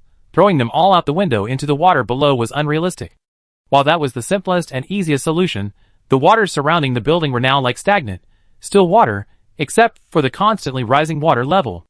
After throwing the bodies down, all that was left was a pile of swollen, white, and decaying corpses. This was even more unbearable than all that garbage. Chapter 65. Sun Jingtao lived on a high floor, so the impact wasn't as pronounced. But the remaining residents, who participated in the rights protection movement, almost all of whom slept on the floor in the downstairs hallway, felt the impact most directly. They couldn't spend every day in panic and vomiting at the sight of a rotting corpse. They unanimously voted against the proposal. Room 3202 was vacant, but it was adjacent to Jiang Yan's living room, and Sun Jingtao was worried about its negative impact on her. The others were even more wary of Jiang Yan than he was. If they weren't happy with the way things were handled, it wasn't impossible for them to come out and shoot him in the face. As for He Chunmei's house, it was clearly habitable, so they couldn't go in there either. They simply moved the bodies and body parts to the 31st floor, planning to burn them all when they found kerosene. After all, it was raining heavily outside every day, and the power had been out for a long time, so there was no need to worry about a fire on the floor. Furthermore, when Yi Qing interrogated Guan Sanqiang earlier, he had revealed that Lu Dahong and his group had stored several 1,000 milliliters barrels of kerosene among the supplies on the 17th floor. Although the bodies were only to be stored temporarily for a few days, the 4 residents on the 31st floor clearly objected. However, they had also heard about, and even secretly witnessed the tragic events upstairs through cracks in their doors. In the end, they could only refrain from refusal, saying things like, "Hurry up and deal with it, or you be in trouble." Most of the bloodstains on the floor tiles and walls on the 32nd floor had already dried. The running water had long since stopped, making it impossible to wash the floor or anything. Sun Jingtao simply went to He Chunmei's bathroom, found a grimy cotton mop, held it out the window, wet it with rainwater, and briefly mopped the hallway. The mop quickly became stained red with blood. Yi Qing went straight to tear the sheets from He Chunmei's master bedroom, following Sun Jingtao's wet mop, holding it with his foot as he wiped away the bloodstains. The bloodstains on the floor tiles had noticeably diminished, but the entire corridor on the 32nd floor still looked like a living hell. Su Dai, who had been cautiously hiding inside, observing the outside, now opened the door and emerged. The scene she saw through the peephole was distinctly different from the shock of experiencing it firsthand, the pungent smell of blood. Su Dai covered her mouth with her hand and retched. She felt like turning back, but seeing her husband still frantically working in a pool of blood, she gritted her teeth and quickly walked towards him. The couple embraced each other silently, as if they had just survived a disaster. Everyone, for no apparent reason, feasted on some dog food, their already hungry stomachs instantly filling. Even those whose wives had died in the blood mosquito incident had begun silently missing the nagging, bad-tempered woman who cooked delicious meals. "Brother Tao, what should we do now?" the elegant man with glasses asked, seeing Su Dai's tearful face emerge from Sun Jingtao's arms. His name was Tian Jiliang, and he had previously worked in investment at a local listed company in Anming. The leaderless crowd looked at Sun Jingtao, like headless flies, with a mixture of confusion and hope. "Nothing much. Everyone go home and find their mothers," Sun Jingtao said slowly, looking down at his wife, who was filled with worry. Previously, the urgency of the situation and the dictates of principle had compelled him to rush forward. But now, having once again experienced the realities of life and death, he simply wanted to return home and reunite with his wife. As for being the leader, he truly had no interest in that. Everyone looked at each other for a second. Brother Tao, why don't we strike while the iron is hot, and go find Lu Dahong's supply depot? Be careful, the night is long and the trouble is brewing. Yi Qing suddenly spoke, his eyes coldly sweeping over the crowd. He wasn't usually the talkative type, but he knew a lot of things. Everyone at the scene had heard about the property management hiding supplies. If they didn't go now, there was no guarantee someone would sneak in later. After all, the people in the building had nothing right now, and the most they had was time. If they searched floor by floor, they would eventually find it. The others reacted instantly. Yes, Brother Tao, supplies are important. Take us there. There's no such thing as a wall that's impenetrable. People are unpredictable even in normal times, let alone in this apocalyptic environment. There was no telling when the torrential rain would stop. A little more supplies meant a glimmer of hope for survival. Although everyone is having a hard time right now, with many even contemplating death, who can face death with ease and composure when the time comes? Moreover, they risked their lives today to take out the property management staff. No matter how you look at it, those who are near water are first to see the moon, and flowers and trees facing the sun are most likely to see spring. They themselves are the primary contributors to receiving the supplies. Sun Jingtao listened to Yi Qing's words and pondered for a second. "Go ahead, husband." "I think Xiao Yi is right," Su Dai advised, noticing her husband's frown. Sun Jingtao frowned, pondered for a few seconds, and sighed, "All right." The group quickly found the 17th floor, where the property management stored the supplies. The door lock was quickly pried open. When the door opened, everyone was stunned. Lu Dahong had clearly lied to Jiang Yan. Thankfully, Jiang Yan was smart enough not to fall for it. The so-called warehouse of supplies only filled most of a bedroom.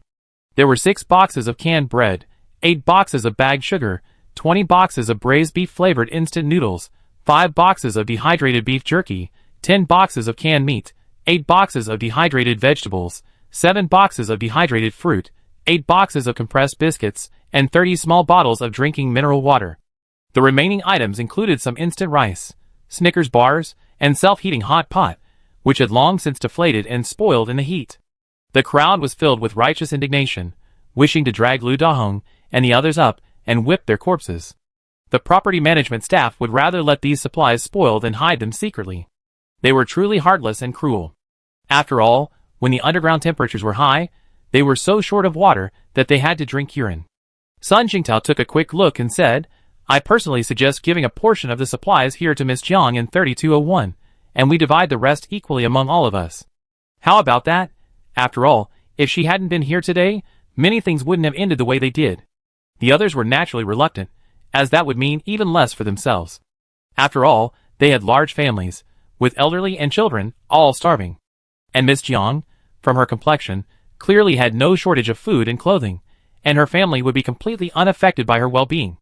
But as Sun Jingtao had said, their victory and the acquisition of the supplies were inextricably linked to Jiang Yan.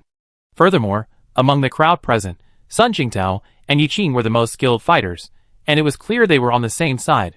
So, despite their opinions, no one dared to object. Tian Jiliang, however, raised his hand, pushed his glasses up, and said with a worried look, "Brother Tao, I agree with this division. But even though she's wearing a mask today, her complexion and state of mind clearly look very different from ours. The family should be well prepared, probably needing nothing, so she wouldn't be interested in these ordinary supplies." "Yeah, I guess she wouldn't want them. I barely even heard of these food brands." The others nodded in agreement. Sun Jingtao interrupted them before they could finish. "Whether she wants it or not is her business, but whether she gives it, whether we express our gratitude and attitude, is our business."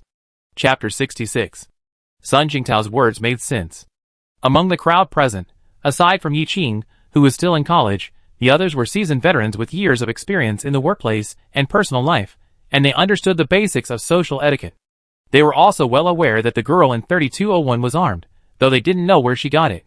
But at the very least, if they really could use this opportunity to establish a relationship, they might have an extra backer in the future. Tian Jiliang was a smart man, and he was the first to take the initiative, saying, "Then let's talk about Miss Jiang first. Brother Tao, everything is up to you." It must be said that he had a knack for speaking. While praising Sun Jingtao, he also acknowledged his leadership position among the others. After his statement, the others followed suit, saying, "Yes, we follow Brother Tao." Sun Jingtao nodded. The group immediately got to work, moving Jiang Yan's supplies separately, and setting them aside before opening the cartons for a second inventory and distribution. "Honey, Shuya and I found some supplies we can bundle and ship. There are also 5 dried paint buckets in there, so you can take them out if you need them." As they spoke, Su Dai and Yi Qing emerged from a small bedroom, clutching several large, unopened rolls of wire, electrical tape, and a pile of snakeskin bags used to hold construction waste. The house where Lu Dahong and the others had hidden their supplies was most likely one undergoing renovations while the owner was away. The house was bare. In one of the small bedrooms, there was a pile of wires, drywall, putty powder, paint buckets, paint brushes, and so on. When everyone was discussing the distribution of supplies, Su Dai and Yi Qing didn't participate, instead searching other rooms for available supplies. After all, when they came downstairs, everyone was focused solely on finding supplies quickly. As for how to transport the supplies back, no one had given much thought. Now that the power was out, those living on the 17th floor and above were fine.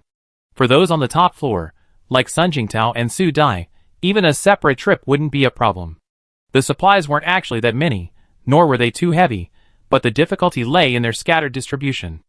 Things like the sugar clearly needed to be unpacked and redistributed by bag. Plus, everyone had already expended considerable energy in their previous violent confrontation with Lu Dahong and the others. Now, they were starving, and without the right tools, it would be difficult to handle. But now, with the wire and snakeskin bags, tying all the supplies together made transporting them much easier. And crucially, they were less conspicuous. As for the electrical tape, the temperature was so high up front that the adhesive inside had probably worn out and lost its stickiness, but it could still be used as a rope. "Well, thanks, honey." With so many people around, Sun Jingtao couldn't bring himself to call her baby, so he switched to baby. The supplies were quickly distributed. As soon as someone received the supplies, they eagerly opened their bottles of mineral water and took a long swig. They really wanted to finish them in one gulp, but they also knew the scarcity and importance of clean water. They had to conserve it. Everyone's supplies were finally packed and tied up. Sun Jingtao, who lived on the same floor, was responsible for carrying the supplies for Jiang Yan. Tian Jiliang lived on the 29th floor and volunteered to help him carry the supplies. While they said they were helping, everyone knew it was more of a supervision. They were also worried he'd pocket all the supplies. After all, Jiang Yan's share was 2 or 3 times their own.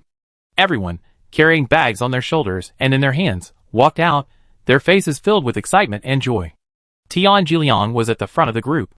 He hadn't taken 2 steps when he paused, stunned. "What?" He put down the bottle of mineral water in his right hand and reached out to adjust his glasses, thinking he was seeing things. One of the arms of his gold-rimmed glasses had broken in the chaos ahead, and he hadn't had time to fix them yet. Now, he had to reach out to adjust them every few steps. "What's wrong?" Sun Jingtao, following closely behind, stepped forward and took a silent breath. The fire exit in front of the staircase was blocked by a crowd. To be more precise, a group of elderly people and children sat on the cold tiled floor. They ranged in age from 3 or 4 to 60 or 70. Most of them were familiar faces. Before the disaster, people would greet each other warmly when they met in the neighborhood. They were all relatively resilient, Those with weaker constitutions had mostly perished in the previous heat. The fire door behind the elderly and children, which had been open, was now tightly shut. Seeing several people emerge from 1704 carrying food and water, their eyes flinched, but then brightened. The flinch was due to the bloodstains and blood-stained weapons. And the brightening was due to the obvious sight of the exposed food and water. Two of the children even swallowed. Auntie Zheng, what are you doing?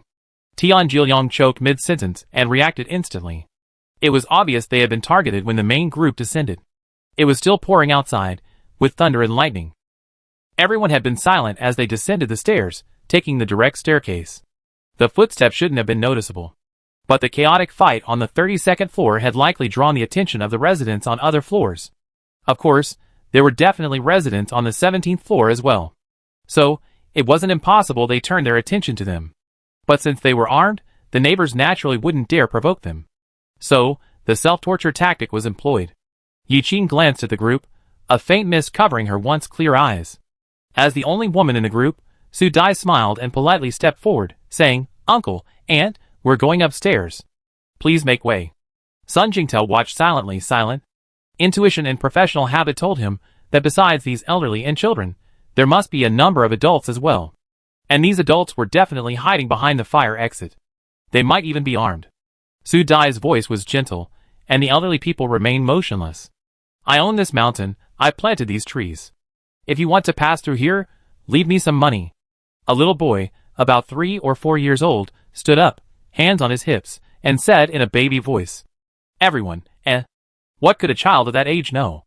It must have been taught by the adults at home." Su Dai was momentarily amused. "Little boy, that's what a bandit said. Didn't your parents know that when they taught you?" "Auntie, I'm hungry. I need some candy." The little boy didn't reply. Instead, he stretched out his thin, dark hand, his eyes fixed on the box of dehydrated fruit in her hand. The box was square and couldn't fit into a snakeskin bag. It wasn't heavy, so Su Dai tied it with electrical tape and carried it in her hand. The shell is colorful, and at first glance, you might think it is candy or something. Chapter 67. Su Dai hesitated for a second, glancing at her husband from the corner of her eye. She softly said, "Little boy, Auntie doesn't have any candy." She felt a little sorry for the child, looking so hungry and emaciated. But her husband's furrowed brows clearly told her that she couldn't give him any candy just yet. The scene was crowded and chaotic. If she opened her mouth now, the consequences would be unpredictable. Besides, many times, one can choose to be kind, but not to be foolish. "Xiao Su, you don't have any candy, but others do," a gray-haired old man said tremblingly. As he spoke, he raised his dragon-headed cane and pointed at the half-opened bag of sugar in Tian Jiliang's hand. Tian Jiliang hadn't expected to be called out innocently. Without a second thought, he coldly refused. "Uncle Zhang, I'm sorry, I can't give you any." "Uncle, why can't you give us any? You have so much. What's wrong with giving us a little?" "We haven't had a good meal in days," another little boy said aggrievedly, before bursting into tears. Two other little girls simply stood up and ran toward Su Dai. She was the only woman in the group. She had a delicate, gentle, and non-aggressive appearance, with no bloodstains or weapons on her. The only person the crowd wasn't afraid of was her. Seeing this, Sun Jingtao quickly stepped forward, shielding his wife behind him. The two little girls flinched at the smell of blood on him. But after a quick glance back at the elderly and children, they turned around and sat down on the ground. Then, one of them reached out and hugged Sun Jingtao and Tian Jiliang's calves. "Uncle, I want candy. Uncle, give me candy." Su Dai, Sun Jingtao was already carrying a lot of supplies, and his body wasn't as nimble as usual, so he couldn't dodge in time. Looking at the group of crying children, he frowned and took a deep breath. Tian Jiliang tried to kick them, but the child sat down on his instep like a discus covered in 502. "Little son, little Tian, how can you be so cruel to a child begging so desperately?" The old men sitting on the ground continued to question him, motionless. The usually polite Tian Jiliang's temper flared at his words, and he taunted him, "We can't bear it, but you can? Are the parents of the children behind you so?" He then added angrily, "You're letting children resort to these self-torture tactics. You might as well just come and rob them." If adults had come directly to rob, like Lu Dahong and the others, they would have rushed in with weapons drawn. After experiencing the previous bloody battle, everyone was incredibly courageous. But now they had to face the powerless and vulnerable elderly and children. And they were all neighbors they had known for years. There were a few children there who used to greet them warmly, "Uncle," when they run into them after get off work. For a moment, they were truly at a loss. So, this self-torture tactic was truly despicable and despicable. Xiaotian, how dare you say that? A wrinkled old woman, upon hearing this, stood up fiercely with her hands on the ground.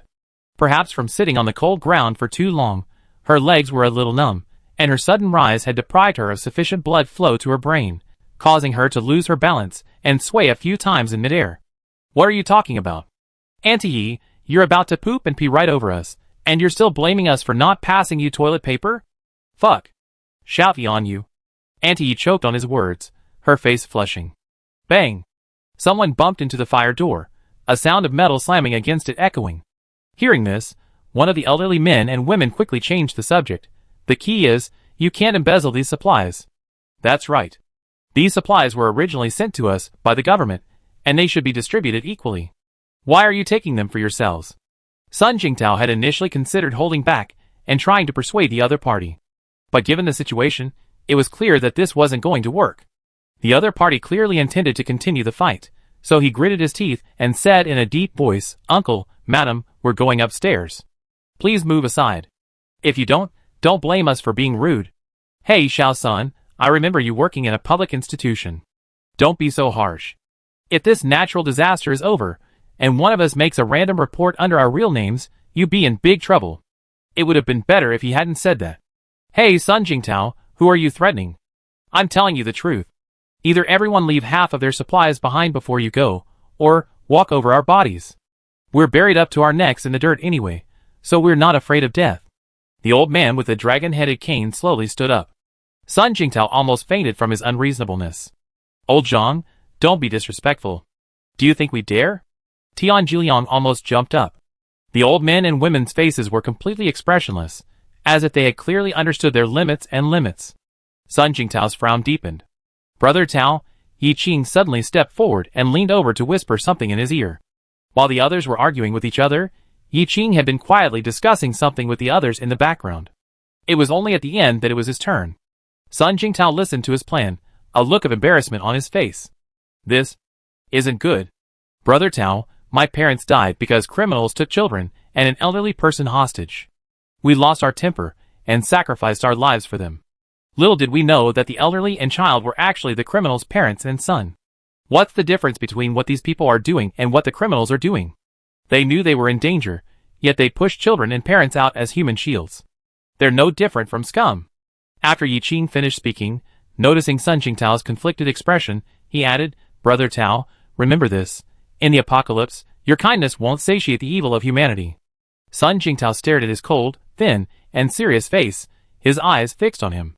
What on earth has this kid been through all these years? Yi Qing ignored his complex gaze and took a long step forward. After a cold glance at the crowd, he said in a stern voice, "Grandparents, I'm young and hot-tempered. I count to 3. If you still don't move out of the way, don't blame us for being rude." The old man and woman over there, startled by his words and murderous aura, flinched, but then assumed a nonchalant attitude. Yi Qing sternly said, 1. The old man and woman instinctively prepared to silently count 2, but Yi Qing waved his hand, and a group of people rushed forward. Before they could react, they grabbed them by the collars, dragged them aside, and threw them aside. "What? Oh my old bones. You didn't count to 3? Young people have no martial ethics. Murder. Help." Everything happened in a flash. Bang! Yi Qing raised his leg and kicked the closed fire door hard. Bang! Ouch! The muffled sound of a metal door hitting someone's head came from behind the fire door. Chapter 68. 3201. After a luxurious red wine bath, Jiang Yin rested on the sofa for a while. Just as she was pondering her next move, she heard a series of alarms from the surveillance camera. Beep! Beep! 2 short, 3 long beeps. If memory serves, it was the warning sound indicating low battery in the mobile energy storage cabinet in the safe room. She simply took off her bathrobe, changed into a light sports outfit, and then exited the space. As soon as she returned to the living room, she felt that the temperature outside was much colder than before she entered the space. This chill likely stemmed from more than just the temperature difference between the space and the safe room. It was likely that the temperature outside had dropped again. She walked over to the wall and glanced at the thermometer. Sure enough, the temperature outside had dropped to 12 degrees Celsius, while inside, it was only 20 degrees Celsius. Typically, the temperature difference between indoors and outdoors is around 5 degrees Celsius. But because her room was insulated, the temperature difference was greater. At this rate of temperature drop, it's likely that once the rainstorm ends, everyone will face the most severe extreme cold. According to her inaccurate memories from her previous life, the extreme cold was preceded by a major earthquake and a massive plague of mutant insects. Jiangyan suddenly felt that the natural disasters in this life were more severe than those in her previous one. First, the sudden and unexpected high temperatures, followed by the torrential rain. Before anyone could react, the torrential rain had already reached their doorsteps. In fact, when the natural disaster first struck, most people, to a certain extent, harbored a sense of luck. It was this mentality that caused people, in their unconscious anticipation, to miss the best opportunity to save themselves. Of course, some people had a strong sense of crisis and made preparations, but they were a minority. Also, during the previous high temperatures, many reservoirs, rivers, and underground streams should have dried up. The initial rainwater would likely have been absorbed. But it wasn't. This simply means that the rainfall was too heavy, far exceeding the normal absorption capacity of these natural channels. Many people's food reserves at home would have long been insufficient. If the downpour had been smaller, and the water level had risen more slowly, they could have gone out to shop for supplies. Even if those supplies had spoiled in the previous high temperatures, they could at least fill their stomachs for a while. But now, the relentless downpour and thunderstorms have trapped everyone in their homes. The hope and path to finding supplies have been completely cut off. Even if some families had rubber boats and dared to go out in the rain, those supplies would have already been submerged deep below the surface of the water. Without navigation and positioning, all they could see was a vast expanse of water. Even if they could find them, they were no longer sure. Without specialized equipment and sufficient manpower, salvaging the remains would be difficult. Of course, someone should have gone up to those office buildings. But how much supplies could be recovered? The key point is that even the most powerful officials have suddenly vanished. All signs indicate that this is indeed not a good sign. Jiangyan frowned slightly and headed straight for the master bedroom. From here, she could see the central garden and other buildings in the Repulse Bay community, as well as the rising water level. However, today's rain was so heavy that it almost completely obscured her view, forcing her to use a high-powered telescope. After a while of not paying attention, the water level had already reached the 12th floor. The dark building opposite was utterly lifeless. One could vaguely see scattered figures moving upwards. Of course, one could also occasionally spot figures passively diving from windows. These figures ranged from the living to the dead. The law of the jungle wasn't limited to Building A. Other buildings and even other neighborhoods were equally affected. Jiangyan observed for a moment, then put down the binoculars and calculated the time on her fingers. If compared to her previous life, the torrential rain would probably abate temporarily when it reached the 16th floor. That would be about 2 or 3 days from now. The rain would still fall, but it would be much lighter and more sparse, and might even stop for 3 or 4 hours. As for when it would stop, she had no idea. This period of time would only last for 3 or 4 days. These 3 or 4 days were the only window for everyone to find supplies and survive. After that, the chances of anyone escaping and surviving were practically zero. For days later, even heavier rainstorms will arrive. The water level will begin to rise rapidly, submerging large parts of the city. Anming's geography is unique, surrounded by mountains and nestled in a basin-like center. It's very likely that the raging floodwaters from the mountains will pour into the city. Most people will starve to death, drown, be swept away, or perish in the fierce struggle of the strong. That will be the true arrival of the apocalypse. Those who still hold onto a glimmer of hope will, from that moment on, be plunged into endless despair. The subsequent earthquakes and mutated insect plagues would claim another wave of lives. And then came the extreme cold, freezing everything and unleashing the wickedness of humanity. And in her previous life, during the onset of the extreme cold, she had become a feast for Song Dimming and his mistress's family. Jiangyan's heart suddenly grew heavy as she recalled these events. Returning to the living room, she glanced out the floor-to-ceiling window. The shopping mall she had visited earlier had been submerged in a vast expanse of water a few days earlier. The high-rise apartment complex next door, though not as tall as Building A in Repulse Bay, still remained halfway above the water. The rooftops of the old residential complex she had flown over in her flight suit were long gone. The entire city was shrouded in darkness. Only when lightning flashed could one discern a few scattered high-rise buildings, standing alone in the torrential rain. Beep beep! The second alarm of the mobile energy storage cabinet brought Jiang Yan's thoughts back from the heavy memories. Aside from the master bedroom, pillars, and load-bearing walls, she had the renovation company open up the rest of her safe house, including the living room. So, the energy storage cabinet was placed in a corner of the living room, right next to a pillar. Jiang Yan walked over, turned off the main switch, then reached over to place the energy storage cabinet, and with a collect thought, she retracted it into the space. The space's Apple Pod had photovoltaic panels installed on its roof, allowing it to be recharged repeatedly. With another thought, she removed a fully charged energy storage cabinet. Flipping the switch, the entire safe house was powered up again. But she didn't return to the space immediately. The surveillance, anti-intrusion, and other systems all needed a reboot after being reconnected. She planned to wait for these devices to reboot and confirm that the images were normal before entering the space. Beep! Soon, all the devices and images returned to normal. Chapter 69. Jiang Yan was about to get up and return to her space when she saw several figures appear on the surveillance camera at her door. She raised her hand and switched the camera to single-pane mode. The loving young couple from room 3204 appeared on screen. They were panting and their faces flushed, looking incredibly exhausted. Next to them was a pile of supplies, what looked like water and instant noodles. Further away from the camera, a young man in black, over 5 feet tall, stood. He was the one who had volunteered in the homeowners group chat to get her friend's phone. The young man wasn't with the couple, but stood alone at the open door of room 3202, frowning, as if contemplating life outside the window. Tian Jiliang had been about to follow them up, but unfortunately, while they were breaking through the door on the 17th floor, his gold-rimmed glasses were shattered by a club. Severely nearsighted, he had no choice but to return home. The couple, holding a low-battery loudspeaker, shouted at the door, "Miss Jiang. Miss Jiang, we're bringing you some supplies." The loudspeaker must have been the one He Chun-mei had used earlier. Jiang Yan hadn't interacted much with Sun Jingtao and Su Dai before. But judging by their appearance and demeanor, they didn't seem like bad people. Also, during the scuffle this morning, the man's performance was quite commendable.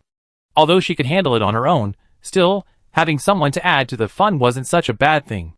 Jiang Yan quickly analyzed the situation and finally stood up. She first turned off the high-voltage anti-intrusion system, then fumbled for a mask, and put it on before opening the door. But the inner door remained closed, only the outer door was open. Su Dai's eyes lit up when she saw Jiang Yan, and she excitedly exclaimed, "Miss Jiang." Sun Jingtao was relatively calm. "Miss Jiang?" Yi Qing, on the other side, was a little surprised to see her open the door. But after a second of cautious glances, she stepped into the leaking 3202. Jiang Yan's eyes showed no expression, but she politely said, "Hello. Miss Jiang, we're from 3204 next door. My name is Su Dai, Su from Suzhou, Dai from the distant Green Mountains. This is my husband, Sun Jingtao, Jing from the quiet, Tao from the still-sounding waves. The child you met this morning is Yi Qing, Yi from the leaves, Qing from the fresh and handsome." Su Dai, somewhat excited, began to introduce herself. A young beauty with a gun, superb marksmanship, and a handsome, sassy personality, just like the heroine in a movie or novel. Who wouldn't be thrilled to be living next door to them? If it were any other time, she would have been a fan. Although the other party's guns' origins were somewhat murky. After all, the country originally banned guns. But Su Dai couldn't stop her inexplicably excited and passionate. Jiang Yan didn't shy away from saying, "Just call me Jiang Yan." "Beautiful Jiang, Miss Cayenne." "Jiang Yan? Excuse me, are you the Jiang Yan?" Su Dai's eyes sparkled. Although the other party was wearing a mask, revealing only a pair of bright eyes, she had already begun to automatically compare the Jiang Yan face in her memory with the eyes of the beautiful woman before her. If the other party was the internet celebrity Jiang Yan, she would have been one of her fans. Like her, to measure and experience the beauty of the world with her eyes and feet had always been her deepest dream. As for food, she used to be a fitness trainer, so her daily diet was quite particular. But that didn't stop her from being a foodie.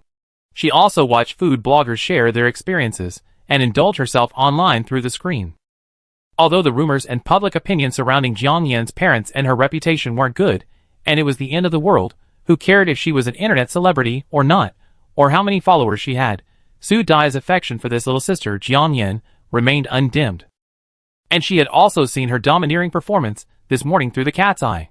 Sun Jingtao, standing next to her, was stunned for a second as he listened to his wife's words. That Jiang Yin. Which Jiang Yin? But he said nothing, his face showing no emotion. Yes. It's the Jiang Yin you think she is. Jiang Yin nodded. Su Dai was momentarily stunned by her admission, but then she was delighted. She tried to continue the conversation, but was stopped by Sun Jingtao. Tired and hungry, Sun Jingtao quickly and concisely explained his purpose to Jiang Yin. Jiang Yin didn't refuse outright. After all, she had enough supplies to last her several lifetimes, but that didn't mean she had to tell anyone else about her supplies. As the old saying goes, don't intend to harm others, but be wary of them. Sun Jingtao helped her carry the supplies inside, and was about to take Su Dai's leave when Jiang Yin stopped him. By the way, do you have any anti-inflammatory medicine at home? Jiang Yin's eyes fell on Sun Jingtao's arm, which was now covered in a blood scab from the cut. It must have broken open when he bent over to help her lift something heavy, and a small amount of blood flowed out. Su Dai, with a hint of embarrassment, said, they should have amoxicillin. I bought it during the mask era, but it was bought too early, so it's probably expired. Wait a moment, Jiang Yin said, closing the outer door and quickly returning to the house. After closing the inner door, she moved her mind and retrieved a bottle of iodine, a small roll of gauze, a bag of medical cotton swabs, and a box of levofloxacin hydrochloride capsules from her space. She unscrewed the iodine and poured out some, tore open the cotton swabs and removed a few, then pried open the capsules and removed a few. Then, she dug into a small plastic bag from a drawer in the living room and put the bags inside. She opened the door and handed the bag to Sun Jingtao. I often get injured accidentally, so we keep some anti-inflammatory and bandage medication at home. Take these and don't get tetanus. To her, these things weren't really a big deal. But the reason she gave them to him was a habit she had developed over the years. She didn't want to owe anyone a favor. After all, honestly, someone else didn't have to send those supplies. But she couldn't give them out so openly, so she pretended that the medication was just her leftovers. Thank you. We won't bother you anymore. Sun Jingtao took it without another word. Su Dai looked at the medicine with a look of surprise, wanting to chat with Jiang Yin for a few more words, but Sun Jingtao subtly tugged at her sleeve. Seeing Jiang Yin close the door, he finally said with a sigh of relief, Baby, let's go home. Yi Qing had just emerged from 3202, and was about to say goodbye to the two, when Sun Jingtao stopped him. Xiao Yi, come move up and live with us. No one should dare mess with our floor for the time being. Yi Qing paused, a hint of gratitude in his cold eyes. Thank you, Brother Tao. I have a tent in the hallway on the 24th floor. I stay there. The water shouldn't reach the 24th floor. Xiao Yi, our families know each other well. Why don't you stay at my house? Su Dai said, pursing her lips. Besides, there's a children's room at home that's been sitting empty. Chapter 70. As Su Dai said this, the joy and excitement she had felt upon seeing Jiang Yin vanished, replaced by a faint blush in her eyes. The children's room was something she had prepared while she was pregnant. Although she didn't know whether it was a boy or a girl at the time, she decorated it to her liking. The atmosphere was somewhat girly, with pastels and lots of Barbie dolls. Unexpectedly, an accident occurred, and the child was gone. The room has remained unused ever since. Sun Jingtao knew what his wife was upset about, and reached out to squeeze her palm to offer comfort. He looked at Yi Qing sincerely and said, Xiao Yi, the situation is different now. We don't know when this torrential rain will stop. Besides, we already established a feud with those people on the 17th floor today. There's no guarantee they harbor resentment, and could secretly form a group to cause trouble one day. If we live together, we can help each other look out for each other in the future. Listening to the two men's persuasion, Yi Qing didn't immediately respond. He turned his head, and glanced at the closed door of room 3201. After a second of hesitation he said, Okay, I bother Brother Tao and Sister Dai for a while. Sun Jingtao and Su Dai, feeling somewhat heavy-hearted, suddenly felt a surge of joy when he agreed to move up. Elsewhere, Jiang Yin stored the pile of supplies Sun Jingtao and the others had brought into the space.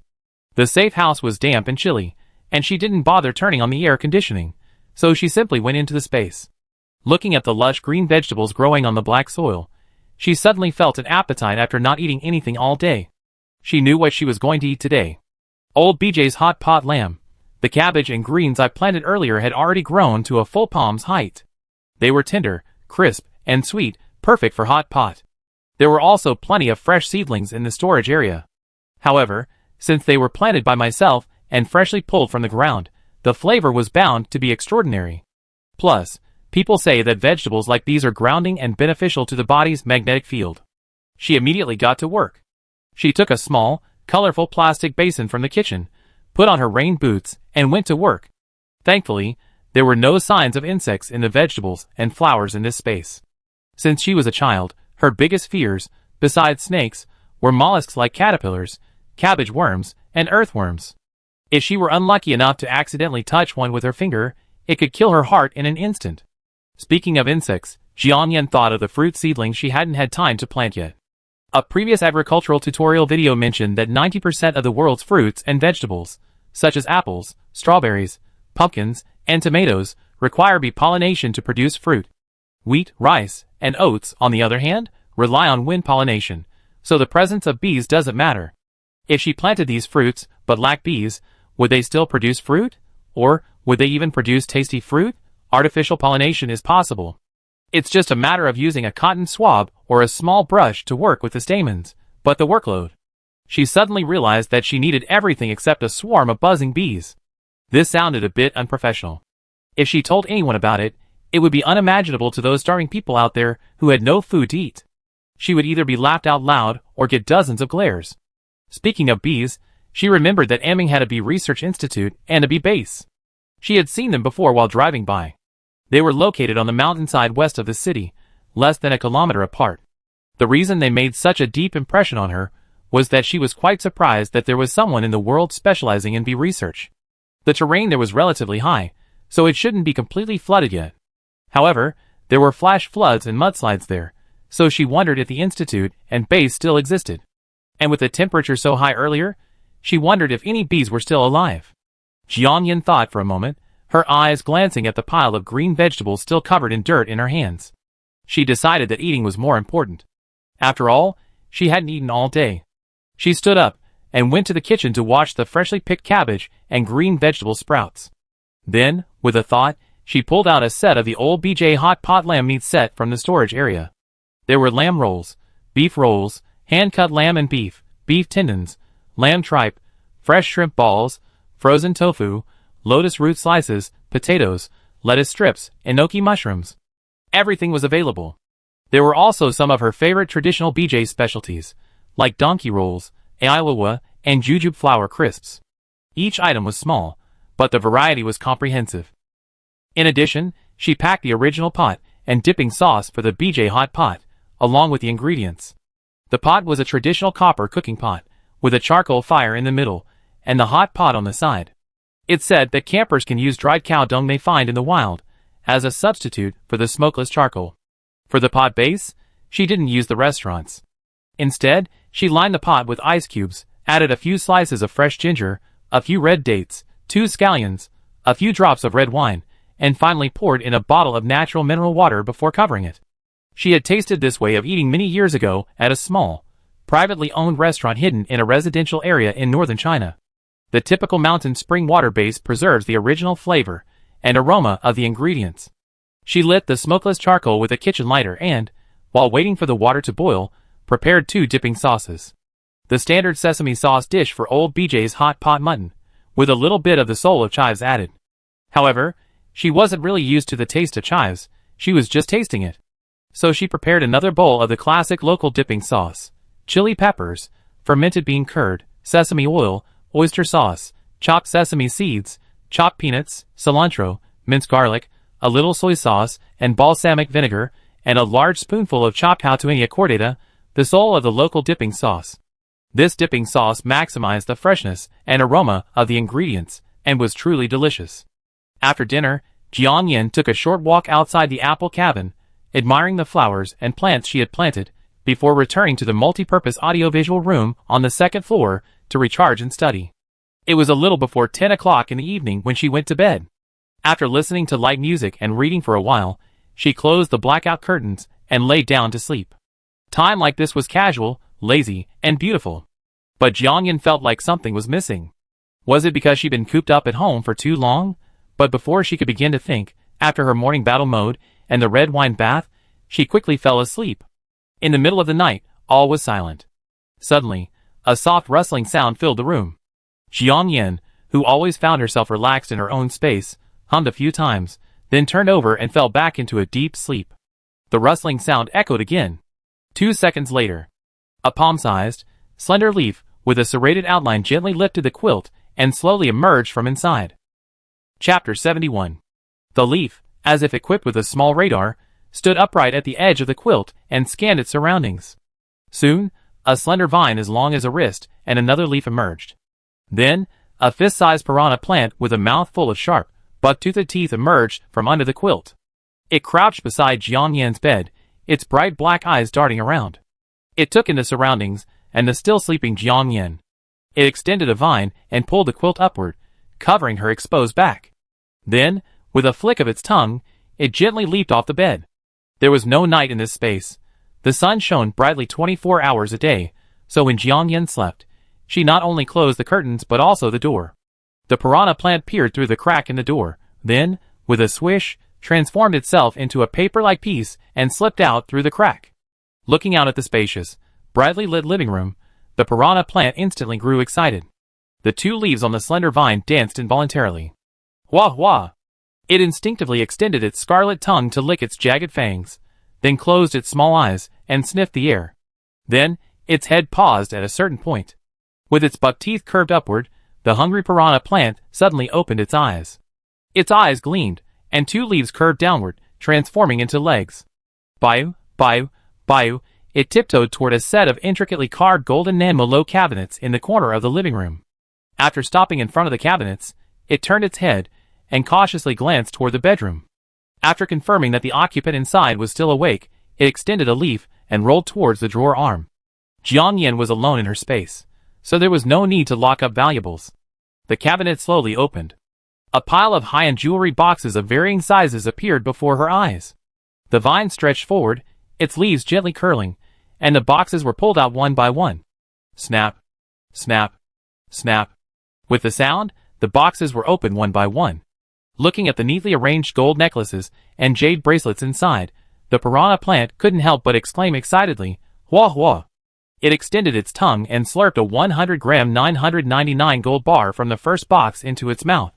Soon, gold bracelets, gold earrings, gold chains, jade rings, pearl necklaces, and diamond earrings followed, each one crunching like a smack. The piranha plant devoured them with utter satisfaction and relish. At the same time, outside the apple cabin, changes began to slowly take place. The carnivorous plant quickly devoured all the gold and silver jewelry in the cabinet. It stood there, burping slowly, then extended its leaves, covered each jewelry box one by one, and placed them on the cabinet door, closing it back. Then, it slithered back into the bedroom the same way it had left. But instead of jumping onto the bed, it simply lay down on the white wool blanket beside Jiang Yan's bed. The slender vines curled up, cushioning its large head, and 2 leaves simply covered it. The carnivorous plant, now full of food and drink, gradually fell asleep. The next day, when Jiang Yan woke up, it was just 8 o'clock. It was the time she had set for the bedroom curtains to automatically open. Sunlight cast a shadow on the bed. As usual, she sat up, rubbed her sleepy eyes, and then glanced out the window. That casual glance stunned her. There seemed to be a stream in front of the black earth. But the stream wasn't entirely real, it looked like a shadow. Jiang Yan was so excited that she jumped out of bed and headed out to check. P.A.G. Her foot felt like it stepped on something soft. The piranha plant, whose vine was trapped by Jiang Yan's right foot, bared its teeth and looked at her pitifully. Wah wah! Jiang Yan, ? What the hell is that scream? Looking down, she gasped and leaped a meter away. Isn't that her long-dormant piranha plant? It's just much smaller. But this second appearance was more of a shock than a surprise. The piranha plant, unsure of what she was thinking, blinked its eyes, and 2 leaves transformed into 2 feet that pattered over to her feet. Then, wah wah! It cried. Jiang Yan seemed to understand what it was saying. It had just called out, "Mom." Mom? Jiang Yan was bewildered. Was she hallucinating? Don't be too ridiculous. The piranha plant. Wah wah mom, baby's hungry. Jiang Yan couldn't help but pinch her brows. I'm not hallucinating. No, can't we call them something else? Besides, whose baby looks like this? Seeing she didn't react, the piranha plant rubbed its head against her legs again. Wah wah mom, baby's hungry. Oh, okay. Her baby looks like this. Great, unmarried, unpregnant, and single. Waking up one night, I'm a mother. Jiangyan put her hand to her forehead and sighed. Never mind. My own golden finger, I be pampered.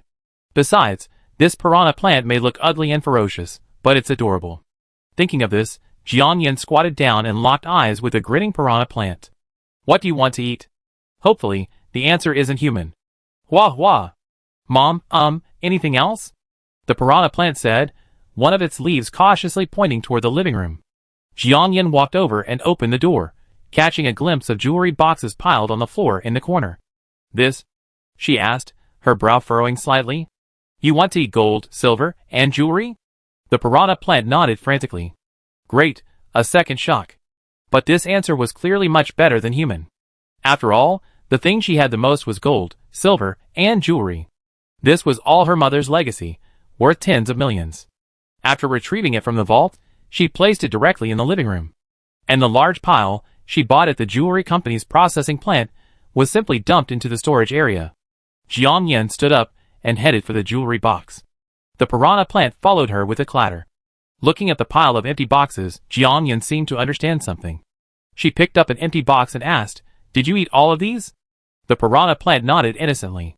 Jiangyan felt her blood pressure skyrocket. Great, the little memory her mother had left her gone. Great, tens of millions in one go, forget it. Forget it. As I said before, you should cherish your own golden finger. And without it, there's no way she could escape the clutches of that demon, Song Deming. Eat it, then eat it. Jiangyan silently prepared herself mentally. Then with a thought, she pulled out a pile of 100-gram 999 gold bars from the storage area. The piranha plant's eyes lit up at the sight, nearly jumping for joy. Wah wah. Mom, can I eat them all? Jiangyan nodded with a motherly expression. Soon, the gold bars, like Snickers bars, were rolled up by the piranha plant's leaves and stuffed into its mouth. Listening to the crunching sound, Jiangyan felt a bit amused. Did she raise a gold-eating beast? But she was soon stunned by the changes in the piranha plant's appearance. As it devoured more and more gold bars, it began to emit scattered golden light. Like fireflies, these lights slowly drifted out of the apple cabin and gathered above the illusory stream. Chapter 72. Jiangyan's eyes widened as if she had discovered a treasure. She stood up and ran out of the apple cabin. The piranha plant, which was concentrating on eating, saw this and rolled up the remaining gold bars and stuffed them into its mouth. Its two leaves transformed into legs and hopped out after it. Only when Jiangyan got closer did she realize she was seeing things. At the border between the black soil planting area and the white residential area, a gurgling stream indeed appeared. Not only that, but also, right at the edge of the stream, a circular spring appeared, about 3 meters in diameter and over 1 meter high, at the white mist wall of space. The area around the spring resembled top-grade glass jade, its crystal clearness emitting a faint light. A faint white mist hung over the spring, giving it an ethereal, airy feel. It must be the legendary spiritual spring. So, those voices she heard earlier were real. What surprised her was that the spiritual spring and the stream seemed somewhat elusive. She reached forward and felt only a cloud of air and a phantom. This? Jiangyan frowned, perplexed. Wah wah. Mom, look there. The piranha plant standing beside her, puffing its cheeks as it chewed the gold bar, raised a leaf and pointed toward the upper right corner of the stream. Jiangyan followed its finger, and her eyes lit up. My, Huabao, you have amazing observation skills. Wah wah. Mom, I really like calling you Huabao. The piranha plant felt incredibly happy and satisfied at the nickname and compliment that came out of Mom. 2 small leaves swung excitedly in the air. Jiangyan listened to its words and smiled like an old mother. She reached out and gently touched its head, saying, Okay, I call you that from now on. A pale golden progress bar appeared above the stream. Below the bar, a constantly changing number hovered. 0.92%, 0.93%, 0.94%. In the blank areas of the bar, dots of golden light slowly gathered. So, the numbers above actually showed the progress of the bar.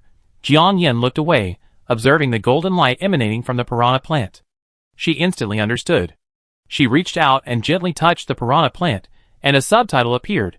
Ability name, Vines. Piranha plant. Current level, level 0, number of piranha plants, 1, piranha plant vines, 1, main branch, plus 2, side branches, equals 3. Currently activated skill 1, Devour.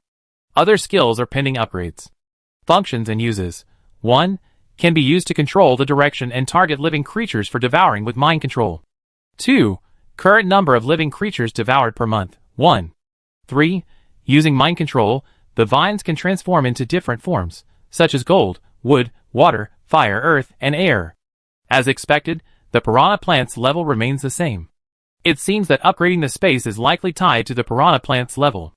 So, as long as the piranha plant consumes enough gold, silver, and jewelry, its stream and spiritual spring will fully appear when the progress bar reaches 100%. By analogy, will upgrading the space in the future also be done in the same way? Oh my god, what a genius. She had actually cracked the secret to upgrading her space. They say that when God opens a window for you, he also closes a door. Now it seemed that this window was the extra cheat code of the piranha plant.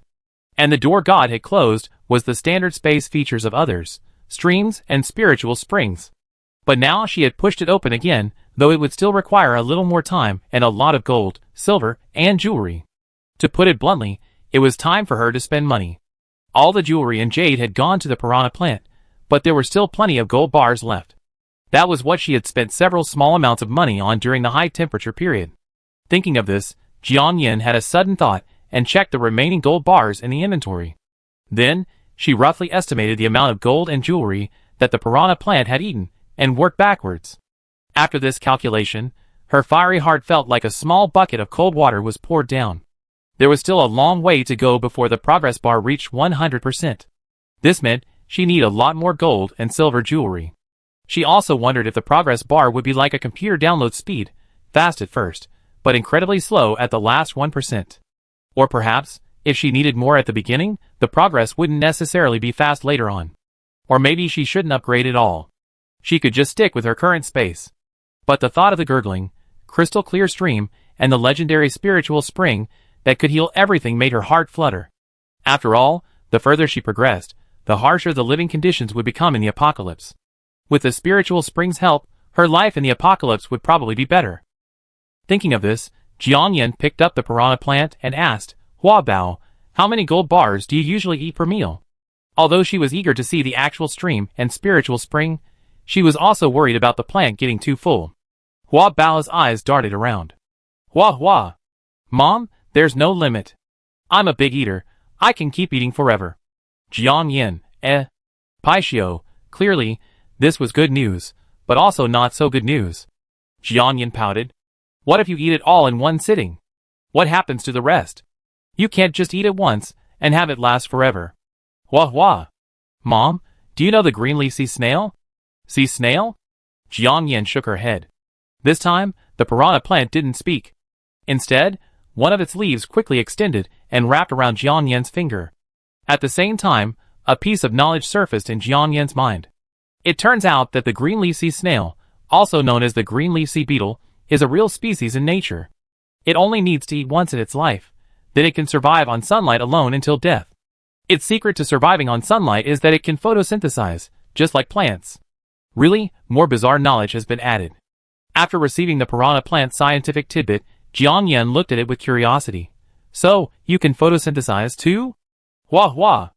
I can't, but Mom, don't worry about me overeating. Jiang Yin couldn't help but smile bitterly for a second. She wasn't worried about it overeating right now. She was worried about where to find so much gold, silver, and jewelry.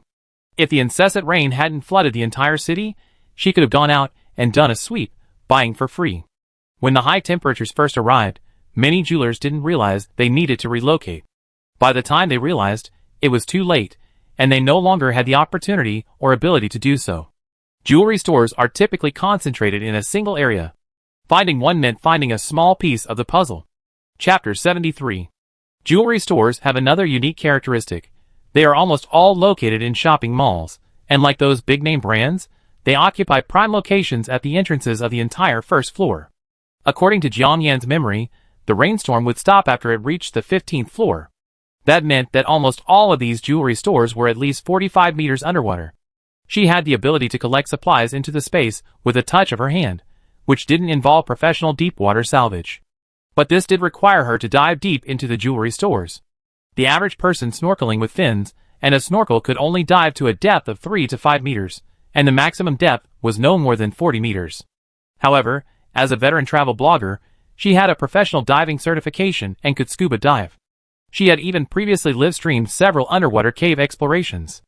Add to that the space already had a wealth of well-equipped diving equipment, so she didn't have to worry about running out of equipment. So, she now faced a final problem. With the vast ocean outside and no GPS navigation, how could she quickly find these underwater jewelry stores? Some shopping malls are adjacent to apartments and office buildings, almost all of which are 18 stories or higher. Even if a heavy rainstorm floods the 15th floor, at least a few floors will remain above water. Additionally, the floor spacing between office buildings is significantly higher than that of residential buildings. This means that if the Repulse Bay community floods to the 15th floor, the office buildings might not be affected. Furthermore, some apartments and office buildings are even taller, and a few are city landmarks, making them easily identifiable and easy to find. The challenge is that most shopping malls in Anming City are not located within shopping malls. They are independent, 4- or 5-story buildings. Finding this area would be challenging. If she remembered correctly, the most famous pedestrian street in Anming City Center had the largest number of jewelry stores along it. However, the buildings there were shorter, only 4 stories high, and were deeply flooded. Unless one had a very precise location, searching for this area of jewelry would be like looking for a needle in a haystack. She had a submarine in her space, but she couldn't just drive it around aimlessly underwater. As Jiangyan pondered, she had already entered the Apple cabin and unknowingly walked into the study. Looking up, she caught her eye with a white Pine World map that had been placed on the wall by the Apple cabin supplier. Jiangyan's eyes lit up, and a plan came to mind. If she had a map with the location of each jewelry store marked, wouldn't she be able to find it quickly by following this guide? Although she didn't have GPS, she could simply use Repulse Bay or Anming's landmarks as reference points to mark the longitude and latitude of the shops. After that, like ocean-going captains, she could use a compass to determine direction and a theodolite to pinpoint her exact location. As for longitude and latitude, she already had data like offline maps downloaded onto her computer. She simply needed to enter and search for each, then mark them on a paper map. Latitude and longitude could be accurate to within a meter, eliminating the need to worry about positioning errors. After finding her target, she could strap on her oxygen tank, change into a diving suit, and descend. This way, it wouldn't be impossible to store most of the gold, silver, and jewelry hidden underwater. Of course, the central bank's branch vaults held the largest gold reserves in the entire city. But these vaults are usually located several levels underground, with numerous internal mechanisms, making them far from easy for her to access. And given the official capabilities and strength, the contents of these vaults had likely been moved long ago. Forget it, it would be better to try the private sector. After days of boredom and confusion, Jiangyan seemed to have suddenly found a short-term goal in life, and she felt a surge of energy and motivation. She turned on her computer and, on a sudden impulse, retrieved a paper map of Anming City from the inventory. Only then did she realize that after getting up, she had been so busy checking the creek that she hadn't even had time to wash her face or brush her teeth. Forget it, forget washing. Let's just draw this treasure map by hand. 2 days later. After 2 days of frantic eating, Hua Bao finally managed to consume all the gold bars Jiangyan had stored in the inventory. And at that moment, the progress indicator above the creek had finally reached 6.3%. Progress was indeed slow, but at least it was a significant step closer to success. Jiangyan City treasure map was finally completed, completely hand-drawn. The city had 3,168 jewelry stores, scattered across 46 locations. Some of these locations had branches listed as being located in office buildings. However, the probability of jewelry stores in these locations was relatively low, as they were primarily used for office purposes. She categorized the 46 locations into several levels based on region, store brand, and store concentration. Time was limited, so she would prioritize the highest-ranked locations. To prevent damage to the map, Jiangyan copied the markings exactly. After 2 days of staying in the space, she changed her clothes and left with dark circles under her eyes. She also put the piranha plant away. Jiangyan also warned it not to show its face outside without her permission. After all, in Repulse Bay, she had nothing to fear. But there were always so many people around, and if the authorities or evil forces learned of this, they might even slice her up and study her. She was a fearless person with a plethora of weapons, but going against the authorities was clearly unwise. It was better to keep a low profile. Hua Bao was obedient. After finishing his meal, he docilely returned to Jiangyan's palm. Outside, the heavy rain continued. Jiangyan glanced through her binoculars. The water level was almost up to the 14th floor. It looked like in a day or so, she could go out and find food for her children. The water level had reached the 15th floor, meaning she would have to leave through the 16th floor window. Jiangyan thought for a moment and decided to go down and check the situation first. Before leaving, she checked the surveillance footage from the 20th and 31st floors. The corridors of these two floors were densely packed with people moving up from the lower and middle floors. It was crowded, dirty, and noisy. Most people were not in good condition. Some were arguing over food. Several families were cooking together in the corridors. The 20th floor was smoky. The 31st floor was relatively safer. After reviewing the surveillance footage, Jiangyan put on her mask as usual before leaving. Unlike the other floors, the corridor on the 32nd floor was deserted. The doors to 3202 and Ichuanmei's house were both open, bringing a faint light into the dark corridor. When Jiangyan first emerged, it took a few seconds for her eyes to adjust. She headed straight for the staircase. As soon as they pushed open the closed fire door, Yiqing came up from the 31st floor, carrying two white plastic buckets. Judging by the bulging veins on his arms, the buckets must be quite heavy. Perhaps because he hadn't had a haircut in a while, Yiqing's hair had grown a bit long. Previously, it had been tangled and hung in front of his forehead, almost obscuring his eyes, giving him a slightly depressed look. But today, he wore a black sports headband with red and white stripes. He looked much more energetic, brighter, more youthful, and more handsome. Jiangyan glanced at the label on the buckets. It looked like gasoline. She wondered where it came from. Yiqing also noticed her. He paused at the corner of the stairs, his dark, indifferent eyes flickering for a moment, his Adam's apple rolling, as if he was about to speak. Chapter 74. Jiangyan knew Yiqing's name. The two of them were acquaintances, a sort of once-in-a-lifetime acquaintance. Su Dai had introduced him to her earlier, but she hadn't known he moved in. From her perspective, judging by Yiqing's appearance and age, he must have recently started college and was likely still living with his parents. Yiqing's Adam's apple rolled again.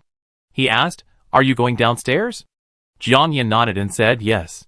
Just as she was about to continue downstairs, she heard heavy footsteps and panting from downstairs. The next second, Su Dai's slender figure appeared around the corner. She was wearing a waterproof apron covered in small ruffled daisy patterns. She clutched a large white porcelain flower pot filled with soil, her face flushed.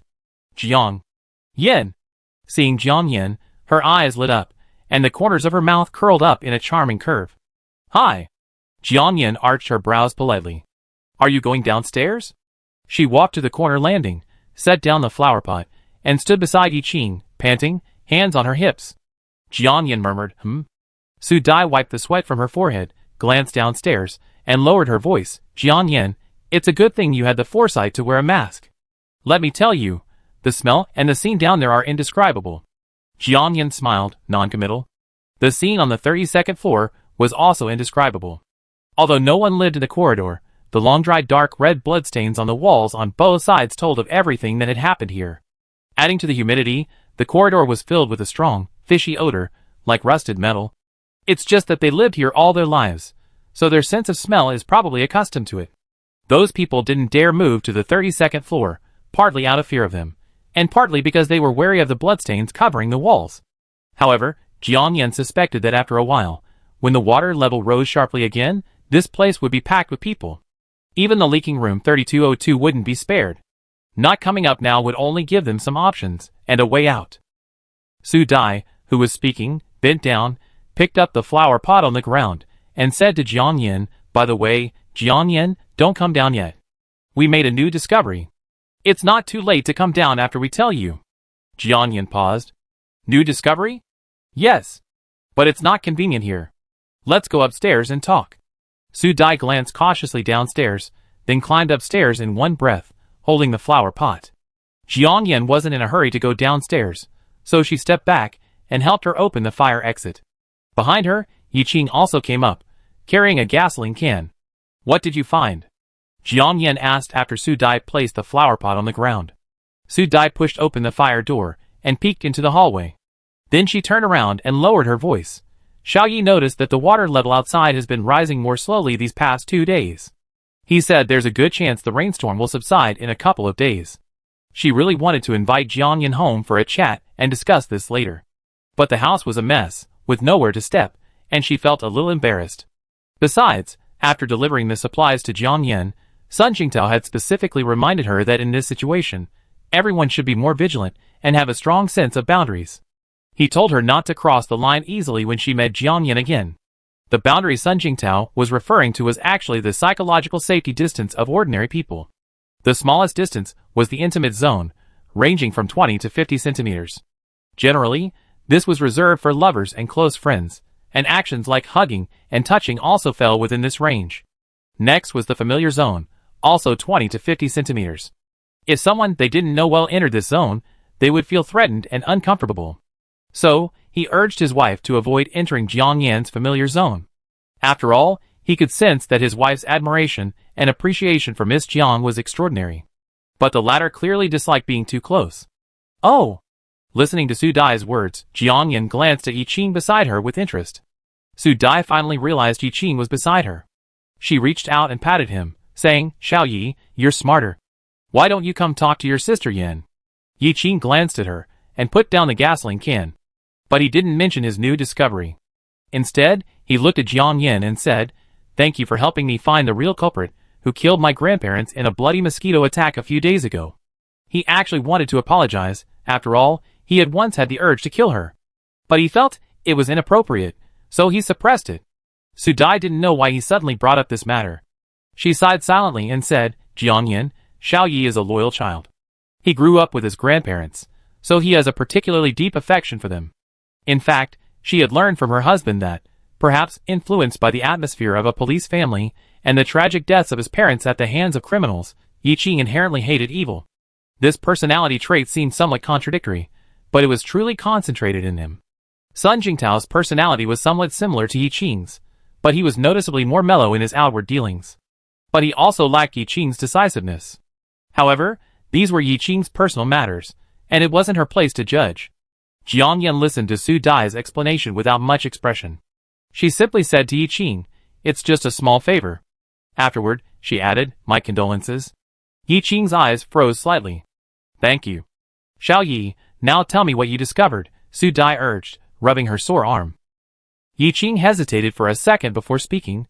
"My observation is that since the heavy rain began, the water level has been rising gradually each day. However, the rate of increase has slowed significantly over the past 2 days. This suggests that the rainfall outside is gradually decreasing. If this trend continues, it's very likely that within the next week, this torrential downpour will become a light shower or even cease." Jiang Yan raised an eyebrow after hearing his words. "So, Yi Qing, so that will be our window of opportunity to go out and search for supplies. It may also be our only chance to survive the next disaster." Jiang Yan naturally understood this logic. But she was still a little surprised to hear such words from Yi Qing. The recent downpours had been as heavy as if the sky were completely clear. It was truly difficult to tell whether they were heavy or light. At first glance, the rainfall seemed similar every day. That he had the idea to judge rainfall by observing the water level, and that he had the crisis awareness to proactively search for supplies during this window of opportunity, truly surprised her. But it was obvious that the other party could not be a reborn person like her. Chapter 75. Thinking of this, Jiang Yan glanced at him with interest. "Why don't you assume the rainstorm will stop completely? Perhaps by then, official rescue will arrive. How are we supposed to go out and search for supplies on our own in such deep water?" As if Yi Qing knew she would ask this, without even thinking, he spoke bluntly. In fact, every extreme disaster is likely to trigger secondary disasters, or bring about even greater new disasters. The previous extreme heat and drought, and now the extreme rainstorm. Let's not even talk about what new disasters they might bring. Whenever the rain stops and the sun comes out, or the water soaks for a long enough time, the floating. The corpses of various humans and animals are everywhere. The viruses these decaying corpses carry will be a disaster for us survivors. Of course, I believe the authorities will definitely come, but they can't arrive right away, given their limited manpower and resources. So, rather than sit and wait for the authorities to arrive, it's better for us to save ourselves first. That way, if we can wait for the authorities to rescue us, that's even better. If we can't, we have an extra layer of preparation. As for going out, Yi Qing paused, glanced at Su Dai, and then said, "Brother Tao and Sister Dai of kayaks." "Yes, Jiang Yan, this is all thanks to you," Su Dai said excitedly. Jiang Yan was confused. "I saw your live stream of your underwater cave exploration, and was so inspired that I joined in on the diving. However, I'm only halfway there, barely enough for underwater sightseeing, and I have to come up from depths of 3 or 4 meters. My husband had a foundation in diving from his time in the military, so he's much more capable than I am. After the mask incident was resolved, camping became a nationwide craze, and we somehow got the urge to buy wetsuits, life jackets, and kayaks. It was a lucky break. Su Dai finished her words, then laughed heartily. Then, tentatively, she asked, "So, Jian Yan, if the rain really stops as Xiao Yi said, and we go out to search for supplies, would you be willing to come with us?" She believed Jian Yan's family must have professional diving equipment far superior to her husband's. With her help, the search for supplies would undoubtedly be far more effective than simply going to the office building. However, Su Dai didn't believe Jian Yan had a kayak or anything like that. If she had, she wouldn't have asked Yiqing how they were going to get out of such deep water. On her side, she also had her husband and Yiqing, 2 absolute laborers. If the 4 of them could work together as a team, combining their strengths and complementing each other's, they would clearly be more effective than working alone. But she was afraid Jian Yan would refuse, so she asked evasively. Jian Yan listened quietly, then smiled politely. "It's not very convenient." She added, "Thank you for sharing the information, but it's getting late. I have to go downstairs first." Su Dai's excited eyes suddenly dimmed. Yiqing seemed to have guessed Jian Yan's answer, but his expression remained unchanged. Su Dai was about to say something when the door to room 3204 creaked open, and Sun Jingtao stepped out. He looked at Jian Yan and said, "Jian Yan, if you're going downstairs, please be careful. Things have been a bit complicated downstairs these past few days. How about having Xue come with you?" "No, I can do it myself. Thanks for the reminder. Bye." Jian Yan smiled, waved to the others, and turned to go downstairs. Yiqing, standing by, had almost taken a step forward, but then, remembering that she had a gun to protect herself and didn't seem too keen on having anyone else go with her, she quietly retreated.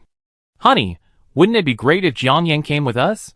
She has a gun and could use it to take out bad guys, but finding and bringing back supplies is also physically demanding. She's weak on her own, so it's better for her to come with us." Su Dai was puzzled. She actually had good intentions. Sun Jingtao smiled, gave his wife a doting look, and said, "Don't worry. Since she said it's inconvenient, it's inconvenient. If you're really worried about her, we can just share some of the supplies with her when we find them." "Oh, that's true." Su Dai thought her husband's words made some sense, so she stopped worrying. Across from them, Yiqing, seeing Jian Yan disappear through the fire exit, also bent down, picked up the gasoline can, and went back inside. Even on the other side, as Jian Yan reached the 31st floor stairs, she was struck by a strange, sour, and pungent smell that was so nauseating it made her want to vomit. It was the smell of human excrement, urine, and rotting food mixed together, fermented over many days. It was clear that the people living in the hallway used the stairwell as a second-hand toilet. Even if they wanted to dispose of their excrement in the water, they needed a container. In the early days, everyone could find plastic bags or paper. Nowadays, plastic bags and paper are perfect for starting fires, and they're not always easy to find. She silently reached for her backpack, which she'd been using to conceal herself, and then, after a flashlight, she shone it down before descending. The people living in the hallway, clearly unable to bear the smell, had locked the fire doors securely. The staircase was pitch black, pitch black. The further down she went, the denser the improvised bombs, and they came in all colors. She tried to avoid them, so her pace slowed considerably. Thankfully, she didn't encounter many people along the way. She quickly reached the 16th floor. To her surprise, after opening the fire exit, she saw no one sleeping on the floor in the hallway. She only saw dense piles of garbage, and walls blackened by smoke and fire, but at least there were no disgusting bombs. Perhaps because the water level outside continued to rise, these floating population had already moved upstairs. The door to room 1604 was ajar, suggesting the owner was still there. The glass window at the end of the hallway was open, revealing a little boy about 10 years old. He was leaning on tiptoe, his head tilted, leaning against the window, one hand dangling in the rain, his movements unclear. His posture was actually quite dangerous. Although there had been fewer thunderstorms in the past 2 days, rain, metal rails, and so on, any one of them would have been enough to carry him off if lightning had struck. Jian Yan turned off the flashlight and coughed deliberately. The little boy turned around with a frown at the noise, but quickly turned away with a blank expression. His face was sallow and dark, and he looked malnourished, his hair and clothes greasy. Jiang Yan took a few steps forward and asked curiously, "Little boy, what are you doing?" "Shoo." This time, the little boy turned around again, somewhat impatiently, and glared at her. Jiang Yan frowned slightly, but said nothing more. She moved to the window and looked out. She then noticed that the little boy was holding a homemade fishing line, seemingly catching something in the water.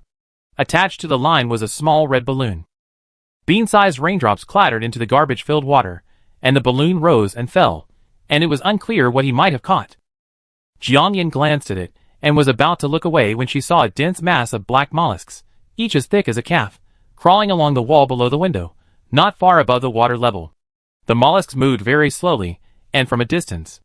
If Jiang Yan hadn't had her 5 senses heightened by the space, she wouldn't have been able to spot them.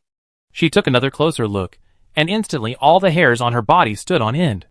Those black mollusks were clearly blood-sucking leeches, magnified hundreds of times. Chapter 76. Jiang Yan's fear of leeches was no less than her fear of snakes, caterpillars, and earthworms. But as long as she kept out of sight or didn't physically touch them, she could tolerate the discomfort these mollusks caused her. And these mollusks were mostly seen in videos, so encountering them in real life was rare. Now, these mutant leeches were densely packed all over the walls of the residential complex, their bodies hundreds of times larger, as thick and long as an adult's calf. It was a bit creepy. The key was that in 2 days, after the rain subsided, her kayak would have to go down from here. If she accidentally landed on a bunch of round, shiny black leeches, the sight would be terrifying. She did have a flight suit in her space. But the situation now was different from the hot weather. Flying would be too conspicuous, and finding a suitable and safe landing spot was a major problem. She had to take the water route, which was more down to earth. Jiang Yan's mind raced, wondering if there was anything she could do to deal with these giant leeches. Before the apocalypse, she had a live-stream show where she went to a remote overseas Chinese village to film the scenery of an ancient town and the rice and fish harvest. Those rice fields were teeming with leeches, some even crawling up the villagers' calves, so she did have some knowledge of them. At the time, she searched on her phone and learned that leeches, also known as leeches, might look scary and suck blood, but they can actually be used as medicine when dried. That's why some people specialize in leech farming, because the keratin extracted from leeches has the potential to lower blood lipids, regulate blood pressure, and dissolve blood clots. They're also rich in protein, peptides, and fat. They have a strong survival ability, able to withstand temperatures of 50 or 60 degrees Celsius. When out of water, their cells cease functioning, but they don't die immediately. Once exposed to water again, they will revive. To completely eliminate them, they must be burned to ashes, or completely removed from all water sources. This explains why leeches have returned even after most animals and insects have disappeared. Not only have they grown in size, but they've likely been immersed in this rain for a long time, and with the decaying corpses providing ample food, they mutated rapidly and thoroughly. Therefore, this rainwater likely contains radioactive substances. At this point, Jiang Yan frowned slightly. I wonder if people who soak in this rainwater for a long time, or those who drink it, will mutate. But that's a matter for another time. First, let's think of a way to get rid of these leeches. She did have a batch of flamethrowers in her space that she bought when she bought arms in Gale Country, but they were a bit too conspicuous. Although she possessed a vast arsenal of weapons, she wouldn't use them unless absolutely necessary. When all else failed, she could only overcome her fear and pick up and throw away the leeches that had fallen onto the kayak. Thinking of the kayak, Jiang Yan remembered that she had important business to attend to. She estimated the size of the corridor windows based on the number of floor tiles. The tiles were 60 centimeters each, 3.5 in total, about 2 meters wide. The windows had aluminum alloy frames. A fire axe or something should be able to completely split them. The raft would then be deployed diagonally, easily. It's just that when splitting, the wall needs to be split cleanly, otherwise it's easy to scratch the dinghy. Jiang Yan was pondering this when she heard a loud bang. The half-closed door of room 1604 was knocked open by a heavy object. A middle-aged woman with a gloomy face and a sallow complexion came out, pushing a waist-high suitcase covered with thick tape. Seeing the unfamiliar Jiang Yan standing near the door, her eyes flickered with a hint of wariness, and she asked in a somewhat unfriendly tone, "Why are you here?" She glanced cautiously behind her. Jiang Yan glanced at her and said casually, "Why can't I be here?" The woman choked at her and put the suitcase at the door. She was about to return home, but as she turned around, she saw the little boy crouching against the glass wall of the hallway. Her expression changed immediately. While the middle-aged woman was talking to Jiang Yin, the little boy dropped his hand out the window, hiding his homemade fishing rod. Zhang Xiu, it's raining heavily. What are you doing standing by the window with your sleeves rolled up? Aren't you cold? Don't you know you could get struck by lightning? Where's all that common sense you learned? Didn't you say you had a stomachache and went to the restroom in the hallway? You're so careless all day long. All you know is to use a fake restroom. Scolding erupted from the woman's mouth. The voice was earth-shattering, yet also tinged with repression and helplessness. Jiang Yin felt as if her eardrums had been struck by 1,000 critical hits. Zhang Xiuhu's eyes flickered, and he pursed his lips. Mom, I didn't do anything. He looked fearful and guilty, but he remained motionless by the window. The windowsill was already damp, and with his back pressed against it, the collar of his shirt was noticeably damp. The woman's fury instantly intensified upon seeing this, and she angrily said, "Come back home. I'm exhausted from serving you 2 day in and day out. Your father is lame and can't be relied upon. And you're still so disobedient. Are you trying to piss me off to death?" The woman raged, venting her inner frustration and the unbearableness of life with furious curses, tears welling in her eyes. The little boy's face wrinkled, his expression a little tangled. He shrank his hand from the window ledge, but then stopped. He pursed his lips and pleaded, "Mom, go in first. I'll be right back." The woman, clearly sensing something was amiss, quickly advanced towards the boy, her expression as if she were about to devour Zhang Xiuhu. "Zhang Xiuhu, what are you holding in your hand?" Zhang Xiuhu's expression grew even more tense. Nothing. I repeat, put your hand in. Hand over what's in your hand," the woman said angrily, reaching out to grab her son. Zhang Xiuhu, however, huddled up against the wall, crying out, "Mom, please don't break my fishing rod again. I was just trying to help out and catch a fish for you and Dad. Ugh. I know I was wrong. Please don't break my fishing rod again. This is the only one I have left, ugh. How dare you talk back and quibble? That's the thread we use to sew our quilt covers, don't you know? You're causing all the trouble all day long. It's so annoying. The woman, seemingly losing her mind, let go of him and slapped Zhang Xiuhu's cheek. Smack! Zhang Xiuhu was stunned by the slap, and a red and swollen patch appeared on his sallow, slightly dark cheek. But before he could react, the woman had reached out and violently yanked his right hand back from the table. Chapter 77.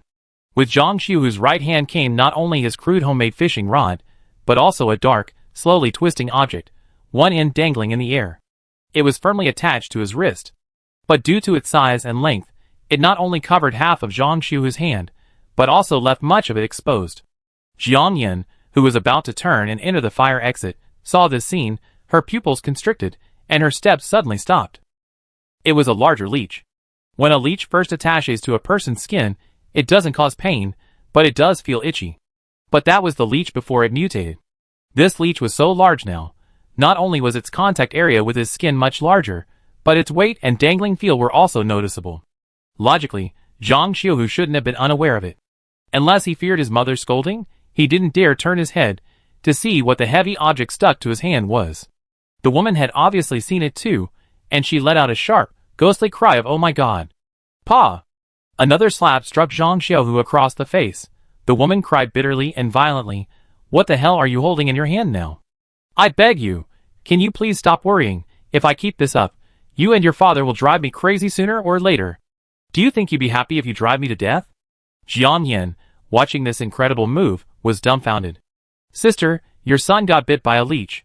Shouldn't you have gotten rid of the leech first?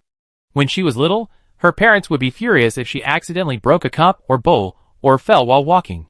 They almost always blamed her for not holding her hand properly, or for not looking where she was going, tearing her pants. They never asked if she had cut her hand or had any injuries. But her parents actually loved her very much, and in those days, parental parenting was more simple and rough. To think that over a decade later, this person would still be like this. I'm disciplining my own child. What's it to you? When you're my age and living a life of chaos, you'd be even more ruthless than me." The woman glared at Jiang Yin, her pupils shrinking as she looked at the dark mollusk and instantly realized, leech? She instinctively reached out to pull at the leech. "Don't pull." Jiang Yin had barely uttered the words when the woman had already grabbed it. Ouch! Zhang Xiuhu flinched, his face wrinkled, and he screamed. A small piece of skin on his wrist was torn off. Blood gushed out like a dense mass of needles. But the leech remained firmly entwined in his hand, motionless, and, attracted by the blood oozing from his arm, began to twist rapidly. Don't pull. It's a leech. Slap it. Slap it hard. Jiang Yin hurriedly said, recalling the farmer's methods. Leech have suction cups on their bodies, which hold very strong suction. Only by slapping them, once stimulated, will they release their suction cups. Now that the leech is mutated, I wonder if this traditional method still works. The woman paused for a moment, then slapped the leech hard. This powerful blow, striking from afar, inflicted even more pain on Zhang Xiuhu, who already had a wound. But the leech fell to the ground with a thud. Smelling the blood, it wormed its way toward Zhang Xiuhu's instep. Zhang Xiuhu, realizing it belatedly, threw away his homemade fishing rod and ran home trembling. Zhang Xiuhu. If I don't break your legs today, you're not even a cow. You're still running around. The middle-aged woman, terrified, snatched up the stick tied to the fishing line and, brandishing it, chased into the house. The child's cries of pain and the middle-aged woman's angry curses soon rang out from within. Jiang Yin frowned, glancing at the leech still wriggling in the hallway. It suddenly occurred to her that alcohol might kill leeches too. It's just that these leeches have mutated, so she wondered if it would still be effective. She quickly retrieved a 500 milliliters glass bottle of alcohol from her backpack, actually from her space, and, suppressing her fear, walked toward the leech. With a creak, the door to room 1604 opened wider. A man with messy, sticky hair and an untidy beard limped out, leaning on a stick.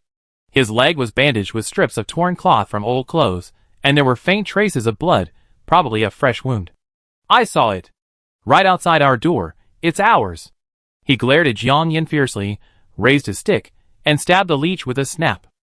P.A.G. A stream of pale red fluid spurted out of the leech.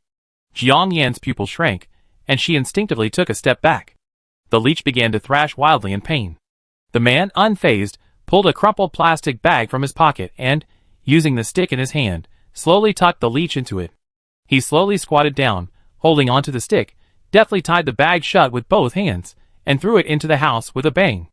Under Jiang Yan's incredulous gaze, the man leaned on his crutches again, walked to the window, and poked his head out. He quickly turned to look at Jiang Yan and said, "Little girl, these leeches were discovered by my son, who lost half his hand. If you dare tell anyone on the floor, I make you suffer." "Ha! You have several lives left?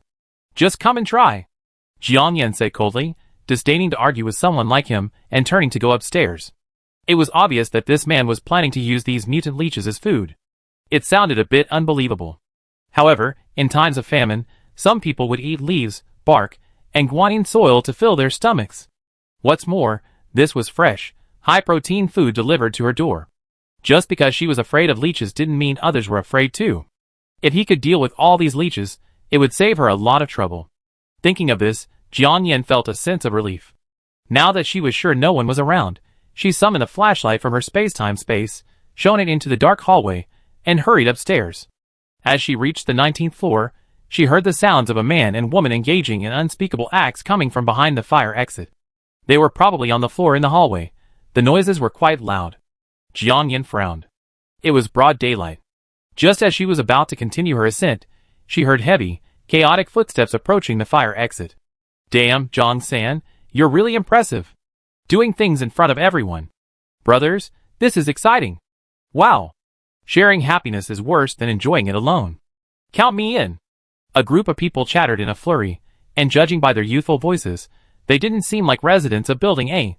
Jiang Yin frowned, remembering the group she had seen that rainy night, and couldn't help but quicken her pace up the stairs. Just as they were halfway there, the fire door slammed open with a clang. A burly man, with a scarred face walked in.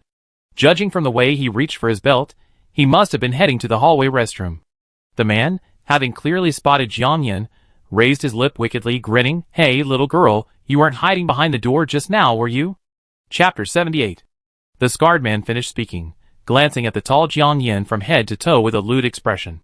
He swallowed and said, "Wow, you got a nice body, girl. Everything you need.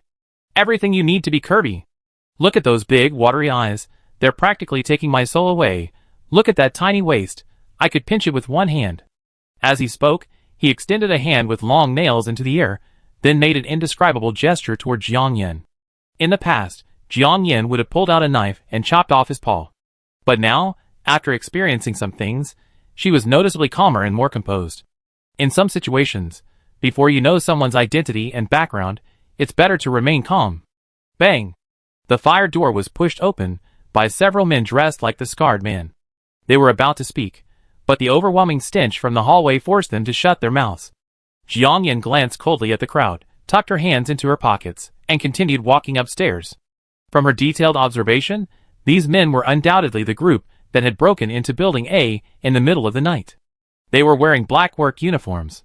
Although the light in the hallway was dim, she could still clearly see a faded, gold-red logo printed on the chest, Golden Shield Security.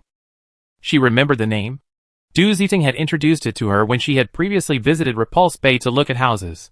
Golden Shield Security was a well-known company in Anming City, specializing in both security outsourcing and community property management outsourcing. The owner was said to be well-connected and quite powerful. After all, security companies serve a wide range of clients, from government agencies and public institutions to mining and nightclubs. This diverse clientele translates to a similarly varied quality of security personnel. For those outsourced to government agencies and public institutions, besides being well-mannered, free of bad habits, and having a clean criminal record, they also have strict standards for their behavior and conduct. For those working in mines and nightclubs, however, the more outrageous their behavior, the more ferocious their appearance, and the more effective they are at keeping the place in check, the better. According to Du Ziting, the property management of a large tin mining complex called Sunshine Symphony, located near Repulse Bay, is outsourced. The outsourced security company used is Golden Shield. So, it seems that the individuals who scaled the wall and moved into Building A that night weren't residents from other complexes, but rather this group. The group's leader was likely a property manager or similar employee of the security company. No wonder they seemed so organized and disciplined at the time. However, it's somewhat strange that I haven't heard any sound or movement from them in the past. After all, the enemy was quite numerous, both men and women. Of course, Jiang Yan suspected it might be because they had been entrenched on the lower and middle floors. Now that the water and power had been out for so long, and the hallways were filled with people, those living in the houses had basically stayed away. Those living in the hallways didn't dare to stray too far. They were afraid that if they left, the supplies on their beds would be gone. The information was completely isolated and cut off. She had little contact with the outside world, and there were no surveillance cameras on these floors, so she had no idea what was happening down there. Fuck. Girl. I'm talking to you. Are you deaf? The scarred man's pride was hurt when she saw that he ignored his words. Jiang Yan paused, turned around, glared at him coldly, and said, "There's so much shit on the ground, can't it shut you up?" The men behind Scarface exchanged glances, wanting to laugh but afraid to. But Jiang Yan clearly saw the men's hands reaching behind their backs. Fuck. What do you mean? Believe it or not, I kill you right now. The scarred man's expression suddenly changed. The muscles at the corners of his mouth twitched, and he reached behind his waist, pulling out a sharp dagger that gleamed with a cold light. Jiang Yan stood still. The moment she saw the scarred man, she had deliberately put her hands in her pockets, just in case she had to pull out the gun from the space. Although the pockets were small, putting a gun in them was a bit absurd. But having a cover was clearly much better than taking something from the air. It's possible to retrieve it from the back, but it requires a backwards movement, which isn't as smooth as putting your hand in your pocket. The scarred man, dagger in hand, was about to advance, and the guys behind him naturally revealed their weapons. They were holding the most powerful spear gun sold online. They were the kind equipped with several sharp, barbed fish bladders. She had seen a strength test video of this spear gun online. The most powerful one could shoot directly through 3 barrels of water at a distance and reach the target without losing speed. So, this group was clearly more difficult to deal with than Lu Dahong's group. Look at how skillfully they worked together. Robbing houses and abducting women was just a habit. However, compared to Jiang Yan's gun, no matter how powerful these weapons were, they were nothing. In a fraction of a second, the scarred man strode forward, a sinister grin on his face, approaching Jiang Yan. He slashed at Jiang Yan's neck with a dagger in one hand, his other hand reaching just below her neck. Just when he thought he was about to succeed, Jiang Yan pulled a gun from her pocket and pointed it at his head with lightning speed. With a flick of her thumb, a curt sound, the pistol's safety came off. Jiang Yan placed her index finger on the trigger, ready to fire. The people holding the spear guns were stunned by the dark muzzle, their expressions tinged with a hint of fear. "Hey little girl, you're such a hottie. TSK, that's just what I like. You even brought your own toy gun, just in time for some role-playing with me." Go change into your costumes later, brother. Before the scarred man could finish his words, the cold metal muzzle of the gun was pressed directly against his forehead. The scarred man had never handled a real gun, but the texture and feel of the muzzle were clearly not something a toy gun could possess. His pupils trembled in a moment of lewd, evil eyes. At the same time, Jiang Yen could clearly hear the fire doors on the 18th, 20th, and even higher floors opening. The gaps were small. It was clear that there weren't many people, and those who did were extremely cautious. After all, gossip isn't as pre-apocalyptic as it was these days. Eating melons and losing one's life isn't out of the question. There were, however, the sound of hurried footsteps from upstairs. It sounded like more than one. Is this another group within this group? Jiang Yen frowned slightly, her entire body on high alert. Third brother. She's the Jiang Yen from the 32nd floor. A young man behind her suddenly called out. Chapter 79. Yes, it's her. Her gun is real. The boss said, no one in this building can mess with her. Third brother, you really walked into trouble this time. It's unclear whether this person's last words were due to excessive worry or gloating. It sounded like someone who could easily be beaten. The scarred man listened to everyone's conversation, his face filled with disbelief as he glanced at Jiang Yen, a muscle twitching at the corner of his mouth. Are you really that Jiang Yen? Jiang Yen ignored him, only to shout in a resounding voice, drop the knife. She was already standing on the staircase, enjoying a commanding position. With the gun in her hand, even her slender figure gave off a powerful sense of oppression. Girl. Don't shoot. Don't shoot. I throw it. I throw it right now. The scarred man muttered, his legs softening slightly, and the knife in his hand fell to the ground with a clang. The fresh smell of urine wafted from him. He originally come to the hallway to relieve himself because he had to pee, but the sight of Jiang Yen had aroused his lust, and he'd forgotten his business. As usual, he'd been a man who's seen a lot of things in mines and nightclubs, so he wouldn't be so timid. But he hadn't expected his bladder to be fully loaded for quite some time. Then, with a shock, it was like a flood bursting through a dam, and he couldn't hold it back. In short, it was a real pain in the ass. After all, he had a bunch of friends behind him. Miss Jiang, can I leave now? The scarred man asked cautiously, his hands unconsciously resting on his head, fearing Jiang Yan's pistol might accidentally go off. He was just about to raise the white flag. The smell in the hallway was indescribable, and Jiang Yan didn't want to waste too much time with him. Besides, the few people before her weren't worth wasting a single bullet on. But these people weren't exactly good people. Even if we were to release the tiger back into the mountains, we have to break their claws. With this thought, she glanced at the spear guns in everyone's hands and said, people can go, but the spear guns must all be left behind. Miss Jiang, can you please leave this spear gun with us? We almost eaten all our food, and we were thinking of keeping it for fishing. Yes, Miss Jiang, we swear to heaven we won't use this gun for any evil. Anyone who breaks this will be punished by heaven. Yes. Miss Jiang, please leave it with us. Miss Jiang, please. Good deeds will surely be rewarded. Yes, Miss Jiang, you're such a good person. Please leave us something to eat. The others stared at each other for a second, chattering incessantly, practically begging Jiang Yen for mercy. Before the apocalypse, that spear gun would have cost only a few hundred yuan, not much. And even if it were confiscated, you could just order it online. But now, it's a truly valuable weapon. After all, it can be used for long-range attacks, and sometimes it's far superior to daggers or knives. I don't know if I'm a good person, but I do know this. A dog will always eat shit. If you don't want to, then... Jiang Yen glanced coldly at everyone, pressing the muzzle of her gun against the scarred man's forehead even harder. Her finger was clearly halfway down the trigger. Listen to Miss Jiang. Put down all the spear guns. I tell the boss. The scarred man, noticing the scene behind him, waved his hands anxiously and shouted. The underlings reluctantly placed their spear guns on the ground. As the scarred man finished speaking, several figures rushed down from the 20th floor. Jiang Yen glanced at them from the corner of her eye, her guard instantly lowered. To her surprise, the people coming down were Sun Jingtao, Yi Qing, and Su Dai. After all, there were 12 floors between the 32nd and 19th floors. No matter how loud the commotion downstairs was, it shouldn't have reached the upper floors. Sun Jingtao held a shiny bone-chopping knife, Yi Qing a blood-stained hammer, and Su Dai a long, explosion-proof steel fork she obtained from who knows where. She stood behind Jiang Yen with a menacing look, the fork resting squarely on the scarred man's neck. Although the three were wearing masks, the others had probably noticed. Two of them had already adopted a tragic expression, a mask of pain. Xiao Yi, go help Jiang Yin put away the spear guns. I cover you, Sun Jingtao whispered, holding up his bone-chopping knife. Yi Qing said nothing, as he descended the stairs and headed toward the group. Sun Jingtao followed him, his eyes wary.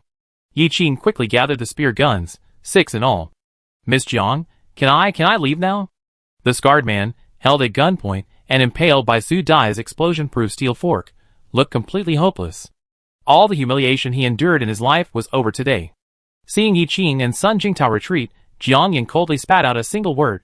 Get out! The scarred man, mumbling thank you, shrugged, his neck shrunk, freeing himself from Su Dai's fork. He hurriedly strode back, leaping down the 3rd floor to the fire exit. Maybe it was his legs that gave out, but one of them nearly lost his balance and fell. Third brother. The remaining men quickly reached out to help him back, then nervously slammed the fire exit shut. At the same moment, the people upstairs and downstairs finished their melon eating and slammed the fire exit shut. Sun Jingtao frowned and looked up, then, regaining his composure, looked at Jiang Yin and said, Jiang Yin, let's go up first? Jiang Yin nodded, set the safety on her pistol, removed her backpack, and put it inside. In reality, she was putting the gun back into the space. Then she pulled a flashlight from her backpack and shone it before heading upstairs. The stairwell was dim and smelly, and none of them spoke much as they ascended in silence. Finally, after reaching the 32nd floor and opening the fire exit, they all took off their masks. The smell downstairs was actually even more unpleasant to Jiang Yin. After all, her 5 senses were heightened, meaning her sense of smell was far more acute than anyone else's. The scent, the stench, the sensations were all more deeply etched in her mind than anyone else's. It was quite frustrating. Su Dai couldn't wait to remove her mask and gulp down a few deep, fishy breaths of fresh air. Sun Jingtao looked at his wife and couldn't help but laugh. I told you not to go down, but you insisted. Are you feeling the fumes now? They were more than just feeling the fumes. Without flashlights, and in a hurry to get downstairs, the soles of their shoes were a mess. Su Dai glanced at her husband, her lips curled slightly. She slammed the explosion-proof steel fork into the ground, held her head high, and said confidently, saving Jiang Yin is everyone's responsibility. How can I be left out? Besides, I'm much younger than those old security guards at the school gate. Besides, everyone has to be brave enough to take the first step and gain some experience, right? Jiang Yin was amused by her words and expression, and couldn't help but burst out laughing. This was the first time she had laughed so heartily, since she was imprisoned in the basement in her previous life. Chapter 80. Jiang Yin, you look so beautiful when you smile, Su Dai said sincerely, her eyes twinkling. This made Jiang Yin feel a little embarrassed. She had always worn a mask when she went out, so Yi Qing and Sun Jingtao had never seen her true face. Plus, her phone had long since died, so Su Dai had no idea how to show them her idol. Now, everyone was finally open and honest. Although the relationship hadn't heated up to the point of explosion, it was clearly much closer than it had been a few days ago. Jiang Yin covered her mouth with her hands and laughed, then glanced at the others and said, thank you for today. I go home now. Just now, when she was threatened by the scarred man, the carnivorous plant was about to attack him, but she suppressed it. Now she had to go home and take care of her baby. Besides, she was sweating all over, and after being in the cesspool for a long time, she wanted to go back and take a shower or something. Su Dai listened to her polite words, her heart overflowing with righteousness, practically patting her chest. Jiang Yin, you're so polite. We didn't really help much. We just went down there to calm things down, ha ha. Sun Jingtao looked at his wife, laughing heartily, and a smile of relief played on his lips. Since the sudden loss of her baby, Su Dai had actually been depressed for a while. She eventually recovered, but her overall condition was clearly worse than before. Now, in the apocalypse, although life was difficult due to lack of food and clothing, his wife's mood and condition had been improving recently, clearly thanks to Jiang Yin. This shows that the power of example is truly significant. Thinking of this, his gratitude towards Jiang Yin deepened. Jiang Yin, keep these spear guns. Yi Qing had been standing quietly by. Hearing that Jiang Yin was leaving, he reached out and handed her the pile of spear guns he had confiscated earlier.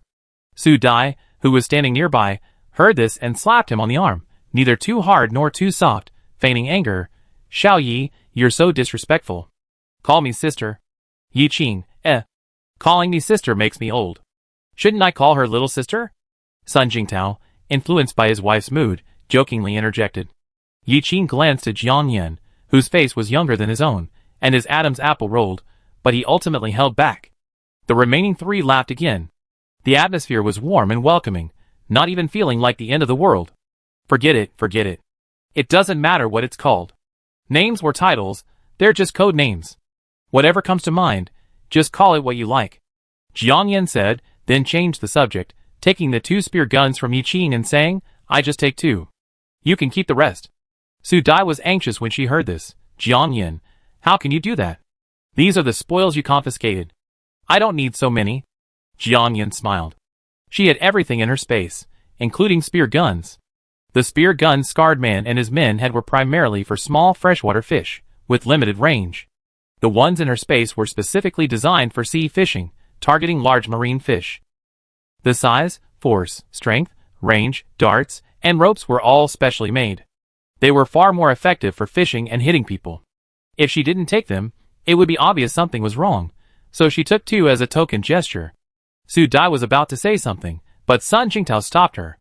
Obedience is worse than respect. Jiang Yan told us to keep it, so we keep it. He glanced warily at the fire exit before turning to Jiang Yan and saying, Jiang Yan, there's something else I need to tell you. Those people you just met aren't from our neighborhood. He paused, then continued, to be precise, they're a gang. Jiang Yan feigned surprise. Oh! Generally speaking, the term gang is more often used to describe people who collectively commit bad deeds or are associated with a crime. I only found out this morning when I went downstairs. They sneaked into our complex while the rain was light. With Lu Dahong's help, they hidden in the homes of unoccupied residents. After Lu Dahong and his gang died, they became more brazen and aggressive. Now, it seems they've taken control of all the residents below the 20th floor. This group is actually a property management team outsourced to Sunshine Symphony Community by a local company called Golden Shield Security. Their leader is Ma Longbu. I heard of him before. He has a criminal record, has been in jail, and has been on the street for quite a while. I don't know how he cleaned up his act and joined Golden Shield Security, where he's now the property manager for the neighboring complex. It seemed Sun Jingtao had significantly more detailed information than she did. But she wasn't particularly concerned with the man's name or whether he had a criminal record. Speaking of a criminal record, after the apocalypse, everyone has blood on their hands to some degree. It's just that the former took the initiative to commit the crime, while the latter was more out of self-protection. But the outcome was essentially the same. She was even more curious about the fact that this group had taken control of the lower floors. Thinking of this, she asked, what do you mean by total control? They basically stay indoors during the day, playing cards and sleeping. Then, every night at 8 p.m., they go to these floors to collect their belongings. If they can't hand them over, they'd be beaten at best. Sun Jingtao didn't say the rest directly, but everyone knew it. Jiang Yan was even more puzzled, but after a few more robberies, the belongings in this house will be gone. They can't just suddenly appear, right? The apartments in Repulse Bay, especially Building A, are considered large. Although the location is far from the city, the prices are average, but given the size, the total price is not cheap. Those who can afford to buy a house generally have good financial resources. Of course, some people have to live frugally to buy a house, emptying their wallets. But most people have decent living conditions. They probably have some valuables or cash at home. But by now, the cash was useless. The various assets held in stocks, funds, and electronic banking were even more useless. At most, they could grab some worthless jewelry or rice and flour. The rest of the food had mostly rotted and spoiled in the previous high temperatures. Sun Jingtao explained, they don't care. I only gotten a rough outline of the situation. This group is still spreading their influence upwards, floor by floor. But I heard Ma Longbu issued a warning not to let the guys down below get involved with the people on the 32nd floor, saying they keep their distance. Most likely, they were wary of the gun you were holding. Because they don't come out during the day, I didn't think to remind you when you said you were going down. By the time I remembered, you already run into them, and that's when you rushed down. Chapter 81. For the past few days, Jiang Yan, Sun Jingtao, and the others have been mostly upstairs, never coming down, and haven't had much idea of what's going on downstairs. However, that doesn't mean the people downstairs haven't been paying attention to them. Even He Chun-mei's house has lost quite a few things. They were all stolen by people downstairs late at night these past 2 days. It's just that they did it so stealthily. Actually, I'm a little curious. How could the number of residents downstairs, even if combined, be greater than that group? Look at those people on the 17th floor who used children and the elderly as human shields to block our way that day. Each one was more ferocious than the other, even smashing Tian Jiliang's glasses with a club. Why are they suddenly so cowardly? Su Dai couldn't understand this. She absolutely couldn't understand it. Yi Qing glanced at her and said, "It's human nature to bully and fear the bad. In their eyes, we're neighbors who can negotiate and morally blackmail each other, but those guys are well-organized, ruthless thugs. There's no comparison." Su Dai, Doesn't that mean someone's moving into the 32nd floor? Should we lock the door? She realized instantly, a hint of doubt and worry in her eyes. I don't think so for now. If the rain really stops in a few days, as she has said, locking the door won't be convenient for both our families. Sun Jingtao glanced at Jiang Yan out of the corner of his eye as he spoke, but saw that she looked calm, her face expressionless. As if a sudden thought occurred to him, he looked at Jiang Yan and said, "By the way, Jiang Yan, you just went down to the 15th and 16th floors, right?" Jiang Yan nodded. At this point, there was nothing left to hide. It seems you and Xiaoya really are on the same page. Sun Jingtao chuckled and continued, "If the rain stops, it would be best if we could go down together. Knocking on the glass window in the hallway makes a lot of noise, and who knows what it might attract. An extra hand would be a little safer. What do you think?" Sun Jingtao asked tentatively, as if he had guessed Jiang Yan's intention. He actually wanted to say that he and Yi Qing, with 2 laborers, were better at knocking on the metal frame of the window than she was, but he kept the words to himself. His wife had previously invited Jiang Yan to go out searching for supplies, but she had declined, so Sun Jingtao didn't bring it up again, instead avoiding the main point and talking about other things. Jiang Yan glanced through the door of room 3202 at the dark sky outside and said, "Okay." The few of them stood there chatting for a while longer. Jiang Yan finished telling them about her discovery of the mutant leech, then picked up her spear gun and headed home. After entering the house, she turned on the anti-intrusion system to 500 volts as usual. She suddenly realized that every time she went out, the anti-intrusion system had to be disabled. What if Ma Longbu's gang broke into the house while she was away for a long time? They claimed they had nothing to do with the 32nd floor. But that was just a delaying tactic. She wondered if she should leave the Piranha plant at home to guard the house while she was away. The downside, however, was that it might expose the plant. Forget it, she'd just store all the supplies in her space when she wasn't really out. As for the walls, fireplaces, and other items she couldn't remove, she could still reclaim them even if someone broke in. She glanced at the thermometer in the living room. The temperature outside had dropped to 8 degrees Celsius, and the water temperature should be even lower. For ordinary people, this wasn't good news. After all, going out to search for supplies later would likely require nothing more than a swimming ring. But that wasn't Jiang Yan's concern. She walked around the house, confirming there were no leaks in the roof or walls, then entered the space. As soon as she stepped inside, she couldn't help but feel the warmth in her palms, threatening to overflow. Jiang Yan knew it was Huabao eager to come out, so she raised her palm and whispered, "Huabao, come out." The piranha plant, receiving permission, impatiently flew out with a whoosh. A lush green vine flew out from her palm and landed beside Jiang Yan. It grew larger until it reached Jiang Yan's height. The piranha plant's shiny black eyes rolled around, its scarlet tongue licking its fangs as it said, somewhat discontentedly, "Hua hua. Mom, you should have let me out to eat that bad guy who bullied you." Humph. As it spoke, 2 leaves on its vine raised their hands to their hips, like humans. Gazing at the fertile black soil behind it, Jiang Yan felt as if she had stumbled into a Plants vs. Zombies game. She couldn't help but smile, saying, "I just managed to do it. The key is, you're my ultimate move, and you can't use it casually. After all, it can only be used once a month, so it must be saved for a crucial moment." Hua hua. Mom, what's the guaranteed backup? A backup? Jiang Yan, What does this kid read all day? She almost fainted from laughter at Huabao's words. These past 2 days, while she was drawing her treasure map, the piranha plant was frantically cramming all sorts of knowledge. Its learning method was a bit like a sci-fi movie she'd seen a long time ago called Lucy, where the heroine possessed the superpower of instant knowledge acquisition. The piranha plant was the same way.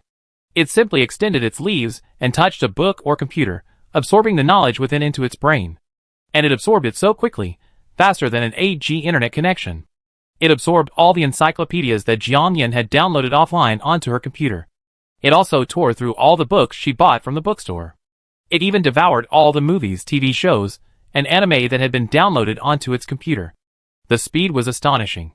However, Jiang Yin had no idea how much it could remember. She'd been busy treasure hunting lately, and hadn't specifically checked it. The next day, Jiang Yin woke naturally at 7:30. The first thing she did was to leave her space to check the water level. Sure enough, the water had risen above the 15th floor, and was almost reaching the edge of the 16th. But the rain outside was noticeably lessening. At this rate, she'd be able to go outside soon. She was a little excited. After all, she'd been cooped up at home for quite a while. If she could return with a full load today, she'd have a chance of upgrading both her space and her piranha plant. She decided to leave early, to avoid the others in the building.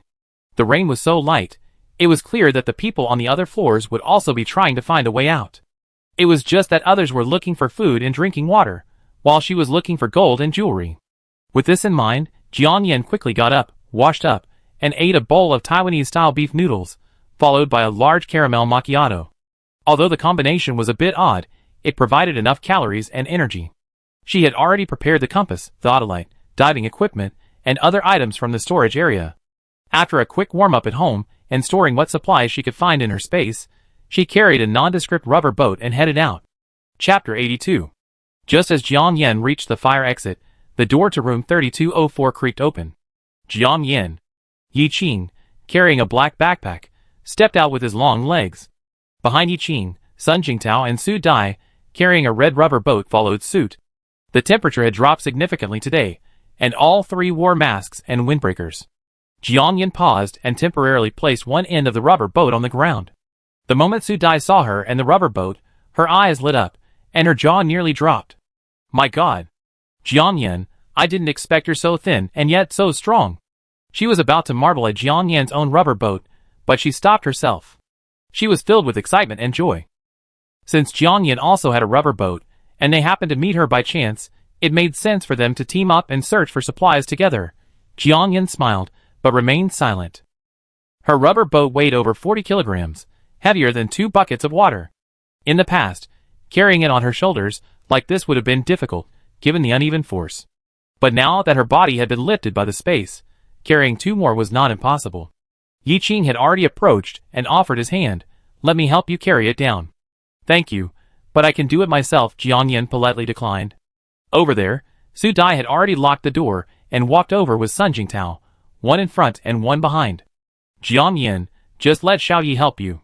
The hallway is too dark, and it's not easy to carry it, and it might get stuck with those things. He's 5 feet 4 inches tall, and this rubber boat is like a large pendant on him, so it won't get stuck. Su Dai said with a pursed smile.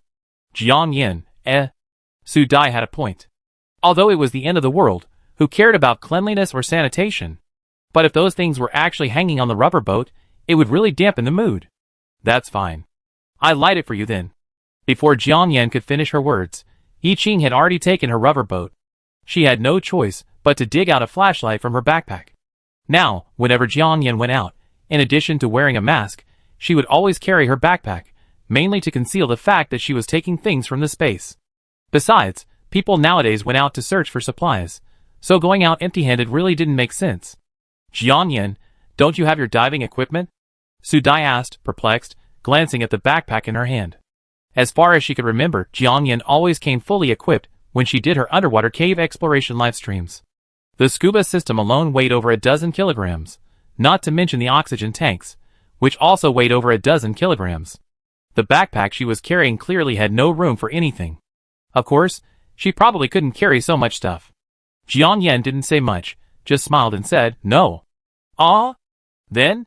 Su Dai was about to ask something, but was interrupted by Sun Jingtao's coughs. Sun Jingtao was currently carrying the rubber boat, so he couldn't reach out to pull his wife. Let's go down first. If more people react later, they might come to borrow a rubber boat or something. Sun Jingtao said, and was the first to go downstairs. Before the apocalypse, he would have certainly not refused someone asking to borrow one, and he might even have helped paddle out. But now, after what he had experienced recently, he just wanted to live a good life with his wife. Their previous principles of life were also subtly changing. Yi Qing, always a man of few words, picked up Jiang Yin's rubber boat and followed. Su Dai was third. Jiang Yin turned on her flashlight, shining it from back to front along the stairs, and walked last. After entering the corridor, where the smell and scene were indescribable, the others fell silent. But what surprised Jiang Yin was that Yi Qing and Sun Jingtao were incredibly strong. They carried the rubber boat weighing dozens of kilograms on their backs, backpacks on their backs, and quickly dodged all sorts of old-fashioned things, yet they walked as if it were flat ground. The walk from the 32nd floor to the 16th floor took less than a few minutes. On the way, they encountered a few sleepy, disheveled children coming to the restroom in the hallway. The scene was indescribable. Thankfully, the children, seeing Jiang Yin and the others fully equipped and with such a powerful aura, only stared in surprise and didn't dare to say anything more. Perhaps they were still half asleep, or perhaps they were too young to realize that the rain had subsided and they needed to go out and search for supplies. Also, throughout the journey, the group had noticed that the people living in the hallway had become noticeably more active. They must have noticed the easing rain. There was even a burst of cheering on one floor, perhaps saying that the apocalypse was finally coming to an end and that the authorities would be dispatching. Many times, in the apocalypse, confidence and positive energy are self-generated. The four of them finally reached the 16th floor. After Yi Qing and Sun Jingtao secured the inflatable boat against the wall near the entrance to 1603, they each retrieved a hammer and a pair of gloves from their backpacks.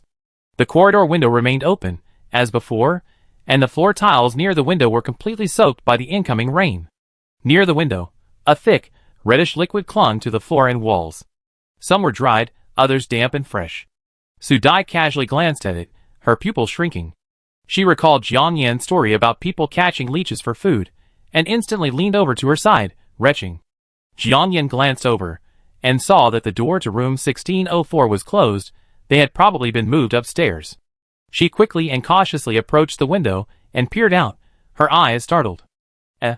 Outside the window, the wall that had once been covered in mutant leeches along the water's edge was now nearly empty. On the other hand, the area farther from the window was, as usual, completely dark.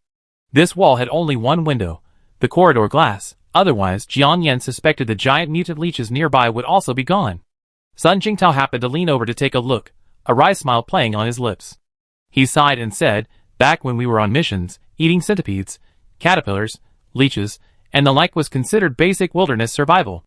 I never thought leeches would be on the tables of ordinary people so soon. Sigh, this apocalyptic world is forcing people." Listening to him, Yi Qing said calmly, "That's nothing. When humanity is truly in dire straits, some even resort to cannibalism or eating two-legged sheep." Jiang Yan's eyes darkened as she listened to his words. Yes, in her previous life, wasn't she that two-legged sheep that was eaten? Su Dai, who had just finished dry heaving, listened to his words and asked in confusion, "Xiao Yi, what's a two-legged sheep?" Yi Qing glanced at her and said, "Sister Dai, it's better if you don't know. Brother Tao, let me do the glass alone. It's safer to do it alone."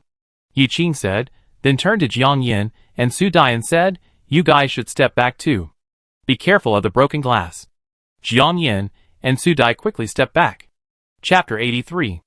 After determining his target, Yi Qing shielded his face with his hand and, raising the hammer, struck the glass with a swift, precise blow. With a crackling sound, the glass shattered everywhere. Bang! A cold wind, mixed with the smell of raindrops and dead fish and shrimp, rushed into the corridor. Jiang Yin and Su Dai simultaneously turned and put on their windbreaker hoods. After the glass was cleared, Sun Jingtao stepped forward and joined Yi Qing in a ping-pong pounding on the metal frame. Only in their neighborhood were the corridors wide apart. In other traditional neighborhoods, some wall demolition might be necessary to release the rubber boat. Even then, Su Dai dug into her backpack and pulled out 2 disposable raincoats she bought on Taobao. She handed them to Jiang Yan, saying, "Jiang Yan, these are a bit thin, but they do for now." Jiang Yan thanked them and took them. Later, she glanced at the rubber boat behind her, wanting to say something but stopping herself. Jiang Yan knew what she was about to say and said bluntly, "I'm not going the same way as you guys." "Why?" Su Dai was puzzled. "Wouldn't it be easier for the 4 of us to stay together for warmth?" Outside was a vast expanse of water, and there was no telling if the rain would get heavier. If something really happened, we could all look out for each other. Think about it, we're out looking for food. After the heat and heavy rain, the amount we can find is already scarce. If we all gather together, the chances of finding nothing are high, and even if we do find something, the amount we can share will be even smaller. But if we disperse, wouldn't the chances be higher? After all, to avoid the risk of finding nothing, you shouldn't put all your eggs in one basket, right? Although Jiang Yan's lies were completely unfounded, they did make sense. Su Dai felt a little disappointed after hearing this, but she quickly reasoned with herself. That's right. Cast your nets everywhere, and focus on catching fish. Jiang Yan, be careful later. Jiang Yan's lips curled slightly beneath her mask, and she uttered a hymn. Over there, Sun Qingtao and Yi Qing moved swiftly, smashing the entire window frame. Their actions were actually quite dangerous. After all, smashing the top frame required standing on a thin windowsill, leaving them completely unprotected. It looked like water below, but in reality, they were both standing on the 16th floor. Thankfully, they were both quite skilled swimmers, and certainly quite brave. However, the water was now filled with all sorts of rotting corpses, dead rats, and garbage. If they had actually fallen in, they would have been in for a real nasty surprise. Okay. Jiang Yan, shall I throw your rubber boat overboard? Sun Qingtao jumped off the windowsill first, stowing Yi Qing and his hammer into his backpack, then walked towards Jiang Yan and Su Dai. Jiang Yan arched her brows and said, well, that's troublesome. You're welcome, Sun Qingtao said, lifting Jiang Yan's rubber boat and handing it to Yi Qing on the windowsill. Yi Qing stood on the windowsill, frowning as he glanced at the water.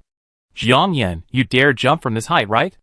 The water level had now reached the 16th floor, just a little over 1.5 meters from the edge of the windowsill where he stood. Not too high. However, the rubber boat was already floating on the surface, lacking a support point. Jumping in and keeping steady required some skill. Jiang Yan nodded, don't worry. Yi single-handedly lifted the rubber boat and paddled it almost down the windowsill. His movements were slow and skillful, but still, with a loud bang, a large splash of water erupted. The sound attracted the people in the hallway upstairs, who all opened their windows and looked out. Someone upstairs had noticed him, and Sun Qingtao breaking down the wall earlier. And not only across the street, but also people in the remaining buildings in the complex. Mom, there's a boat downstairs. Oh my god! A rubber boat. We actually have one of these in our neighborhood. What a hidden gem. Oh my god. Whose is this? Can you take us with you? Hello, we pay you. Can you take us with you? Someone stretched out his hand, shaking it vigorously. Hurry, sixth brother, go downstairs and call them. Jiang Yan ignored the flurry of voices and chatter. She reached for the wall, scrambling up with her long legs, easily landing on the windowsill. Then, under Su Dai's stunned gaze, she effortlessly leaped back down, landing firmly on the dinghy. My god! Jiang Yan, your core is so strong! Su Dai exclaimed, a professional exclamation befitting a fitness trainer. Yi Qing glanced at her. Jiang Yan, why don't you wait for us? No, I'm not going in the same direction as you. Jiang Yan said, removing her oars and waving to the three of them. Then I'd be leaving first. You all stay safe. The three of them replied, yes, you too. Stay safe. Have a good trip. See you later. Jiang Yan said goodbye to them and began paddling vigorously. With so many eyes watching her, she couldn't quite get out her compass and map. Not for now. There were still a few familiar tall buildings sticking out of the water nearby, serving as basic navigational aids. Let's leave the Repulse Bay area first. The corridor window of Building A wasn't far from the residential complex wall, so Jiang Yan didn't have to paddle much before she was out of the area.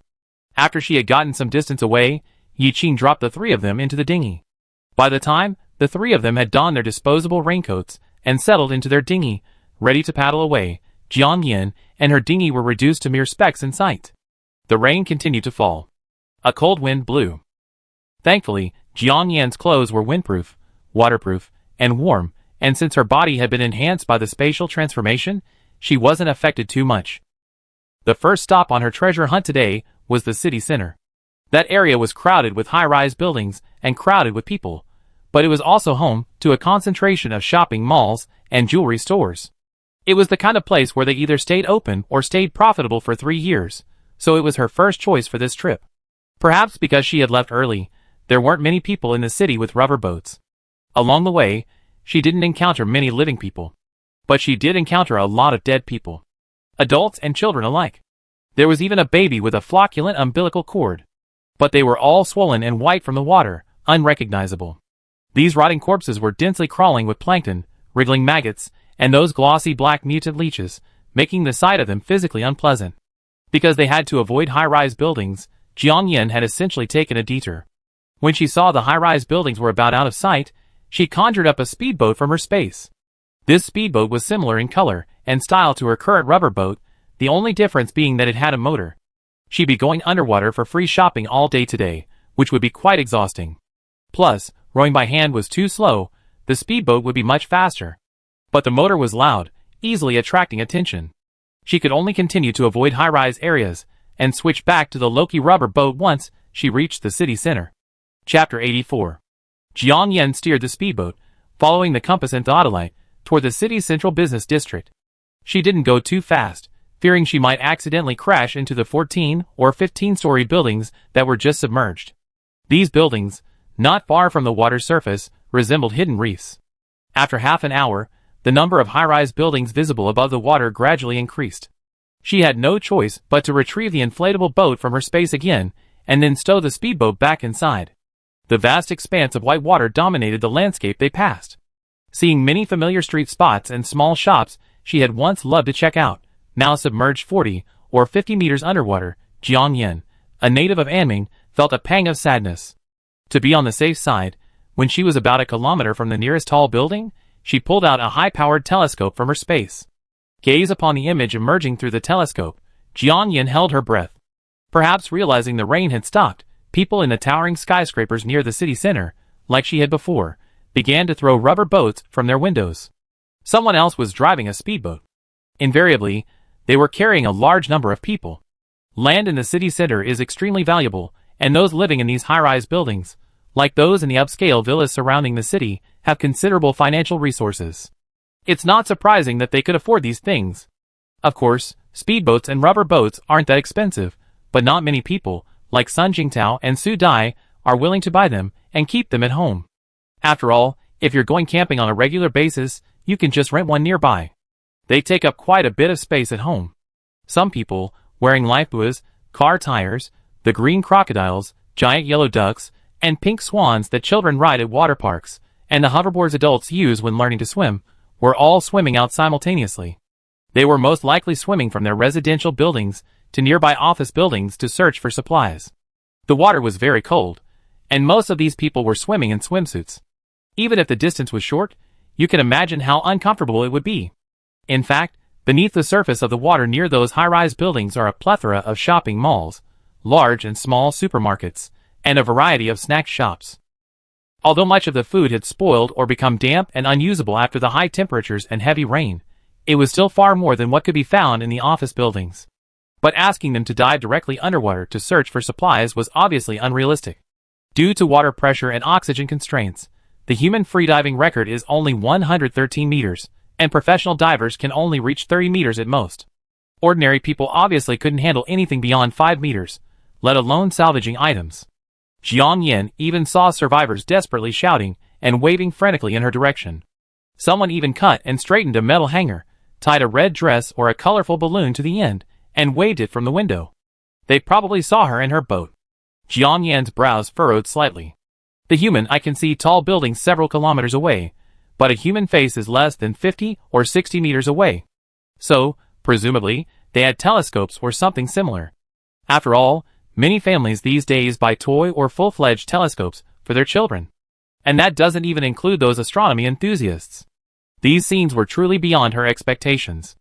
At this moment, she was like someone with social anxiety, particularly averse to crowds. It wasn't that she was afraid, but she simply didn't want her time to be wasted by insignificant people and things. With this thought, she turned the rubber boat around and paddled quickly away. Thankfully, a nearby office building, nearly submerged to its roof, provided shelter, allowing her to temporarily stop.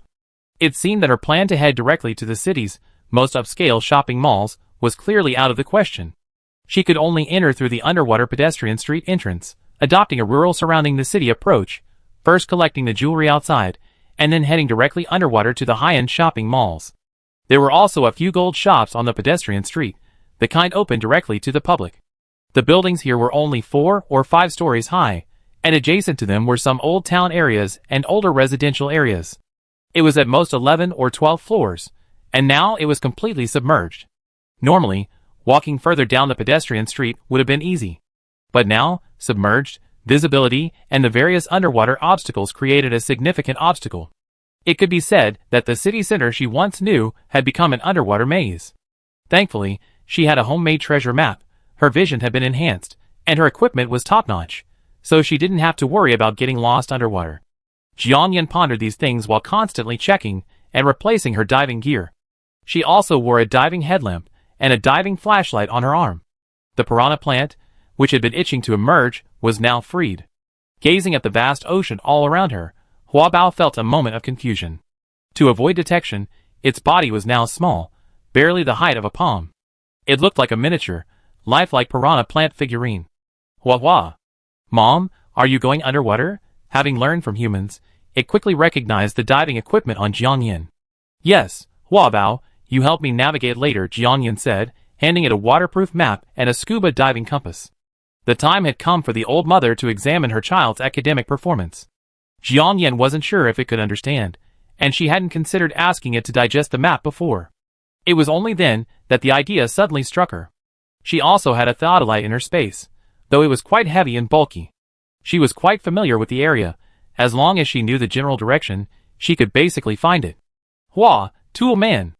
Bao stretched out 2 leaves and wrapped them around the map and compass, his eyes swirling. Hua. Mom, the map is already in my mind. Do I still need to hold it? Jiangyan was delighted. Wow. She's truly a genius. No need. She smiled softly and put the map away. Then Hua Bao, shall we go in the water? Jiangyan pointed at the surface. She remembered that this piranha plant could control the 6 mental states of metal, wood, water, fire, earth, and air, so it shouldn't be afraid of water. Hua Mom, I'm scared, unless you take me.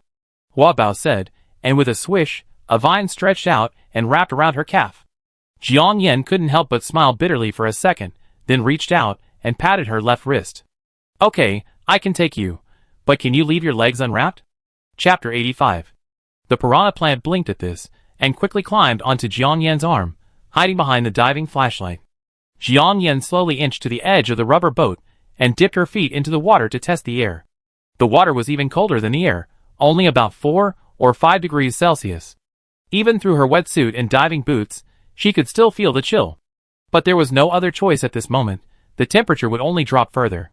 Jiangyan's diving gear was heavy, so after donning her mask, she slowly entered the water. After confirming that there was no one around, she reached out and tucked the rubber boat into the air. The drizzle had stopped.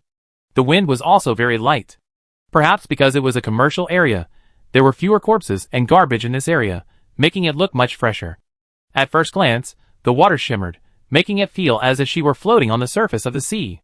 Without further delay, Jiangyan dove into the water, slowly descending and swimming towards the first group of jewelry stores. Hua Bao, while looking at the compass and recalling the map's directions in her mind, gave her clear directions. A rusty sign with the words "Diamonds are forever" soon came into view. Jiangyan knew she had reached the jewelry section on the pedestrian street. She couldn't help but quicken her pace. She soon arrived at the first jewelry store. This brand was quite well known.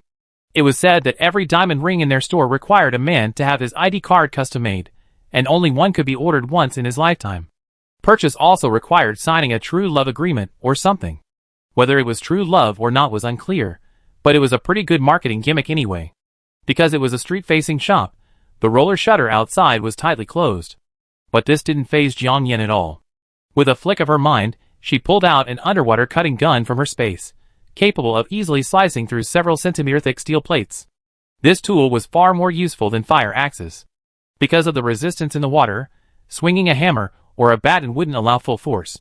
In just a few seconds, the roller shutter had been easily cut open, enough for one person to enter or exit. She followed the same method, cutting through the laminated glass inside. There shouldn't be anyone alive in the shop at this point, but out of habit, she scanned the area with her flashlight. Presumably because the shop had been sealed off earlier, several calculators, 2 lucky cats, and a god of wealth were floating in the water. The ground was littered with promotional posters, fragments of holiday balloons crushed by the water pressure, and some dyed barley ears symbolizing big sales. No bodies were found. After Jiangyan confirmed everything, she put away the cutting gun and swam back into the shop. Hua. Mom, I'm going to check over there. As if sensing gold, silver, and jewelry, Hua Bao left her arms and swam toward a corner of the shop. As expected, whether it was a human or Hua Bao, in the presence of dry rice, their fear and dread of the unknown waters could be temporarily overcome. It was now entirely liquid green, emitting a faint, aquamarine glow. At first glance, it looked like a large, grinning green water snake, or some kind of mutated jellyfish. The key point was that one of its leaves was a diving compass. An ordinary person would surely be terrified to death if they saw it. Jiang Yin had already grown accustomed to the situation, maintaining a calm demeanor. She had done her homework before arriving. After hours, all jewelry in the jewelry store would no longer be kept in the glass counters. Instead, it would be stored in the store's safe. While ordinary safes have cement fillings between the steel plates, these safes were essentially made of pure steel. They were difficult to cut open with standard tools. Furthermore, these safes were quite large, and some stores, where possible, had them built into the solid walls. There were even security guards on duty at night. But in this situation, not even a single person could be seen, let alone security. Hua Hua! Mom, there's gold here. Hua Bao, possessing a jewelry radar detector, quickly sounded the alarm. As it excitedly spoke, its sharp teeth impatiently returned to their full metal form, baring their fangs as it prepared to bite down on the safes. But it soon realized it had overestimated its abilities. It could easily devour the gold, silver, and jewelry, but it couldn't chew through the steel. Just a second ago, one of its sharp front teeth was nearly knocked off. Hua Bao, wait! You can't open the boxes here. Elsewhere, Jiang Yin quickly waved her hand to stop it. Luckily, she and the Piranha plant could communicate via telepathy, otherwise she wouldn't be able to speak at this moment. Hua Bao, his front teeth aching, asked in confusion, Hua. Mom, why can't we open it now? Although it couldn't open it, it remembered that Mom had a cutting gun, which should be able to easily cut through these large cabinets. If they're opened, water will flow in. Let's store them in our space first, and then slowly open the blind boxes one by one when we get home. How about that? Hua Bao understood, and the two leaves excitedly rubbed their hands together, saying, Hua. Great, I love opening blind boxes. Jiang Yin smiled and swam closer. Looking at the three large, independent safes, each taller than her, she instantly felt delighted. She gently reached out, and with a thought, she stored all the safes in her space. After leaving the brand-name jewelry store, Jiang Yin and Hua Bao quickly followed suit, quickly collecting all the remaining jewelry stores on the pedestrian street. Dozens of all-steel safes of various sizes filled the space. The treasure hunt was incredibly joyful. The thrill of finding treasure for free, and then upgrading the space was triple the joy. Throughout the journey, Jiang Yan's dopamine surged, and she had long forgotten her fatigue and the chill of the water. Leaving the pedestrian street, she quickly found Aming's most upscale shopping mall, guided by Hua Bao's navigation. Unlike the closed doors of the jewelry stores along the street, this mall's door was surprisingly pried open. Shopping malls typically feature glass walls and doors to showcase the interior items and enhance the atmosphere.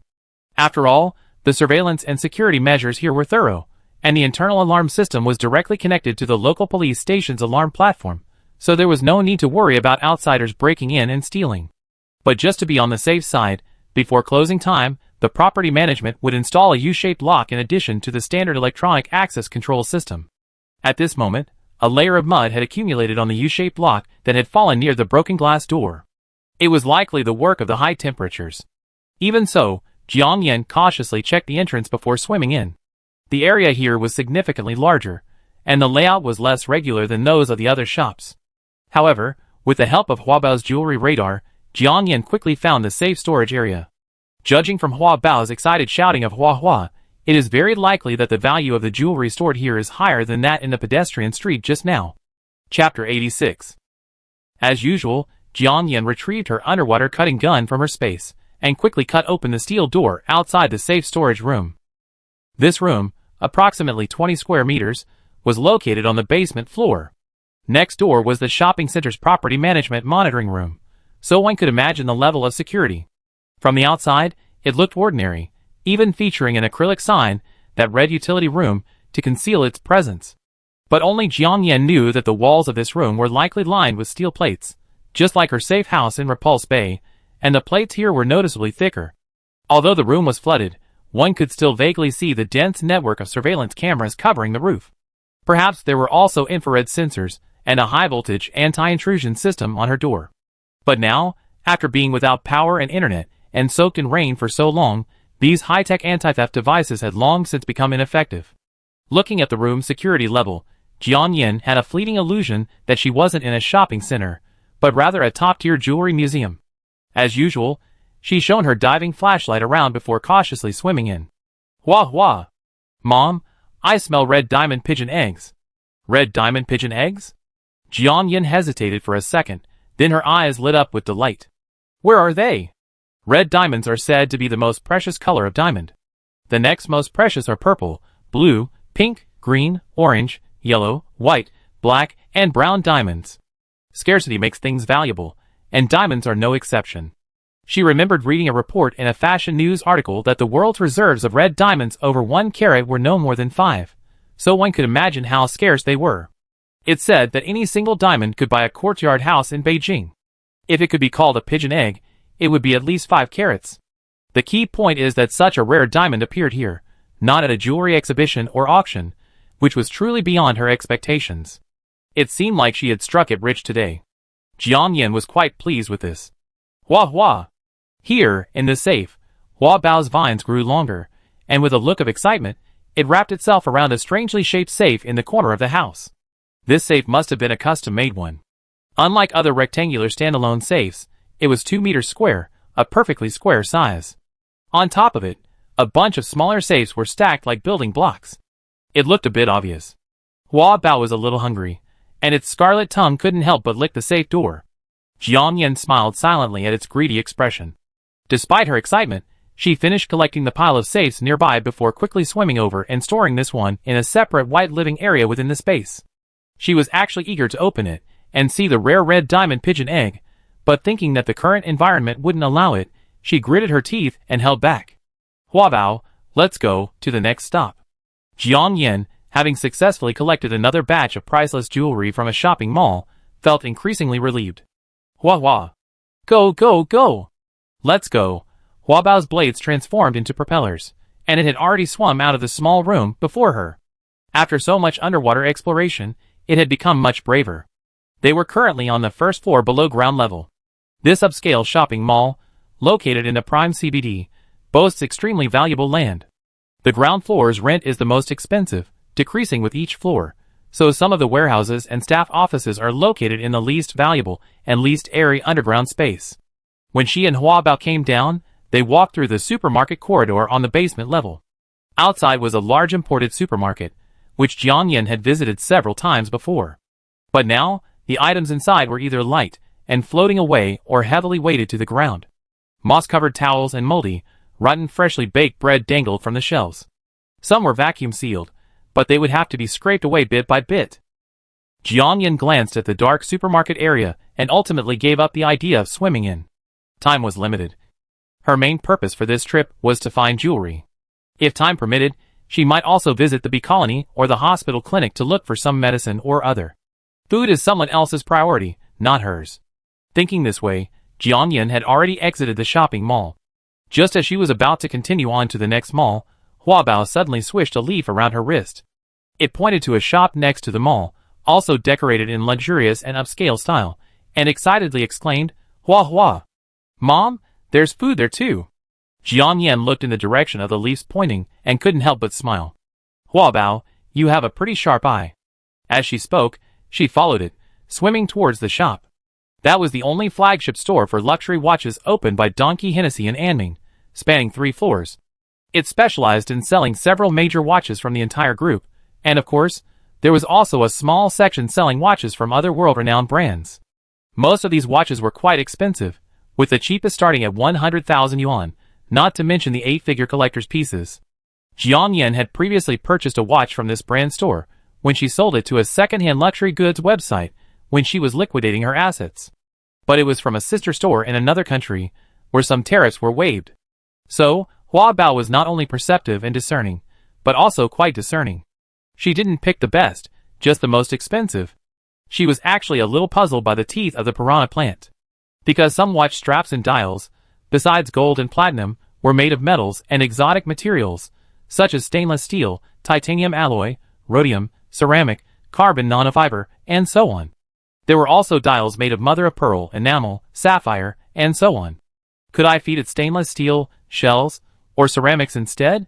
But just now, when I passed the high-end bone china tableware counter at the mall entrance, it clearly had no interest at all. It didn't even glance at me. And before, it couldn't bite the steel plate of the safe. So, is it because of the attribute settings? Never mind. Since it said it's edible, then eating it will definitely help it and the space upgrade. No need to dwell on it. Jiangyan quickly broke in through the window and, with the help of the piranha plant, quickly found the safe area where the watches were stored. These priceless watches, including their cases and cases, were stored in her space. The operation became increasingly smooth. 6 hours later, Jiangyan had stored all the gold, silver, jewelry, and watches in jewelry stores and watch shops within a 2-kilometer radius of the city's CBD into her space. Jiangyan had only entered the space once during that time, eating a strawberry pudding and drinking a cup of hot milk chocolate. After a quick recharge, she quickly left. After swimming around so vigorously, even though Jiangyan's body had been transformed by the space, she could hardly bear it. Chapter 87.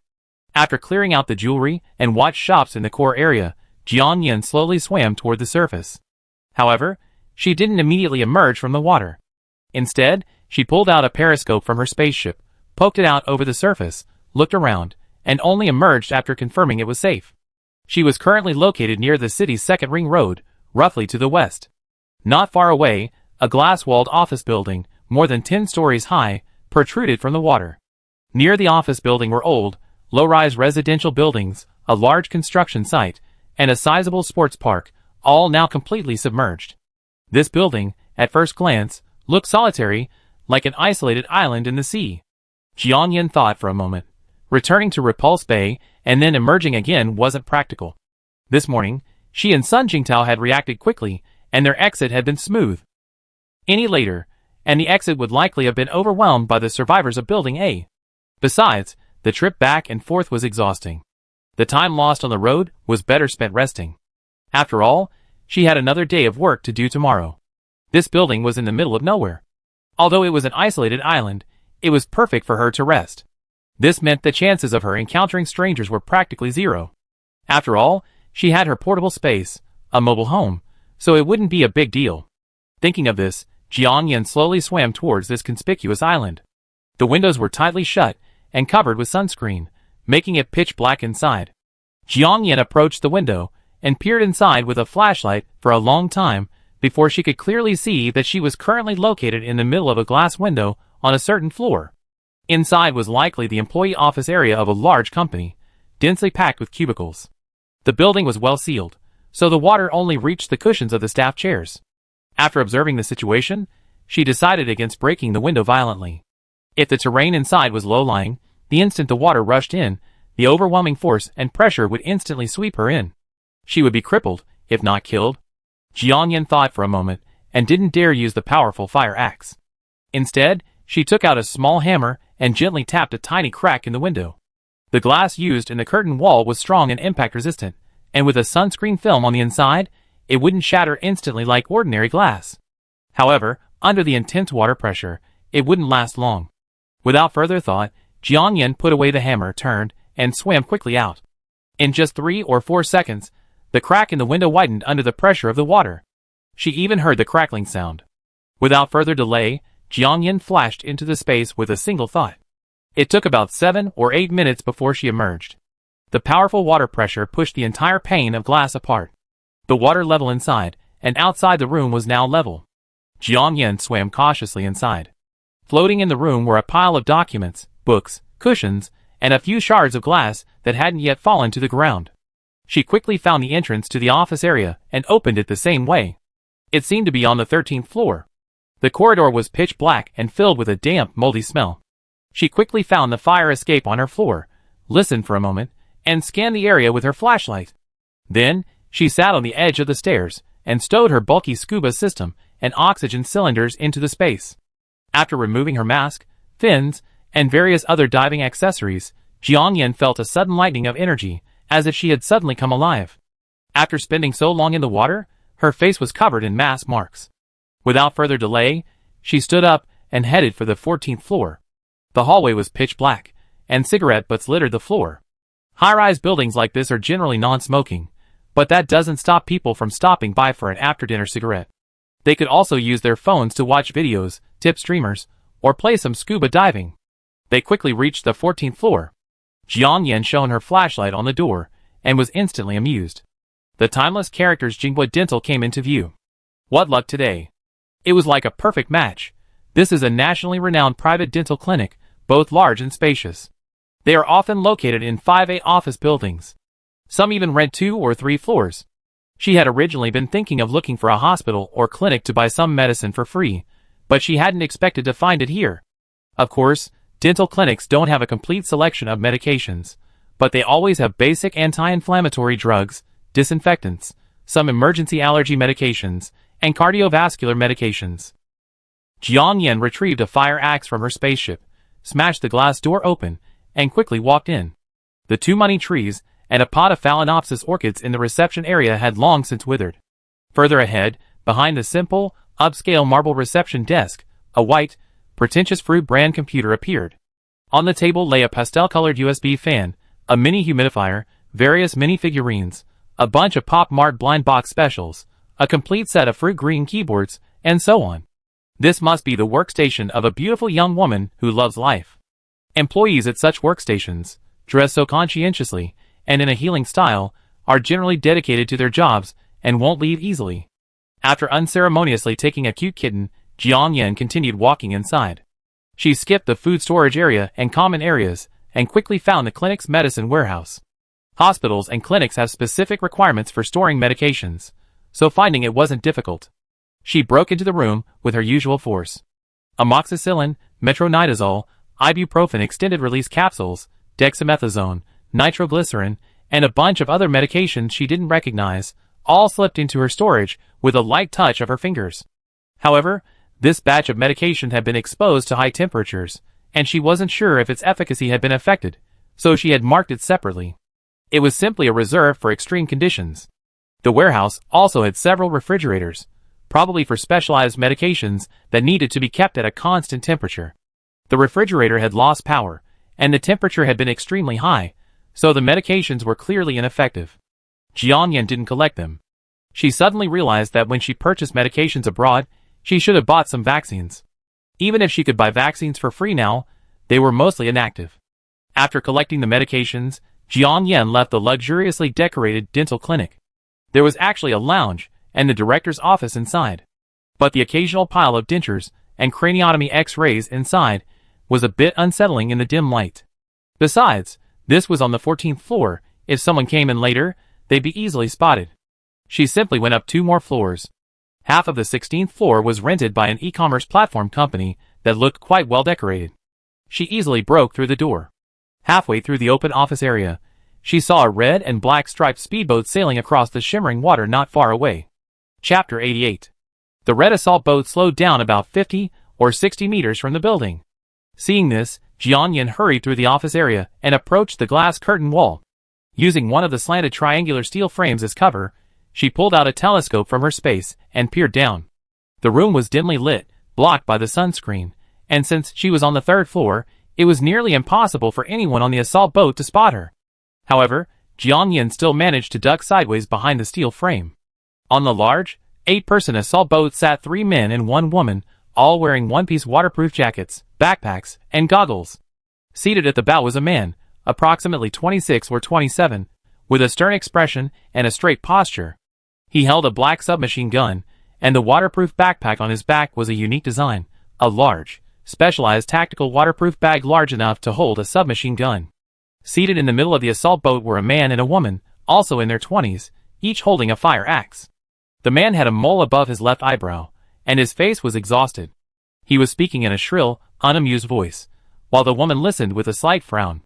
She was noticeably impatient, but she didn't interrupt. The woman's hair hadn't completely dried yet, likely from being in the water before, and some of it was stuck together. At the stern, steering the boat, a baby-faced man, apparently the youngest, was busy steering, though no weapons were visible. The men all had buzz cuts, while the women had short, ear-length hair. Looking at the 4 fully equipped people, Jiang Yan frowned slightly. They looked like official personnel. However, judging by their demeanor and weaponry, the armed man was most likely a regular soldier. In the cabin, a large roll of colorfully patterned rescue rope lay, with several pulleys and metal buckles visible on it. This type of rope was probably used by high-ranking officials to transport heavy objects. Jiang Yan suspected that the 4 of them were part of a small team sent by the authorities to search for supplies. After all, ordinary people would be out searching for supplies today, so it was only natural for official personnel to be out as well. Or perhaps, the official search and rescue efforts hadn't stopped since the rain began, and they were being carried out by sea, land, and air. It was just that the ordinary people, cooped up in their homes by the torrential rain, were unaware of the situation. But she was a little curious. Since the authorities had sent personnel out to search for supplies, would they also send rescue boats to help the people? She had been underwater almost all day today and was completely unaware of what was happening above water. Just as Jiang Yin was speculating, the assault boat carrying for people had already docked by the glass curtain wall. Sister Chi, someone might have been here before, and it shouldn't have been long ago. The armed man leaned against the windowsill and peered into the office area for a moment. He glanced around cautiously before turning to the short-haired woman. Chi Mingnan was surprised. Huh? Logically, we're the advanced team searching for supplies. This building is quite remote, so no one should be able to get there faster than us. The baby-faced man turned off the motor of the assault boat, leaned over to the bow, and glanced into the dark, water-filled room. He looked at the armed man with a puzzled look and said, Brother Song Qian, there's nothing unusual here.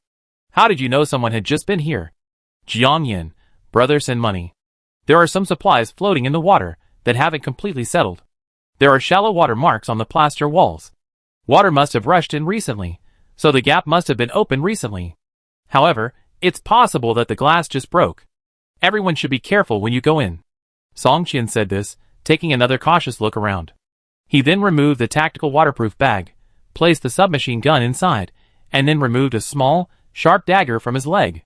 Based on our understanding of the tenants in this building, we should be able to find a lot of supplies. Even if someone comes, they won't be able to carry away so much in a short time. We won't return empty-handed. The baby-faced man said this, taking the swimming ring off the assault boat and handing it to Chi Mingnan and the man with the mole. The man with the mole on his eyebrow sneered at Song Qian. I'm not saying this, Song Qian, but you got a professional ailment coming on. Can you please stop being so sensational? Besides, there aren't any boats around here. Could this person have swum in from outside and then back in? There aren't any buildings around here. He have to be a swimming champion to swim this far. Song Qian ignored him and dove into the water with a splash. Sister Chi Zhaozi, you stay here. I go in and take a look. Make sure there's no danger before you come back in. Watching his majestic figure wading away, the ignored man with the mole sneered again. Ha, do you really think this is a foreign battlefield? What's there to check? It's ridiculous. Alright, Lu Junxing, cut the smack. Song Qian accepted a mission to escort us. Regardless of the danger, it's always right for him to check first. Have you forgotten that the other teams went out searching for supplies the day before yesterday? Just as they packed the supplies, they were robbed by a group of people before they could even reach the base's supply ship. That's why we were temporarily assigned a soldier with firearms. Also, you better watch your mouth when you're out there these days. Song Qian is under orders from above. If you have a problem with his words and actions, you're actually having a problem with the orders from above. Chi Mingnan finished speaking, put on the lifebuoy, and then jumped into the water with a splash. Lu Junxing twisted his head as he listened to her words, cursing. Before the apocalypse, we were up early and working late every day, under surveillance. How come we're still up early and working late in the apocalypse? And the problem is, they're all idiots who know nothing. These underwear haven't been dry since this morning. Zhao Zi was stunned by his words.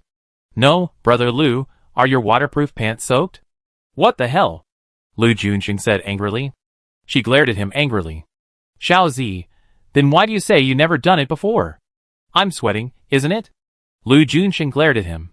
Zhao Zi, Chi Mingnan had already returned, so Zhao Zi had to change the subject and ask her, Sister Chi, should we make the gap wider and get the speedboat in? Chi Mingnan lowered her eyes to the cubicle that was barely visible in the water. This is all office space, she said.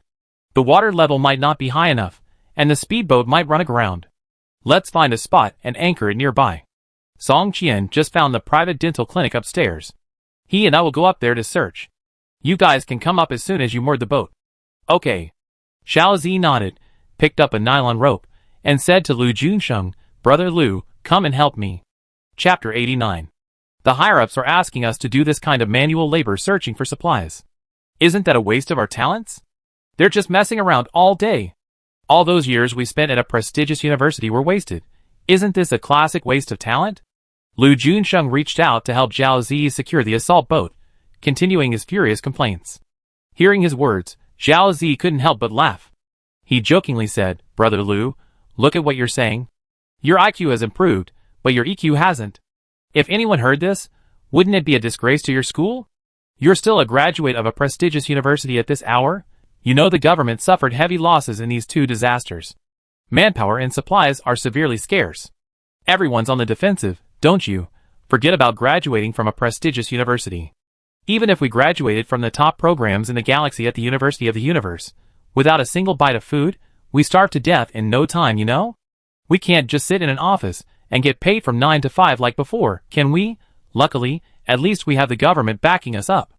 Otherwise, look at those rotting corpses we saw along the way. Maybe one of them would be us. Not Zhao Zi, you're just a naive brat. It's not your place to lecture me. Who are you cursing?" Lu Juanxing's anger instantly flared up. Zhao Zi was also growing impatient, his voice rising a bit. "I'm not Lu Juanxing, but I call you brother. Do you really take yourself too seriously? If you have a grievance, why don't you report it to your superiors? You're busy from morning till night, and Sister Qi, do we have a day off? Besides, what's the point of you complaining to us all the time? We're not your trash can for negative energy."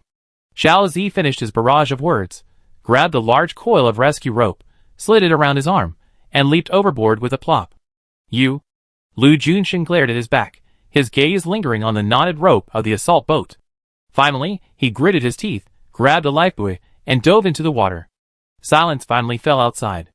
Jiang Yan recalled the others' conversations, and guessed that the authorities were probably already preparing a temporary base. The internal management looked a bit disorganized, though. But that wasn't her primary concern. Glancing at the office area, she headed towards the innermost part. Generally speaking, the further back into the office area, the more important the department and position. She planned to find a base here to rest. As for those people, they didn't look like bad guys. Even if they came in, she could just go into the space and avoid them. She had originally wanted to use this opportunity to inquire about the official base's situation, but then she thought, since they already guessed someone had broken a window, and no boats were visible, she found it difficult to reconcile. Even if she were wearing a full diving suit, it would have been quite a hassle to explain why she come here instead of going to other nearby places with more supplies. Never mind. She'd been alone for so long now, and she hated the hassle of explaining things to others. She might as well rest up this time. Thinking of this, Jiang Yan continued walking inside.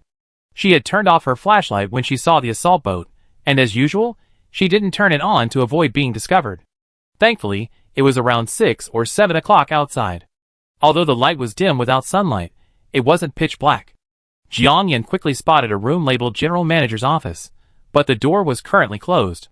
She approached and turned the doorknob, but it didn't open.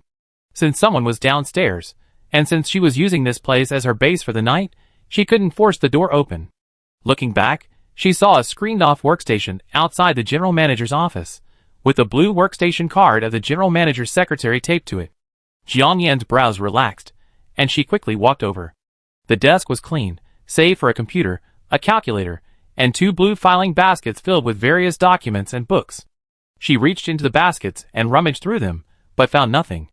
Looking down, she spotted a 3-drawer cabinet and, with a flick of her wrist, pulled out a screwdriver. Employee cabinets like these were generally of mediocre quality, and the locks were even more fragile. With a slight push, she pried the drawer lock open with a cut sound. Slowly opening it, she found a bunch of keys of various sizes and a scattered room key. Taking it out, she saw the words General Manager written on it. Jiang Yan's eyebrows lit up with joy. She slowly closed the drawer, glanced at the entrance to the staff area, and quickly opened the door. She then locked it inward again. After completing all this, she finally took a look around the room. The room was 30 square meters. Behind the solid wood desk and large black leather executive chair hung a replica of a painting of green mountains and clear waters, which looked quite impressive. The house had excellent feng shui, facing south. Directly in front of the desk was a large floor-to-ceiling window. Next to the window were 2 sets of leather sofas for receptions, with a Wang Wali tea table in the middle. Outside the landing, one could just see where the group had docked their assault boats. In front of the entrance, a row of neatly arranged items lined the walls, with a covered display case at the back. However, about 2 meters of this display case was made entirely of solid wood, while the remaining space was filled with exquisite gifts and ancient books. The room also contained a refrigerator and a floor-standing air conditioner. Several large plants, perhaps planted in carved porcelain pots nearby, were now dead. A pile of fallen leaves lay on the carpet. Jiang Yan had just finished her observations when she heard a blaring announcement from outside. Attention, everyone. Attention, everyone. Disasters are merciless, but people are compassionate. Anming has established a temporary base. Those intending to travel there, please make all necessary preparations.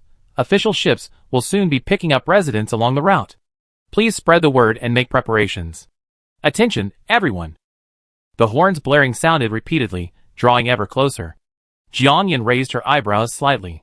She couldn't see the scene outside, and was just considering whether to enter the space first, when the horn suddenly stopped. A slightly hoarse young voice said, "Sister Qi, the footprints are broken, but the girl should be in this room." It was Song Qian. Xiao Zi asked, "Brother Song Qian, how do you know it's a girl?" Size 36 feet are usually found on girls, unless there are special circumstances. But she's very strong. She must have smashed the glass in the doorway with a single hammer. I'm just curious why she only took the expired medication and left all the food alone. Jiang Yan was stunned, then suddenly realized. After she emerged from the water, her shoes were wet. The staircase and hallway were dry, and since no one had cleaned them in so long, the floor was likely dusty.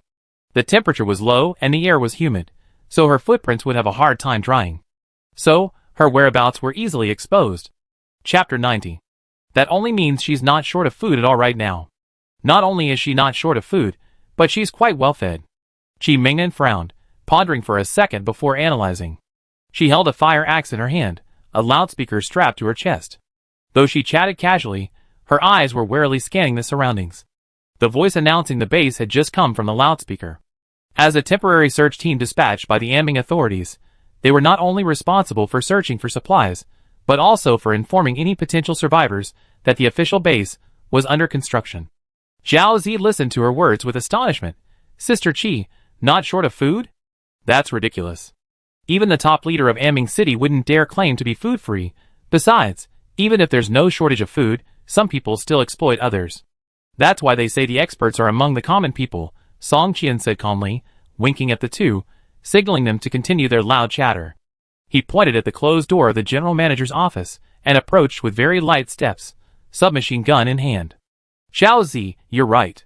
First, the 70 to 80 degree heat, and the mutated mosquitoes destroyed a lot of food and people. Then came this torrential rain, and the mutated leeches, destroying even more food and people. If it hadn't rained, our city's grain storage facilities would have been able to hold out for a while. But now, after two natural disasters, most of the city's grain and meat reserves have been destroyed. To be honest, the authorities are having a hard time, having to build temporary shelters underground and in air raid shelters during the high temperatures. Unexpectedly, torrential rain followed, leaving no time for reaction or evacuation, and all the previous preparations were wasted. Now, the city is flooded, and everyone is scrambling to move to higher ground, but who knows what will happen next? If an earthquake strikes, wouldn't high ground become the most dangerous place again? Come to think of it, I had a lifetime of bad luck. Middle school encountered the college entrance examination reform, high school encountered the financial crisis, and university encountered the employment reform. After finally securing a secure job in the government, the enviable iron rice bowl, we barely secured it when a natural disaster unseen in thousands of years demands our courage to lead the charge. Qi Mingnan spoke with deep emotion, sighing deeply. He glanced at Song Qian ahead, asking if he wanted to continue this awkward conversation. Song Qian shook his head slightly, and raised his hand to signal the two men to stop. He now had the submachine gun pointed at the door lock. Puff! Even though the gun was silenced, it still made a slight sound. The door lock had been broken open. Song Qian, holding the gun, prepared. In combat mode, he raised his leg and with a bang, kicked the wooden door open. His move was so brutal that it nearly startled the piranha plant, hidden atop the glass window, silently watching them like a small gecko. If Jiang Yan hadn't instructed it, it would have swooped down and devoured Song Qian. Outside, Qi Mingnan strode in, fire axe in hand. Xiao Zi, armed with a steel crowbar over a meter long, was also ready for action.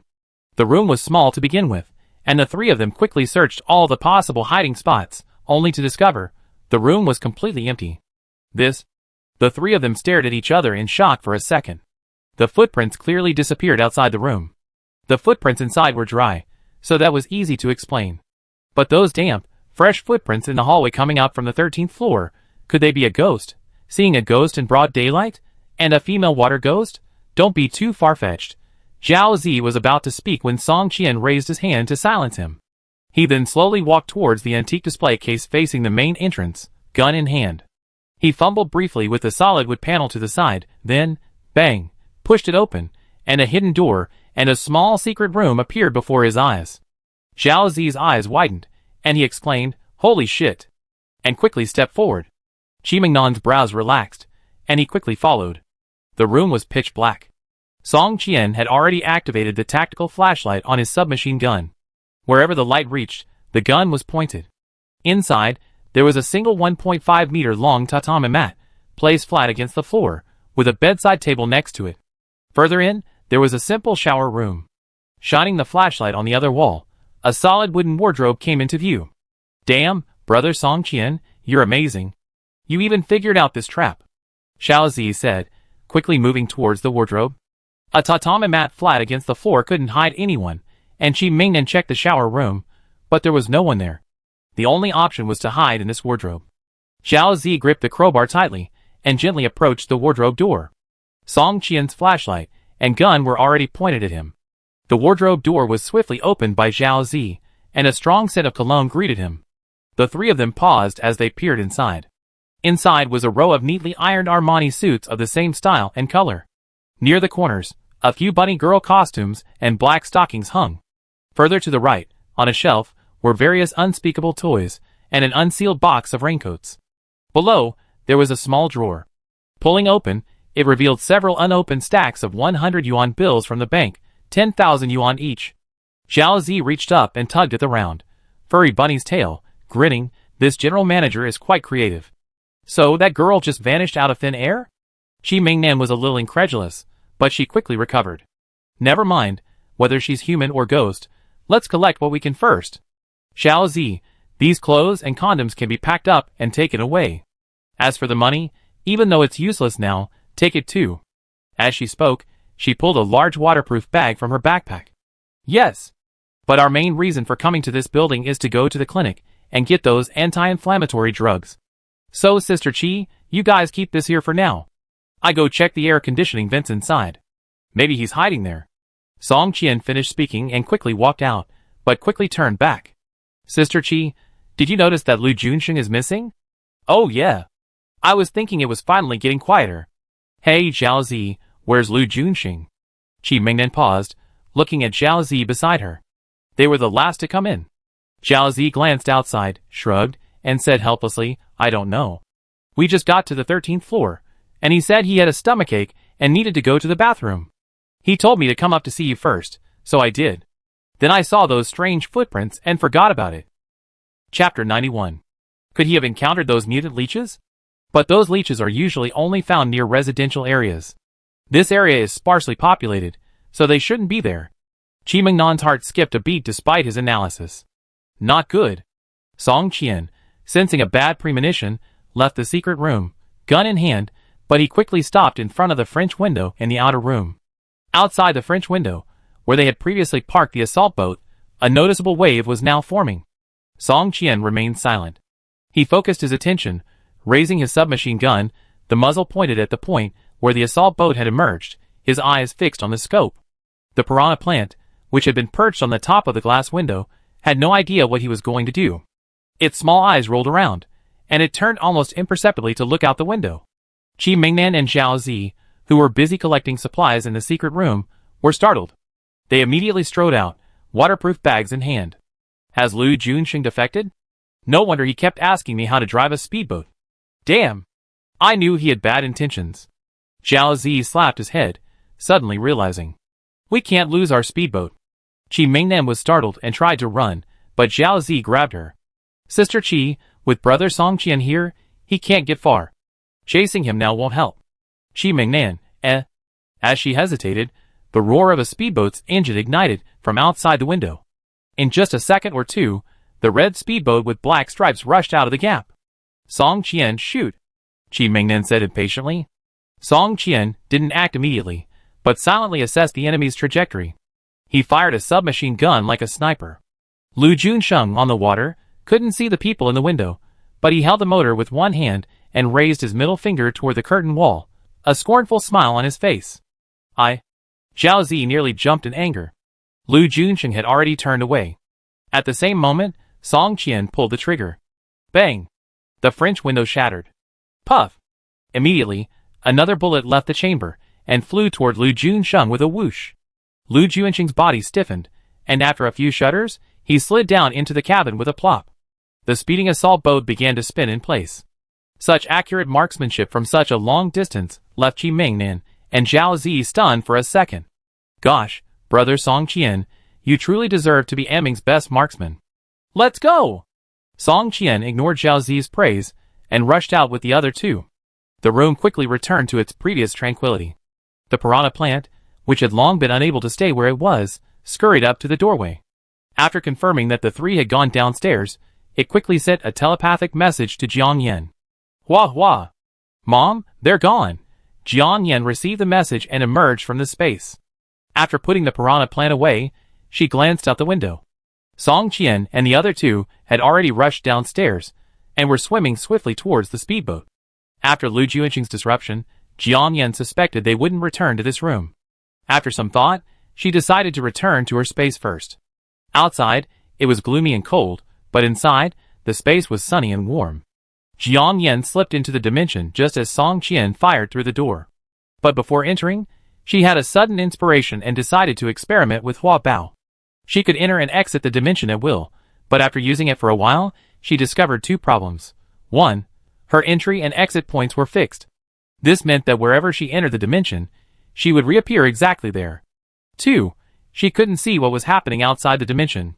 This meant that if she didn't find suitable cover while fleeing from the enemy in a critical moment, she could very well run into them upon exiting. This posed a serious risk. After all, she was fearless now, but she might face a formidable foe in the future. So, she desperately needed a spy to keep watch on her from outside. Hua Bao was the natural choice. She had previously tested Hua Bao.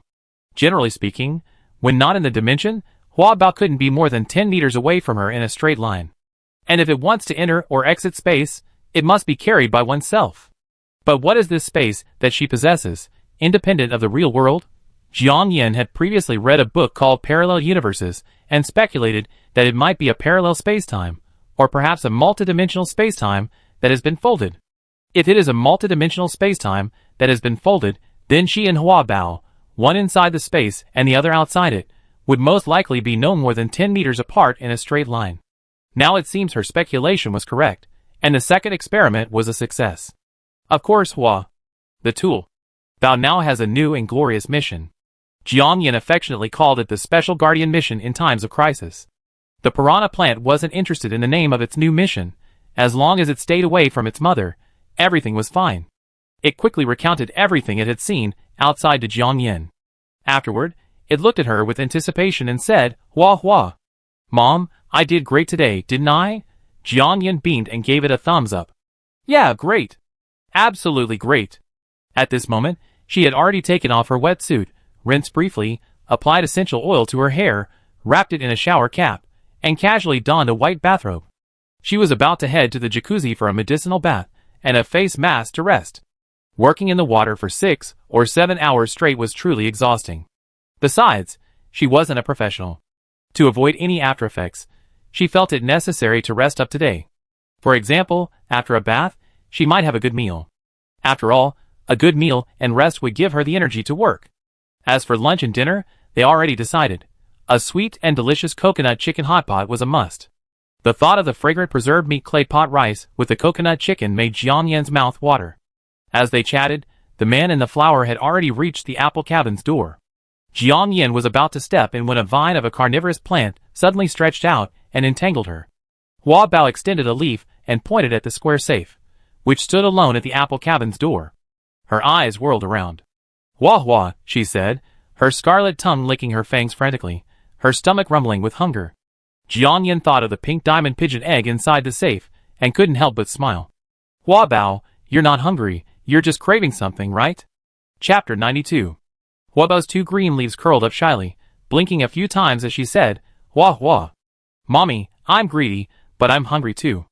Jiang almost burst out laughing at the contrasting expressions on her face. Forget it, why not let the child suffer? Besides, she actually wanted to see if the progress bar on the faintly visible stream and spiritual spring in the space would burst after a day of hard work. Thinking of this, she suppressed her hunger and fatigue, and with a thought, she waved her hand and retrieved all the safes that had been stored in the inventory area. A pile of various safes instantly filled the space outside the apple cabin. Jiang didn't bother to change.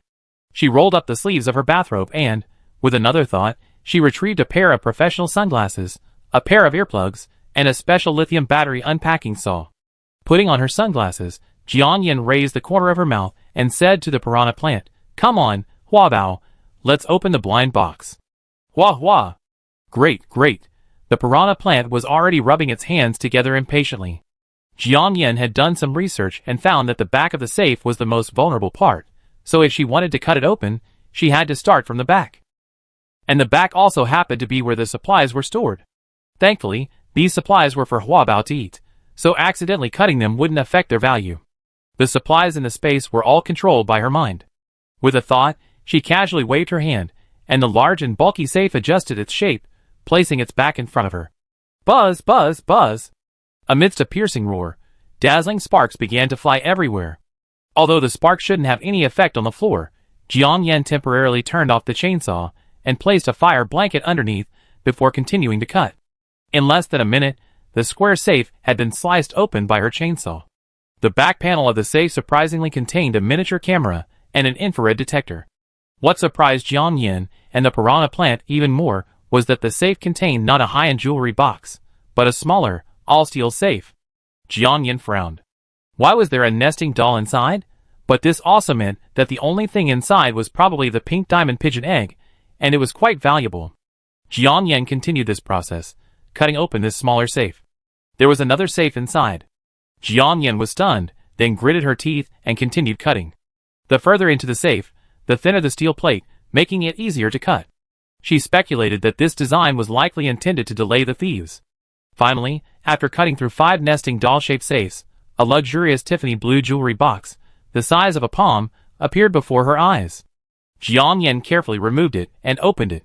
Taking off her sunglasses, she saw a gleaming, pigeon blood-red, top-grade diamond, the size of a true pigeon egg. The diamond was perfectly cut and polished. It was crystal clear, without a trace of impurities. With the sunlight in the air, Jiang's eyes were nearly dazzled by the dazzling light. The nearby piranha plant was already eager to try, a small leaf waving anxiously around Jiang's hand. Jiang admired it for a long, reluctant moment before finally handing it over to Huabao. Huabao rolled up the small leaf and shoved it whole into his mouth. A crisp chewing sound echoed. At the same time, the progress bar above the spatial stream began to change rapidly. The previous value was 6.3%. This time, it soared to 7.5%. Although it was still a long way from 100%, this significant progress clearly demonstrated that the speed of spatial upgrades is closely linked to the value of gold, silver, and jewelry. Eating a bunch of 18K gold jewelry or silver ingots would be faster than eating a smaller amount of 999 gold, carat diamonds, or platinum. Jiang didn't think twice, and continued to open the blind boxes with her chainsaw.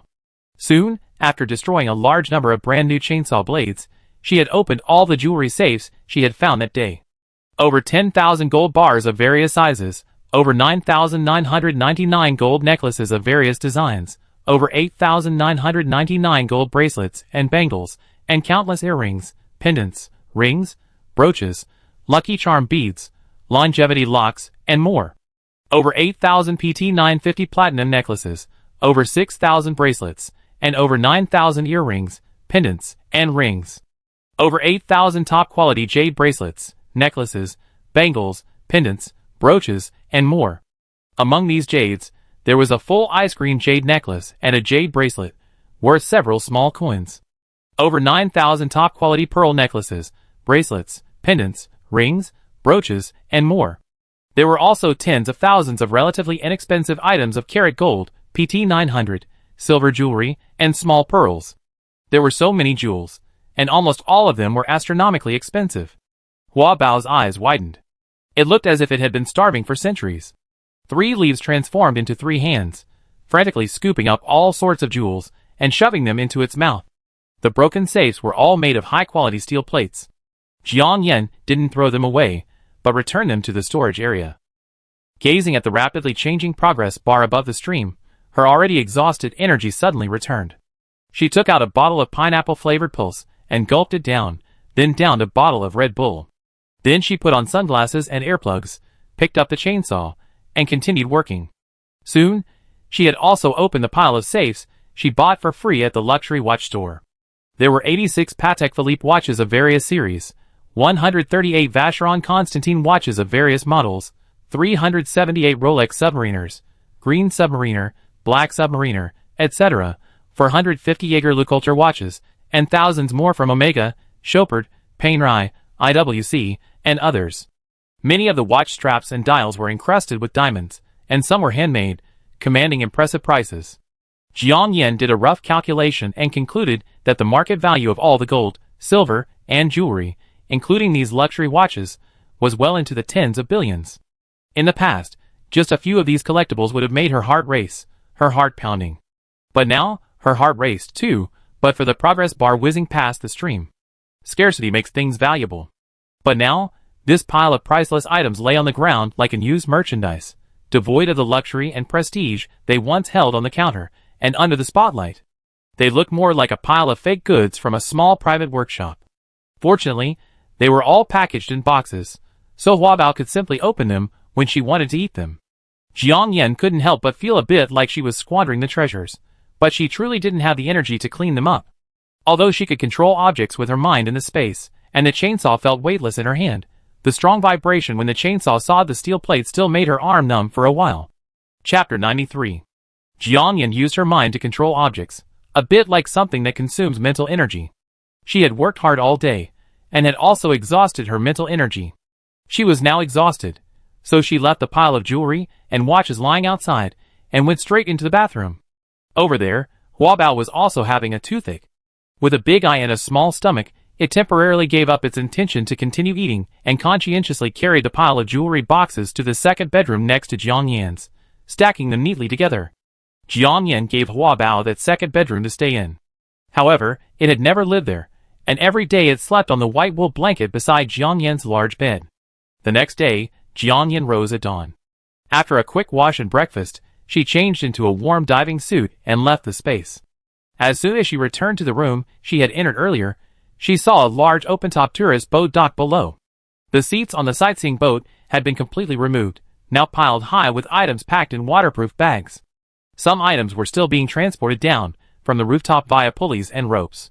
On the way back, empty packing bags and strapping tape were sent up. She quickly took out her binoculars and took a full look outside. At the bow stood several people responsible for receiving and transporting goods. As usual, 2 armed soldiers were on guard. Qi Mingnan, Song Qian, and the other 2 were nowhere to be seen. Jiang Yan watched for a few seconds before realizing what was happening. Eming is an inland city, unlike coastal or riverside cities, which have abundant ships. There are a few cargo ships, but they are small, barely sufficient for daily use in scenic spots. It made sense to dismantle the largest sightseeing boat to transport the goods. Looking at the amount of goods, it seemed Song Qian and his men had been up all night, sweeping the entire building. Not only did they sweep, but they also had to collect and pack everything. It was pitch black, and they could only use flashlights for illumination. You can imagine the workload. Jiang Yan suddenly understood why they had a soldier on board. Besides, the building was in the middle of nowhere, making it impossible for ordinary people to enter. So they hadn't planned to leave any supplies for the public. The supply boat stopped for a short while before departing. Song Qian and the other 2 appeared in Jiang Yan's telescope. Unlike their energetic appearance yesterday, they all looked exhausted today. Song Qian was in charge of the boat. Qi Mingnan didn't remove his lifebuoy after boarding the boat. Instead, he leaned against the side of the boat, one hand holding the handle, the other supporting his head. Xiao Zi, wrapped in a lifebuoy, simply lay down, holding onto the rope and falling asleep. Their method was actually somewhat dangerous, so Song Qian's boat wasn't going very fast. Thankfully, there weren't any large waves on the water, and he was steering steadily. Watching the retreating figures, Jiang Yan finally relaxed and, not caring about the dust on the sofa, plopped down on it. Looking up, she saw the door to the general manager's office was open. An air conditioning access hatch in the hallway had been damaged, suggesting they had made a surprise return. The box of gyra tissues that had been placed on the tea table was now gone. Jiangyan planned to wait until they were farther away before disembarking herself. That way, she would be safer. Her gaze paused at the bottom of the tea table, as if she saw a secret door. She casually glanced to the side, and Jiangyan's eyes lit up. There was surprisingly quite a bit of stuff inside.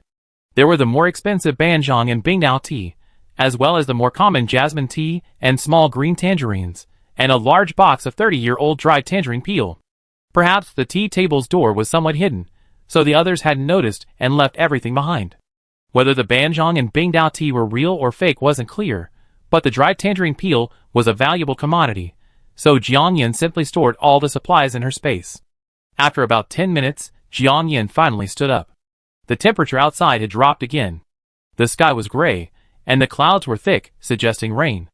Jiangyan suddenly realized that the window of opportunity God had given everyone in this life might not be 4 days. Everything had to be planned as soon as possible. She didn't dare to delay any longer, and quickly descended to the 13th floor. She retrieved the rubber boat from the space, then, holding onto the edge of the boat, paddled slowly and began to swim outward. She reached the gap at the edge of the building, feeling the waterline was clear, and then she jumped onto the boat. Her plan for today was to collect jewelry stores outside the city center, within the 4th ring road.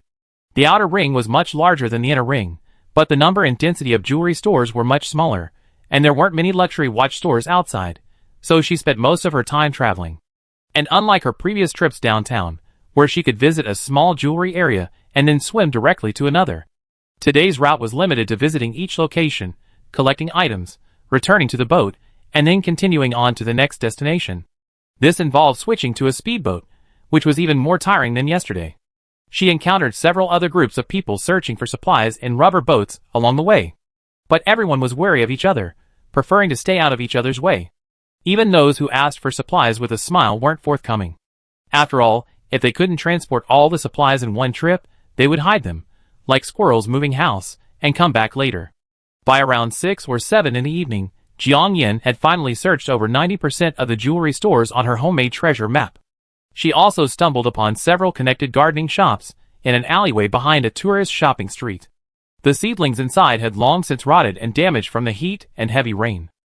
But a large number of unopened nursery fences remained relatively unscathed. There were solid wood, PVC, metal, white, blue, and green. Jiangyan stored them all in her space. Less than 10% of the remaining jewelry stores were located in the city's suburbs, and she simply didn't have the energy to search for them. Besides, a light drizzle began to fall around 5 or 6 a.m. Not knowing if the rain would intensify later, she didn't dare stray too far from the city. She was resting her feet today in an office building under construction, located on the edge of the city, near the bee colony. It was also in the middle of nowhere. The office building seemed to belong to the power company. There was only one, but it had been abandoned before the 15th floor was topped out. Next to the building was a large power plant, already submerged. Jiangyan climbed in through the 13th floor window. Crouching by the window, she stored the speedboat in her space. Just as she was about to stand and walk back inside, she saw faint dark shadows swaying beneath the surface of the water. Jiangyan felt a chill run down her spine, thinking they were those muted leeches. But a closer look revealed something else. The shadows were slowly moving upwards. After a few seconds, Jiangyan finally saw clearly that it was fish. A school of gigantic fish. Chapter 94. Jiangyan was overjoyed. There really is always a way out. This was the first time she had seen a normal living creature outside since the heat wave. She just wondered if the fish had mutated like the mosquitoes and leeches. Each one of these fish looked as long as her arm, but at least they didn't have strange teeth or discoloration. It was a bit far away though, so she couldn't see clearly. She could only catch one and see, but how to catch it was a problem. She did have a bunch of fishing rods in her space, for both sea and river fishing. But honestly, her fishing skills weren't great. She was the type who had more stationary than anything else. A simple, rough fishnet would be more appropriate. But she wasn't close enough. After the fish swam to a certain spot, they became like spirits. They wouldn't come up. Jiangyan thought for a moment, then finally pulled out a large fishing cage, a small plastic basin, and a small bag of cornmeal from her space. She stirred the cornmeal with some water, then formed it into small balls slightly larger than the mesh of the fish trap and placed them inside. Then, she slowly lowered the trap down the edge of the door. When she found the right distance, she found a small stool and sat on it. She then used her feet to secure the trap's rope and sprinkled some dry cornmeal over the top of the trap. She didn't really know how to fish. Agriculture instructional videos only taught things like casting nets. But she did remember seeing a fishing blogger on Douyin TikTok, who talked about making a nest before fishing and how fish like to eat cornmeal and bloodworms.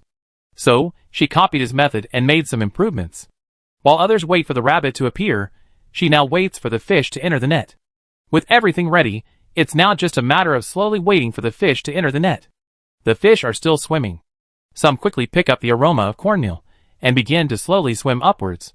1, 2, 3.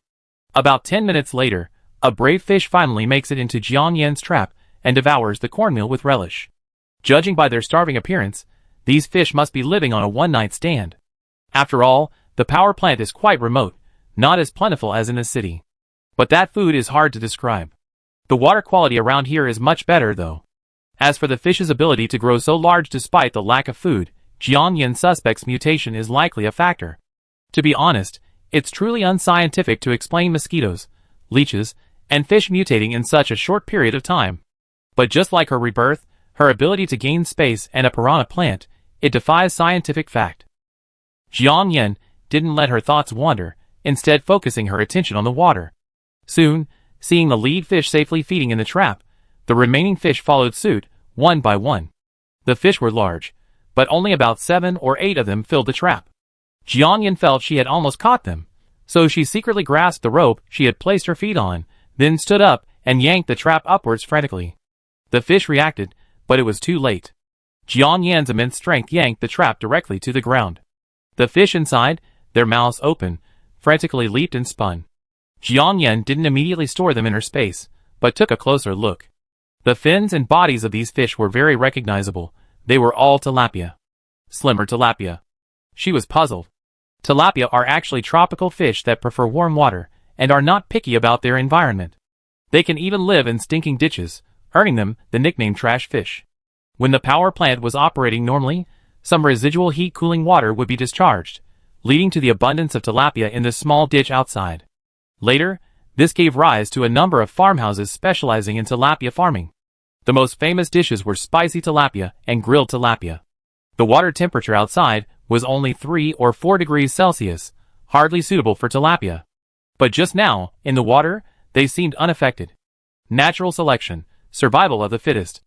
Jiang Yan couldn't help but suspect that they had indeed mutated.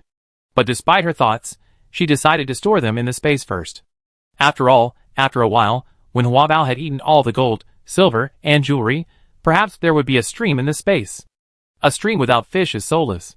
Now that all the fish were in contact with the fishing cage, Jiang Yan no longer had to touch them one by one. She could simply store them, along with the cage, in the space. Feeling it with her mind, Jiang Yan was suddenly at a loss whether to laugh or cry. The good news: living things remained alive even after being stored in the space. As for the bad news, the space was incredibly intelligent. Unless she had made special arrangements, the supplies she normally received would be automatically sorted and placed in the gray storage area. The live fish she had just collected were automatically recognized by the space and dumped into the outdoor pool outside her apple cabin, which she rarely used. Thankfully, the pool didn't require disinfection, and there wasn't much disinfectant in it. The tilapia swam happily in it. Watching her private pool transform into a fish pond in an instant, Jiang Yan couldn't help but put her hand to her forehead and sigh. She figured the fish would automatically be collected once the stream materialized. Never mind, she'd wait until the stream healed before moving the fish there. Thinking this, Jiang Yan left the space.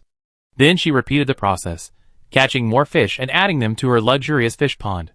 However, among the fish she caught later were a few carp, crucian carp, loaches, a few river shrimp, and 2 palm-sized turtles. Without exception, they were all significantly larger than the average size. Perhaps the rising water level had caused the fish and loaches that had lingered at the bottom of several large lakes in Anming to emerge. Seeing so many fresh, healthy little animals, Jiang Yan's joy grew with each catch. When it was almost completely dark, she finally stopped fishing. After putting everything away, Jiang Yan got up and went upstairs. The wind picked up outside, and the rain intensified. Jiang Yan looked around the drafty rooms, found one with relative shelter, and pulled out a tent from her space. Last night, she had intended to sleep outside, but Song Qian and the others had disrupted her plans. Now, no one would bother her. The next day, when Jiangyan woke up, the rain outside had intensified. She had a bad feeling. It looked like the torrential downpour might start tonight. She decided to return from the B base before noon. Thinking of this, Jiangyan quickly retrieved a box of instant noodles from her space. I took out a camping alcohol stove, added water, brought it to a boil quickly, and then soaked the noodles. Chapter 95. Jiangyan didn't wash her face, and only casually ran her hand through her hair. She was going back to the Repulse Bay community in the afternoon. She had been out for 2 or 3 days, and had dressed herself too neatly, which only made her more noticeable. She wasn't afraid, but it was always better to be low-key and cautious. After putting away the tent, moisture-proof mat, sleeping bag, thermos, and everything else, she also soaked the instant noodles. After not eating for a long time, and with the damp and cold weather outside, this bowl of spicy beef instant noodles became a super delicious meal. She ate it all in one gulp, even downing every drop of the soup, and felt a sudden warmth throughout her body. She changed into her diving suit, and went down to the 13th floor. She then re-entered the space and brought out Hua Bao, who had stayed inside to eat and level up. A casual glance revealed that the progress bar above the stream had already reached 32%. So far, the progress was rising relatively quickly, which was also due to Hua Bao's prioritization of picking up those priceless jewels and feasting on them. Jiangyan suspected that the progress bar would slow down as time went on. After all, the jewelry and watches would become less valuable the further they went. But she wasn't in a hurry. The summoned Hua Bao looked at Jiangyan expectantly. Hua. Mom, where are we going today? He was determined not to tell her that, after seeing 2 turtles sunbathing by the pool outside the window, he had found new joy. For example, he had kicked one into the water, and flipped the other over with a small leaf, leaving it lying on its back. Jiangyan pulled out the treasure map, and pointed to a nearby sign called Anmingbi Base. Hua. Navigation. Bao instantly memorized its location parameters. Hua. Hey Mom, what's a seed resource bank for? Hua Bao pointed curiously at a name marked on a hill not far from the B base. Jiangyan took the map and leaned closer. Seeing the name Anming Seed Resource Bank written on it, she was instantly amused. Hua Bao, you're really perceptive. A seed resource bank is a specialized place for storing crop seeds. She hadn't really noticed it nearby before. It looked like she could add another item to this morning's itinerary. Thinking of this, Jiangyan had already retrieved the assault boat, compass, and theodolite from her spaceship. Starting the engine, the two of them, Hua Bao, quickly headed for the nearby B base. In everyone's perception, seeds are a valuable asset in the apocalypse. With seeds, there's hope for the recovery of all things, and for humanity's survival. She remembered that in the land of 10,000 islands, there was a doomsday seed vault built in the tundra, storing over 100 million seeds from around the world. This vault was as secure as the Gale Nation's national gold vault. Not only could it withstand disasters like asteroid impacts and nuclear war, but even the melting of Antarctic ice and rising sea levels would have no impact on it. And it was said that the reserve power supply inside could last for at least 200 years. The Anming Seed Vault was a public-private partnership. The storage capacity and security level were certainly no match for that doomsday seed vault. But she still planned to explore it. After all, if no one was visiting a place like this today, it would be a disaster. After tomorrow, no one will be able to go there anymore. Jiangyan pondered as they arrived near the bee colony. It was called a colony, but it was actually just a few small houses built halfway up the mountain, probably with greenhouses and other supporting structures. However, presumably due to a previous landslide and mudslide, most of the houses had been washed away, leaving a devastated scene. Only one house, in the center, was left standing, a floor and a half exposed, seemingly still holding its own in the mud. Jiangyan felt she might return empty-handed today. But since she was already there, she might as well go in and take a look. The glass windows had long been washed away by the flood, and the door had been broken as well. The door was blocked tightly by a pile of strangely shaped branches, making it impossible to get in. She had no choice but to pack up her speedboat, retrieve a hard hat from her space, and put it on, before climbing through the only nearby window. The house was waist-deep in water. Floating in the water were specimens, twigs, dead mice, and the bodies of tiny bees. Jiangyan pulled out her flashlight, and shone it for a long time before finally finding the stairs leading upstairs in a corner. She used a hiking pole to probe the bottom of the water, then waded slowly, step by step. The stairs were wet and slippery, with no handrails, so Jiangyan walked very slowly. It took several minutes before she reached the upper floor. She replaced her flashlight with a high-powered floodlight. The entire room suddenly became as bright as day. The small room contained 7 or 8 large iron cabinets with glass doors. Jiang Yan leaned in closer and saw the words incubator. The bees inside had probably all died, probably due to the previous overheating and power outage. A bee colony like this should have a backup power source to last for a while. However, it's likely that the room housing the backup generator collapsed due to rain or damaged wiring, rendering it ineffective. Jiang Yan frowned and was about to turn and leave, but a second glance at the incubator gave her an idea. She had previously learned, during her self-study of agriculture in the space, that to hatch chicks from eggs, one must either have an old hen incubator or use one. The space now even had live fish, shrimp, crabs, and turtles, and with a few chickens, ducks, and geese, the ecosystem within it had been established. The key point was that her warehouse contained not only chicken and duck eggs, but also quail eggs, pigeon eggs, and ostrich eggs. If they were all hatched, the space would be bustling with activity. As for not finding pollinating bees, she wasn't worried. Besides bees, butterflies, ants, beetles, and other insects could also pollinate. If she couldn't find any, she either pollinate manually or have Huabao do it for her. Jiang Yan quickly thought, retrieved a spare battery from her space, and tested the plugs on the incubators one by one.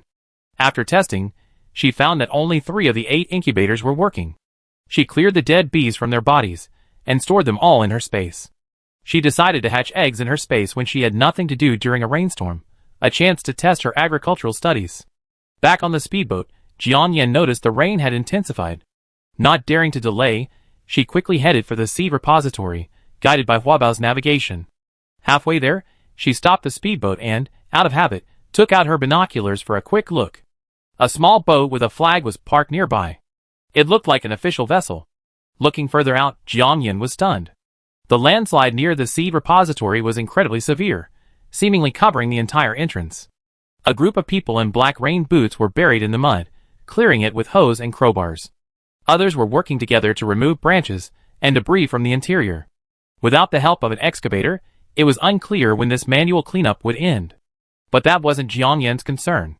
She turned the speedboat around, retrieved a raincoat from her space, put it on, and donned her goggles before starting the engine and speeding towards Repulse Bay. As they neared the Repulse Bay residential complex, Jiang Yan switched to a rubber boat. She then retrieved the large black backpack from her space. It was already stuffed with instant noodles, sausages, and other supplies. It wasn't heavy, but at first glance, it looked bulging. Chapter 96. Jiang Yan's rubber boat stopped about a kilometer from the shallow bay. The raindrops were getting heavier, and visibility was noticeably decreasing. As usual, she took out her binoculars and took a look. The corridor window on the 16th floor was now filled with people clutching buckets of water and rice bags. They had been there for quite some time. Their hair and clothes were soaking wet. There were 2 little boys, about 11 or 12, with patches of high-altitude red on their skinny, dark faces, probably from the cold. The water outside the window, and the water around the building, which had originally flowed toward the street, were also dotted with people. Some wore lifebuoys and tires, while others wore nothing at all, their shirts and legs bare, oblivious to the cold and the debris in the water. Some were acting alone. Others were in groups of 7 or 8, their hands submerged, their bodies arranged in a U shape, as if they were working together to catch something. The situation was similar in the other 4 buildings. A hand suddenly emerged from the water, not far in front of one of the U-shaped nets. It formed a fist and gestured. "Clamp the net!" Someone in the U-shaped group shouted. At the command, everyone quickly gathered and began to slowly tighten the underwater, flowered bed sheet, riddled with tiny holes. Jiang Yan understood instantly. There were probably fish here too, and plenty of them. They used the bed sheet and mosquito net to sew a modified fishing net and, working together, used the most primitive methods to catch fish. It looked like the fish were quite dense here. Although the water quality near the community was questionable, fish were clearly much more delicious and easier to eat than those mutant leeches. If it weren't for the prospect of even more devastating downpours, returning home to the 32nd floor would have been the best option. She even considered turning back. After watching for a while, the rain intensified, but the people showed no sign of returning home. Jiang Yan had no choice but to retrieve a hidden arrow from her space and strap it to her hand before picking up the oars and continuing on. As she got closer, she realized the fish, physically transformed, were even larger and more plump than the one she stored at the power plant. However, they weren't tilapia. They looked more like carp and grass carp, as some had 2 whiskers on their mouths. There was no trace of the mutated leeches on the wall. It looked like they'd all been taken away as treasures. Among the people busy fishing, someone noticed Jian paddling back in the rubber boat in the distance. But after a moment's surprised glance, they returned to their fishing group. The fish is so large, and if you're frugal, one can feed a family of 3 for a day or 2. It's also easy to prepare. Just light some wood in charcoal, sprinkle some salt, and grill it for a delicious, protein-rich dish. Wow, beautiful lady, you have an inflatable boat? Can you rent it to me? Just for an hour. I pay you 1,000 yuan. Cash.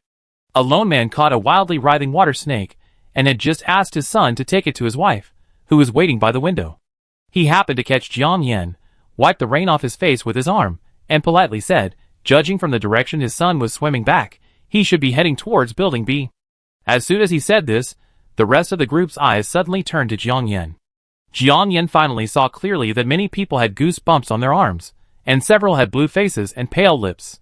Local climates and soils shaped the people. Emming used to be a southern city with spring-like weather year-round, but it wasn't as comfortable as the north, where some people still dared to go winter swimming on snowy days. Working in such cold water in this kind of weather was truly a forced endeavor for most people. Most people weren't afraid of hardship or the cold, but while their spirits might catch up, their physical fitness clearly wasn't as fast. Sorry, we don't rent or borrow it, Jiang Yan said, her expression unchanged as she continued to skate. She had left early, and the building was isolated from the outside world, so many people in Building A hadn't known she had an inflatable boat. Furthermore, many of the people here were strangers from other buildings. Jiang Yan had never seen them before. A man with naturally curly hair nearby quipped, "Hey, Lao Zhang, you're probably just flirting with pretty girls because you can't take your eyes off them. The official boat is coming to pick us up tomorrow. Why rent a rubber boat? And 1,000 yuan in cash? You're burning a hole in your pocket, aren't you? It's so late now, money's worthless. Lao Zhang, you're just trying to trick a girl." Another man chimed in. The man called Lao Zhang wasn't angry or anxious. Instead, he sneered at the curly-haired man in front of him. "Ha, Laonyo, if you say that, you should be lying at home waiting for the official boat to arrive tomorrow. Why are you trying to snatch fish from us? Are you dissatisfied with your wife's warmth at home, or the water not being cold enough or smelly enough?" Jiang Yan paused while rowing. Has the official boat been here, but they didn't take the people away? Was it because of limited transport capacity, or was it just like Qi Mingnan, just using a loudspeaker to make a public announcement? Old Cow smiled awkwardly and said, "Well, it's just fun watching you guys catch fish, and I can't stand being bored at home anymore. Staying at home all day is like being in prison. The problem is, prison provides 3 meals a day, but at home, I'm starving and full. The little supplies the authorities sent today aren't even enough to fill the gap." Someone nearby sighed, "I think whether the official boat arrives tomorrow or not, it's better to prepare for a rainy day. After all, we thought the sky was going to clear up completely, but who knew it would rain again? Hopefully, it won't get any heavier, like the sky cleared a while ago. That would be a disaster." The man in front, called Lao Zhang, listened to the two people's conversation. He smiled wryly and shook his head, not answering. Instead, he continued to look at Jiang Yan sincerely and said, "Beautiful lady, if 1,000 yuan is too little for you, how about you make some conditions? Anything I, Zhang Dalai, can do. You want to rent it for an hour, but you don't want to? How about half an hour?" Jiang Yan glanced at him and said calmly, "No big deal." Rejected again, old Zhang smiled awkwardly and said, "You're not a little girl. You don't have to be so stingy, do you? Besides, I'm not unwilling to pay. If you're worried about damage to the inflatable boat, how about I pay you double the deposit? Brother, would you rent your wife and car to strangers?" Jiang Yan was quite patient with him. "Zhang Dalai choked, you. Oh, this little girl is really something.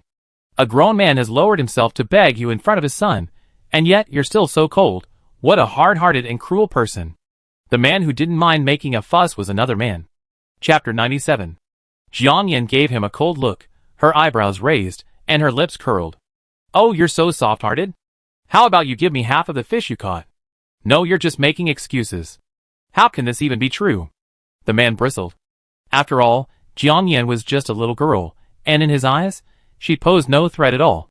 There were several other people nearby, but they were all busy fishing together, so no one bothered to interrupt. "Hey guys, Has being at home made you timid? Why waste so much time talking to a lone girl? If she's unkind, then neither are we. If she won't lend it to us, we just go and rob her." The man wiped the rain from his face, spat into the water, and said viciously. Someone nearby glanced at Jiang Yan with fear and said, "Lu Yang, the official boat was here today, and you dared to rob her? A day ago, whether it was kidnapping or murder, it would have been done without a second thought. But today, with the official boat's appearance, everyone's long-lost sense of law and morality revived. What the hell are you afraid of? Do you think they still have the energy to deal with this? Damn! Besides, if they really are held accountable, having someone to feed them would be nice. That's right, this little girl is all alone, looking like a pathetic, unloved creature.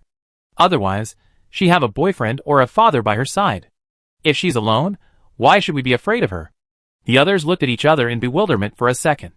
One discerning person glanced at Jiang Yan, their brains quickly reacting. A young girl could paddle out in a rubber boat alone in such conditions, and return safely. That means he's got some tricks up his sleeve. People like him are great at playing dumb and taking advantage of the situation. They're clearly not to be messed with. But some, with a flicker of greed in their eyes, eagerly swarmed Jiang Yan's boat. In their eyes, simply robbing her boat, under these circumstances, was far more morally sound than robbing her boat and her body. That was just to save her face, considering they were neighbors. Jiang Yan glanced coldly at the people swimming towards her, her face expressionless as she continued to glide forward. "Pa! Pa!" Two swift swimmers reached out and leaned over the edge of her dinghy. Jiang Yan turned, took a breath, and said coldly, "Let go." The two men exchanged a flickering glance, then smiled, their bodies remaining motionless. Swoosh! Ouch! The sounds of unsheathed swords and screams echoed simultaneously. Red blood, mixed with raindrops, dripped into the water. Jiang Yan's hidden arrow was already pointed at another person. "Ah, don't kill me!" The man quickly retracted his hand. The men behind him, who had been eager to surround him, flinched and paused. After finishing her killing the chicken to scare the monkeys, Jiang Yan didn't bother to argue with them. Taking advantage of the waterway that everyone subconsciously made way for, she quickly paddled towards the window on the 16th floor of Building A.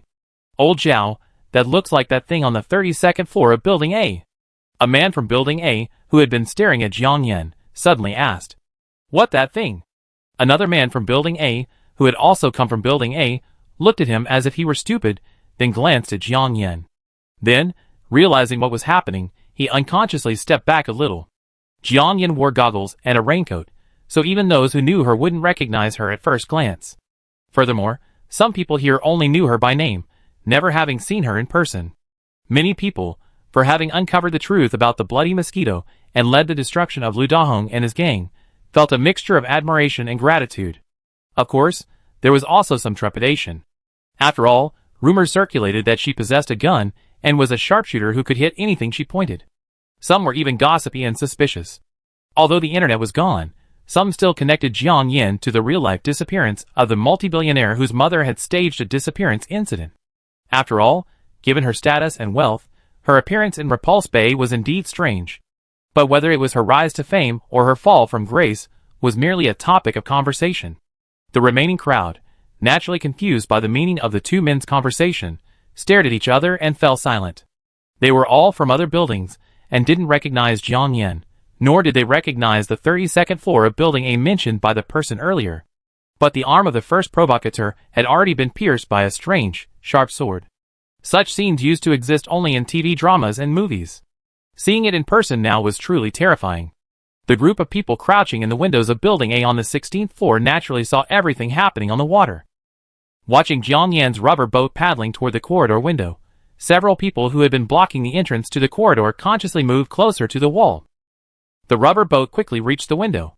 The expressions of shock on the faces of the people around her now shifted to a look of watching a spectacle.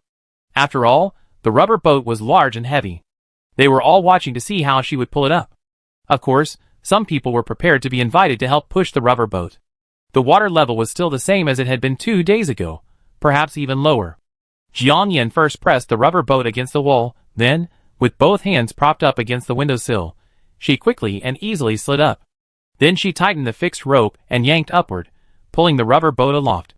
Amidst the stunned, indifferent gazes of the crowd, Jiang Yan forcibly pulled the rubber boat aloft. Soon, after removing her raincoat and placing it in a white plastic bag, She heaved the rubber boat onto her shoulders and slowly walked towards the fire exit. This little girl, I'm afraid she must have been raised on a diet of iron. Someone behind her murmured as she retreated. Oh, no wonder she's so arrogant and defiant. Oh, she won't be so arrogant for much longer. What do you mean? I'm telling you something in secret. I heard that when the official boat arrived today.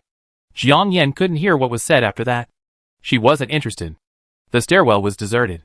Perhaps because so many people had been going up and down the stairs over the past 3 days, the indescribable olligay had been smeared on everyone's shoes. But the smell was still quite strong. Jiang Yan reached the corner of the 17th floor and wiped the water off her face. Then she casually pulled out a mask from her space and covered her face with it. She also took out a flashlight. She carried the rubber boat all the way up, quickly reaching the 30th floor. From a distance, she could hear a heated argument coming from upstairs. Yiqing, Sun Jingtao, I'm warning you. If you don't open the door, the official arrivals tomorrow will make things difficult for you. Chapter 98. That's right, neighbors should help each other. You got so many supplies, why don't you share some with us? Ha! I'm telling you the truth. Someone has already reported Jiang Yan's illegal possession of firearms to the authorities today. Are you trying to cover up for someone else? Either let us move to the 32nd floor, or lend us your rubber boat, or give us half of the supplies you found these past few days. Don't think we haven't seen it. Your rubber boats were completely filled with supplies when you came back these past few days. That's right. You have to give us half. Otherwise, we go up and rob you. Yiqing, Sun Jingtao, I know you two have some skills. But there are only 3 of you now, and that gun-wielding female devil is away, so I advise you to be more sensible. The people upstairs were talking at once, their words illogical, and each one sounding more aggressive than the last. Jiang Yan paused. She leaned over and glanced upwards, only to see a dense mass of people, brandishing guns and clubs, blocking the staircase leading down from the 32nd floor fire exit. Most of them were clutching lightbuoys or other similar items, likely amassed from the remaining buildings. The 32nd floor fire exit was half open, letting in a dim light. Yiqing and Sun Jingtao stood guard at the entrance, both armed. Though they were few in number, their imposing figures, and their advantageous position, gave them the air of a single man standing against 1,000. You say others have guns? That's ridiculous. Which eye did you see? It was Su Dai who had evaded the main point, diverting the subject of supplies. Her voice sounded incredibly angry. Jiang Yan hadn't seen her and guessed she was standing behind Sun Jingtao and Yiqing. We all saw it. Someone pointed to several people around them. That's right, we're all witnesses. They all nodded in unison. Su Dai, looking at the unreasonable people, her face flushed with anger. Zhang Dan, you shouldn't be so heartless and unscrupulous as you, spouting nonsense like that. Besides, Jiang Yan clearly helped you find the truth, so why are you blaming us now? These people were clearly not present when Lu Dahong and the others were dealt with that day. They're dead. What's the point of asking for the truth? We don't care anyway, so don't change the subject. Either give us the supplies, or give us the supplies. Zhang Dan, leading the group, spoke with an uncharacteristically arrogant tone, relying on his superior numbers. Su Dai's voice rose a few notches. You keep saying official all the time, and now you dare to rob so openly? Aren't you afraid of the officials tomorrow? Ha! You were selfish first. Besides, who can prove we stole it? Su Dai opened her mouth to say something else, but Yiqing raised his hand to stop her.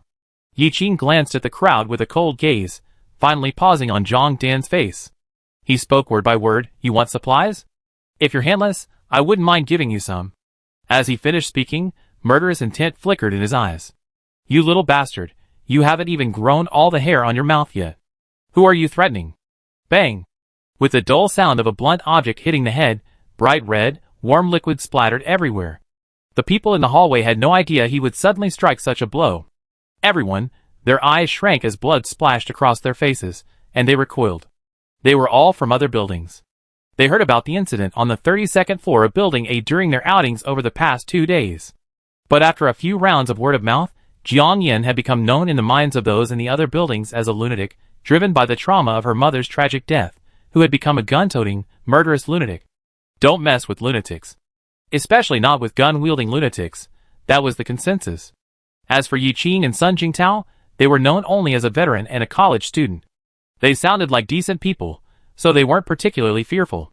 Besides, they were already outnumbered. I fight you. Jiang Dan wiped the blood from his forehead, axe raised, and charged forward. Bang! Yi Qing launched a powerful kick into his chest. The others quickly reached out to support Jiang Dan, but as the blood dripped onto their hands, they instinctively relaxed. Jiang Dan, already standing on the steps, was already unstable, and now the inertia of his body sent him plummeting. Bang! His head, already shattered, slammed against the staircase, and he died instantly, eyes bulging and mouth twisted. Fuck you. You dared to kill someone in broad daylight. Look, tomorrow, the authorities are here, and we teach you a lesson. Everyone retreated a few steps down the stairs, their eyes cringing, but they didn't want to lose face, so they continued to sulk. We don't want to waste time talking to you. If you still have any ill intentions towards the 32nd floor, just come. Sun Jingtao stepped forward and declared. That's right. We hammer each one. We hammer a bunch of them. Su Dai, standing behind him, also waved her hammer. Yi Qing glanced at the people standing still and said coldly, Why don't you get out? You? Someone wanted to retort, but was clearly intimidated by his gaze, and held back their words. Someone, looking dejected, was about to leave when they were stopped. We can't leave. They dispose of Jiang Dan's body if we leave. We must stay here. That's right. We wait here for the official boat to arrive. Yes, whoever leaves today is a fool. I don't believe it. We can't just stand in the hallway? He could come down and hammer us all to death, someone said, sitting down on the steps. Seeing this, the other sat down as well. Jiang Yan, standing on the 30th floor, stared up for a long time, her neck aching. After a moment's thought, she put away her flashlight, picked up the rubber boat, and slowly began to ascend. The crowd, already silent, naturally heard footsteps coming from below. A few people leaned over and poked their heads out. The stairwell was dimly lit. Relatively speaking, they were in the light, Jiang Yan in the shadows. After a few seconds of watching, they spotted someone carrying a rubber boat up the stairs. It looks like there's a boat, someone whispered in surprise. Everyone's eyes lit up instantly, and they all stood up, ready to go. But when they saw Jiang Yan clearly around the corner, carrying the rubber boat, the light in their eyes dimmed. They didn't know Jiang Yan, but they had heard of her and guessed it was most likely her. Apart from anything else, the mere fact that she could carry the rubber boat up from the 16th floor was something beyond the reach of ordinary people. A group of people had subconsciously moved to either side of the stairs, leaving a narrow passage for her. Jiang Yan. Su Dai and the other two's eyes lit up when they saw Jiang Yan. Chapter 99. Jiang Yan paused at the corner of the stairs and didn't continue ascending. The path they cleared for her was very narrow. If someone had just grabbed a knife and stabbed her in the back, she instantly become a hedgehog. A good dog doesn't block the road, Jiang Yan said slowly, squinting at the crowd. The group stared at each other for a second, but dared not speak angrily, so they squeezed closer to the sides of the corridor. Seeing this, Jiang Yan stopped talking, put the rubber boat on the ground, and took off her backpack. How about we go back? It's almost time for us to go fishing. Someone saw her unzip her backpack and thought she was going to take out her gun, and panicked. Another person quickly said, Oh, it's true. It's so dark in this hallway, I almost lost track of time. What should we do with old Zhang's body? What else can we do? Just leave it there. The crowd gave each other a chance to step aside, and as they spoke, they began to move. Jiang Yan paused as she zipped up her zipper, stood up, and watched everyone file down the stairs in front of her. Yi Qing followed them down, reaching out to pick up her rubber boat. I help you. Thank you. Jiang Yan didn't hesitate and went upstairs. Jiang Yan, you haven't been home these past 2 days. I thought you. Su Dai rushed over and grabbed Jiang Yan's hand, tears of joy streaming down her face. Jiang Yan's lips curled up in a half-smile. Sun Jingtao glanced at his wife and said, Jiang Yan must be tired after carrying the rubber boat up here. Let's not talk standing here. Why don't we go home and talk? Oh yes. I just happened to have something for you, Su Dai said, pulling Jiang Yan along as they headed home. Okay. Jiang Yan had originally wanted to ask the three about the official ship, so she didn't refuse Su Dai's invitation. The official ship arrived yesterday and distributed some supplies to each household. Each person received a box of instant noodles and 2 bags of sausage. We picked them up for you and thought we'd give them to you when you get back. Also, we found some alcohol and an alcohol stove this time, so we give you one so you can have something warm to eat. We also share some of the other miscellaneous items with you when the time comes, Su Dai explained enthusiastically. After all, in her opinion, Jiang Yan only had a backpack, so she probably didn't find much. Even then, Yiqing had already carried Jiang Yan's rubber boat to her door. Jiang Yan, I left the rubber boat at your door. He set the rubber boat on the ground and strode towards the three of them. Why don't you put the rubber boat and bag back inside? We wait for you here, Su Dai said quickly. The three of them were very measured, with no intention of even asking to visit Jiang Yan's house. Okay, wait a moment then. Jiang Yan quickly turned and returned to put the rubber boat and backpack back inside. When she emerged, she was holding a red plastic bag. Su Dai here? Jiang Yan handed the bag to Su Dai. What is this? Su Dai opened it with a puzzled look, then exclaimed in surprise, cabbage seeds? Oh my! Gourd seeds too. Oh my! Jiang Yan, where did you find these? This stuff is amazing. Jiang Yan blurted out, I was lucky. There's an e-commerce company in a building I visited, and I found a few bags of vegetable seeds there. There were exactly 2 bags of cabbage and gourd seeds. I split them half between you. She only had 1 backpack full of supplies, so it was difficult to carry anything else. And these seeds clearly didn't take up much space. She had seen Su Dai carrying a flower pot up from downstairs earlier. These seeds, having been exposed to high temperatures, would probably have a much lower germination rate. But now that there was water, the cabbage would thrive, so it should still be possible to plant them. It's just that with no sun and the low temperatures, vegetables will grow slowly, so we need to wait a while. Sun Jingtao, who was opening the door nearby, turned around and said with a smile, I didn't realize you two were so in tune with each other. Jiang Yan glanced at the couple in confusion. ? You see, once you get inside? Su Dai pursed her lips, pulling Jiang Yan towards home. Then, with a sheepish smile, she said, it's just that the house has been a bit messy lately. It's all the same, normal, Jiang Yan smiled. The layout of Su Dai's house was exactly the same as hers. Outside, the rain had intensified, and the sky had darkened considerably. Because of the large floor-to-ceiling windows, the light inside was only moderate. Jiang Yan glanced casually, and saw that the large living room was filled with all sorts of miscellaneous items. Food, clothing, and daily necessities, everything. Most of the packaging was damaged, and some were damp, likely from being fished out of the water, and still not drying out. It looked like they had a good harvest this time. Near the floor-to-ceiling windows, there were numerous flower pots of various shapes, and a pile of hydroponic containers made from mineral water bottles. Wow! You've grown so many! Jiang Yan was pleasantly surprised and quickly walked towards the balcony. Green sprouts were sprouting from the flower pots. She wondered what they were. And in the mineral water bottles, there were green garlic and scallions. When I was pregnant, my mother-in-law stayed with us for a while. She was used to growing vegetables back home, so she brought some seeds with her. She said that if we ever have to deal with a mask-related crisis again, we could grow some vegetables in pots in the city to be self-sufficient. I never expected it would actually come in handy. Now, with these bags of seeds you gave us, we'd be able to sustain ourselves for a while. Su Dai said, pulling Jiang Yan to sit on the sofa in the corner. Sun Jingtao fished out a bottle of mineral water from the pile of supplies and handed it to Jiang Yan. Jiang Yan said thank you and took it. Mineral water must have been quite scarce for them. Although there was rain outside, it tasted noticeably more bitter. She didn't drink it, but put the water down. She looked at Su Dai and said, by the way, there are people fishing downstairs. Why aren't you going? We caught a few outside the day before yesterday with the spear gun you gave us. Today, there are too many people down below, making it hard to catch. Plus, the water's too deep, so they don't dare go too far. They all gathered near the neighborhood, and there are more people than fish. Besides, most of them are families working together. The water's too cold, so they take turns going down, then eventually split the catch. Jiang Yan said, oh, and then, by the way, will the official boat come to pick us up tomorrow? Yes, Su Dai nodded. But I feel like everyone's not relaxing. Those people earlier. Jiang Yan hesitated. Logically, if the official boat could come to pick us up the next day, everyone should be more relaxed at home today. But not only are they busy fishing outside, but they're even coming to steal supplies. This is truly unbelievable. Hearing Jiang Yan's words, Su Dai sighed silently. Jiang Yan, you don't know that the official boats have specific conditions for picking up people. Chapter 100. Jiang Yan frowned slightly. What specific conditions? They pick up people in batches.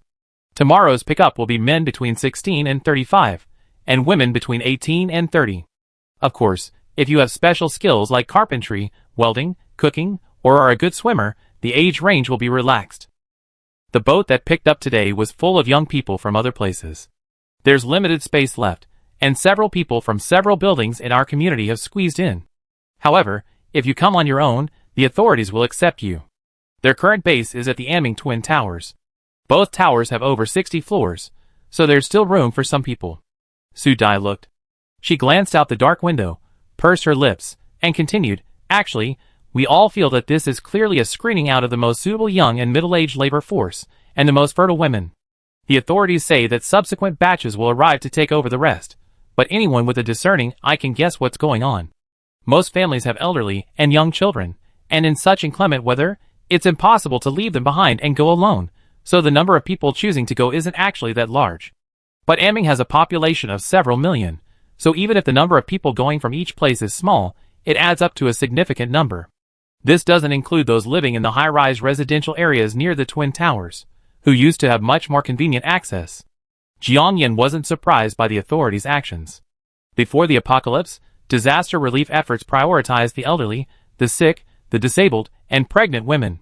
The situation is clearly different now. The authorities are clearly overwhelmed. Otherwise, they would surely want as many people as possible to go. After all, the demographic dividend applies at all times. Jiang Yin didn't dwell on it, but instead looked at Su Dai and said, "So, are you going tomorrow?" Judging by the age differences of Su Dai, Sun Jingtao, and Yi Qing, they clearly meet the requirements. And Sun Jingtao has a military aura, easily reminiscent of the phrase "if there's a war, I return when called, and I win." "No," Su Dai replied flatly. Her answer was somewhat unexpected for Jiang Yin. "Oh!" Su Dai noticed the surprise on Jiang Yin's face and smiled wryly. "When we went out to search for supplies, we encountered several waves of official personnel. It seems the base is only in its early stages, more like a temporary shelter. Not only can it accommodate a limited number of people, but the internal management is also somewhat chaotic. The key point is that it's nothing. The people above are busy vying for power, trying to take advantage of the chaos to consolidate their position, while the people below are toiling away from the crowd. Those who go to the base now don't get free food and drink. They have daily missions, and they're not easy. Instead of that, it's better to be self-sufficient. At least you're free and not constantly controlled by others." What Su Dai didn't tell Jiang Yin was that all the inside information she had gathered was actually obtained by Sun Jingtao through private investigations. There were some things she couldn't say too much about. Jiang Yin listened to her words, lost in thought. In fact, she wasn't interested in going to the official base. But she couldn't just shut herself off from the world by shutting herself in. She couldn't miss any indirect information she could get.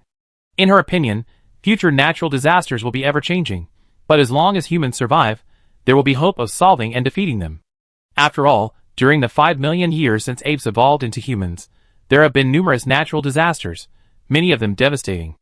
Of course, leaving aside the internal power struggles within the government certainly has its advantages in terms of manpower, material resources, and technology. It's even possible that some scientists, through research, might invent something to adapt to such natural disasters. However, that would likely be years, decades, or even centuries from now. Furthermore, even if certain unique benefits and technologies were introduced, only those in higher positions would enjoy them first. As an ordinary citizen, at most, she would only be aware of them. But she certainly wouldn't give up her right to know. That was her original intention in choosing Repulse Bay, to live a life of seclusion in the city. Seeing Jiang Yin lost in thought, Su Dai couldn't help but ask, "What about you, Jiang Yin? Will you go tomorrow?" Jiang Yin shook her head and said without hesitation, "I'm not going either. Right now, there's no better place than her perfect house and space. She's well-fed, so she'd have to be crazy to give up her comfortable life and work for the base. By the way, the people who came today said someone reported you to the authorities for possessing a gun.